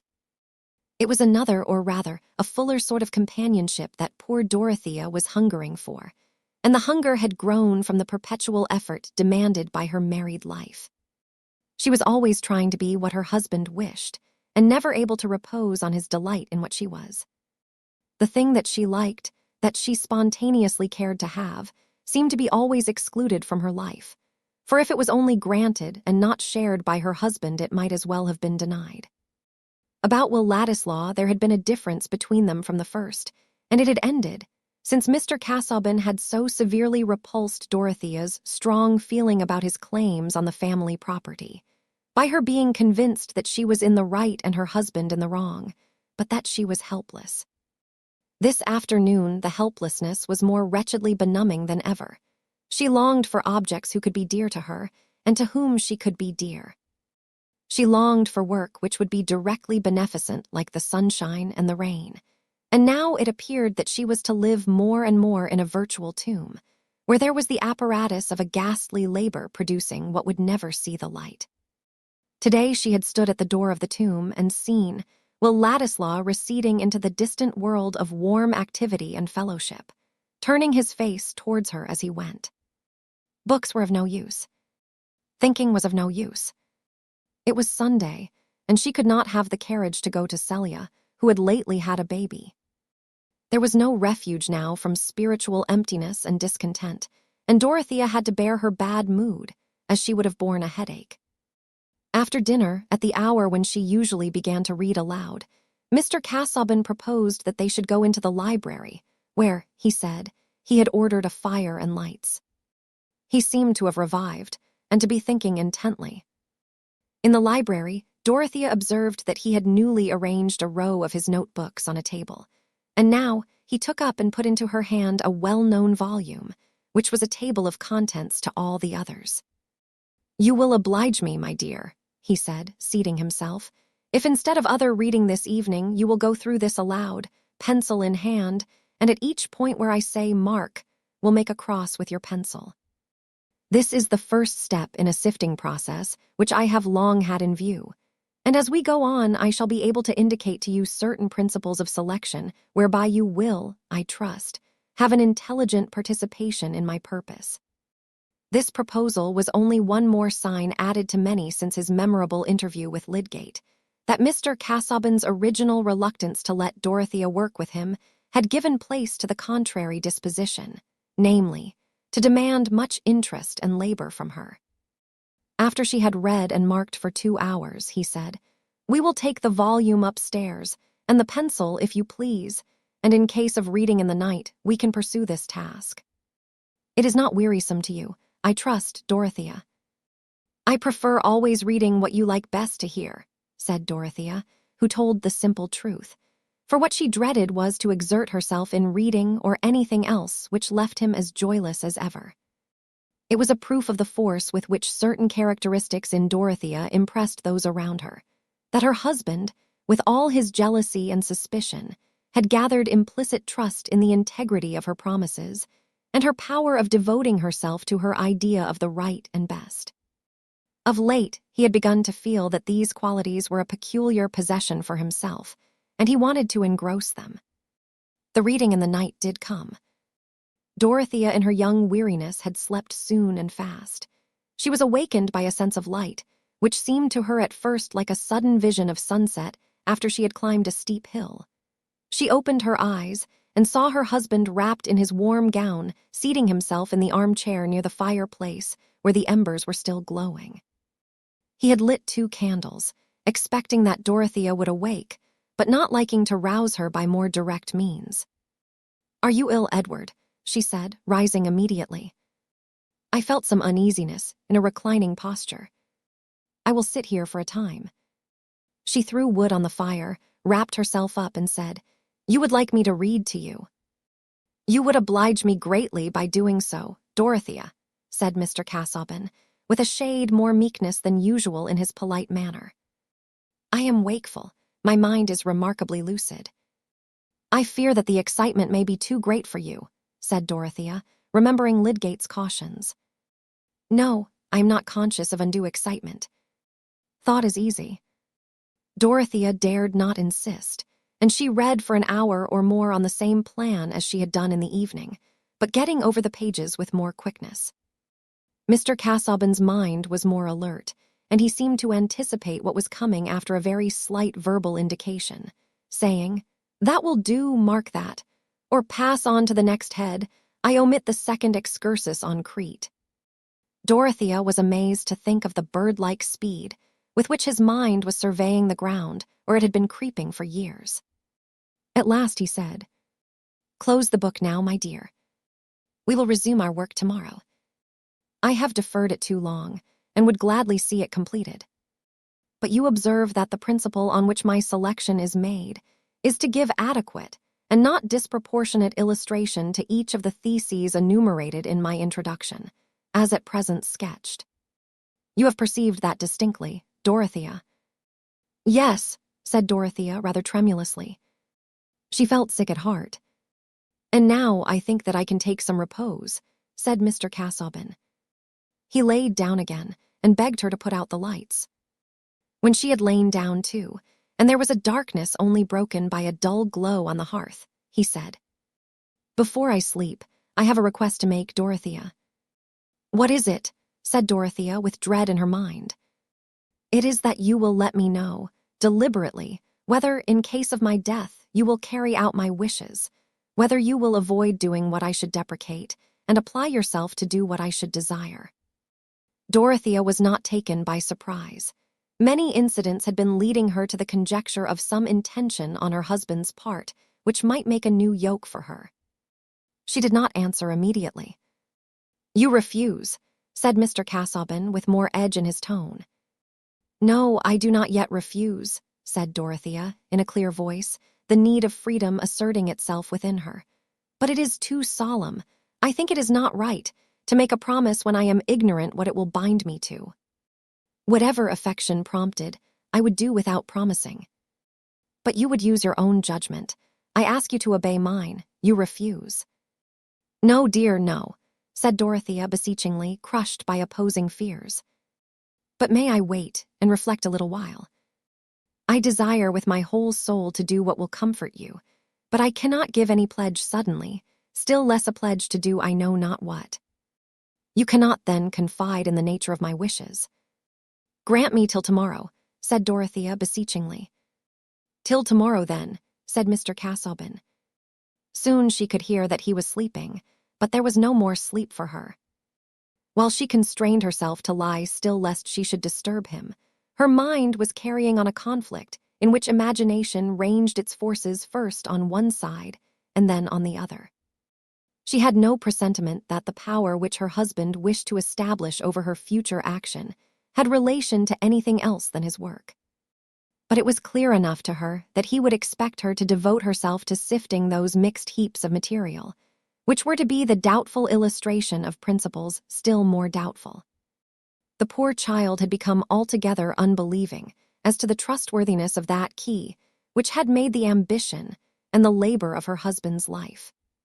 It was not wonderful that, in spite of her small instruction, her judgment in this matter was truer than his, for she looked with unbiased comparison and healthy sense at probabilities on which he had risked all his egoism. And now she pictured to herself the days, and months, and years which she must spend in sorting what might be called shattered mummies, and fragments of a tradition which was itself a mosaic wrought from crushed ruins, sorting them as food for a theory which was already withered in the birth like an elfin child. Doubtless a vigorous error vigorously pursued has kept the embryos of truth a-breathing. The quest of gold being at the same time a questioning of substances, the body of chemistry is prepared for its soul, and Lavoisier is born. But Mr. Casaubon's theory of the elements which made the seed of all tradition was not likely to bruise itself unawares against discoveries. It floated among flexible conjectures no more solid than those etymologies, which seemed strong because of likeness in sound, until it was shown that likeness in sound made them impossible. It was a method of interpretation which was not tested by the necessity of forming anything which had sharper collisions than an elaborate notion of Gog and Magog. It was as free from interruption as a plan for threading the stars together. And Dorothea had so often had to check her weariness and impatience over this questionable riddle-guessing, as it revealed itself to her instead of the fellowship in high knowledge which was to make life worthier. She could understand well enough now why her husband had come to cling to her, as possibly the only hope left that his labors would ever take a shape in which they could be given to the world. At first it had seemed that he wished to keep even her aloof from any close knowledge of what he was doing. But gradually, the terrible stringency of human need, the prospect of a too speedy death. And here Dorothea's pity turned from her own future to her husband's past, nay, to his present hard struggle with a lot which had grown out of that past. The lonely labor, the ambition breathing hardly under the pressure of self-distrust, the goal receding, and the heavier limbs, and now at last the sword visibly trembling above him. And had she not wished to marry him that she might help him in his life's labor? But she had thought the work was to be something greater, which she could serve in devoutly for its own sake. Was it right, even to soothe his grief? Would it be possible, even if she promised, to work as in a treadmill fruitlessly? And yet, could she deny him? Could she say, "I refuse to content this pining hunger"? It would be refusing to do for him dead what she was almost sure to do for him living. If he lived as Lydgate had said he might, for 15 years or more, her life would certainly be spent in helping him and obeying him. Still, there was a deep difference between that devotion to the living and that indefinite promise of devotion to the dead. While he lived, he could claim nothing that she would not still be free to remonstrate against, and even to refuse. But the thought passed through her mind more than once, though she could not believe in it. Might he not mean to demand something more from her than she had been able to imagine, since he wanted her pledged to carry out his wishes without telling her exactly what they were? No, his heart was bound up in his work only. That was the end for which his failing life was to be eked out by hers. And now, if she were to say, "No, if you die, I will put no finger to your work," it seemed as if she would be crushing that bruised heart. For 4 hours Dorothea lay in this conflict, till she felt ill and bewildered, unable to resolve, praying mutely. Helpless as a child which has sobbed and sought too long, she fell into a late morning sleep, and when she waked Mr. Casaubon was already up. Tantripp told her that he had read prayers, breakfasted, and was in the library. "I never saw you look so pale, madam," said Tantripp, a solid-figured woman who had been with the sisters at Lausanne. "Was I ever high-colored, Tantripp?" said Dorothea, smiling faintly. "Well, not to say high-colored, but with a bloom like a Chinese rose. But always smelling those leather books, what can be expected? Do rest a little this morning, madam. Let me say you are ill, and not able to go into that close library."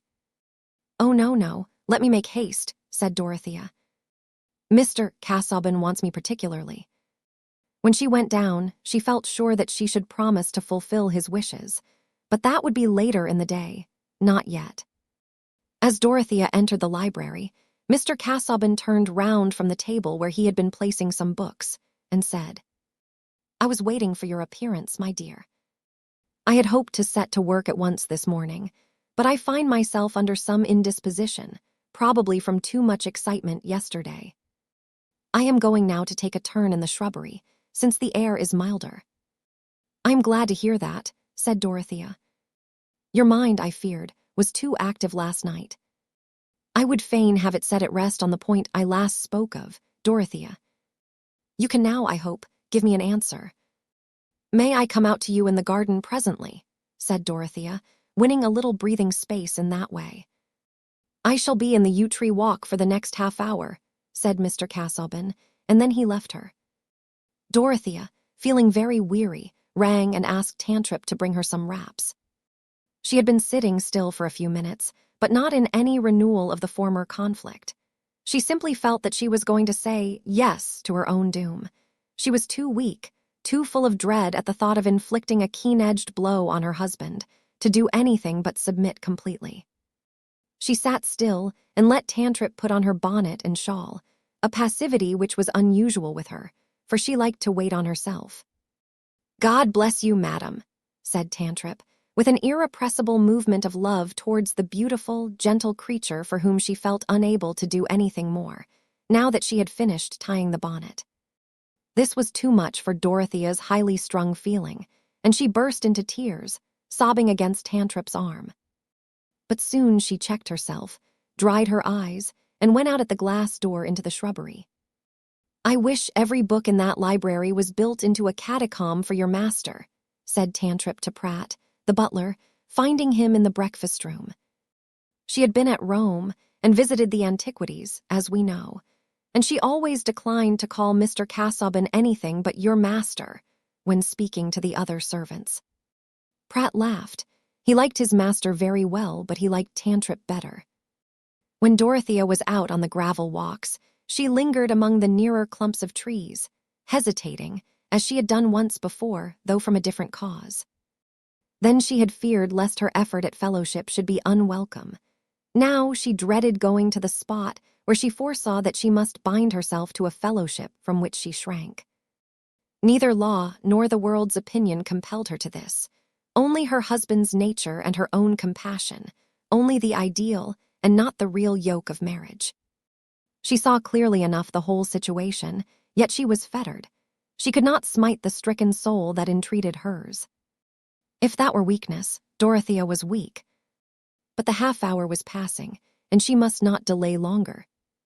When she entered the yew tree walk, she could not see her husband, but the walk had bends, and she went, expecting to catch sight of his figure wrapped in a blue cloak, which, with a warm velvet cap, was his outer garment on chill days for the garden. It occurred to her that he might be resting in the summer house, towards which the path diverged a little. Turning the angle, she could see him seated on the bench, close to a stone table. His arms were resting on the table, and his brow was bowed down on them, the blue cloak being dragged forward and screening his face on each side. "He exhausted himself last night," Dorothea said to herself, thinking at first that he was asleep and that the summer house was too damp a place to rest in. But then she remembered that of late she had seen him take that attitude when she was reading to him, as if he found it easier than any other, and that he would sometimes speak, as well as listen, with his face down in that way. She went into the summer house and said, "I am come, Edward, I am ready." He took no notice, and she thought that he must be fast asleep. She laid her hand on his shoulder and repeated, "I am ready." Still he was motionless, and with a sudden confused fear, she leaned down to him, took off his velvet cap, and leaned her cheek close to his head, crying in a distressed tone, "Wake, dear, wake, listen to me. I am come to answer." But Dorothea never gave her answer. Later in the day, Lydgate was seated by her bedside, and she was talking deliriously, thinking aloud, and recalling what had gone through her mind the night before. She knew him and called him by his name, but appeared to think it right that she should explain everything to him, and again begged him to explain everything to her husband. "Tell him I shall go to him soon. I am ready to promise. Only thinking about it was so dreadful, it has made me ill, not very ill. I shall soon be better. Go and tell him." But the silence in her husband's ear was never more to be broken. Chapter 49. A task too strong for wizard spells this squire had brought about. Tea is easy dropping stones in wells, but who shall get them out? "I wish to God we could hinder Dorothea from knowing this," said Sir James Chatham, with a little frown on his brow and an expression of intense disgust about his mouth. He was standing on the hearthrug in the library at Lowick Grange and speaking to Mr. Brooke. It was the day after Mr. Casaubon had been buried, and Dorothea was not yet able to leave her room. That would be difficult, you know, Chatham, as she is an executrix, and she likes to go into these things, property, land, that kind of thing. "She has her notions, you know," said Mr. Brooke, sticking his eyeglasses on nervously and exploring the edges of a folded paper which he held in his hand. "And she would like to act, depend upon it, as an executrix Dorothea would want to act. And she was 21 last December, you know. I can hinder nothing." Sir James looked at the carpet for a minute in silence, and then lifting his eyes suddenly fixed them on Mr. Brooke, saying, "I will tell you what we can do. Until Dorothea is well, all business must be kept from her, and as soon as she is able to be moved, she must come to us. Being with Celia and the baby will be the best thing in the world for her, and will pass away the time. And meanwhile, you must get rid of Ladislaw. You must send him out of the country." Here Sir James's look of disgust returned in all its intensity. Mr. Brooke put his hands behind him, walked to the window and straightened his back with a little shake before he replied.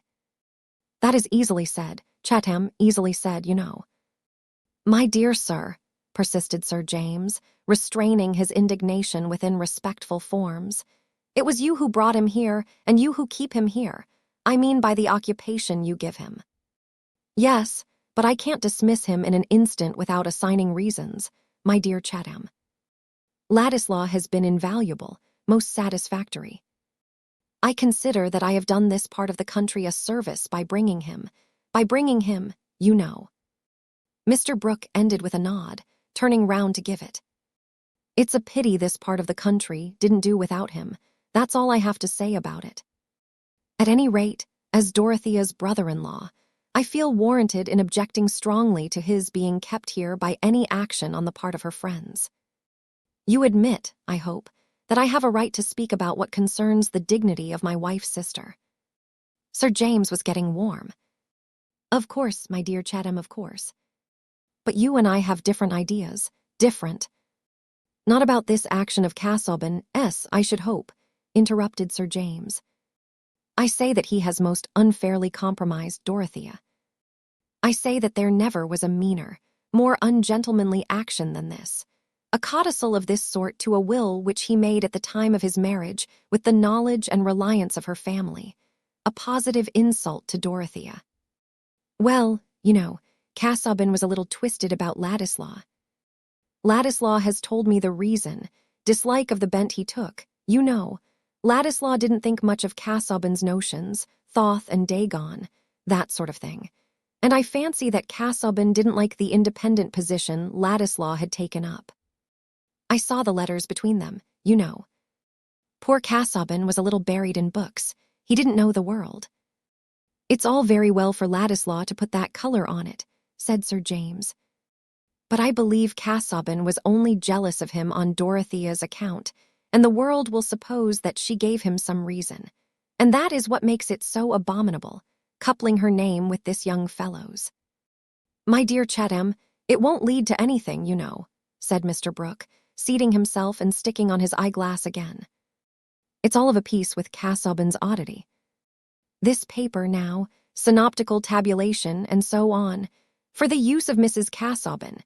It was locked up in the desk with the will. I suppose he meant Dorothea to publish his researches, and she'll do it, you know. She has gone into his studies uncommonly." "My dear sir," said Sir James impatiently, "that is neither here nor there. The question is, whether you don't see with me the propriety of sending young Ladislaw away." "Well, no, not the urgency of the thing. By and by, perhaps it may come round. As to gossip, you know, sending him away won't hinder gossip. People say what they like to say, not what they have chapter and verse for," said Mr. Brooke, becoming acute about the truths that lay on the side of his own wishes. "I might get rid of Ladislaw up to a certain point, take away the pioneer from him, and that sort of thing. But I couldn't send him out of the country if he didn't choose to go, didn't choose, you know." Mr. Brooke, persisting as quietly as if he were only discussing the nature of last year's weather, and nodding at the end with his usual amenity, was an exasperating form of obstinacy. "Good God," said Sir James with as much passion as he ever showed, "let us get him a post, let us spend money on him. If he could go in the suite of some colonial governor. Grampus might take him, and I could write to Fulk about it. But Ladislaw won't be shipped off like a head of cattle, my dear fellow. Ladislaw has his ideas. It's my opinion that if he were to part from me tomorrow, you'd only hear the more of him in the country. With his talent for speaking and drawing up documents, there are few men who could come up to him as an agitator, you know." "Agitator," said Sir James, with bitter emphasis, feeling that the syllables of this word properly repeated were a sufficient exposure of its hatefulness. "But be reasonable, Chatham. Dorothea now. As you say, she had better go to Celia as soon as possible. She can stay under your roof, and in the meantime things may come round quietly. Don't let us be firing off our guns in a hurry, you know. Standish will keep our counsel, and the news will be old before it's known. 20 things may happen to carry off Ladislaw, without my doing anything, you know. Then I am to conclude that you decline to do anything. Decline, Chatham. No, I didn't say decline. But I really don't see what I could do. Ladislaw is a gentleman. I am glad to hear it, said Sir James, his irritation making him forget himself a little. I am sure Castleban was not. Well, it would have been worse if he had made the codicil to hinder her from marrying again at all, you know.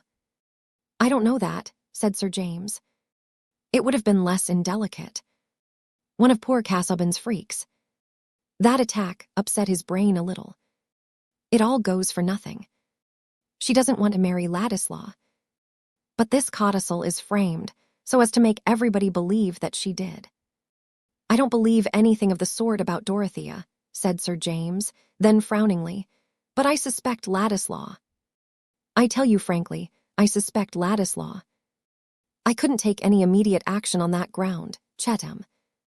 In fact, if it were possible to pack him off, send him to Norfolk Island, that sort of thing, it would look all the worse for Dorothea to those who knew about it. It would seem as if we distrusted her, you know. That Mr. Brooke had hit on an undeniable argument did not tend to soothe Sir James. He put out his hand to reach his hat, implying that he did not mean to contend further, and said, still with some heat, Well, I can only say that I think Dorothea was sacrificed once, because her friends were too careless. I shall do what I can, as her brother, to protect her now. You can't do better than get her to fresh it as soon as possible, Chatham. I approve that plan altogether, said Mr. Brooke, well pleased that he had won the argument.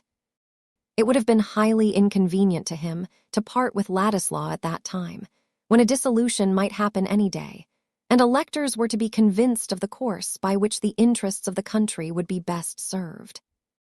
Mr. Brooke sincerely believed that this end could be secured by his own return to Parliament. He offered the forces of his mind honestly to the nation. Chapter 50.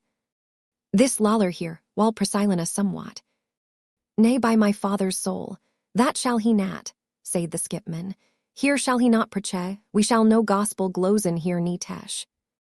We leave all in the gret God, quod he. He wolden so in some difficulty, Canterbury Tales. Dorothea had been safe at Freshitt Hall nearly a week before she had asked any dangerous questions. Every morning now she sat with Celia in the prettiest of upstairs sitting rooms, opening into a small conservatory. Celia all in white and lavender like a bunch of mixed violets, watching the remarkable acts of the baby, which were so dubious to her inexperienced mind that all conversation was interrupted by appeals for their interpretation made to the oracular nurse. Dorothea sat by in her widow's dress, with an expression which rather provoked Celia as being much too sad. For not only was baby quite well, but really when a husband had been so dull and troublesome while he lived, and besides that had, well. Sir James, of course, had told Celia everything, with a strong representation how important it was that Dorothea should not know it sooner than was inevitable. But Mr. Brooke had been right in predicting that Dorothea would not long remain passive where action had been assigned to her. She knew the purport of her husband's will made at the time of their marriage, and her mind, as soon as she was clearly conscious of her position, was silently occupied with what she ought to do as the owner of Lowick Manor, with the patronage of the living attached to it. One morning, when her uncle paid his usual visit, though with an unusual alacrity in his manner, which he accounted for by saying that it was now pretty certain Parliament would be dissolved forthwith, Dorothea said, "Uncle, it is right now that I should consider who is to have the living at Lowick. After Mr. Tucker had been provided for, I never heard my husband say that he had any clergyman in his mind as a successor to himself. I think I ought to have the keys now, and go to Lowick to examine all my husband's papers.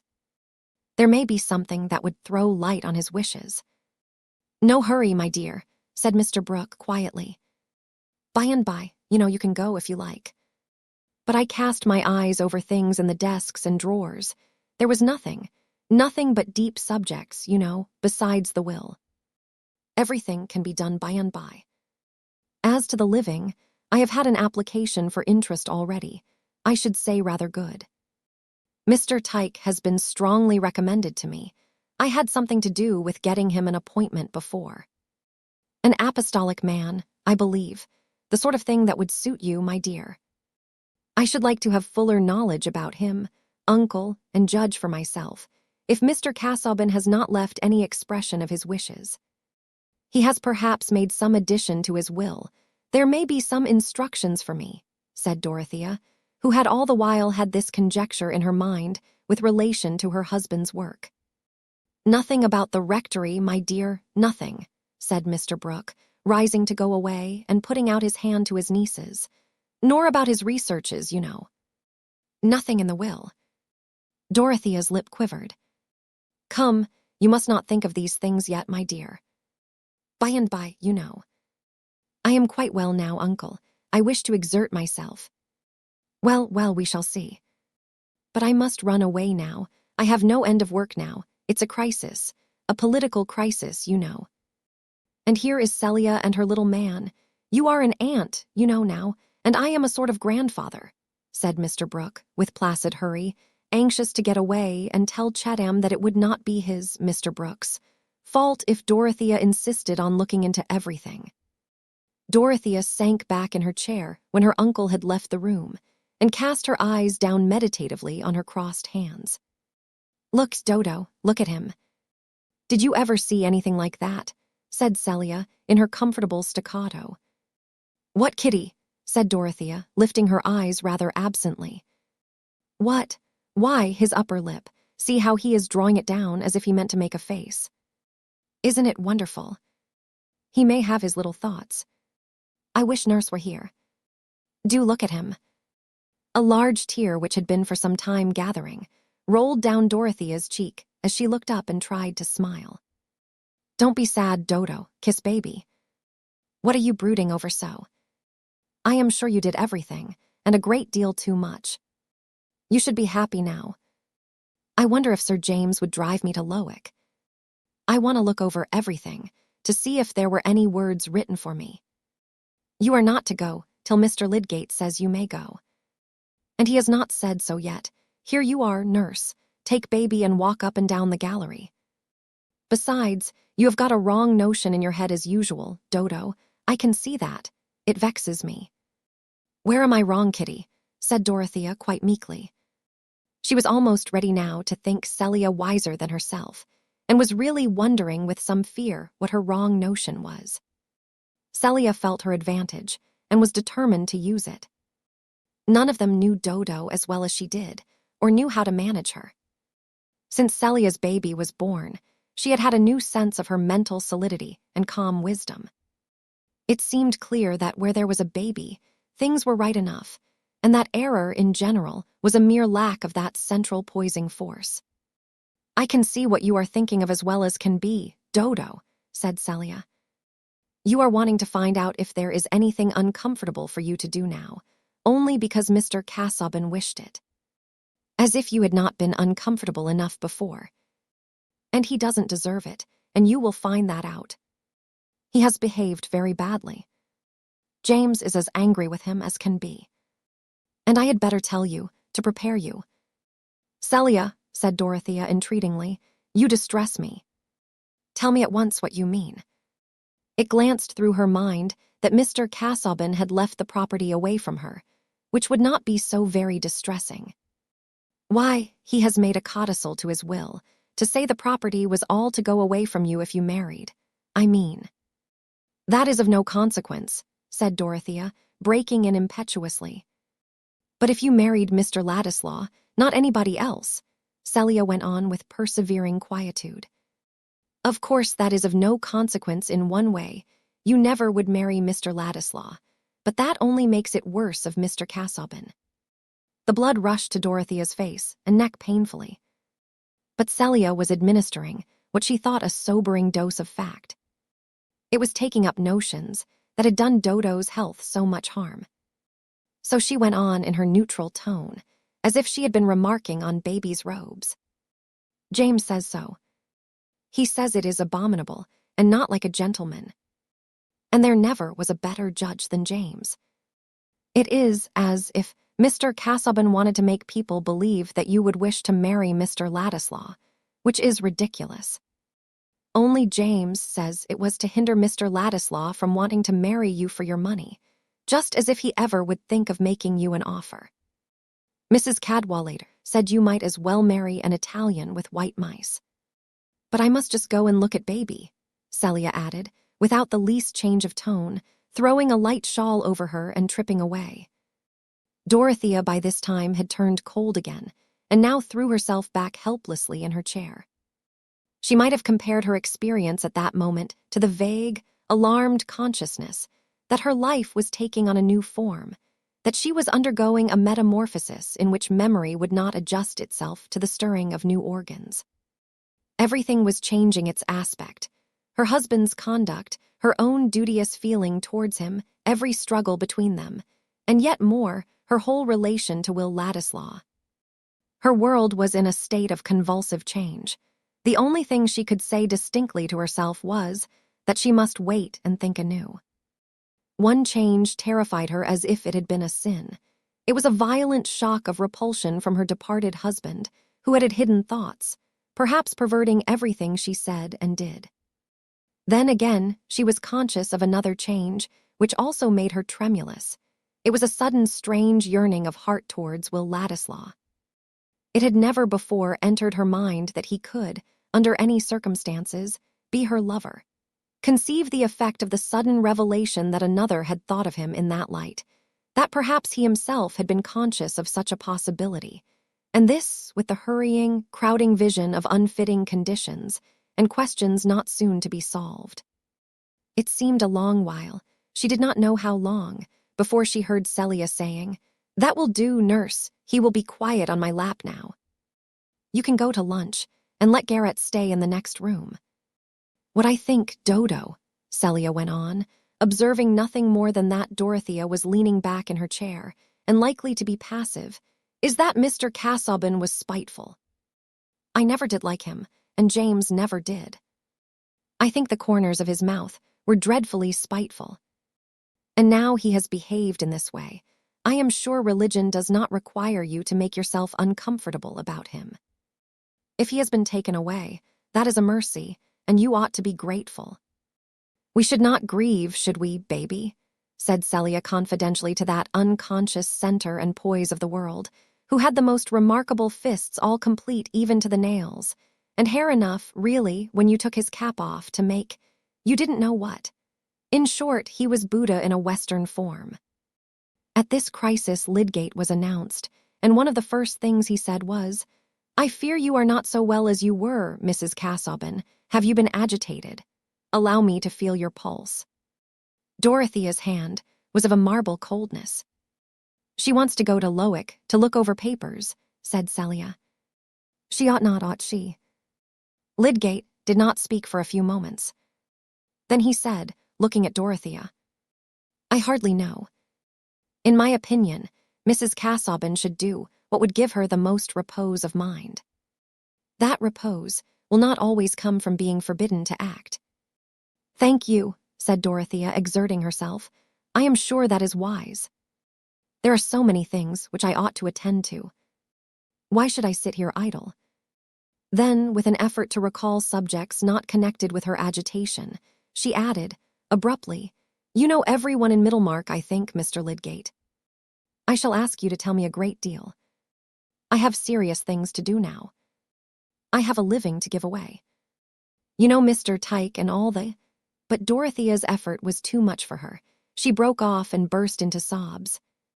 Lydgate made her drink a dose of sal volatile. "Let Mrs. Casaubon do as she likes," he said to Sir James, whom he asked to see before quitting the house. "She wants perfect freedom, I think, more than any other prescription." His attendance on Dorothea, while her brain was excited, had enabled him to form some true conclusions concerning the trials of her life. He felt sure that she had been suffering from the strain and conflict of self-repression, and that she was likely now to feel herself only in another sort of pinfold than that from which she had been released. Lydgate's advice was all the easier for Sir James to follow when he found that Celia had already told Dorothea the unpleasant fact about the will. There was no help for it now, no reason for any further delay in the execution of necessary business.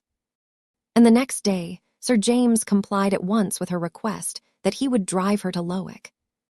"I have no wish to stay there at present," said Dorothea. "I could hardly bear it. I am much happier at Freshitt with Celia. I shall be able to think better about what should be done at Lowick by looking at it from a distance. And I should like to be at the Grange a little while with my uncle, and go about in all the old walks and among the people in the village." "Not yet, I think. Your uncle is having political company, and you are better out of the way of such doings," said Sir James, who at that moment thought of the Grange chiefly as a haunt of young Ladislaw S. But no word passed between him and Dorothea about the objectionable part of the will.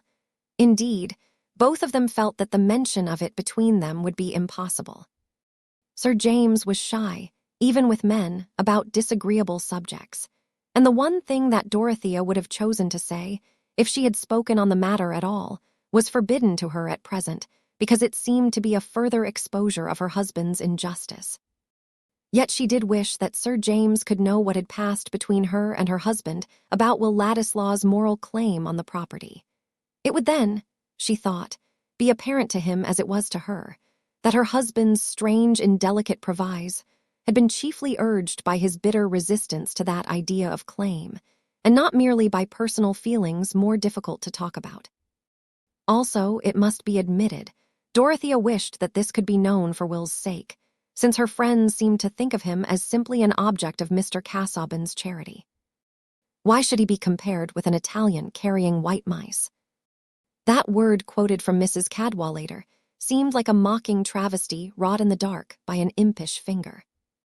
At Lowick, Dorothea searched desk and drawer, searched all her husband's places of deposit for private writing, but found no paper addressed especially to her, except that synoptical tabulation, which was probably only the beginning of many intended directions for her guidance. In carrying out this bequest of labor to Dorothea, as in all else, Mr. Casaubon had been slow and hesitating, oppressed in the plan of transmitting his work, as he had been in executing it, by the sense of moving heavily in a dim and clogging medium. Distrust of Dorothea's competence to arrange what he had prepared was subdued only by distrust of any other redactor. But he had come at last to create a trust for himself out of Dorothea's nature.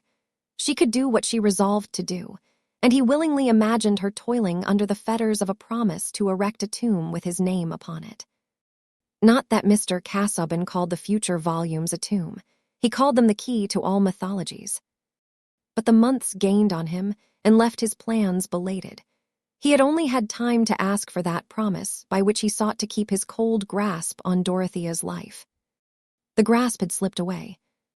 Bound by a pledge given from the depths of her pity, she would have been capable of undertaking a toil which her judgment whispered was vain for all uses, except that consecration of faithfulness which is a supreme use. But now her judgment, instead of being controlled by duteous devotion, was made active by the embittering discovery that in her past union there had lurked the hidden alienation of secrecy and suspicion. The living, suffering man was no longer before her to awaken her pity. There remained only the retrospect of painful subjection to a husband whose thoughts had been lower than she had believed, whose exorbitant claims for himself had even blinded his scrupulous care for his own character, and made him defeat his own pride by shocking men of ordinary honor.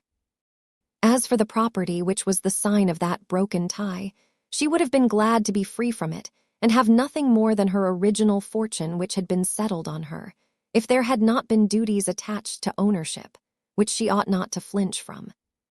About this property, many troublous questions insisted on rising.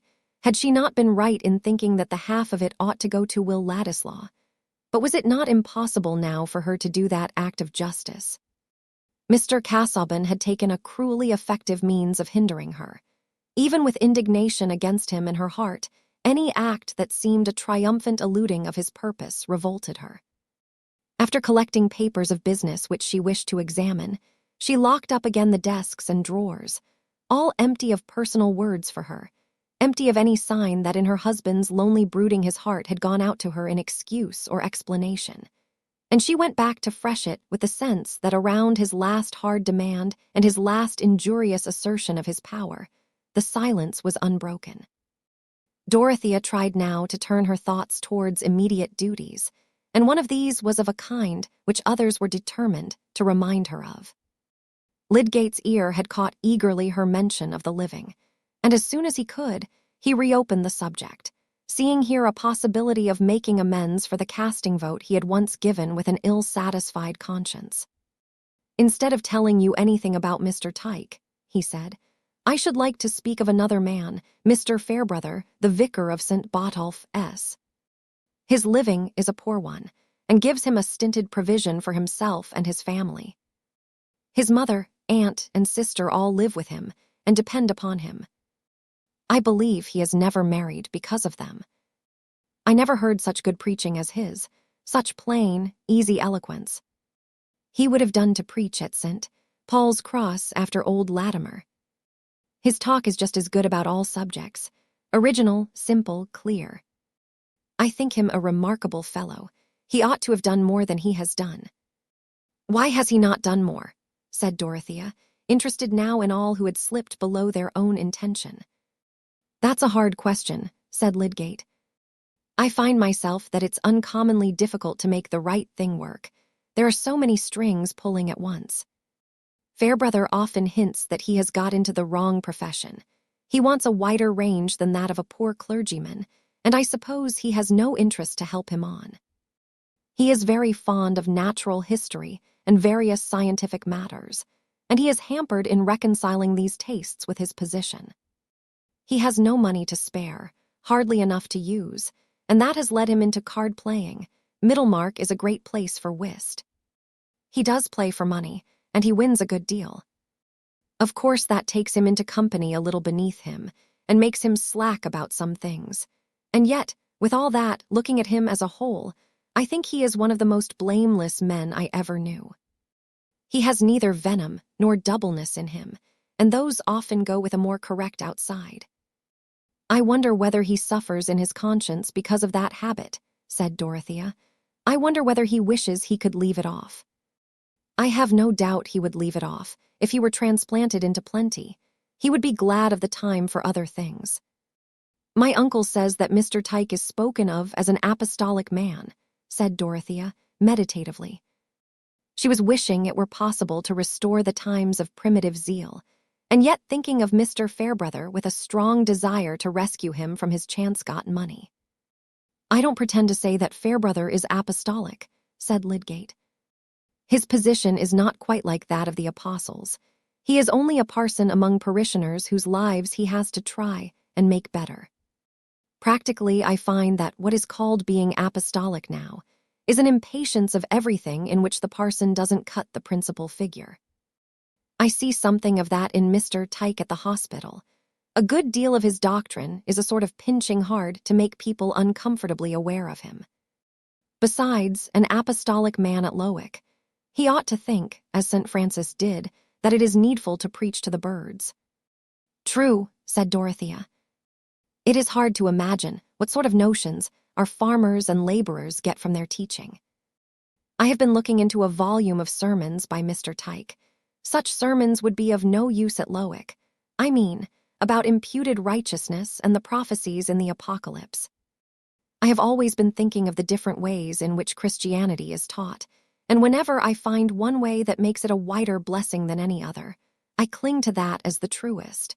I mean that which takes in the most good of all kinds and brings in the most people as sharers in it.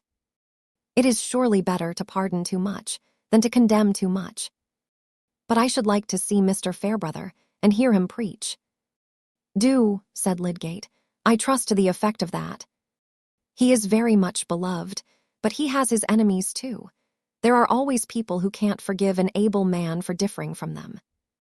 And that money-winning business is really a blot. You don't, of course, see many Middlemarch people, but Mr. Ladislaw, who is constantly seeing Mr. Brooke, is a great friend of Mr. Fairbrother's old ladies, and would be glad to sing the vicar's praises. One of the old ladies, Miss Noble, the aunt, is a wonderfully quaint picture of self-forgetful goodness, and Ladislaw gallants her about sometimes. I met them one day in a back street. You know Ladislaw's look, a sort of daftness in coat and waistcoat, and this little old maid reaching up to his arm. They looked like a couple dropped out of a romantic comedy. But the best evidence about Fairbrother is to see him and hear him. Happily, Dorothea was in her private sitting room when this conversation occurred, and there was no one present to make Lydgate's innocent introduction of Ladislaw painful to her. As was usual with him in matters of personal gossip, Lydgate had quite forgotten Rosamond's remark that she thought Will adored Mrs. Casaubon. At that moment, he was only caring for what would recommend the Fairbrother family, and he had purposely given emphasis to the worst that could be said about the vicar, in order to forestall objections. In the weeks since Mr. Casaubon's death, he had hardly seen Ladislaw, and he had heard no rumor to warn him that Mr. Brooke's confidential secretary was a dangerous subject with Mrs. Casaubon. When he was gone, his picture of Ladislaw lingered in her mind and disputed the ground with that question of the Lowick living. What was Will Ladislaw thinking about her? Would he hear of that fact, which made her cheeks burn as they never used to do? And how would he feel when he heard it? But she could see as well as possible how he smiled down at the little old maid. An Italian with white mice. On the contrary, he was a creature who entered into everyone's feelings and could take the pressure of their thought instead of urging his own with iron resistance. Chapter 51. Party is nature too, and you shall see by force of logic how they both agree. The many in the one in many. All is not some, nor some the same as any. Genus holds species, both are great or small. One genus highest, one not high at all. Each species has its differentia too. This is not that, and he was never you, though this and that are eyes, and you and he are like as 1 to 1, or 3 to 3. No gossip about Mr. Casaubon's will had yet reached Ladislaw. The air seemed to be filled with the dissolution of Parliament and the coming election, as the old wakes and fairs were filled with the rival clatter of itinerant shows, and more private noises were taken little notice of. The famous, dry election was at hand, in which the depths of public feeling might be measured by the low floodmark of drink. Will Ladislaw was one of the busiest at this time, and though Dorothea's widowhood was continually in his thought, he was so far from wishing to be spoken to on the subject, that when Lydgate sought him out to tell him what had passed about the Lowick living, he answered rather waspishly, "Why should you bring me into the matter? I never see Mrs. Casaubon, and am not likely to see her, since she is at Freshitt. I never go there. It is Tory ground, where I and the pioneer are no more welcome than a poacher and his gun." The fact was that Will had been made the more susceptible by observing that Mr. Brooke, instead of wishing him, as before, to come to the Grange oftener than was quite agreeable to himself, seemed now to contrive that he should go there as little as possible. This was a shuffling concession of Mr. Brooke, to Sir James Chatham's indignant remonstrance, and Will, awake to the slightest hint in this direction, concluded that he was to be kept away from the Grange on Dorothea's account. Her friends, then, regarded him with some suspicion. Their fears were quite superfluous. They were very much mistaken if they imagined that he would put himself forward as a needy adventurer, trying to win the favor of a rich woman. Until now, Will had never fully seen the chasm between himself and Dorothea, until now that he was come to the brink of it and saw her on the other side. He began, not without some inward rage, to think of going away from the neighborhood. It would be impossible for him to show any further interest in Dorothea without subjecting himself to disagreeable imputations, perhaps even in her mind, which others might try to poison. "We are forever divided," said Will. "I might as well be at Rome. She would be no farther from me." But what we call our despair is often only the painful eagerness of unfed hope. There were plenty of reasons why he should not go, public reasons why he should not quit his post at this crisis, leaving Mr. Brooke in the lurch when he needed coaching for the election, and when there was so much canvassing, direct and indirect, to be carried on. Will could not like to leave his own chessmen in the heat of a game, and any candidate on the right side, even if his brain and marrow had been as soft as was consistent with a gentlemanly bearing, might help to turn a majority. To coach Mr. Brooke and keep him steadily to the idea that he must pledge himself to vote for the actual reform bill, instead of insisting on his independence and power of pulling up in time, was not an easy task. Mr. Fairbrother's prophecy of a fourth candidate, in the bag, had not yet been fulfilled. Neither the Parliamentary Candidate Society nor any other power on the watch to secure a reforming majority seeing a worthy notice for interference, while there was a second reforming candidate like Mr. Brooke, who might be returned at his own expense. And the fight lay entirely between Pinkerton, the old Tory member, Bagster, the new Whig member returned at the last election, and Brooke, the future independent member, who was to fetter himself for this occasion only. Mr. Hawley and his party would bend all their forces to the return of Pinkerton, and Mr. Brooke's success must depend either on plumpers which would leave Bagster in the rear, or on the new minting of Tory votes into reforming votes. The latter means, of course, would be preferable. This prospect of converting votes was a dangerous distraction to Mr. Brooke. His impression that waverers were likely to be allured by wavering statements, and also the liability of his mind to stick afresh at opposing arguments as they turned up in his memory, gave Will Ladislaw much trouble. "You know there are tactics in these things," said Mr. Brooke, meeting people halfway, tempering your ideas, saying, "Well, now there's something in that," and so on. "I agree with you that this is a peculiar occasion, the country with a will of its own, political unions, that sort of thing, but we sometimes cut with rather too sharp a knife, Ladislaw. These 10-pound householders now, why 10? Draw the line somewhere, yes, but why just at 10? That's a difficult question, now, if you go into it." "Of course it is," said Will impatiently. "But if you are to wait till we get a logical bill, you must put yourself forward as a revolutionist, and then Middlemarch would not elect you, I fancy. As for trimming, this is not a time for trimming." Mr. Brooke always ended by agreeing with Ladislaw, who still appeared to him a sort of Burke with a leaven of Shelley. But after an interval, the wisdom of his own methods reasserted itself, and he was again drawn into using them with much hopefulness. At this stage of affairs, he was in excellent spirits, which even supported him under large advances of money. For his powers of convincing and persuading had not yet been tested by anything more difficult than a chairman's speech introducing other orators, or a dialogue with a Middlemarch voter, from which he came away with a sense that he was a tactician by nature, and that it was a pity he had not gone earlier into this kind of thing. He was a little conscious of defeat, however, with Mr. Momsey, a chief representative in Middlemarch of that great social power, the retail trader, and naturally one of the most doubtful voters in the borough, willing for his own part to supply an equal quality of teas and sugars to reformer and anti-reformer, as well as to agree impartially with both, and feeling like the burgesses of old that this necessity of electing members was a great burthen to a town. For even if there were no danger in holding out hopes to all parties beforehand, there would be the painful necessity at last of disappointing respectable people whose names were on his books. He was accustomed to receive large orders from Mr. Brooke of Tipton, but then there were many of Pinkerton's committee whose opinions had a great weight of grocery on their side. Mr. Momsey, thinking that Mr. Brooke, as not too clever in his intellects, was the more likely to forgive a grocer who gave a hostile vote under pressure, had become confidential in his back parlor.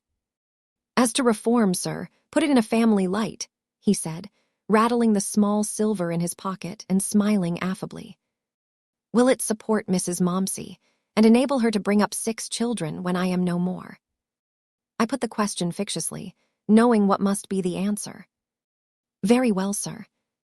I ask you what, as a husband and a father, I am to do when gentlemen come to me and say, 'Do as you like, Momsey, but if you vote against us, I shall get my groceries elsewhere.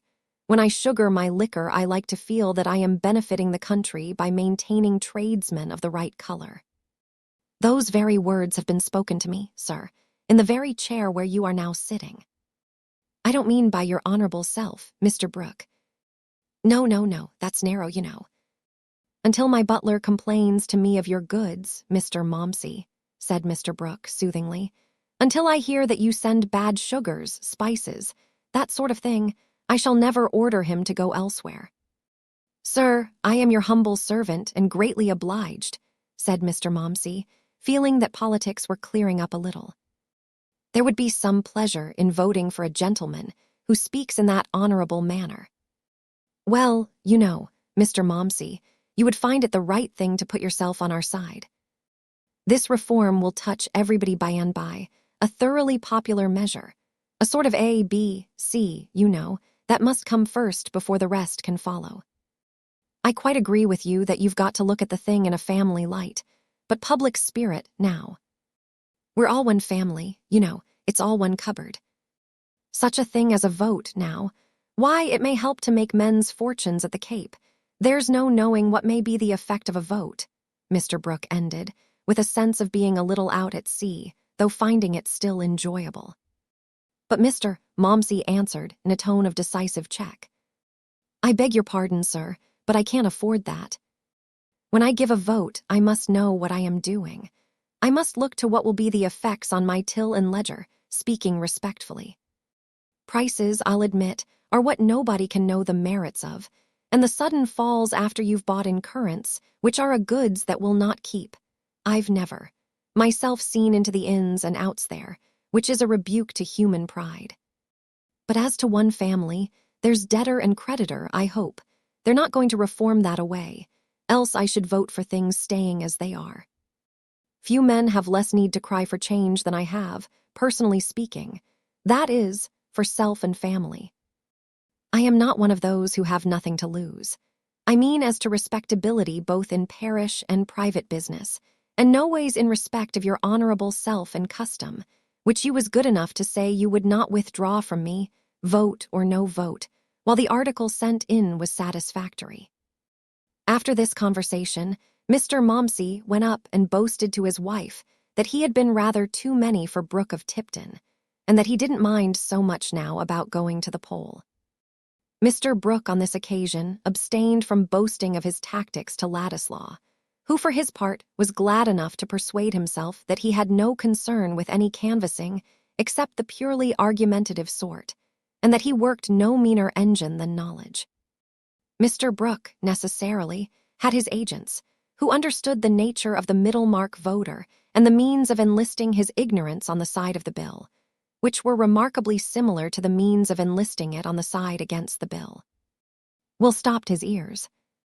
Occasionally Parliament, like the rest of our lives, even to our eating and apparel, could hardly go on if our imaginations were too active about processes. There were plenty of dirty-handed men in the world to do dirty business, and Will protested to himself that his share in bringing Mr. Brooke through would be quite innocent. But whether he should succeed in that mode of contributing to the majority on the right side was very doubtful to him. He had written out various speeches and memoranda for speeches, but he had begun to perceive that Mr. Brooke's mind, if it had the burthen of remembering any train of thought, would let it drop, run away in search of it, and not easily come back again.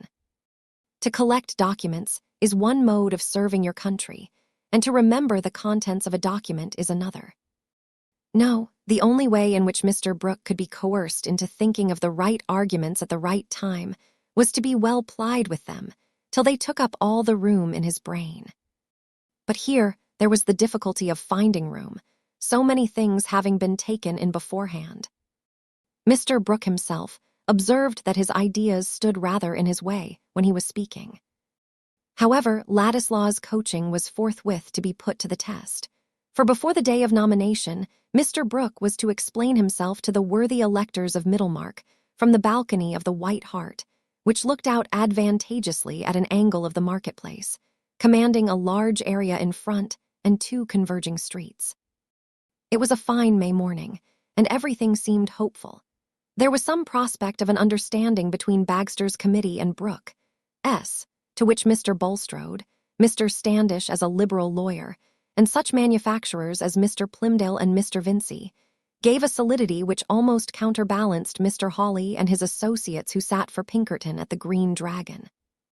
Mr. Brooke, conscious of having weakened the blasts of the trumpet against him by his reforms as a landlord in the last half-year, and hearing himself cheered a little as he drove into the town, felt his heart tolerably light under his buff-colored waistcoat.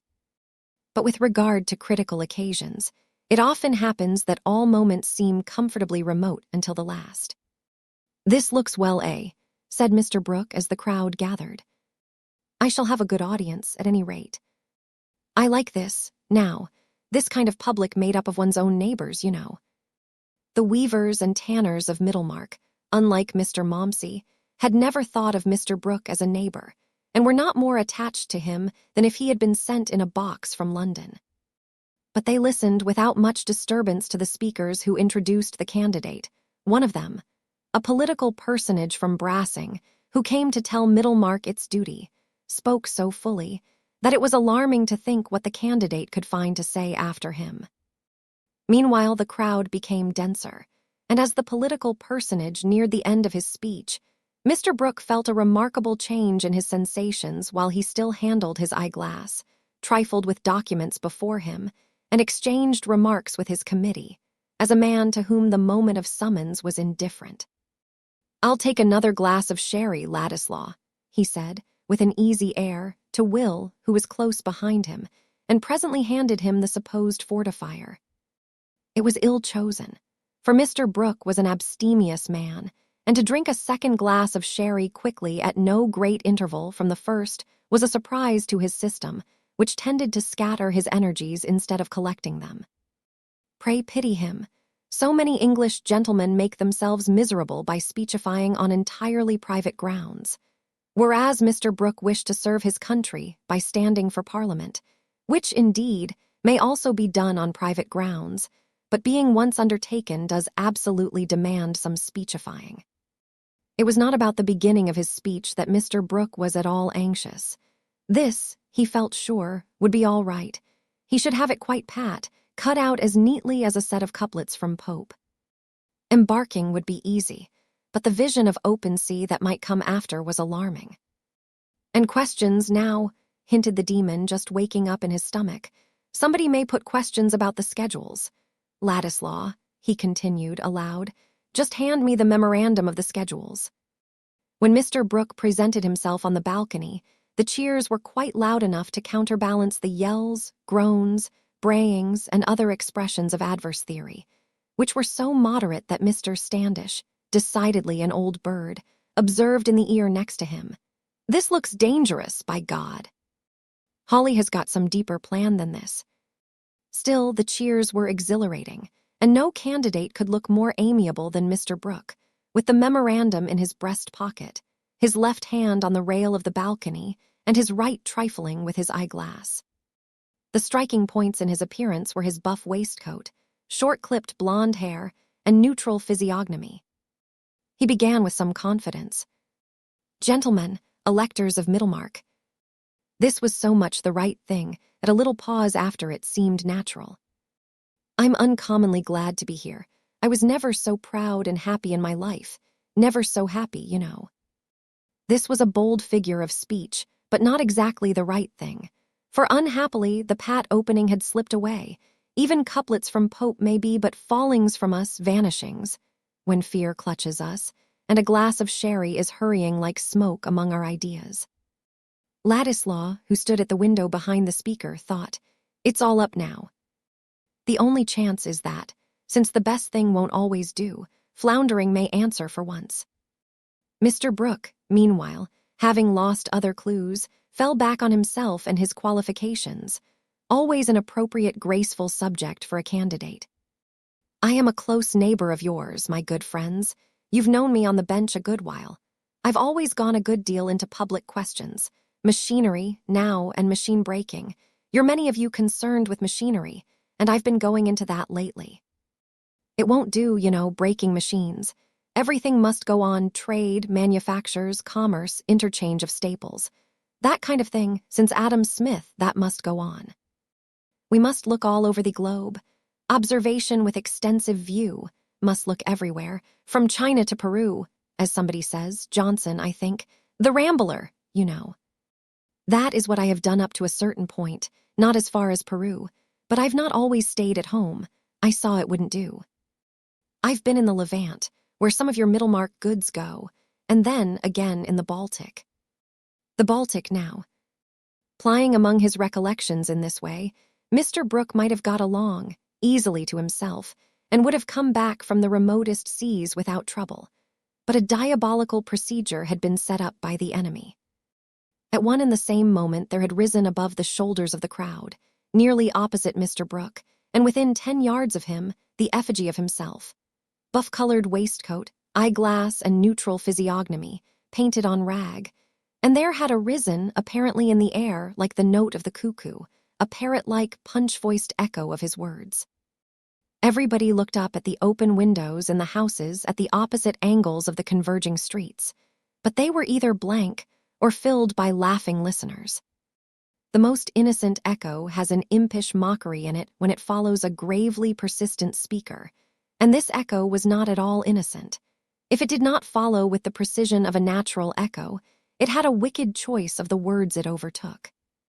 By the time it said, "The Baltic now," the laugh which had been running through the audience became a general shout, and but for the sobering effects of party and that great public cause which the entanglement of things had identified with Brooke of Tipton, the laugh might have caught his committee. Mr. Bulstrode asked, reprehensively, what the new police was doing, but a voice could not well be collared, and an attack on the effigy of the candidate would have been too equivocal, since Hawley probably meant it to be pelted. Mr. Brooke himself was not in a position to be quickly conscious of anything except a general slipping away of ideas within himself. He had even a little singing in the ears, and he was the only person who had not yet taken distinct account of the echo or discerned the image of himself. Few things hold the perceptions more thoroughly captive than anxiety about what we have got to say. Mr. Brooke heard the laughter, but he had expected some Tory efforts at disturbance, and he was at this moment additionally excited by the tickling, stinging sense that his lost exordium was coming back to fetch him from the Baltic. "That reminds me," he went on, thrusting a hand into his side pocket with an easy air, "if I wanted a precedent, you know, but we never want a precedent for the right thing. But there is Chatham, now. I can't say I should have supported Chatham or Pitt, the younger Pitt. He was not a man of ideas, and we want ideas, you know." "Blast your ideas. We want the bill," said a loud, rough voice from the crowd below. Immediately, the invisible Punch, who had hitherto followed Mr. Brooke, repeated, "Blast your ideas. We want the bill." The laugh was louder than ever, and for the first time, Mr. Brooke, being himself silent, heard distinctly the mocking echo. But it seemed to ridicule his interrupter, and in that light was encouraging, so he replied with amenity. "There is something in what you say, my good friend, and what do we meet for but to speak our minds? Freedom of opinion, freedom of the press, liberty, that kind of thing. The bill, now, you shall have the bill." Here Mr. Brooke paused a moment to fix on his eyeglass and take the paper from his breast pocket, with a sense of being practical and coming to particulars. The invisible Punch followed. "You shall have the bill, Mr. Brooke, per electioneering contest, and a seat outside Parliament as delivered, £5,000, 7 shillings and 4pence. Mr. Brooke, amid the roars of laughter, turned red, let his eyeglass fall, and looking about him confusedly, saw the image of himself, which had come nearer. The next moment, he saw it dolorously bespattered with eggs. His spirit rose a little, and his voice too. "Buffoonery, tricks, ridicule, the test of truth, all that is very well." Here an unpleasant egg broke on Mr. Brooke's shoulder, as the echo said, "All that is very well." Then came a hail of eggs, chiefly aimed at the image, but occasionally hitting the original, as if by chance. There was a stream of new men pushing among the crowd. Whistles, yells, bellowings, and fifes made all the greater hubbub because there was shouting and struggling to put them down. No voice would have had wing enough to rise above the uproar, and Mr. Brooke, disagreeably anointed, stood his ground no longer. The frustration would have been less exasperating if it had been less gamesome and boyish. A serious assault of which the newspaper reporter can aver that it endangered the learned gentleman's ribs or can respectfully bear witness to the soles of that gentleman's boots having been visible above the railing, has perhaps more consolations attached to it. Mr. Brooke re-entered the committee room, saying, as carelessly as he could, "This is a little too bad, you know. I should have got the ear of the people by and by, but they didn't give me time. I should have gone into the bill by and by, you know," he added, glancing at Ladislaw. "However, things will come all right at the nomination." But it was not resolved unanimously that things would come right. On the contrary, the committee looked rather grim, and the political personage from Brassing was writing busily, as if he were brewing new devices. "It was Bowyer who did it," said Mr. Standish evasively. "I know it as well as if he had been advertised. He's uncommonly good at ventriloquism, and he did it uncommonly well, by God. Hawley has been having him to dinner lately. There's a fund of talent in Bowyer." "Well, you know, you never mentioned him to me, Standish, else I would have invited him to dine," said poor Mr. Brooke, who had gone through a great deal of inviting for the good of his country. "There's not a more paltry fellow in Middlemarch than Bowyer," said Ladislaw, indignantly, but it seems as if the paltry fellows were always to turn the scale. Will was thoroughly out of temper with himself, as well as with his principal, and he went to shut himself in his rooms with a half-formed resolve to throw up the Pioneer and Mr. Brooke together. Why should he stay? If the impassable gulf between himself and Dorothea were ever to be filled up, it must rather be by his going away and getting into a thoroughly different position than by staying here and slipping into deserved contempt as an understrapper of Brooke. Then came the young dream of wonders that he might do in 5 years, for example. Political writing, political speaking, would get a higher value now public life was going to be wider and more national, and they might give him such distinction that he would not seem to be asking Dorothea to step down to him. 5 years. If he could only be sure that she cared for him more than for others, if he could only make her aware that he stood aloof until he could tell his love without lowering himself, then he could go away easily and begin a career which at 25 seemed probable enough in the inward order of things, where talent brings fame, and fame everything else which is delightful. He could speak and he could write. He could master any subject if he chose, and he meant always to take the side of reason and justice, on which he would carry all his ardor. Why should he not one day be lifted above the shoulders of the crowd, and feel that he had won that eminence well? Without doubt, he would leave Middlemarch, go to town, and make himself fit for celebrity by eating his dinners. But not immediately, not until some kind of sign had passed between him and Dorothea. He could not be satisfied until she knew why. Even if he were the man she would choose to marry, he would not marry her. Hence, he must keep his post and bear with Mr. Brooke a little longer. But he soon had reason to suspect that Mr. Brooke had anticipated him in the wish to break up their connection. Deputations without and voices within had concurred in inducing that philanthropist to take a stronger measure than usual for the good of mankind, namely, to withdraw in favor of another candidate, to whom he left the advantages of his canvassing machinery. He himself called this a strong measure, but observed that his health was less capable of sustaining excitement than he had imagined. "I have felt uneasy about the chest. It won't do to carry that too far," he said to Ladislaw in explaining the affair. "I must pull up. Poor Casaubon was a warning, you know.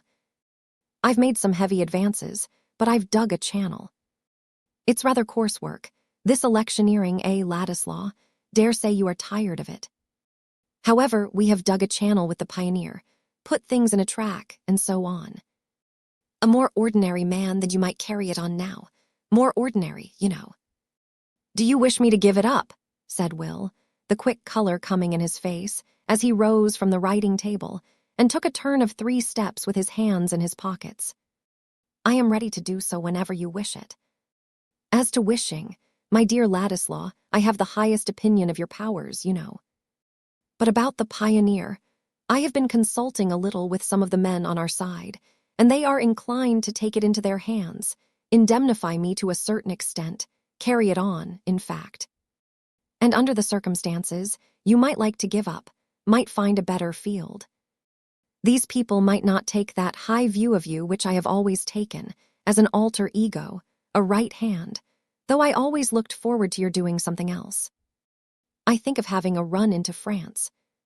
But I'll write you any letters, you know, to Althorpe and people of that kind. I've met Althorpe.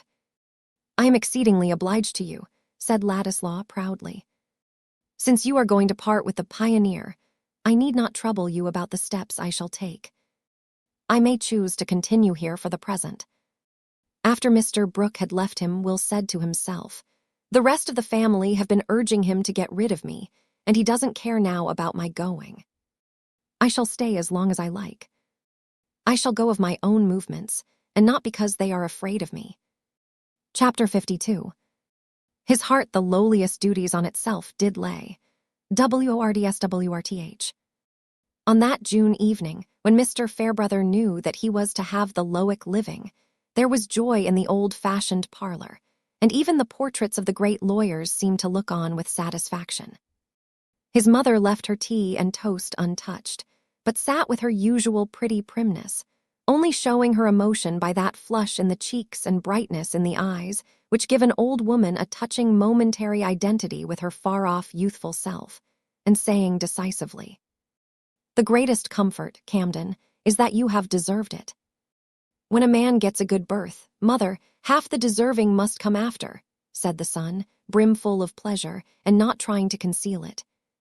The gladness in his face was of that active kind which seems to have energy enough not only to flash outwardly, but to light up busy vision within. One seemed to see thoughts, as well as delight, in his glances.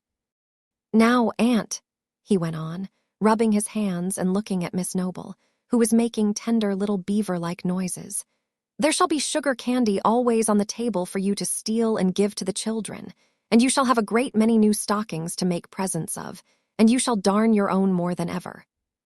Miss Noble nodded at her nephew with a subdued, half-frightened laugh, conscious of having already dropped an additional lump of sugar into her basket on the strength of the new preferment.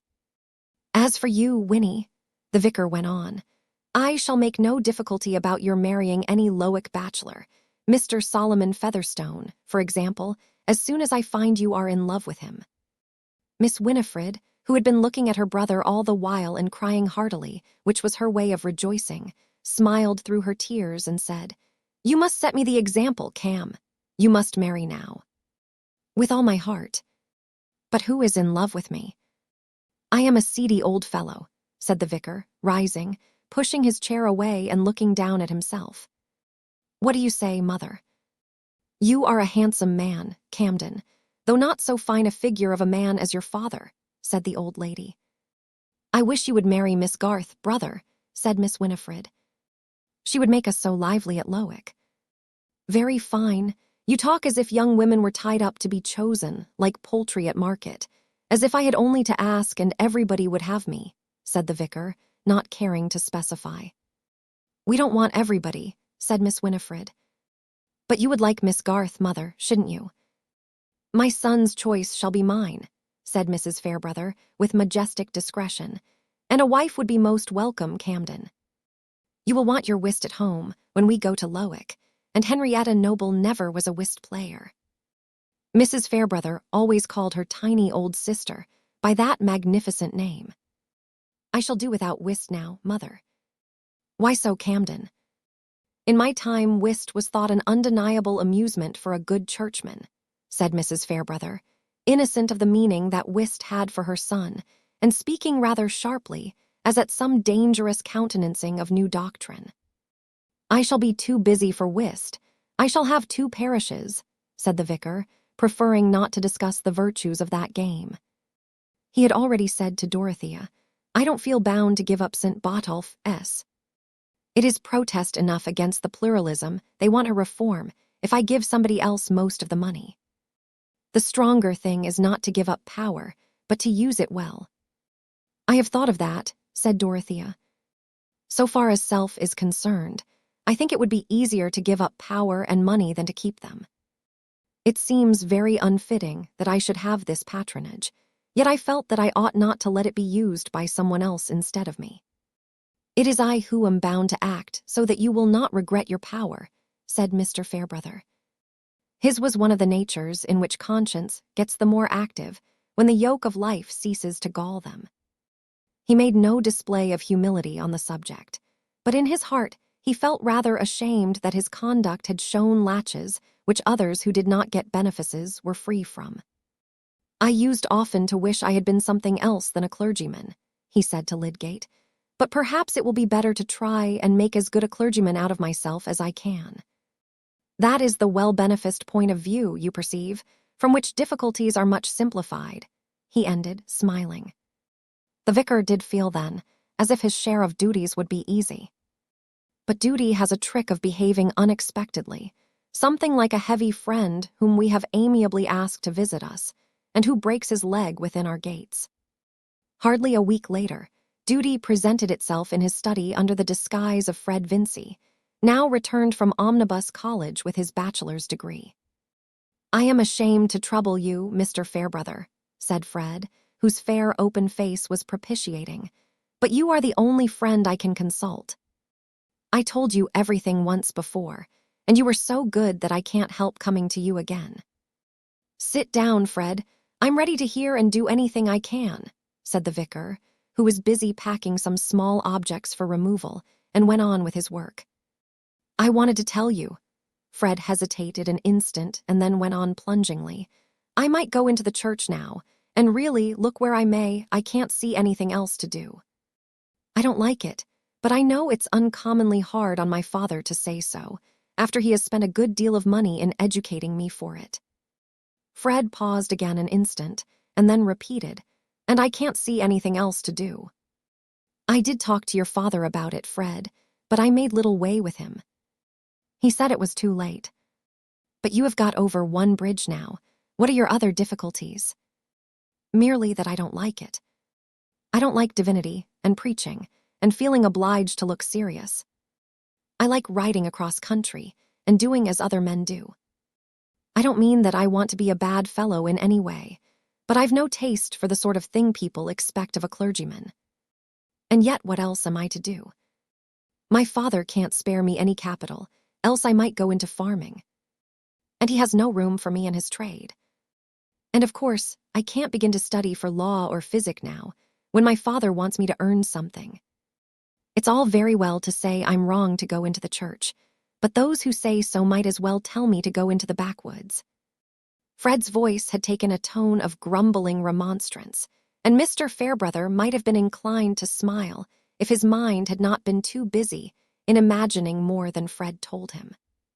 "Have you any difficulties about doctrines, about the articles?"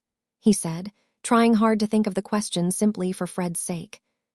"No, I suppose the articles are right. I am not prepared with any arguments to disprove them, and much better, cleverer fellows than I am go in for them entirely. I think it would be rather ridiculous in me to urge scruples of that sort, as if I were a judge," said Fred, quite simply. "I suppose, then, it has occurred to you that you might be a fair parish priest without being much of a divine. Of course, if I am obliged to be a clergyman, I shall try and do my duty, though I mayn't like it. Do you think anybody ought to blame me for going into the church under the circumstances? That depends on your conscience, Fred, how far you have counted the cost and seen what your position will require of you. I can only tell you about myself that I have always been too lax and have been uneasy in consequence. But there is another hindrance," said Fred, coloring. "I did not tell you before, though perhaps I may have said things that made you guess it. There is somebody I am very fond of. I have loved her ever since we were children." "Miss Garth, I suppose," said the vicar, examining some labels very closely. "Yes, I shouldn't mind anything if she would have me. And I know I could be a good fellow then."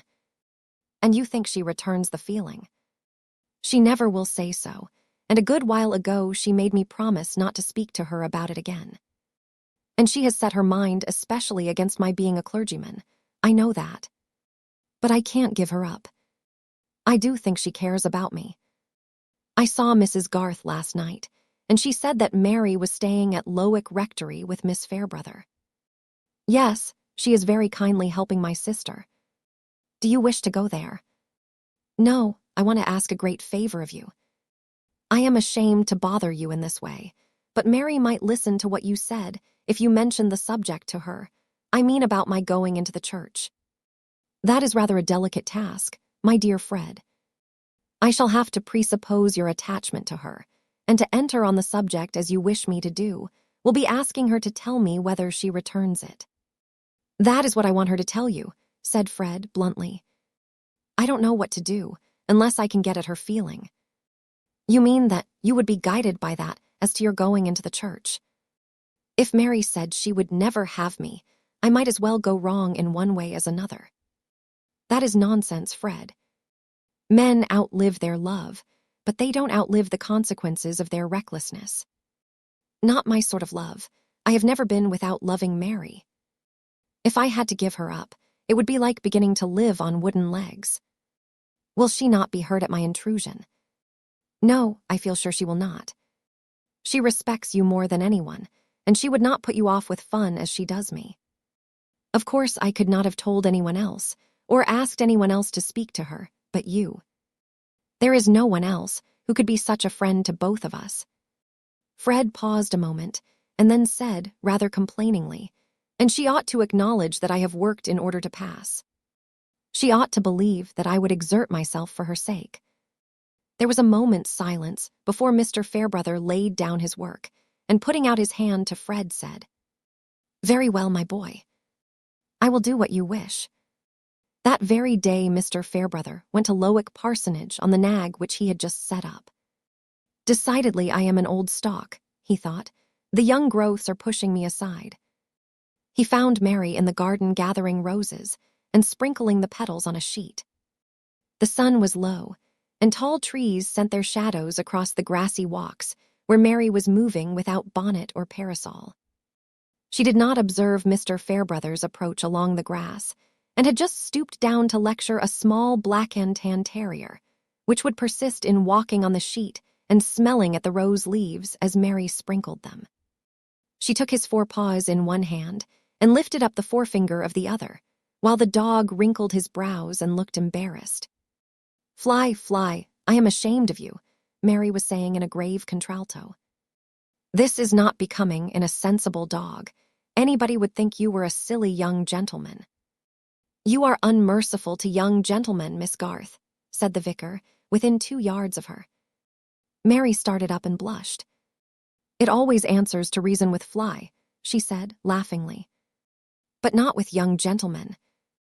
Oh, with some, I suppose, since some of them turn into excellent men. I am glad of that admission, because I want at this very moment to interest you in a young gentleman. Not a silly one, I hope, said Mary, beginning to pluck the roses again and feeling her heart beat uncomfortably.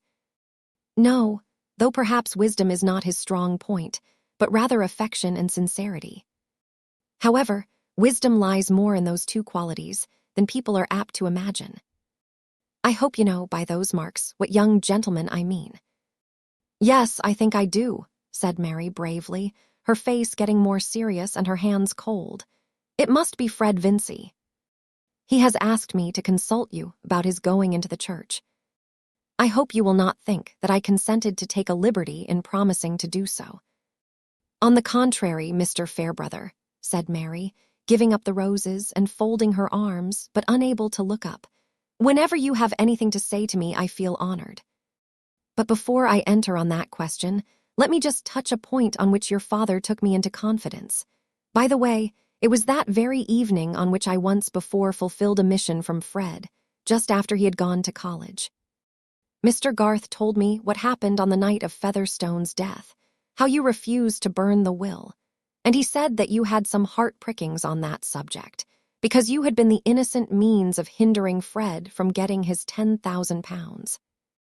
I have kept that in mind, and I have heard something that may relieve you on that score, may show you that no sin offering is demanded from you there. Mr. Fairbrother paused a moment and looked at Mary. He meant to give Fred his full advantage, but it would be well, he thought, to clear her mind of any superstitions, such as women sometimes follow when they do a man the wrong of marrying him as an act of atonement. Mary's cheeks had begun to burn a little, and she was mute. I mean, that your action made no real difference to Fred's lot. I find that the first will would not have been legally good after the burning of the last. It would not have stood if it had been disputed, and you may be sure it would have been disputed. So on that score, you may feel your mind free. Thank you, Mr. Fairbrother, said Mary earnestly. I am grateful to you for remembering my feelings. Well, now I may go on. Fred, has taken his degree. He has worked his way so far, and now the question is, what is he to do? That question is so difficult that he is inclined to follow his father's wishes and enter the church, though you know better than I do that he was quite set against that formerly. I have questioned him on the subject, and I confess I see no insuperable objection to his being a clergyman, as things go. He says that he could turn his mind to doing his best in that vocation, on one condition. If that condition were fulfilled, I would do my utmost in helping Fred on. After a time, not, of course, at first, he might be with me as my curate, and he would have so much to do that his stipend would be nearly what I used to get as vicar. But I repeat that there is a condition without which all this good cannot come to pass. He has opened his heart to me, Miss Garth, and asked me to plead for him. The condition lies entirely in your feeling. Mary looked so much moved that he said after a moment, "Let us walk a little." And when they were walking, he added, "To speak quite plainly, Fred will not take any course which would lessen the chance that you would consent to be his wife. But with that prospect, he will try his best at anything you approve. I cannot possibly say that I will ever be his wife, Mr. Fairbrother, but I certainly never will be his wife if he becomes a clergyman. What you say is most generous and kind. I don't mean for a moment to correct your judgment. It is only that I have my girlish, mocking way of looking at things," said Mary, with a returning sparkle of playfulness in her answer which only made its modesty more charming. "He wishes me to report exactly what you think," said Mr. Fairbrother. "I could not love a man who is ridiculous," said Mary, not choosing to go deeper. "Fred has sense and knowledge enough to make him respectable, if he likes, in some good worldly business, but I can never imagine him preaching and exhorting, and pronouncing blessings, and praying by the sick, without feeling as if I were looking at a caricature. His being a clergyman would be only for gentility's sake, and I think there is nothing more contemptible than such imbecile gentility. I used to think that of Mr. Crow's, with his empty face and neat umbrella, and mincing little speeches. What right have such men to represent Christianity, as if it were an institution for getting up idiots genteelly, as if—" Mary checked herself. She had been carried along, as if she had been speaking to Fred, instead of Mr. Fairbrother. "Young women are severe. They don't feel the stress of action as men do, though perhaps I ought to make you an exception there. But you don't put Fred Vincy on so low a level as that." "No, indeed, he has plenty of sense, but I think he would not show it as a clergyman. He would be a piece of professional affectation." "Then the answer is quite decided. As a clergyman, he could have no hope." Mary shook her head. "But if he braved all the difficulties of getting his bread in some other way, will you give him the support of hope? May he count on winning you?" "I think Fred ought not to need telling again what I have already said to him," Mary answered, with a slight resentment in her manner. "I mean that he ought not to put such questions until he has done something worthy, instead of saying that he could do it." Mr. Fairbrother was silent for a minute or more, and then, as they turned and paused under the shadow of a maple at the end of a grassy walk, said, "I understand that you resist any attempt to fetter you, but either your feeling for Fred Vincy excludes your entertaining another attachment, or it does not. Either he may count on your remaining single until he shall have earned your hand, or he may in any case be disappointed. Pardon me, Mary, you know I used to catechize you under that name, but when the state of a woman's affections touches the happiness of another life, of more lives than one, I think it would be the nobler course for her to be perfectly direct and open." Mary in her turn was silent, wondering not at Mr. Fairbrother's manner, but at his tone, which had a grave, restrained emotion in it. When the strange idea flashed across her that his words had reference to himself, she was incredulous and ashamed of entertaining it. She had never thought that any man could love her except Fred, who had espoused her with the umbrella ring when she wore socks and little strapped shoes.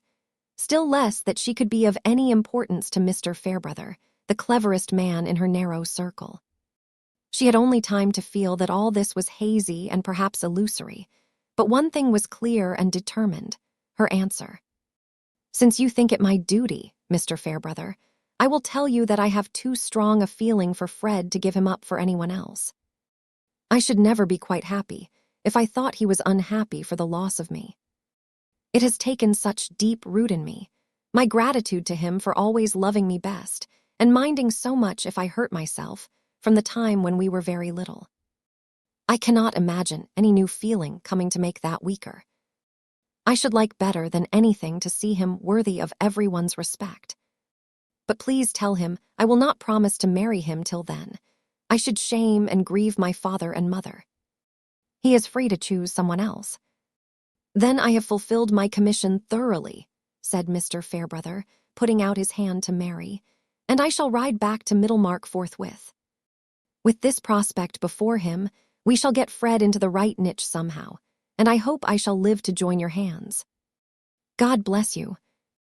"Oh, please stay, and let me give you some tea," said Mary.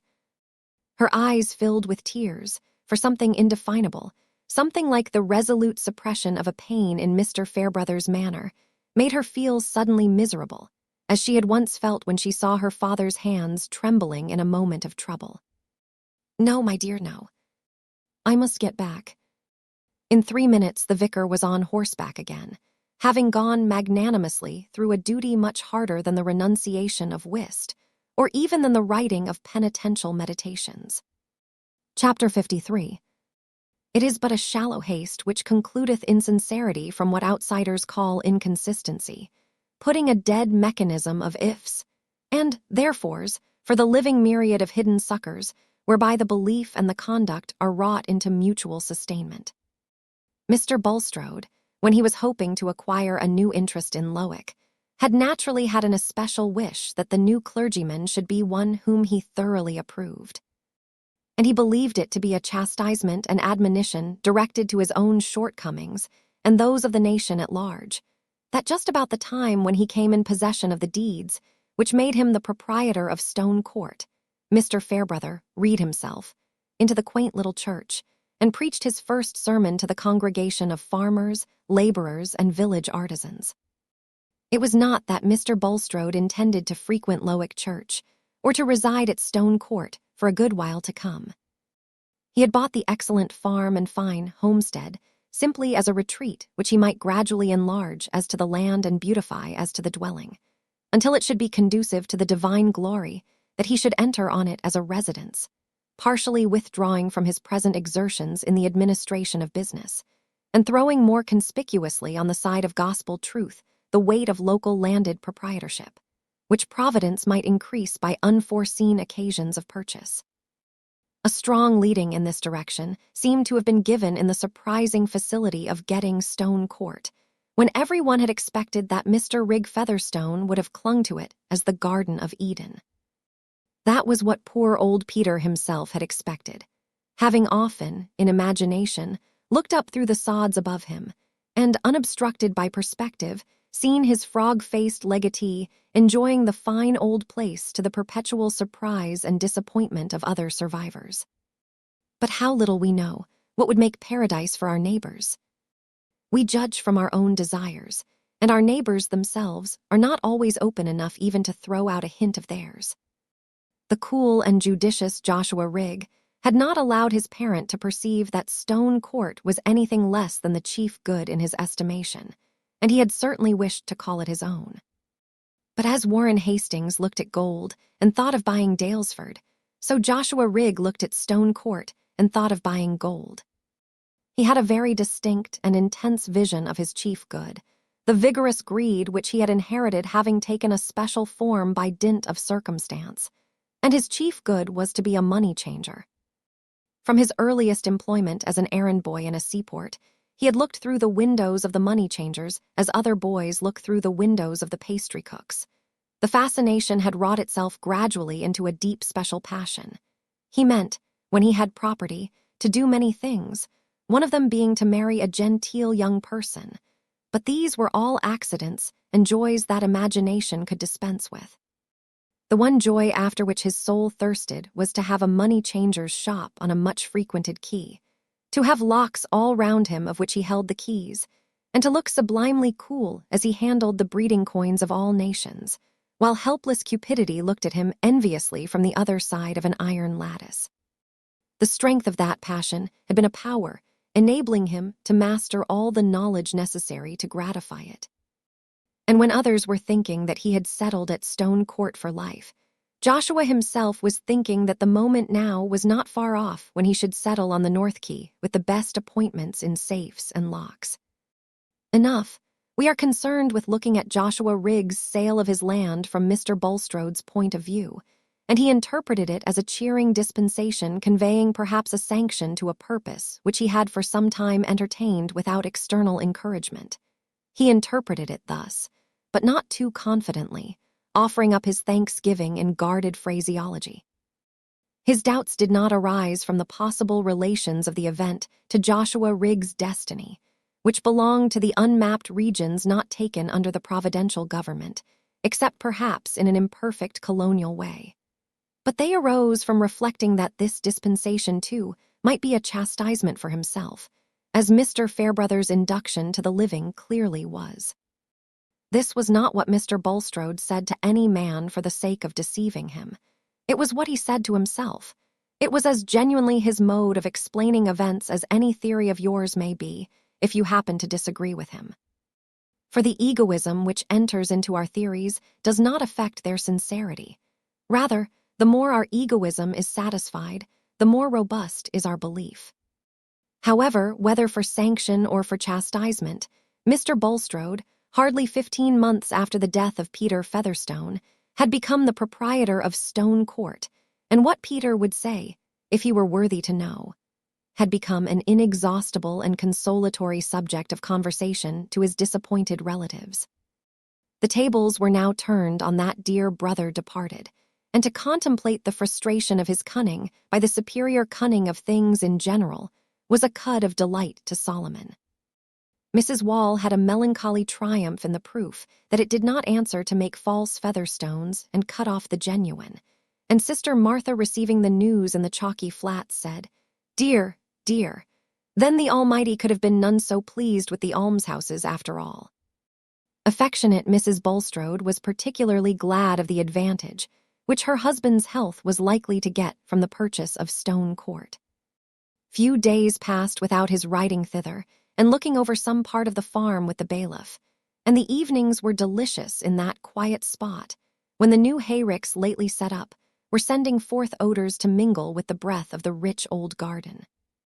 One evening, while the sun was still above the horizon and burning in golden lamps among the great walnut boughs, Mr. Bulstrode was pausing on horseback outside the front gate waiting for Caleb Garth, who had met him by appointment to give an opinion on a question of stable drainage, and was now advising the bailiff in the rickyard.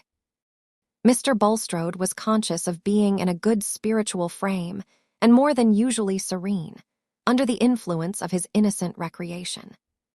He was doctrinally convinced that there was a total absence of merit in himself, but that doctrinal conviction may be held without pain when the sense of demerit does not take a distinct shape in memory and revive the tingling of shame or the pang of remorse. Nay, it may be held with intense satisfaction when the depth of our sinning is but a measure for the depth of forgiveness, and a clenching proof that we are peculiar instruments of the divine intention. The memory has as many moods as the temper, and shifts its scenery like a diorama. At this moment, Mr. Bulstrode felt as if the sunshine were all one with that of far-off evenings, when he was a very young man, and used to go out preaching beyond Highbury. And he would willingly have had that service of exhortation in prospect now. The texts were there still, and so was his own facility in expounding them. His brief reverie was interrupted by the return of Caleb Garth, who also was on horseback, and was just shaking his bridle before starting, when he exclaimed, "Bless my heart, what's this fellow in black coming along the lane? He's like one of those men one sees about after the races." Mr. Bulstrode turned his horse and looked along the lane, but made no reply. The comer was our slight acquaintance, Mr. Raffles, whose appearance presented no other change than such as was due to a suit of black and a crape hat band. He was within 3 yards of the horsemen now, and they could see the flash of recognition in his face as he whirled his stick upward, looking all the while at Mr. Bulstrode, and at last exclaiming, "By Jove, Nick, it's you. I couldn't be mistaken, though the 25 years have played old Bog-Eye with us both. How are you, eh? You didn't expect to see me here. Come, shake us by the hand." To say that Mr. Raffles' manner was rather excited would be only one mode of saying that it was evening. Caleb Garth could see that there was a moment of struggle and hesitation in Mr. Bulstrode, but it ended in his putting out his hand coldly to Raffles and saying, "I did not indeed expect to see you in this remote country place." "Well, it belongs to a stepson of mine," said Raffles, adjusting himself in a swaggering attitude. "I came to see him here before. I'm not so surprised at seeing you, old fellow, because I picked up a letter, what you may call a providential thing. It's uncommonly fortunate I met you, though, for I don't care about seeing my stepson. He's not affectionate, and his poor mother's gone now. To tell the truth, I came out of love to you, Nick. I came to get your address, for look here." Raffles drew a crumpled paper from his pocket. Almost any other man than Caleb Garth might have been tempted to linger on the spot for the sake of hearing all he could about a man whose acquaintance with Bulstrode seemed to imply passages in the banker's life, so unlike anything that was known of him in Middlemarch that they must have the nature of a secret to pique curiosity. But Caleb was peculiar. Certain human tendencies which are commonly strong were almost absent from his mind, and one of these was curiosity about personal affairs. Especially if there was anything discreditable to be found out concerning another man, Caleb preferred not to know it, and if he had to tell anybody under him that his evil doings were discovered, he was more embarrassed than the culprit. He now spurred his horse, and saying, "I wish you good evening, Mr. Bulstrode, I must be getting home," set off at a trot. "You didn't put your full address to this letter," Raffles continued. "That was not like the first-rate man of business you used to be. The Shrubs, they may be anywhere. You live near at hand, eh? Have cut the London concern altogether, perhaps turned country squire, have a rural mansion to invite me to. Lord, how many years it is ago. The old lady must have been dead a pretty long while, gone to glory without the pain of knowing how poor her daughter was, eh? But by Jove, you're very pale and pasty, Nick. Come, if you're going home, I'll walk by your side." Mr. Bulstrode's usual paleness had in fact taken an almost deathly hue. 5 minutes before, the expanse of his life had been submerged in its evening sunshine, which shone backward to its remembered morning. Sin seemed to be a question of doctrine and inward penitence, humiliation and exercise of the closet, the bearing of his deeds, a matter of private vision adjusted solely by spiritual relations and conceptions of the divine purposes. And now, as if by some hideous magic, this loud red figure had risen before him in unmanageable solidity, an incorporate past which had not entered into his imagination of chastisements. But Mr. Bulstrode's thought was busy, and he was not a man to act or speak rashly. "I was going home," he said, "but I can defer my ride a little." "And you can, if you please, rest here." "Thank you," said Raffles, making a grimace. "I don't care now about seeing my stepson. I'd rather go home with you. Your stepson, if Mr. Rigg Featherstone was he, is here no longer. I am master here now." Raffles opened wide eyes and gave a long whistle of surprise before he said, "Well then, I've no objection. I've had enough walking from the coach road. I never was much of a walker, or rider either. What I like is a smart vehicle and a spirited cob. I was always a little heavy in the saddle. What a pleasant surprise it must be to you to see me, old fellow, he continued, as they turned towards the house. You don't say so, but you never took your luck heartily. You were always thinking of improving the occasion. You'd such a gift for improving your luck. Mr. Raffles seemed greatly to enjoy his own wit, and swung his leg in a swaggering manner, which was rather too much for his companion's judicious patience. If I remember rightly, Mr. Bulstrode observed, with chill anger, our acquaintance many years ago had not the sort of intimacy which you are now assuming, Mr. Raffles. Any services you desire of me will be the more readily rendered if you will avoid a tone of familiarity which did not lie in our former intercourse, and can hardly be warranted by more than 20 years of separation. You don't like being called Nick. Why, I always called you Nick in my heart, and though lost to sight, to memory dear. By Jove, my feelings have ripened for you like fine old cognac. I hope you've got some in the house now. Josh filled my flask well the last time. Mr. Bulstrode had not yet fully learned that even the desire for cognac was not stronger in Raffles than the desire to torment, and that a hint of annoyance always served him as a fresh cue.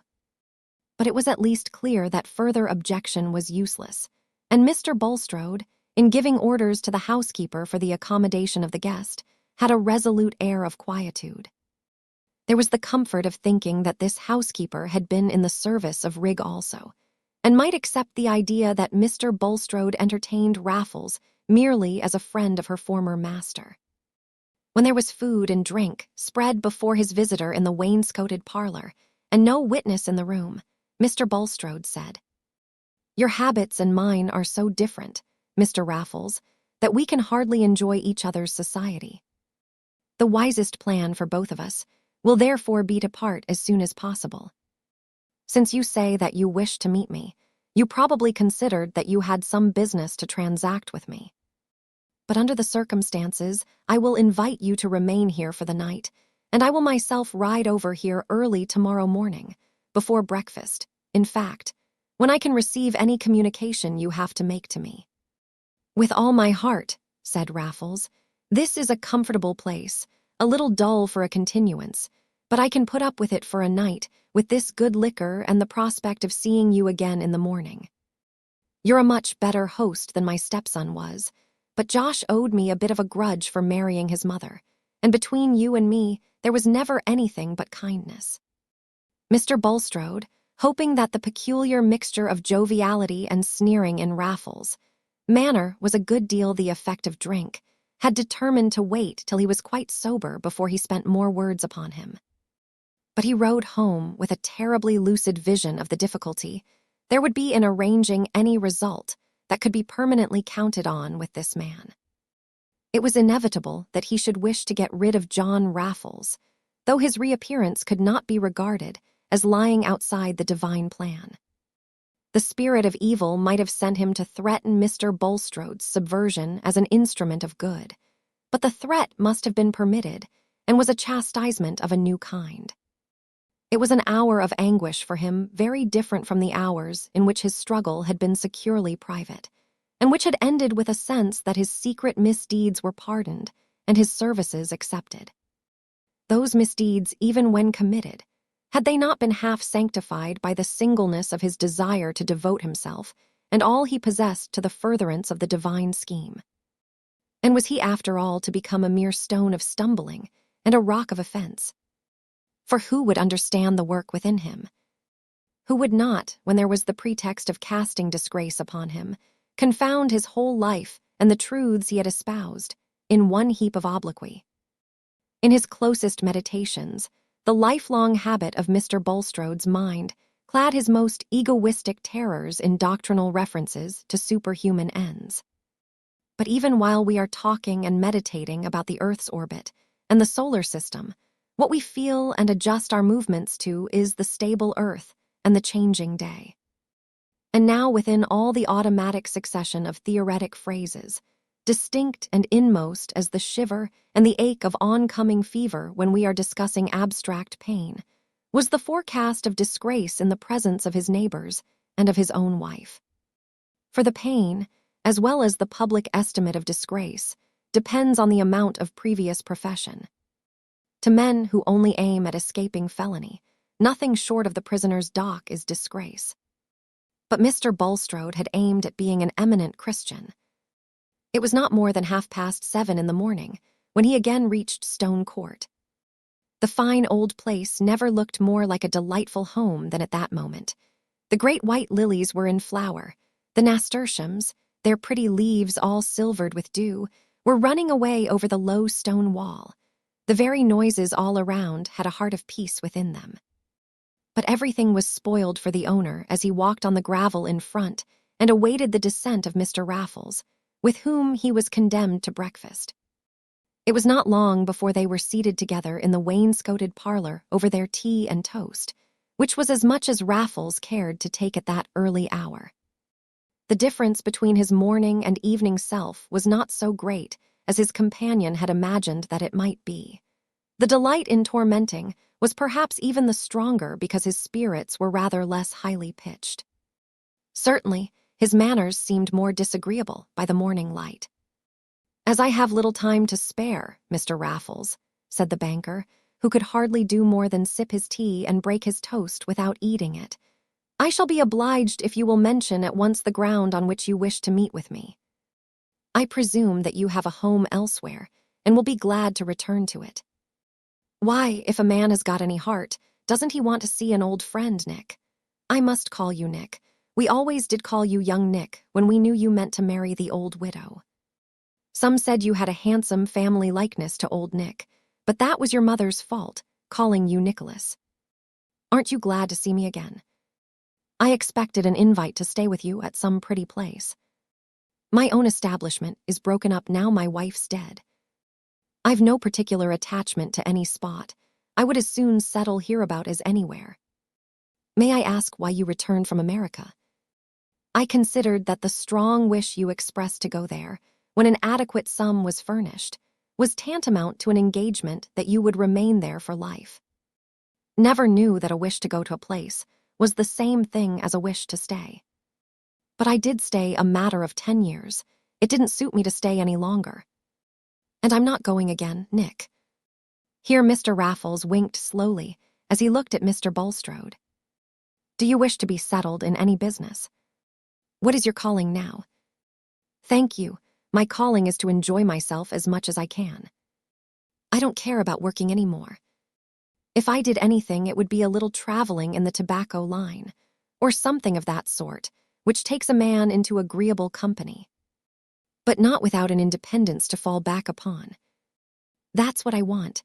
I'm not so strong as I was, Nick, though I've got more color than you. I want an independence. That could be supplied to you if you would engage to keep at a distance," said Mr. Bulstrode, perhaps with a little too much eagerness in his undertone. "That must be as it suits my convenience," said Raffles coolly. "I see no reason why I shouldn't make a few acquaintances hereabout. I'm not ashamed of myself as company for anybody. I dropped my portmanteau at the turnpike when I got down, change of linen, genuine honor bright, more than fronts and wristbands, and with this suit of mourning, straps and everything, I should do you credit among the nobs here." Mr. Raffles had pushed away his chair and looked down at himself, particularly at his straps.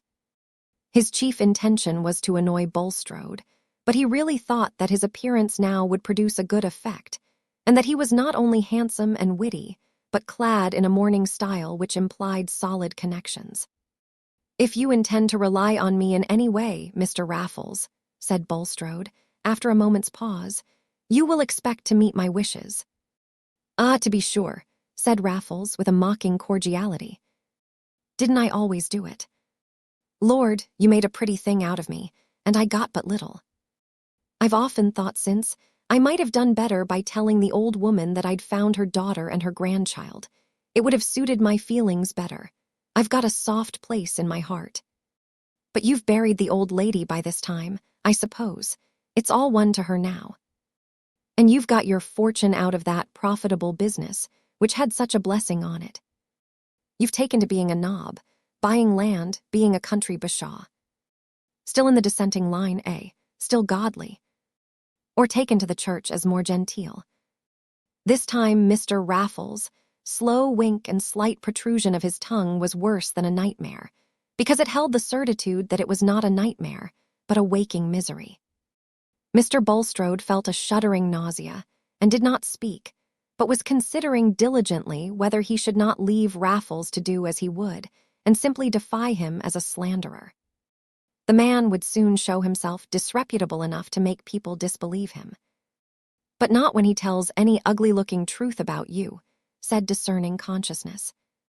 And again, it seemed no wrong to keep Raffles at a distance, but Mr. Bulstrode shrank from the direct falsehood of denying true statements.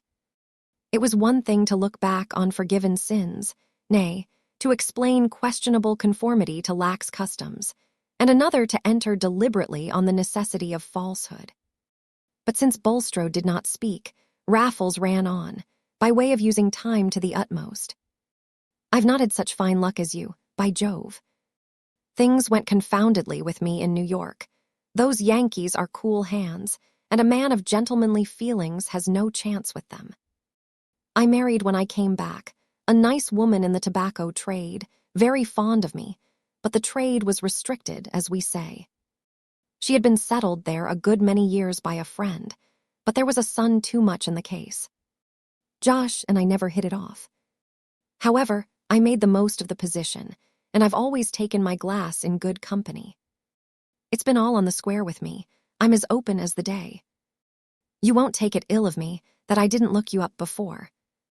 I've got a complaint that makes me a little dilatory. I thought you were trading and praying away in London still, and didn't find you there. But you see I was sent to you, Nick, perhaps for a blessing to both of us. Mr. Raffles ended with a jocose snuffle. No man felt his intellect more superior to religious cant. And if the cunning which calculates on the meanest feelings in men could be called intellect, he had his share, for under the blurting, rallying tone with which he spoke to Bulstrode, there was an evident selection of statements, as if they had been so many moves at chess. Meanwhile Bulstrode had determined on his move, and he said, with gathered resolution, "You will do well to reflect, Mr. Raffles, that it is possible for a man to overreach himself in the effort to secure undue advantage. Although I am not in any way bound to you, I am willing to supply you with a regular annuity, in quarterly payments, so long as you fulfill a promise to remain at a distance from this neighborhood. It is in your power to choose. If you insist on remaining here, even for a short time, you will get nothing from me. I shall decline to know you." "Ha, ha," said Raffles, with an affected explosion. "That reminds me of a droll dog of a thief who declined to know the constable." "Your illusions are lost on me, sir," said Bulstrode, with white heat. "The law has no hold on me either through your agency or any other. You can't understand a joke, my good fellow. I only meant that I should never decline to know you. But let us be serious. Your quarterly payment won't quite suit me. I like my freedom." Here Raffles rose and stalked once or twice up and down the room, swinging his leg and assuming an air of masterly meditation. At last he stopped opposite Bulstrode and said, "I'll tell you what. Give us a couple of hundreds, come, that's modest, and I'll go away honor bright, pick up my portmanteau and go away. But I shall not give up my liberty for a dirty annuity. I shall come and go where I like. Perhaps it may suit me to stay away and correspond with a friend, perhaps not. Have you the money with you?" "No, I have 100, said Bulstrode, feeling the immediate riddance too great a relief to be rejected on the ground of future uncertainties. "I will forward you the other, if you will mention an address." "No, I'll wait here till you bring it," said Raffles. "I'll take a stroll and have a snack, and you'll be back by that time." Mr. Bulstrode's sickly body, shattered by the agitations he had gone through since the last evening, made him feel abjectly in the power of this loud, invulnerable man. At that moment, he snatched at a temporary repose to be won on any terms.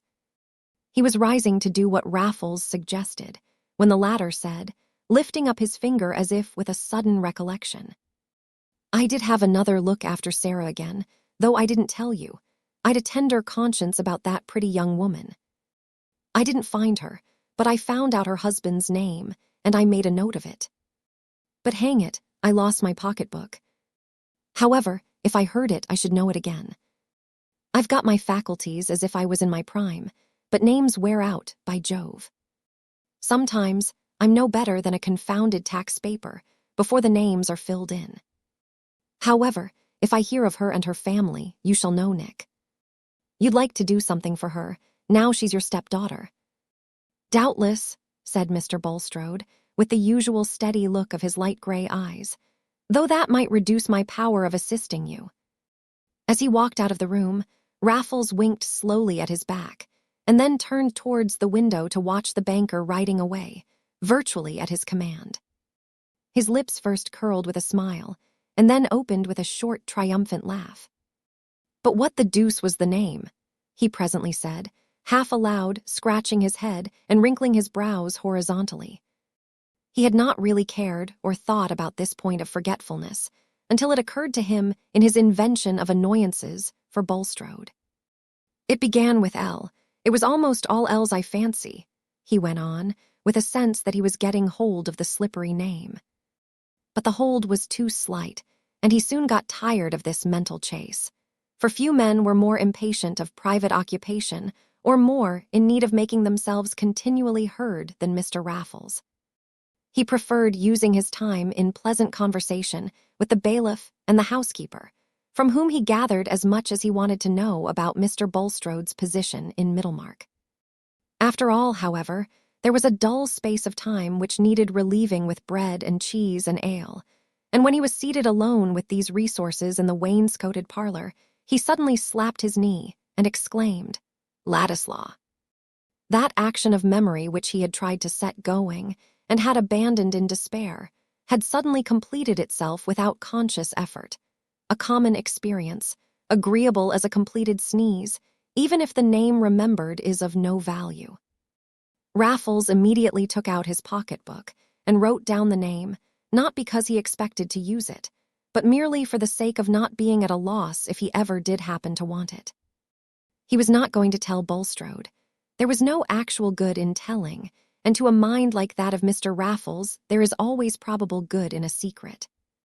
He was satisfied with his present success, and by 3 o'clock that day, he had taken up his portmanteau at the turnpike and mounted the coach, relieving Mr. Bulstrode's eyes of an ugly black spot on the landscape at Stone Court, but not relieving him of the dread that the black spot might reappear and become inseparable even from the vision of his hearth.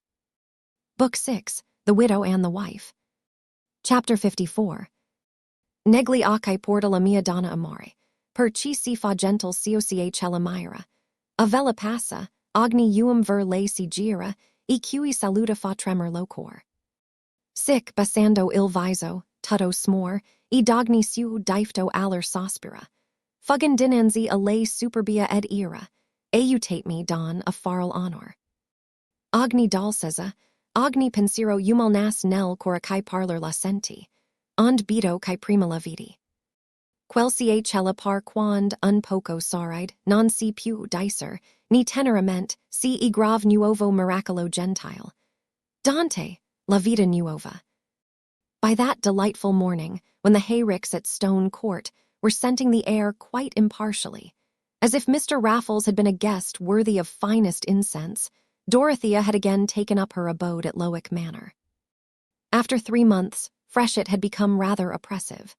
To sit like a model for St. Catherine looking rapturously at Celia's baby would not do for many hours in the day, and to remain in that momentous babe's presence with persistent disregard was a course that could not have been tolerated in a childless sister.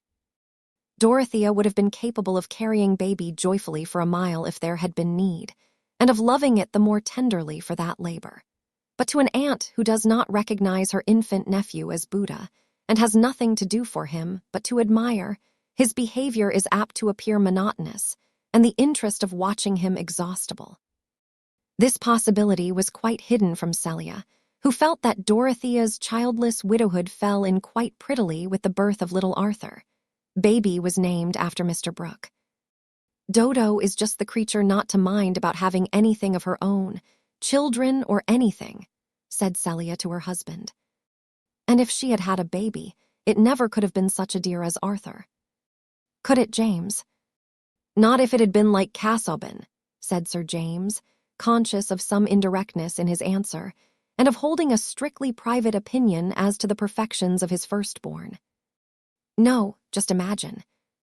Really, it was a mercy, said Celia, and I think it is very nice for Dodo to be a widow. She can be just as fond of our baby as if it were her own, and she can have as many notions of her own as she likes. It is a pity she was not a queen, said the devout Sir James. But what should we have been then?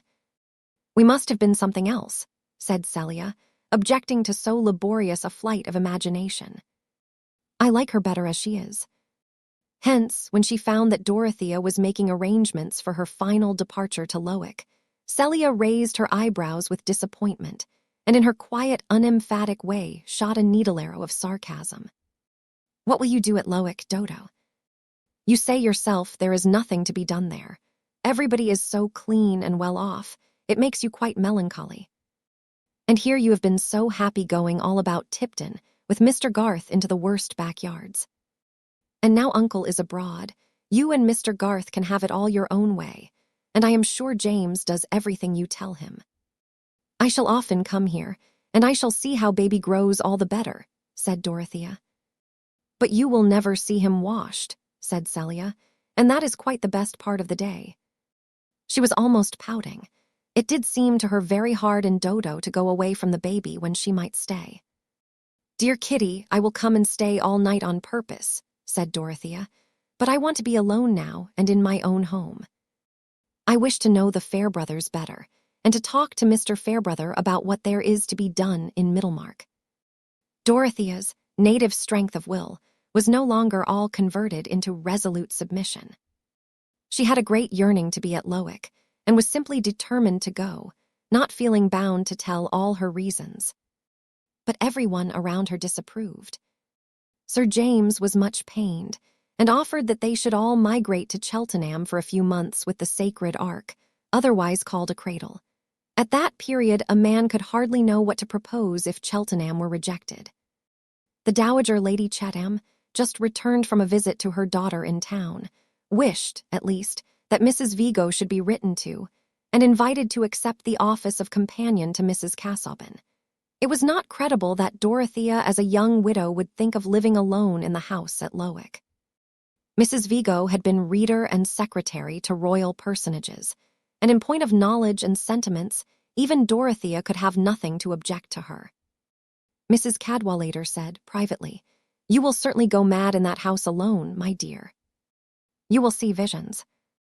We have all got to exert ourselves a little to keep sane, and call things by the same names as other people call them by. To be sure, for younger sons and women who have no money, it is a sort of provision to go mad. They are taken care of then. But you must not run into that. I dare say you are a little bored here with our good dowager, but think what a bore you might become yourself to your fellow creatures if you were always playing tragedy queen and taking things sublimely. Sitting alone in that library at Lowick, you may fancy yourself ruling the weather. You must get a few people round you who wouldn't believe you if you told them. That is a good lowering medicine. I never called everything by the same name that all the people about me did, said Dorothea, stoutly. But I suppose you have found out your mistake, my dear, said Mrs. Cadwallader, and that is a proof of sanity. Dorothea was aware of the sting, but it did not hurt her. No, she said, I still think that the greater part of the world is mistaken about many things. Surely one may be sane, and yet think so, since the greater part of the world has often had to come round from its opinion. Mrs. Cadwallader said no more on that point to Dorothea, but to her husband she remarked, "It will be well for her to marry again as soon as it is proper, if one could get her among the right people. Of course the Chathams would not wish it. But I see clearly a husband is the best thing to keep her in order. If we were not so poor, I would invite Lord Triton. He will be Marquis some day, and there is no denying that she would make a good Marchioness. She looks handsomer than ever in her mourning. My dear Elinor, do let the poor woman alone." Such contrivances are of no use, said the easy rector. No use. How are matches made except by bringing men and women together? And it is a shame that her uncle should have run away and shut up the Grange just now. There ought to be plenty of eligible matches invited to Freshet and the Grange. Lord Triton is precisely the man, full of plans for making the people happy in a soft-headed sort of way. That would just suit Mrs. Casaubon. Let Mrs. Casaubon choose for herself, a linner. That is the nonsense you wise men talk. How can she choose if she has no variety to choose from? A woman's choice usually means taking the only man she can get. Mark my words, Humphrey. If her friends don't exert themselves, there will be a worse business than the Casaubon business yet. For heaven's sake, don't touch on that topic, a linner. It is a very sore point with Sir James. He would be deeply offended if you entered on it to him unnecessarily. I have never entered on it, said Mrs. Cadwallader, opening her hands. Celia told me all about the will at the beginning, without any asking of mine. Yes, but they want the thing hushed up, and I understand that the young fellow is going out of the neighborhood. Mrs. Cadwallader said nothing, but gave her husband 3 significant nods, with a very sarcastic expression in her dark eyes. Dorothea quietly persisted, in spite of remonstrance and persuasion. So by the end of June, the shutters were all opened at Lowick Manor, and the morning gazed calmly into the library, shining on the rows of notebooks as it shines on the weary waste planted with huge stones, the mute memorial of a forgotten faith. And the evening laden with roses entered silently into the blue-green boudoir where Dorothea chose oftenest to sit. At first she walked into every room, questioning the 18 months of her married life, and carrying on her thoughts as if they were a speech to be heard by her husband. Then she lingered in the library and could not be at rest till she had carefully ranged all the notebooks as she imagined that he would wish to see them, in orderly sequence. The pity which had been the restraining, compelling motive in her life with him still clung about his image, even while she remonstrated with him in indignant thought and told him that he was unjust. One little act of hers may perhaps be smiled at as superstitious. The synoptical tabulation for the use of Mrs. Casaubon she carefully enclosed and sealed, writing within the envelope, "I could not use it. Do you not see now that I could not submit my soul to yours by working hopelessly at what I have no belief in, Dorothea?" Then she deposited the paper in her own desk. That silent colloquy was perhaps only the more earnest because underneath, and through it all there was always the deep longing which had really determined her to come to Lowick. The longing was to see Will Ladislaw. She did not know any good that could come of their meeting. She was helpless. Her hands had been tied from making up to him for any unfairness in his lot. But her soul thirsted to see him. How could it be otherwise? If a princess in the days of enchantment had seen a 4-footed creature from among those which live in herds come to her once and again with a human gaze which rested upon her with choice and beseeching, what would she think of in her journeying? What would she look for when the herds passed her? Surely for the gaze which had found her, and which she would know again. Life would be no better than candlelight tinsel and daylight rubbish if our spirits were not touched by what has been, to issues of longing and constancy. It was true that Dorothea wanted to know the Fairbrothers better, and especially to talk to the new rector, but also true that remembering what Lydgate had told her about Will Ladislaw and little Miss Noble, she counted on Will's coming to Lowick to see the Fairbrother family. The very first Sunday, before she entered the church, she saw him as she had seen him the last time she was there, alone in the clergyman's pew, but when she entered his figure was gone. In the weekdays when she went to see the ladies at the rectory, she listened in vain for some word that they might let fall about Will, but it seemed to her that Mrs. Fairbrother talked of everyone else in the neighborhood and out of it. Probably some of Mr. Fairbrother's Middlemarch hearers may follow him to Lowick sometimes. "Do you not think so?" said Dorothea, rather despising herself for having a secret motive in asking the question. "If they are wise they will, Mrs. Casaubon," said the old lady. I see that you set a right value on my son's preaching. His grandfather on my side was an excellent clergyman, but his father was in the law, most exemplary and honest nevertheless, which is a reason for our never being rich. They say fortune is a woman and capricious, but sometimes she is a good woman and gives to those who merit, which has been the case with you, Mrs. Casaubon, who have given a living to my son.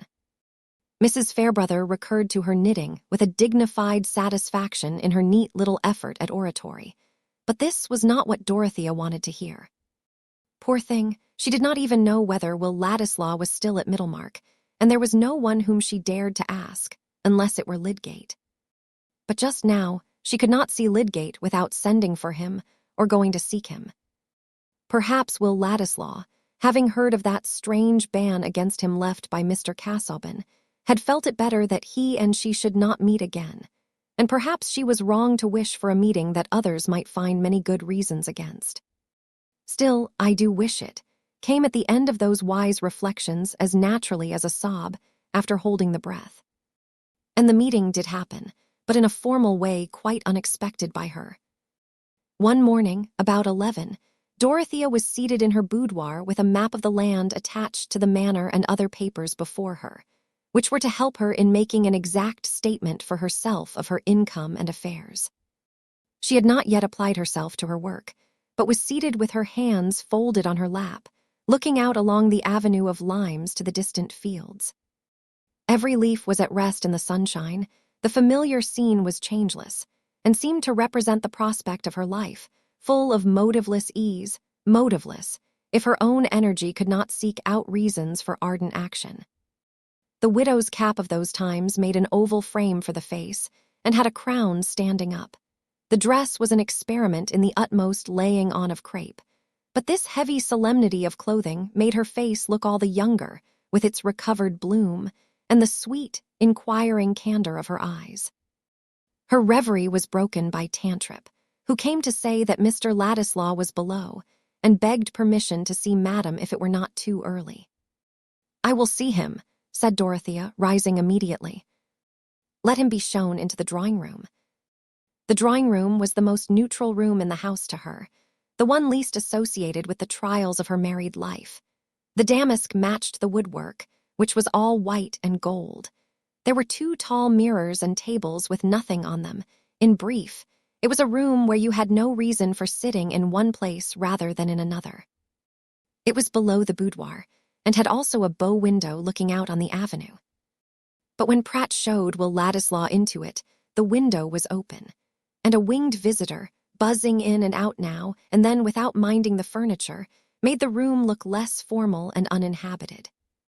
"Glad to see you here again, sir," said Pratt, lingering to adjust a blind. "I am only come to say good-bye, Pratt," said Will, who wished even the butler to know that he was too proud to hang about Mrs. Casaubon now she was a rich widow. "Very sorry to hear it, sir," said Pratt, retiring. Of course, as a servant who was to be told nothing, he knew the fact of which Ladislaw was still ignorant, and had drawn his inferences. Indeed, had not differed from his betrothed Tantripp when she said, "Your master was as jealous as a fiend, and no reason. Madam would look higher than Mr. Ladislaw, else I don't know her. Mrs. Cadwallader's maid says there's a lord coming who is to marry her when the morning—'s over." There were not many moments for Will to walk about with his hat in his hand before Dorothea entered. The meeting was very different from that first meeting in Rome, when Will had been embarrassed and Dorothea calm. This time he felt miserable but determined, while she was in a state of agitation which could not be hidden. Just outside the door she had felt that this longed-for meeting was after all too difficult, and when she saw Will advancing towards her, the deep blush which was rare in her came with painful suddenness. Neither of them knew how it was, but neither of them spoke. She gave her hand for a moment, and then they went to sit down near the window, she on one settee and he on another opposite. Will was peculiarly uneasy. It seemed to him not like Dorothea that the mere fact of her being a widow should cause such a change in her manner of receiving him, and he knew of no other condition which could have affected their previous relation to each other, except that, as his imagination at once told him, Her friends might have been poisoning her mind with their suspicions of him. "I hope I have not presumed too much in calling," said Will. "I could not bear to leave the neighborhood and begin a new life without seeing you to say goodbye." "Presumed? Surely not. I should have thought it unkind if you had not wished to see me," said Dorothea, her habit of speaking with perfect genuineness asserting itself through all her uncertainty and agitation. "Are you going away immediately?" "Very soon, I think.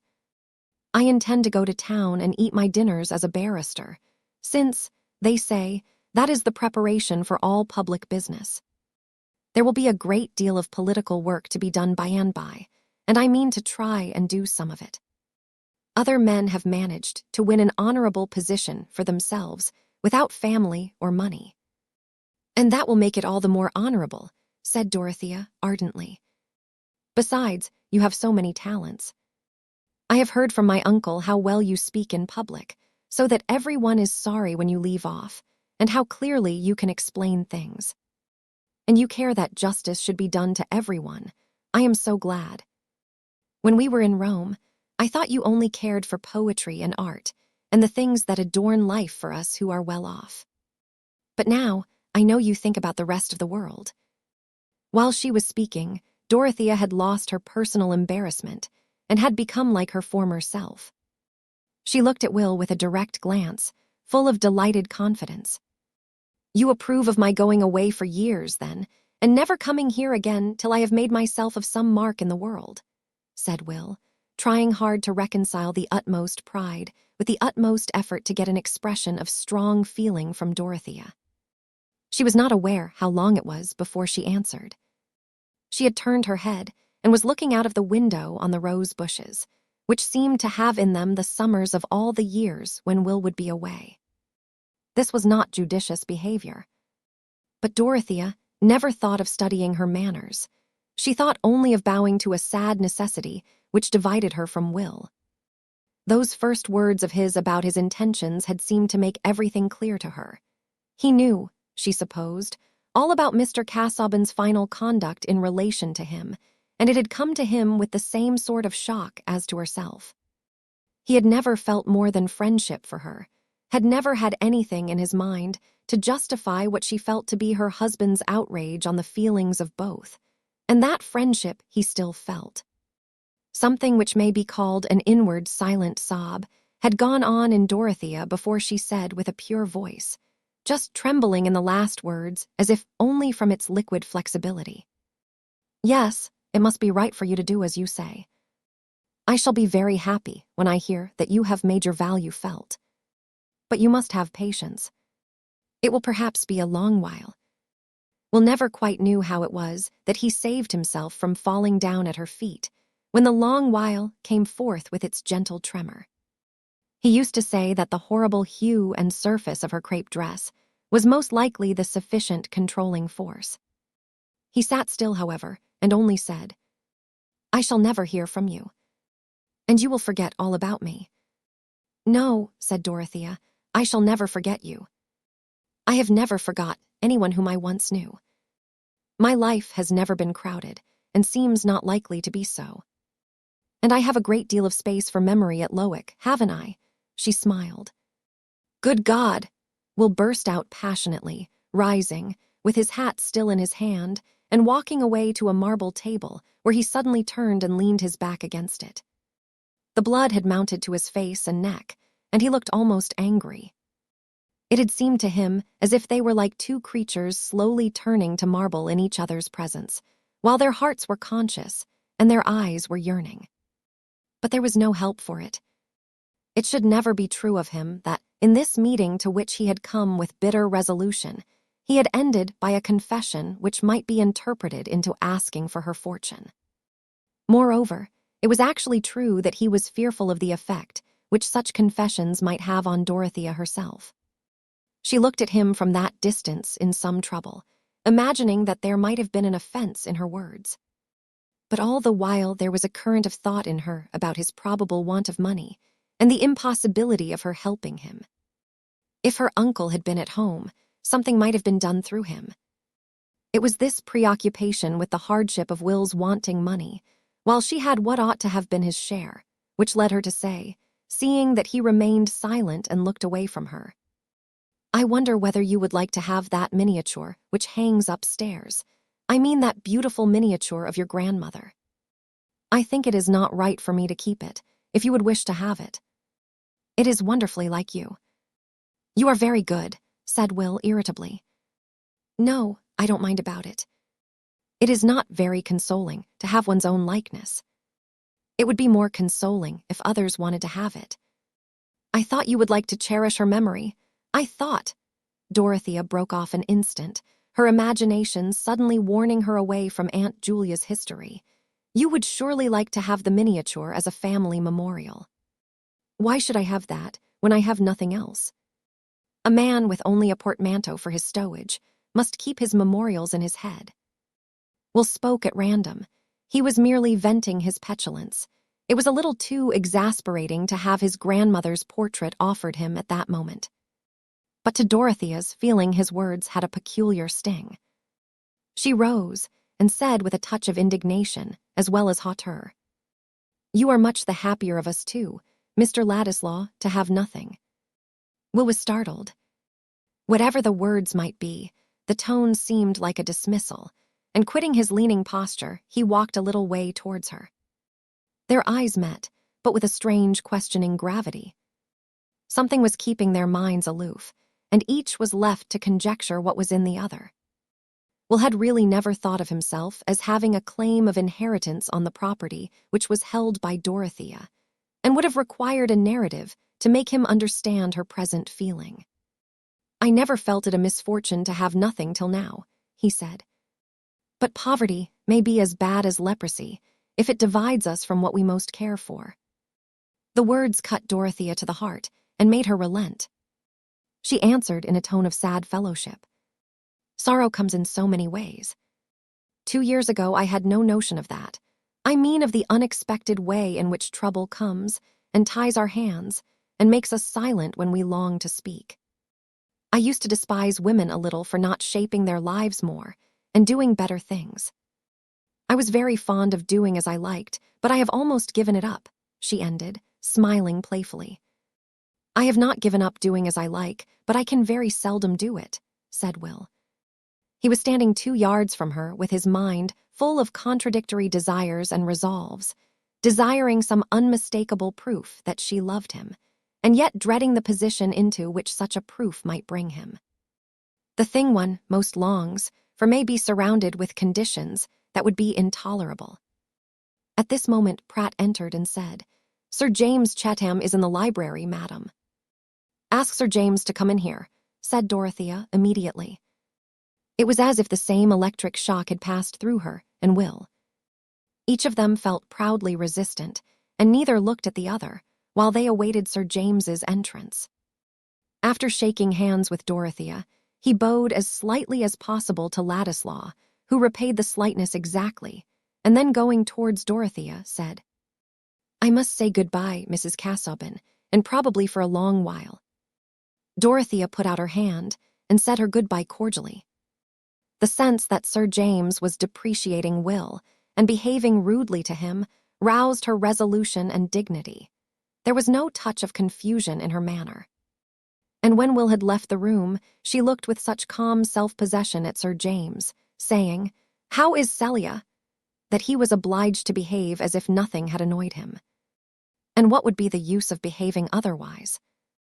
Indeed, Sir James shrank with so much dislike from the association, even in thought of Dorothea with Ladislaw as her possible lover, that he would himself have wished to avoid an outward show of displeasure which would have recognized the disagreeable possibility. If anyone had asked him why he shrank in that way, I am not sure that he would at first have said anything fuller or more precise than that Ladislaw, though on reflection he might have urged that Mr. Casaubon's codicil, barring Dorothea's marriage with Will, except under a penalty, was enough to cast unfitness over any relation at all between them.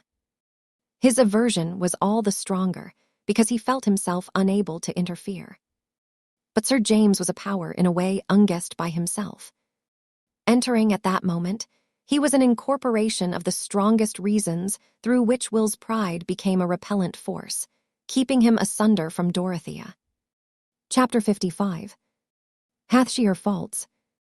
I would you had them too. They are the fruity must of soundest wine. Or say, they are regenerating fire such as hath turned the dense black element into a crystal pathway for the sun. If youth is the season of hope, it is often so only in the sense that our elders are hopeful about us. For no age is so apt as youth to think its emotions, partings, and resolves are the last of their kind. Each crisis seems final, simply because it is new. We are told that the oldest inhabitants in Peru do not cease to be agitated by the earthquakes, but they probably see beyond each shock and reflect that there are plenty more to come. To Dorothea, still in that time of youth when the eyes with their long, full lashes look out after their rain of tears unsoiled and unwearied as a freshly opened passion flower, that morning's parting with Will Ladislaw seemed to be the close of their personal relations. He was going away into the distance of unknown years, and if ever he came back, he would be another man. The actual state of his mind, his proud resolve to give the lie beforehand to any suspicion that he would play the needy adventurer seeking a rich woman, lay quite out of her imagination, and she had interpreted all his behavior easily enough by her supposition that Mr. Casaubon's codicil seemed to him, as it did to her, a gross and cruel interdict on any active friendship between them. Their young delight in speaking to each other, and saying what no one else would care to hear, was forever ended and become a treasure of the past. For this very reason she dwelt on it without inward check. That unique happiness, too, was dead, and in its shadowed silent chamber she might vent the passionate grief which she herself wondered at. For the first time she took down the miniature from the wall and kept it before her, liking to blend the woman who had been too hardly judged with the grandson whom her own heart and judgment defended. Can anyone who has rejoiced in woman's tenderness think it a reproach to her that she took the little oval picture in her palm and made a bed for it there, and leaned her cheek upon it, as if that would soothe the creatures who had suffered unjust condemnation? She did not know then that it was love who had come to her briefly, as in a dream before awaking, with the hues of morning on his wings, that it was love to whom she was sobbing her farewell as his image was banished by the blameless rigor of irresistible day. She only felt that there was something irrevocably amiss and lost in her lot, and her thoughts about the future were the more readily shapen into resolve. Ardent souls, ready to construct their coming lives, are apt to commit themselves to the fulfillment of their own visions. One day that she went afreshet to fulfill her promise of staying all night and seeing baby washed, Mrs. Cadwallader came to dine, the rector being gone on a fishing excursion.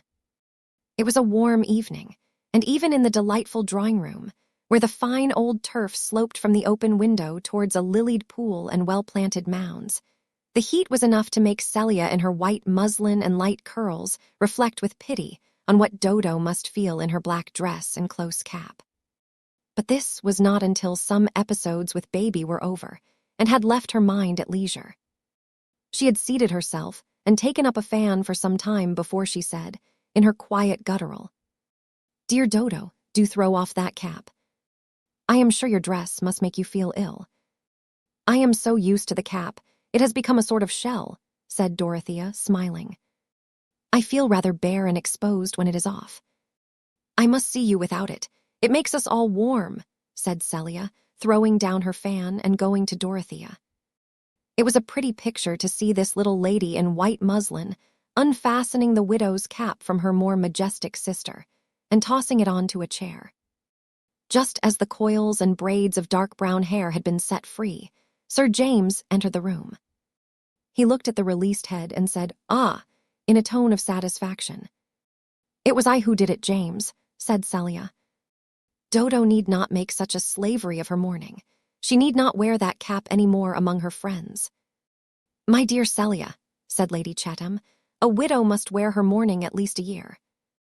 "Not if she marries again before the end of it," said Mrs. Cadwallader, who had some pleasure in startling her good friend the dowager. Sir James was annoyed, and leaned forward to play with Celia's Maltese dog. That is very rare, I hope, said Lady Chatham, in a tone intended to guard against such events. No friend of ours ever committed herself in that way except Mrs. Beaver, and it was very painful to Lord Grinsell when she did so. Her first husband was objectionable, which made it the greater wonder. And severely she was punished for it. They said Captain Beaver dragged her about by the hair and held up loaded pistols at her. Oh, if she took the wrong man, said Mrs. Cadwallader, who was in a decidedly wicked mood. Marriage is always bad then, first or second. Priority is a poor recommendation in a husband if he has got no other. I would rather have a good second husband than an indifferent first. My dear, your clever tongue runs away with you, said Lady Chatham. I am sure you would be the last woman to marry again prematurely if our dear rector were taken away. Oh, I make no vows. It might be a necessary economy. It is lawful to marry again, I suppose, else we might as well be Hindus instead of Christians. Of course, if a woman accepts the wrong man, she must take the consequences, and one who does it twice over deserves her fate. But if she can marry blood, beauty, and bravery, the sooner the better. I think the subject of our conversation is very ill-chosen, said Sir James, with a look of disgust. Suppose we change it. Not on my account, Sir James, said Dorothea, determined not to lose the opportunity of freeing herself from certain oblique references to excellent matches. If you are speaking on my behalf, I can assure you that no question can be more indifferent and impersonal to me than second marriage. It is no more to me than if you talked of women going fox hunting. Whether it is admirable in them or not, I shall not follow them. Pray let Mrs. Cadwallader amuse herself on that subject as much as on any other. My dear Mrs. Casaubon, said Lady Chatham in her stateliest way, you do not, I hope, think there was any allusion to you in my mentioning Mrs. Beaver. It was only an instance that occurred to me. She was stepdaughter to Lord Grinsell. He married Mrs. Teveroy for his second wife. There could be no possible allusion to you. Oh no, said Celia. Nobody chose the subject. It all came out of Dodo's cap. Mrs. Cadwallader only said what was quite true. A woman could not be married in a widow's cap, James. Hush, my dear, said Mrs. Cadwallader. I will not offend again.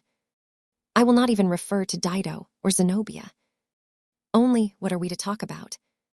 I, for my part, object to the discussion of human nature, because that is the nature of rectors' wives. Later in the evening, after Mrs. Cadwallader was gone, Celia said privately to Dorothea, Really, Dodo, taking your cap off made you like yourself again in more ways than one. You spoke up just as you used to do, when anything was said to displease you. But I could hardly make out whether it was James that you thought wrong, or Mrs. Cadwallader. Neither, said Dorothea.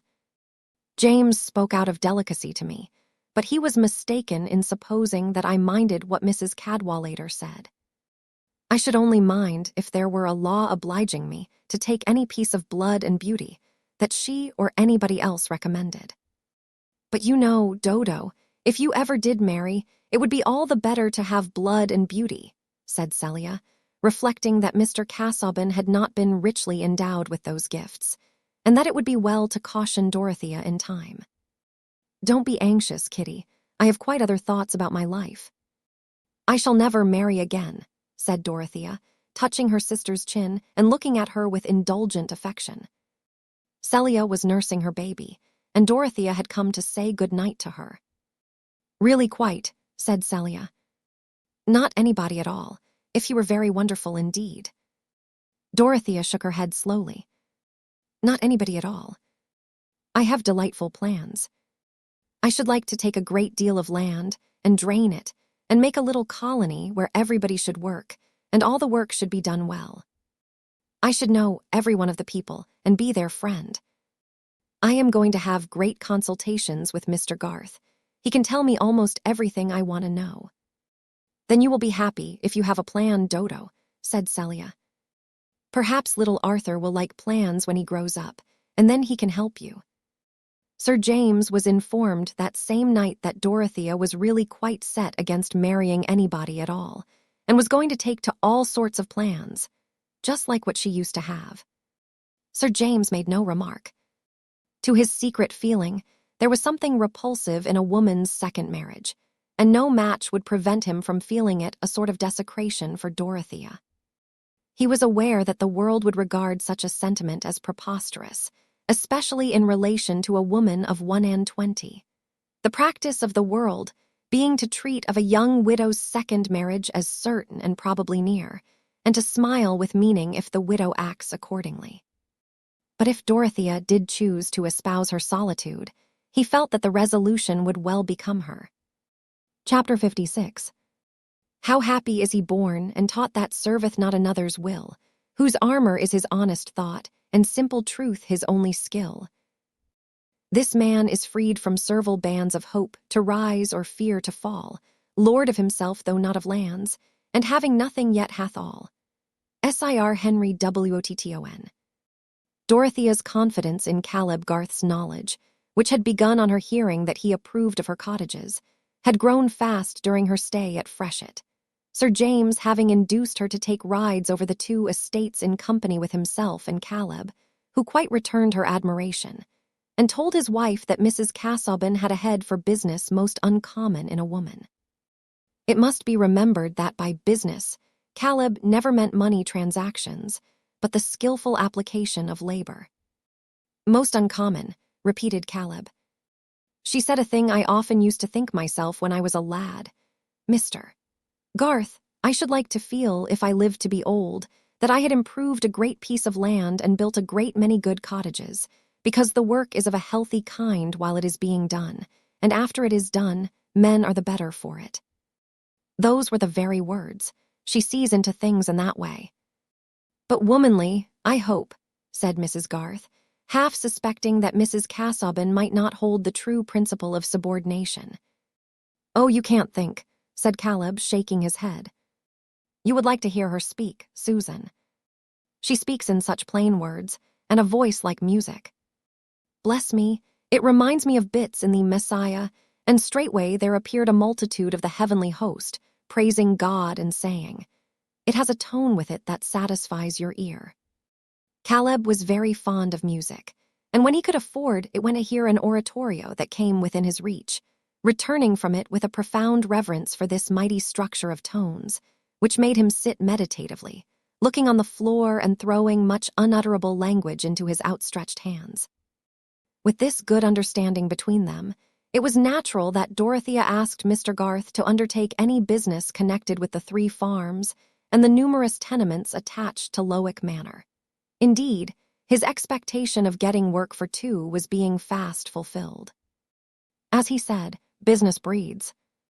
And one form of business which was beginning to breed, just then, was the construction of railways.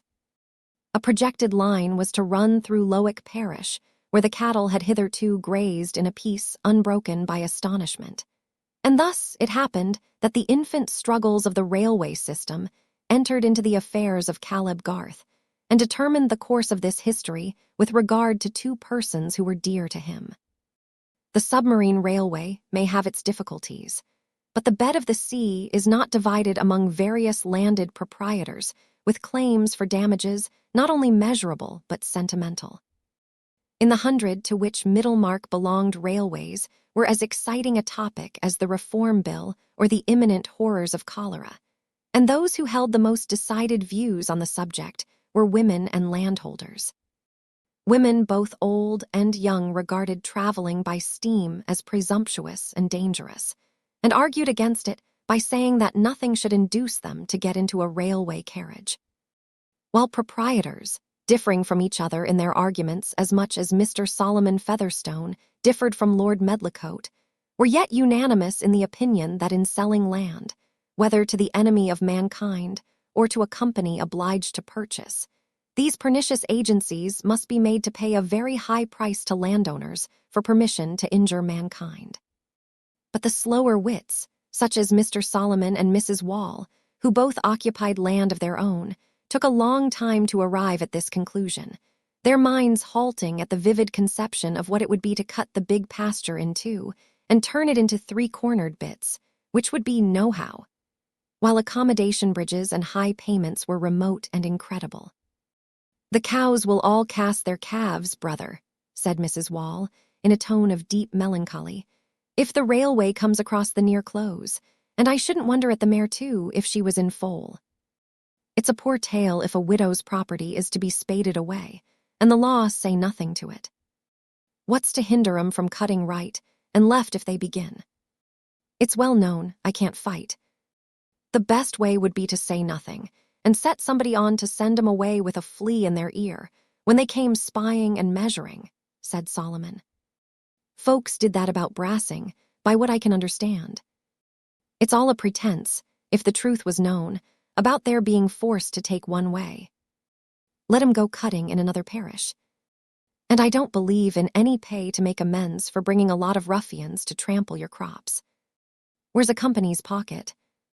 "Brother Peter, God forgive him, got money out of a company," said Mrs. Wall. "But that was for the manganese. That wasn't for railways to blow you to pieces right and left."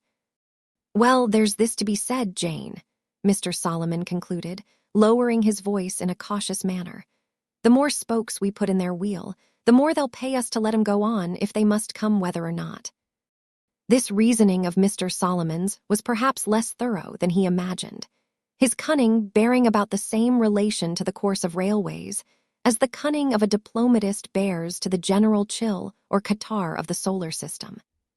But he set about acting on his views in a thoroughly diplomatic manner by stimulating suspicion. His side of Lowick was the most remote from the village, and the houses of the laboring people were either lone cottages or were collected in a hamlet called Frick, where a watermill and some stone pits made a little center of slow, heavy-shouldered industry. In the absence of any precise idea as to what railways were, public opinion in Frick was against them, for the human mind in that grassy corner had not the proverbial tendency to admire the unknown, holding rather that it was likely to be against the poor man, and that suspicion was the only wise attitude with regard to it. Even the rumor of reform had not yet excited any millennial expectations in Frick, there being no definite promise in it, as of gratuitous grains to fatten Hiram Ford's pig, or of a publican at the weights and scales who would brew beer for nothing, or of an offer on the part of the 3 neighboring farmers to raise wages during winter. And without distinct good of this kind in its promises, reform seemed on a footing with the bragging of peddlers, which was a hint for distrust to every knowing person. The men of Frick were not ill-fed, and were less given to fanaticism than to a strong, muscular suspicion, less inclined to believe that they were peculiarly cared for by heaven than to regard heaven itself as rather disposed to take them in, a disposition observable in the weather. Thus the mind of Frick was exactly of the sort for Mr. Solomon Featherstone to work upon, he having more plenteous ideas of the same order, with a suspicion of heaven and earth which was better fed and more entirely at leisure. Solomon was overseer of the roads at that time, and on his slow-paced cob often took his rounds by Frick to look at the workmen getting the stones there, pausing with a mysterious deliberation, which might have misled you into supposing that he had some other reason for staying than the mere want of impulse to move. After looking for a long while at any work that was going on, he would raise his eyes a little and look at the horizon. Finally, he would shake his bridle, touch his horse with the whip, and get it to move slowly onward. The hour hand of a clock was quick by comparison with Mr. Solomon, who had an agreeable sense that he could afford to be slow. He was in the habit of pausing for a cautious, vaguely designing chat with every hedger or ditcher on his way, and was especially willing to listen even to news which he had heard before, feeling himself at an advantage over all narrators in partially disbelieving them. One day, however, he got into a dialogue with Hiram Ford, a wagoner, in which he himself contributed information. He wished to know whether Hiram had seen fellows with staves and instruments spying about. They called themselves railroad people, but there was no telling what they were or what they meant to do. The least they pretended was that they were going to cut Lowick Parish into 6s and 7s. "Why, there'll be no stirrin' from one place to another," said Hiram, thinking of his wagon and horses. "Not a bit," said Mr. Solomon. "And cutting up fine land such as this parish. Let 'em go into Tipton, say I, but there's no knowing what there is at the bottom of it. Traffic is what they put for'ard, but it's to do harm to the land and the poor man in the long run." "Why, they're Lunnon chaps, I reckon," said Hiram, who had a dim notion of London as a center of hostility to the country. "Aye, to be sure. And in some parts against brassing, by what I've heard say, the folks fell on 'em when they were spying, and broke their peepholes as they carry, and drove 'em away, so as they knew better than come again." "It wore good foon, I'd be bound," said Hiram, whose fun was much restricted by circumstances. "Well, I wouldn't meddle with 'em myself," said Solomon. "But some say this country's seen its best days, and the sign is, as it's being overrun with these fellows trampling right and left and wanting to cut it up into railways, and all for the big traffic to swallow up the little, so as there shan't be a team left on the land, nor a whip to crack." "I'll crack my whip about their earn afore they bring it to that, though," said Hiram, while Mr. Solomon, shaking his bridle, moved onward. Nettleseed needs no digging. The ruin of this countryside by railroads was discussed, not only at the weights and scales, but in the hayfield, where the muster of working hands gave opportunities for talk such as were rarely had through the rural year. One morning, not long after that interview between Mr. Fairbrother and Mary Garth, in which she confessed to him her feeling for Fred Vincy, it happened that her father had some business which took him to Yodrell's farm in the direction of Frick. It was to measure and value an outlying piece of land belonging to Lowick Manor, which Caleb expected to dispose of advantageously for Dorothea. It must be confessed that his bias was towards getting the best possible terms from railroad companies. He put up his gig at Yodrell's, and in walking with his assistant and measuring chain to the scene of his work, he encountered the party of the company's agents, who were adjusting their spirit level. After a little chat, he left them, observing that by and by they would reach him again, where he was going to measure. It was one of those gray mornings after light rains, which become delicious about 12 o'clock, when the clouds part a little, and the scent of the earth is sweet along the lanes and by the hedgerows. The scent would have been sweeter to Fred Vincy, who was coming along the lanes on horseback, if his mind had not been worried by unsuccessful efforts to imagine what he was to do, with his father on one side expecting him straightway to enter the church, with Mary on the other threatening to forsake him if he did enter it, and with the working-day world showing no eager need whatever of a young gentleman without capital and generally unskilled. It was the harder to Fred's disposition, because his father, satisfied that he was no longer rebellious, was in good humor with him, and had sent him on this pleasant ride to see after some greyhounds. Even when he had fixed on what he should do, there would be the task of telling his father. But it must be admitted that the fixing, which had to come first, was the more difficult task. What secular avocation on earth was there for a young man, whose friends could not get him an appointment, which was at once gentlemanly, lucrative, and to be followed without special knowledge? Riding along the lanes by Frick in this mood, and slackening his pace while he reflected whether he should venture to go round by Lowick Parsonage to call on Mary, he could see over the hedges from one field to another. Suddenly a noise roused his attention, and on the far side of a field on his left hand, he could see 6 or 7 men in smock frocks with hay forks in their hands making an offensive approach towards the 4 railway agents who were facing them, while Caleb Garth and his assistant were hastening across the field to join the threatened group. Fred, delayed a few moments by having to find the gate, could not gallop up to the spot before the party in smock frocks, whose work of turning the hay had not been too pressing after swallowing their midday beer, were driving the men in coats before them with their hay forks, while Caleb Garth's assistant, a lad of 17, who had snatched up the spirit level at Caleb's order, had been knocked down and seemed to be lying helpless.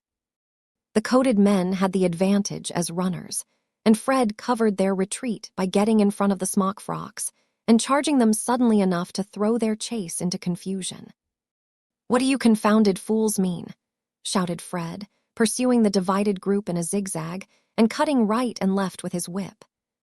I'll swear to every one of you before the magistrate. You've knocked the lad down and killed him, for what I know. You'll every one of you be hanged at the next assizes, if you don't mind, said Fred, who afterwards laughed heartily as he remembered his own phrases. The laborers had been driven through the gateway into their hayfield, and Fred had checked his horse, when Hiram Ford, observing himself at a safe, challenging distance, turned back and shouted a defiance which he did not know to be Homeric. You're a coward, yo are. Yo get off your horse, young meester, and I'll have a round why, ye, I wull. Yo daredn't come on wilt your hoss and whip. I'd soon knock the breath out on ye, I would. Wait a minute, and I'll come back presently, and have a round with you all in turn, if you like, said Fred, who felt confidence in his power of boxing with his dearly beloved brethren.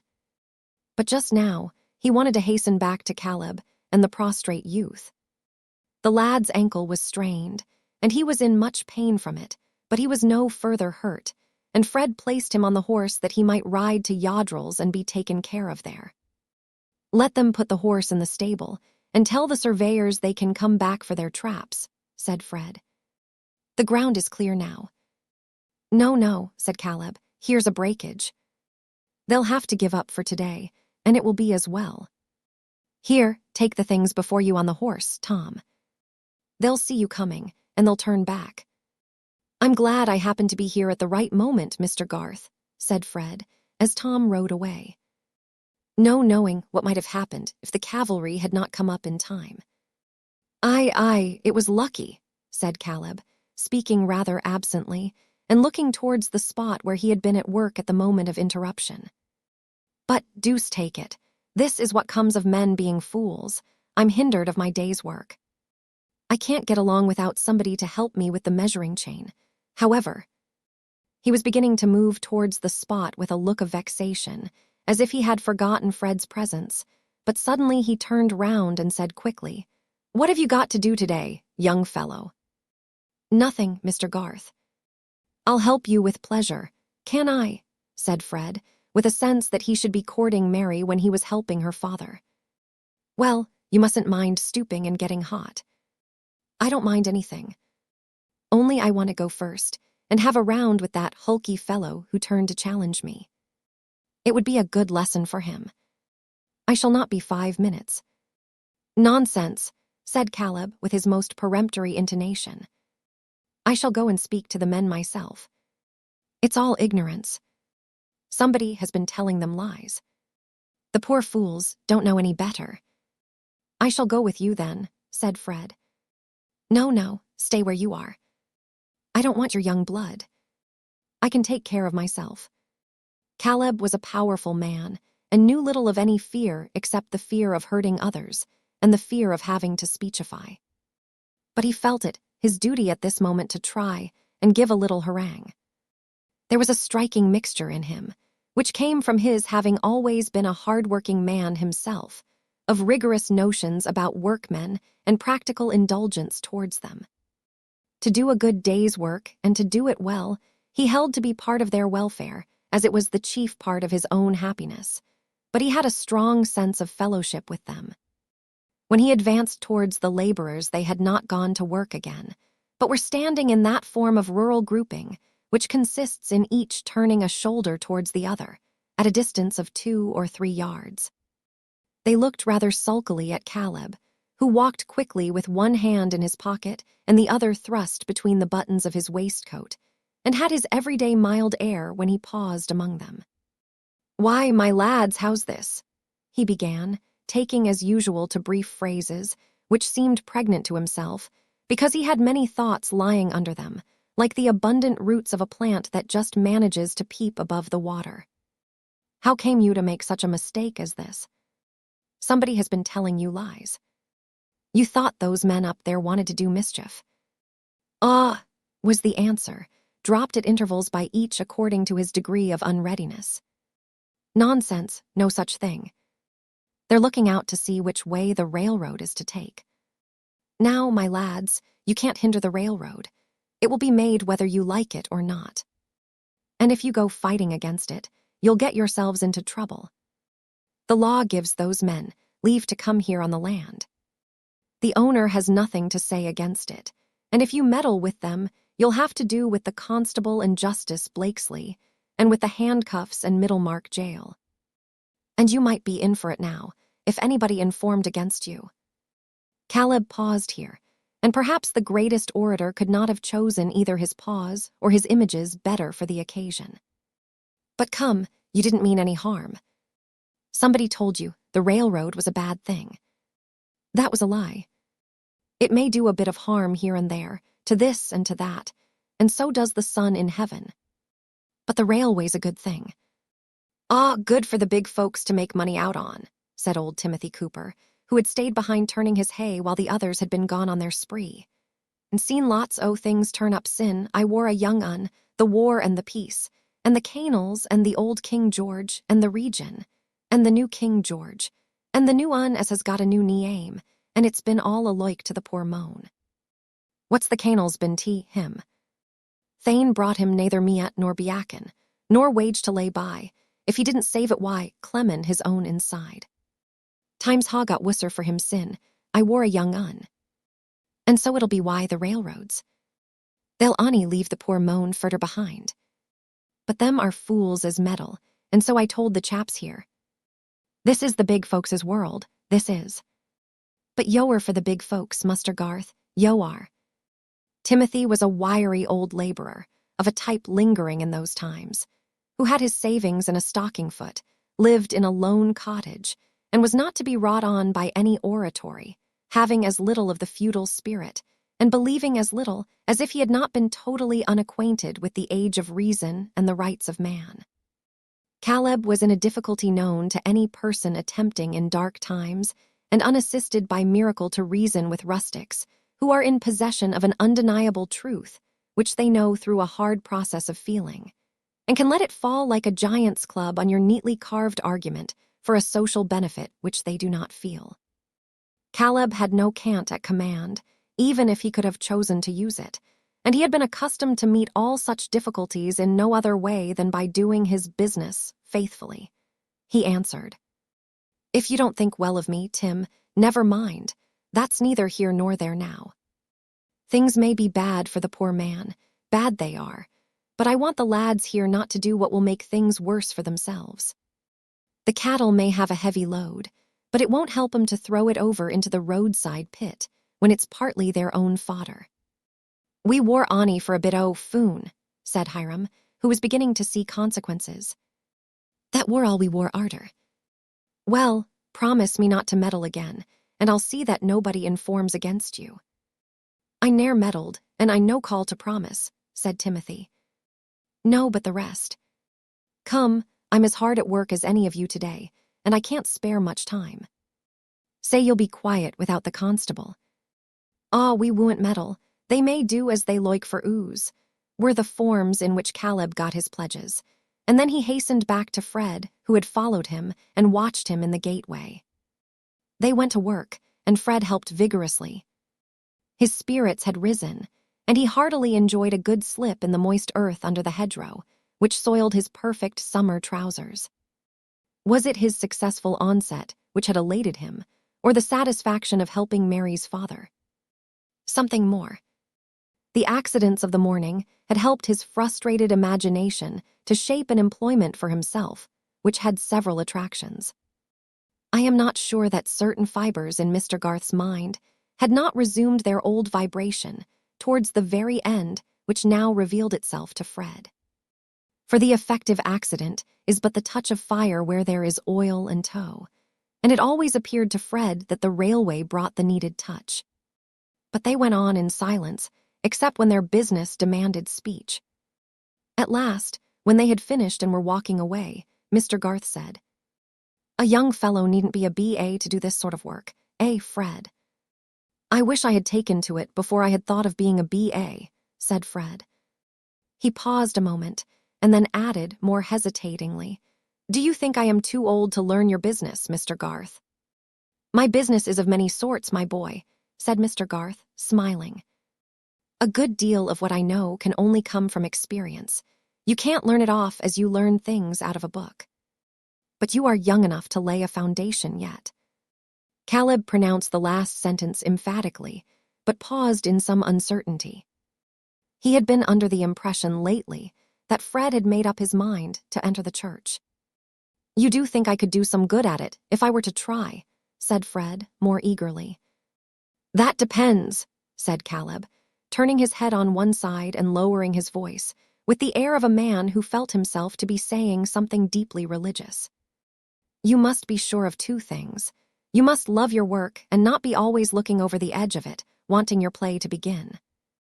And the other is, you must not be ashamed of your work and think it would be more honorable to you to be doing something else. You must have a pride in your own work and in learning to do it well, and not be always saying, 'There's this and there's that. If I had this or that to do, I might make something of it.'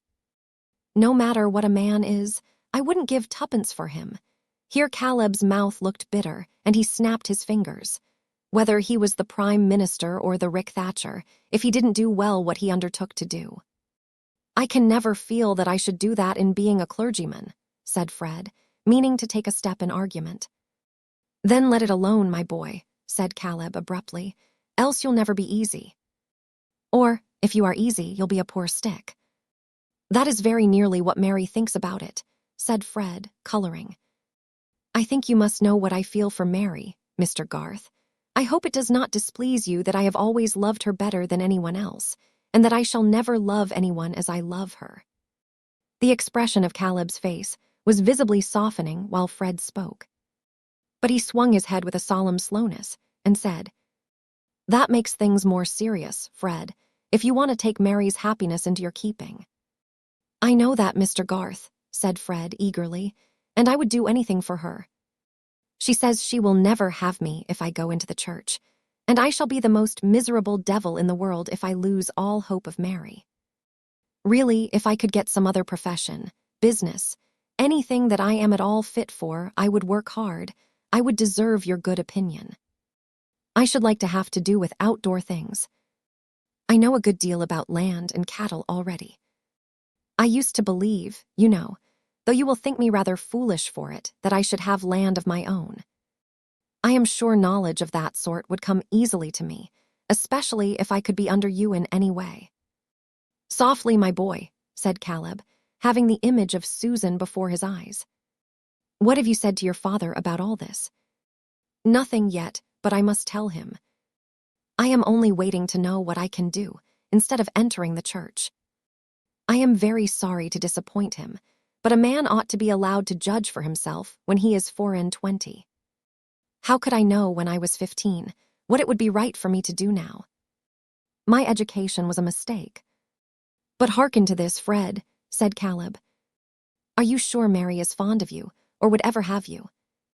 "I asked Mr. Fairbrother to talk to her, because she had forbidden me.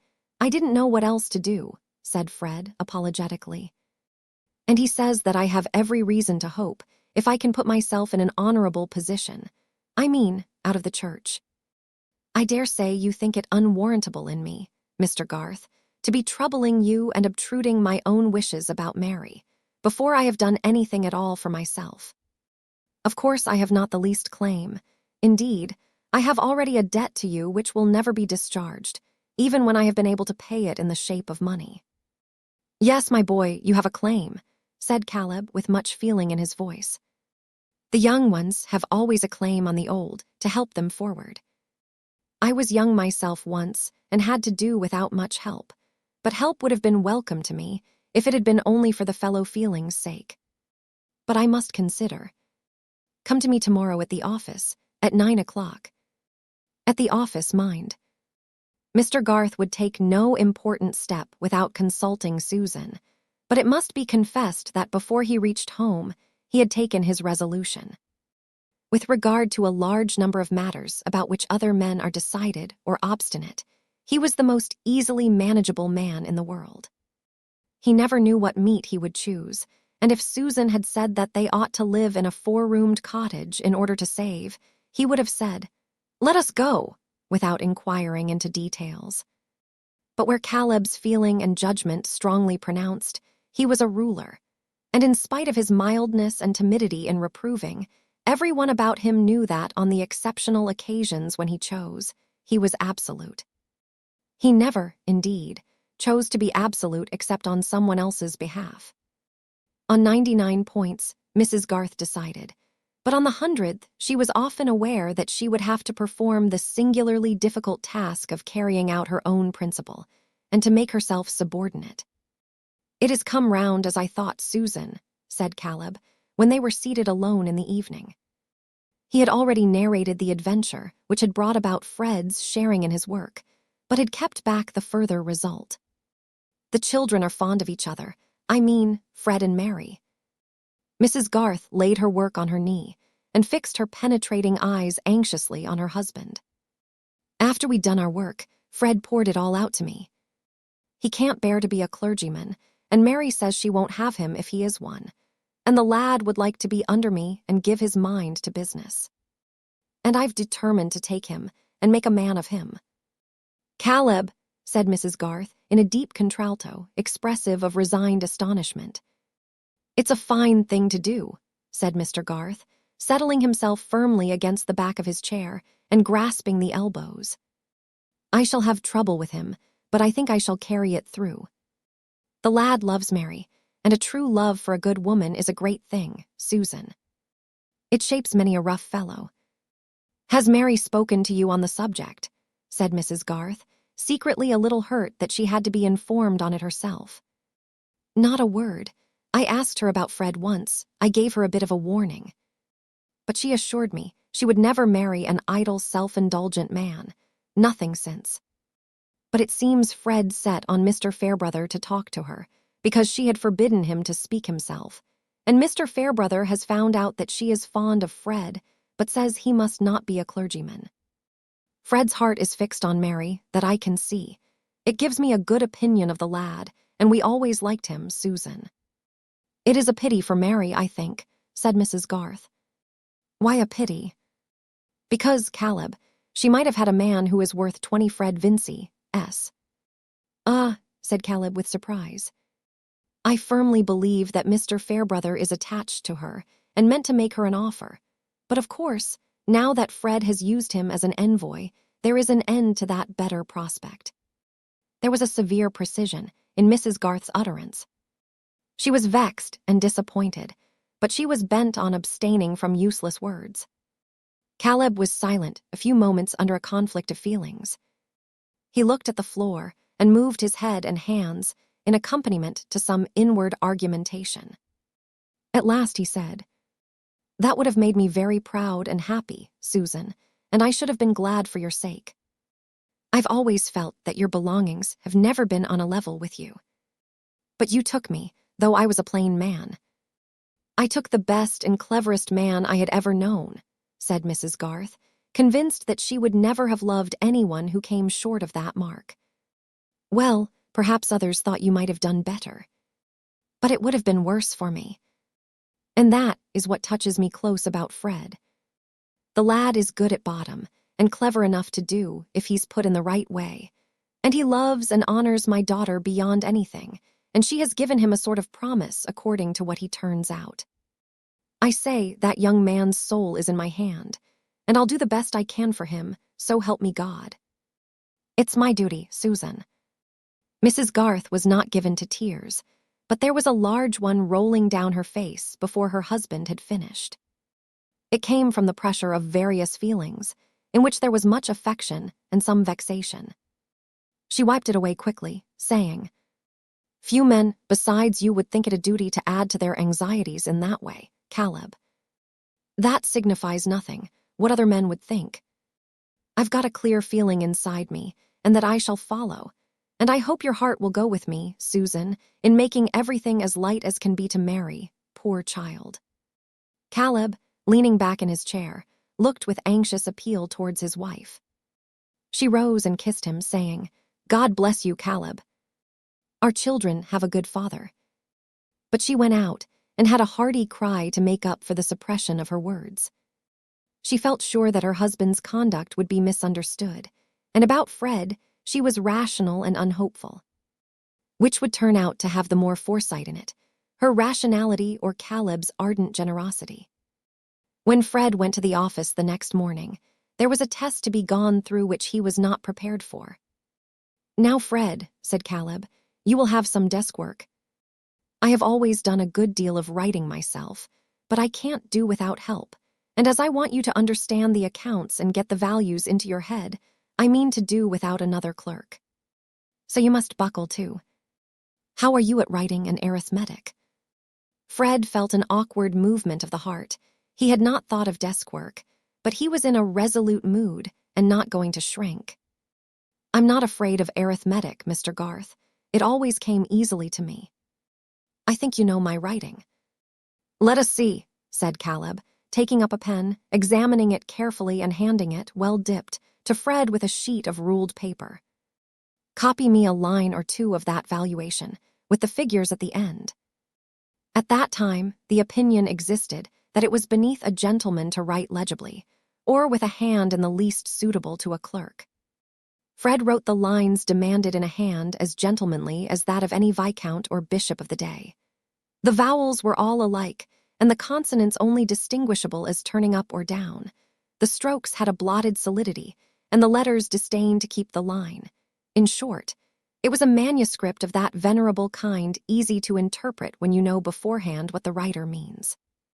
As Caleb looked on, his visage showed a growing depression, but when Fred handed him the paper he gave something like a snarl and rapped the paper passionately with the back of his hand.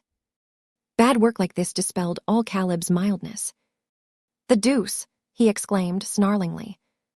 "To think that this is a country where a man's education may cost hundreds and hundreds, and it turns you out this." Then in a more pathetic tone, pushing up his spectacles and looking at the unfortunate scribe, "The Lord have mercy on us, Fred. I can't put up with this." "What can I do, Mr. Garth?" said Fred, whose spirits had sunk very low, not only at the estimate of his handwriting, but at the vision of himself as liable to be ranked with office clerks. "Do? Why, you must learn to form your letters and keep the line." "What's the use of writing at all if nobody can understand it?" asked Caleb, energetically, quite preoccupied with the bad quality of the work. "Is there so little business in the world that you must be sending puzzles over the country? But that's the way people are brought up. I should lose no end of time with the letters some people send me if Susan did not make them out for me. It's disgusting." Here Caleb tossed the paper from him. Any stranger peeping into the office at that moment might have wondered what was the drama between the indignant man of business and the fine-looking young fellow whose blonde complexion was getting rather patchy as he bit his lip with mortification. Fred was struggling with many thoughts.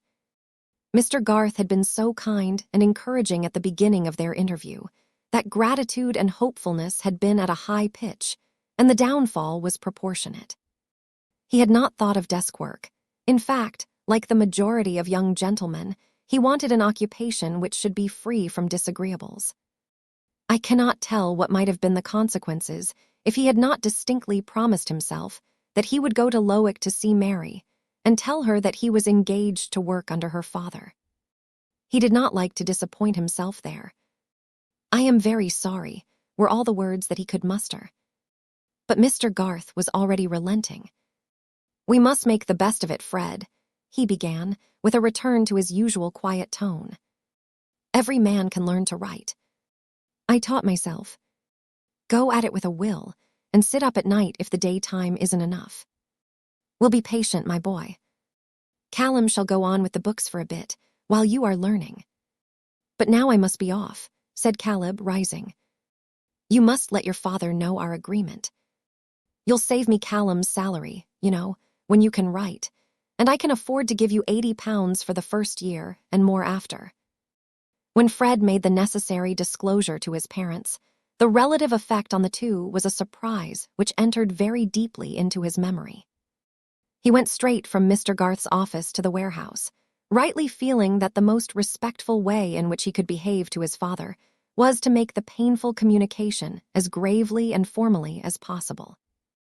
Moreover, the decision would be more certainly understood to be final if the interview took place in his father's gravest hours, which were always those spent in his private room at the warehouse. Fred entered on the subject directly, and declared briefly what he had done and was resolved to do, expressing at the end his regret that he should be the cause of disappointment to his father, and taking the blame on his own deficiencies. The regret was genuine and inspired Fred with strong, simple words. Mr. Vincey listened in profound surprise without uttering even an exclamation, a silence which in his impatient temperament was a sign of unusual emotion. He had not been in good spirits about trade that morning, and the slight bitterness in his lips grew intense as he listened. When Fred had ended, there was a pause of nearly a minute, during which Mr. Vincey replaced a book in his desk and turned the key emphatically. Then he looked at his son steadily and said, "So you've made up your mind at last, sir?" "Yes, father." "Very well, stick to it. I've no more to say. You've thrown away your education and gone down a step in life, when I had given you the means of rising, that's all. I'm very sorry that we differ, father. I think I can be quite as much of a gentleman at the work I have undertaken as if I had been a curate. But I am grateful to you for wishing to do the best for me. Very well, I have no more to say. I wash my hands of you. I only hope, when you have a son of your own, he will make a better return for the pains you spend on him." This was very cutting to Fred.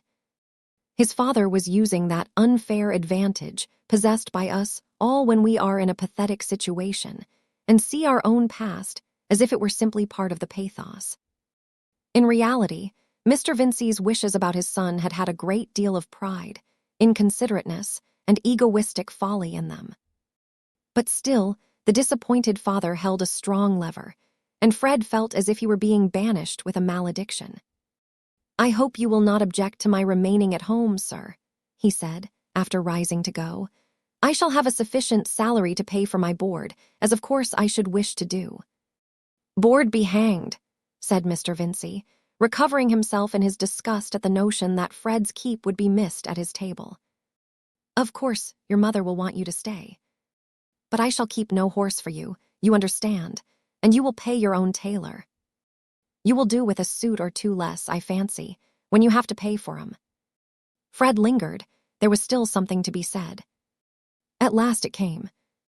"I hope you will shake hands with me, father, and forgive me the vexation I have caused you."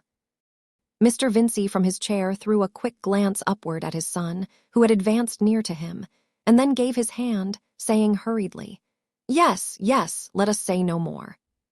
Fred went through much more narrative and explanation with his mother, but she was inconsolable, having before her eyes what perhaps her husband had never thought of, the certainty that Fred would marry Mary Garth, that her life would henceforth be spoiled by a perpetual infusion of Garths and their ways, and that her darling boy, with his beautiful face and stylish air, beyond anybody else's son in Middlemarch, would be sure to get like that family in plainness of appearance and carelessness about his clothes.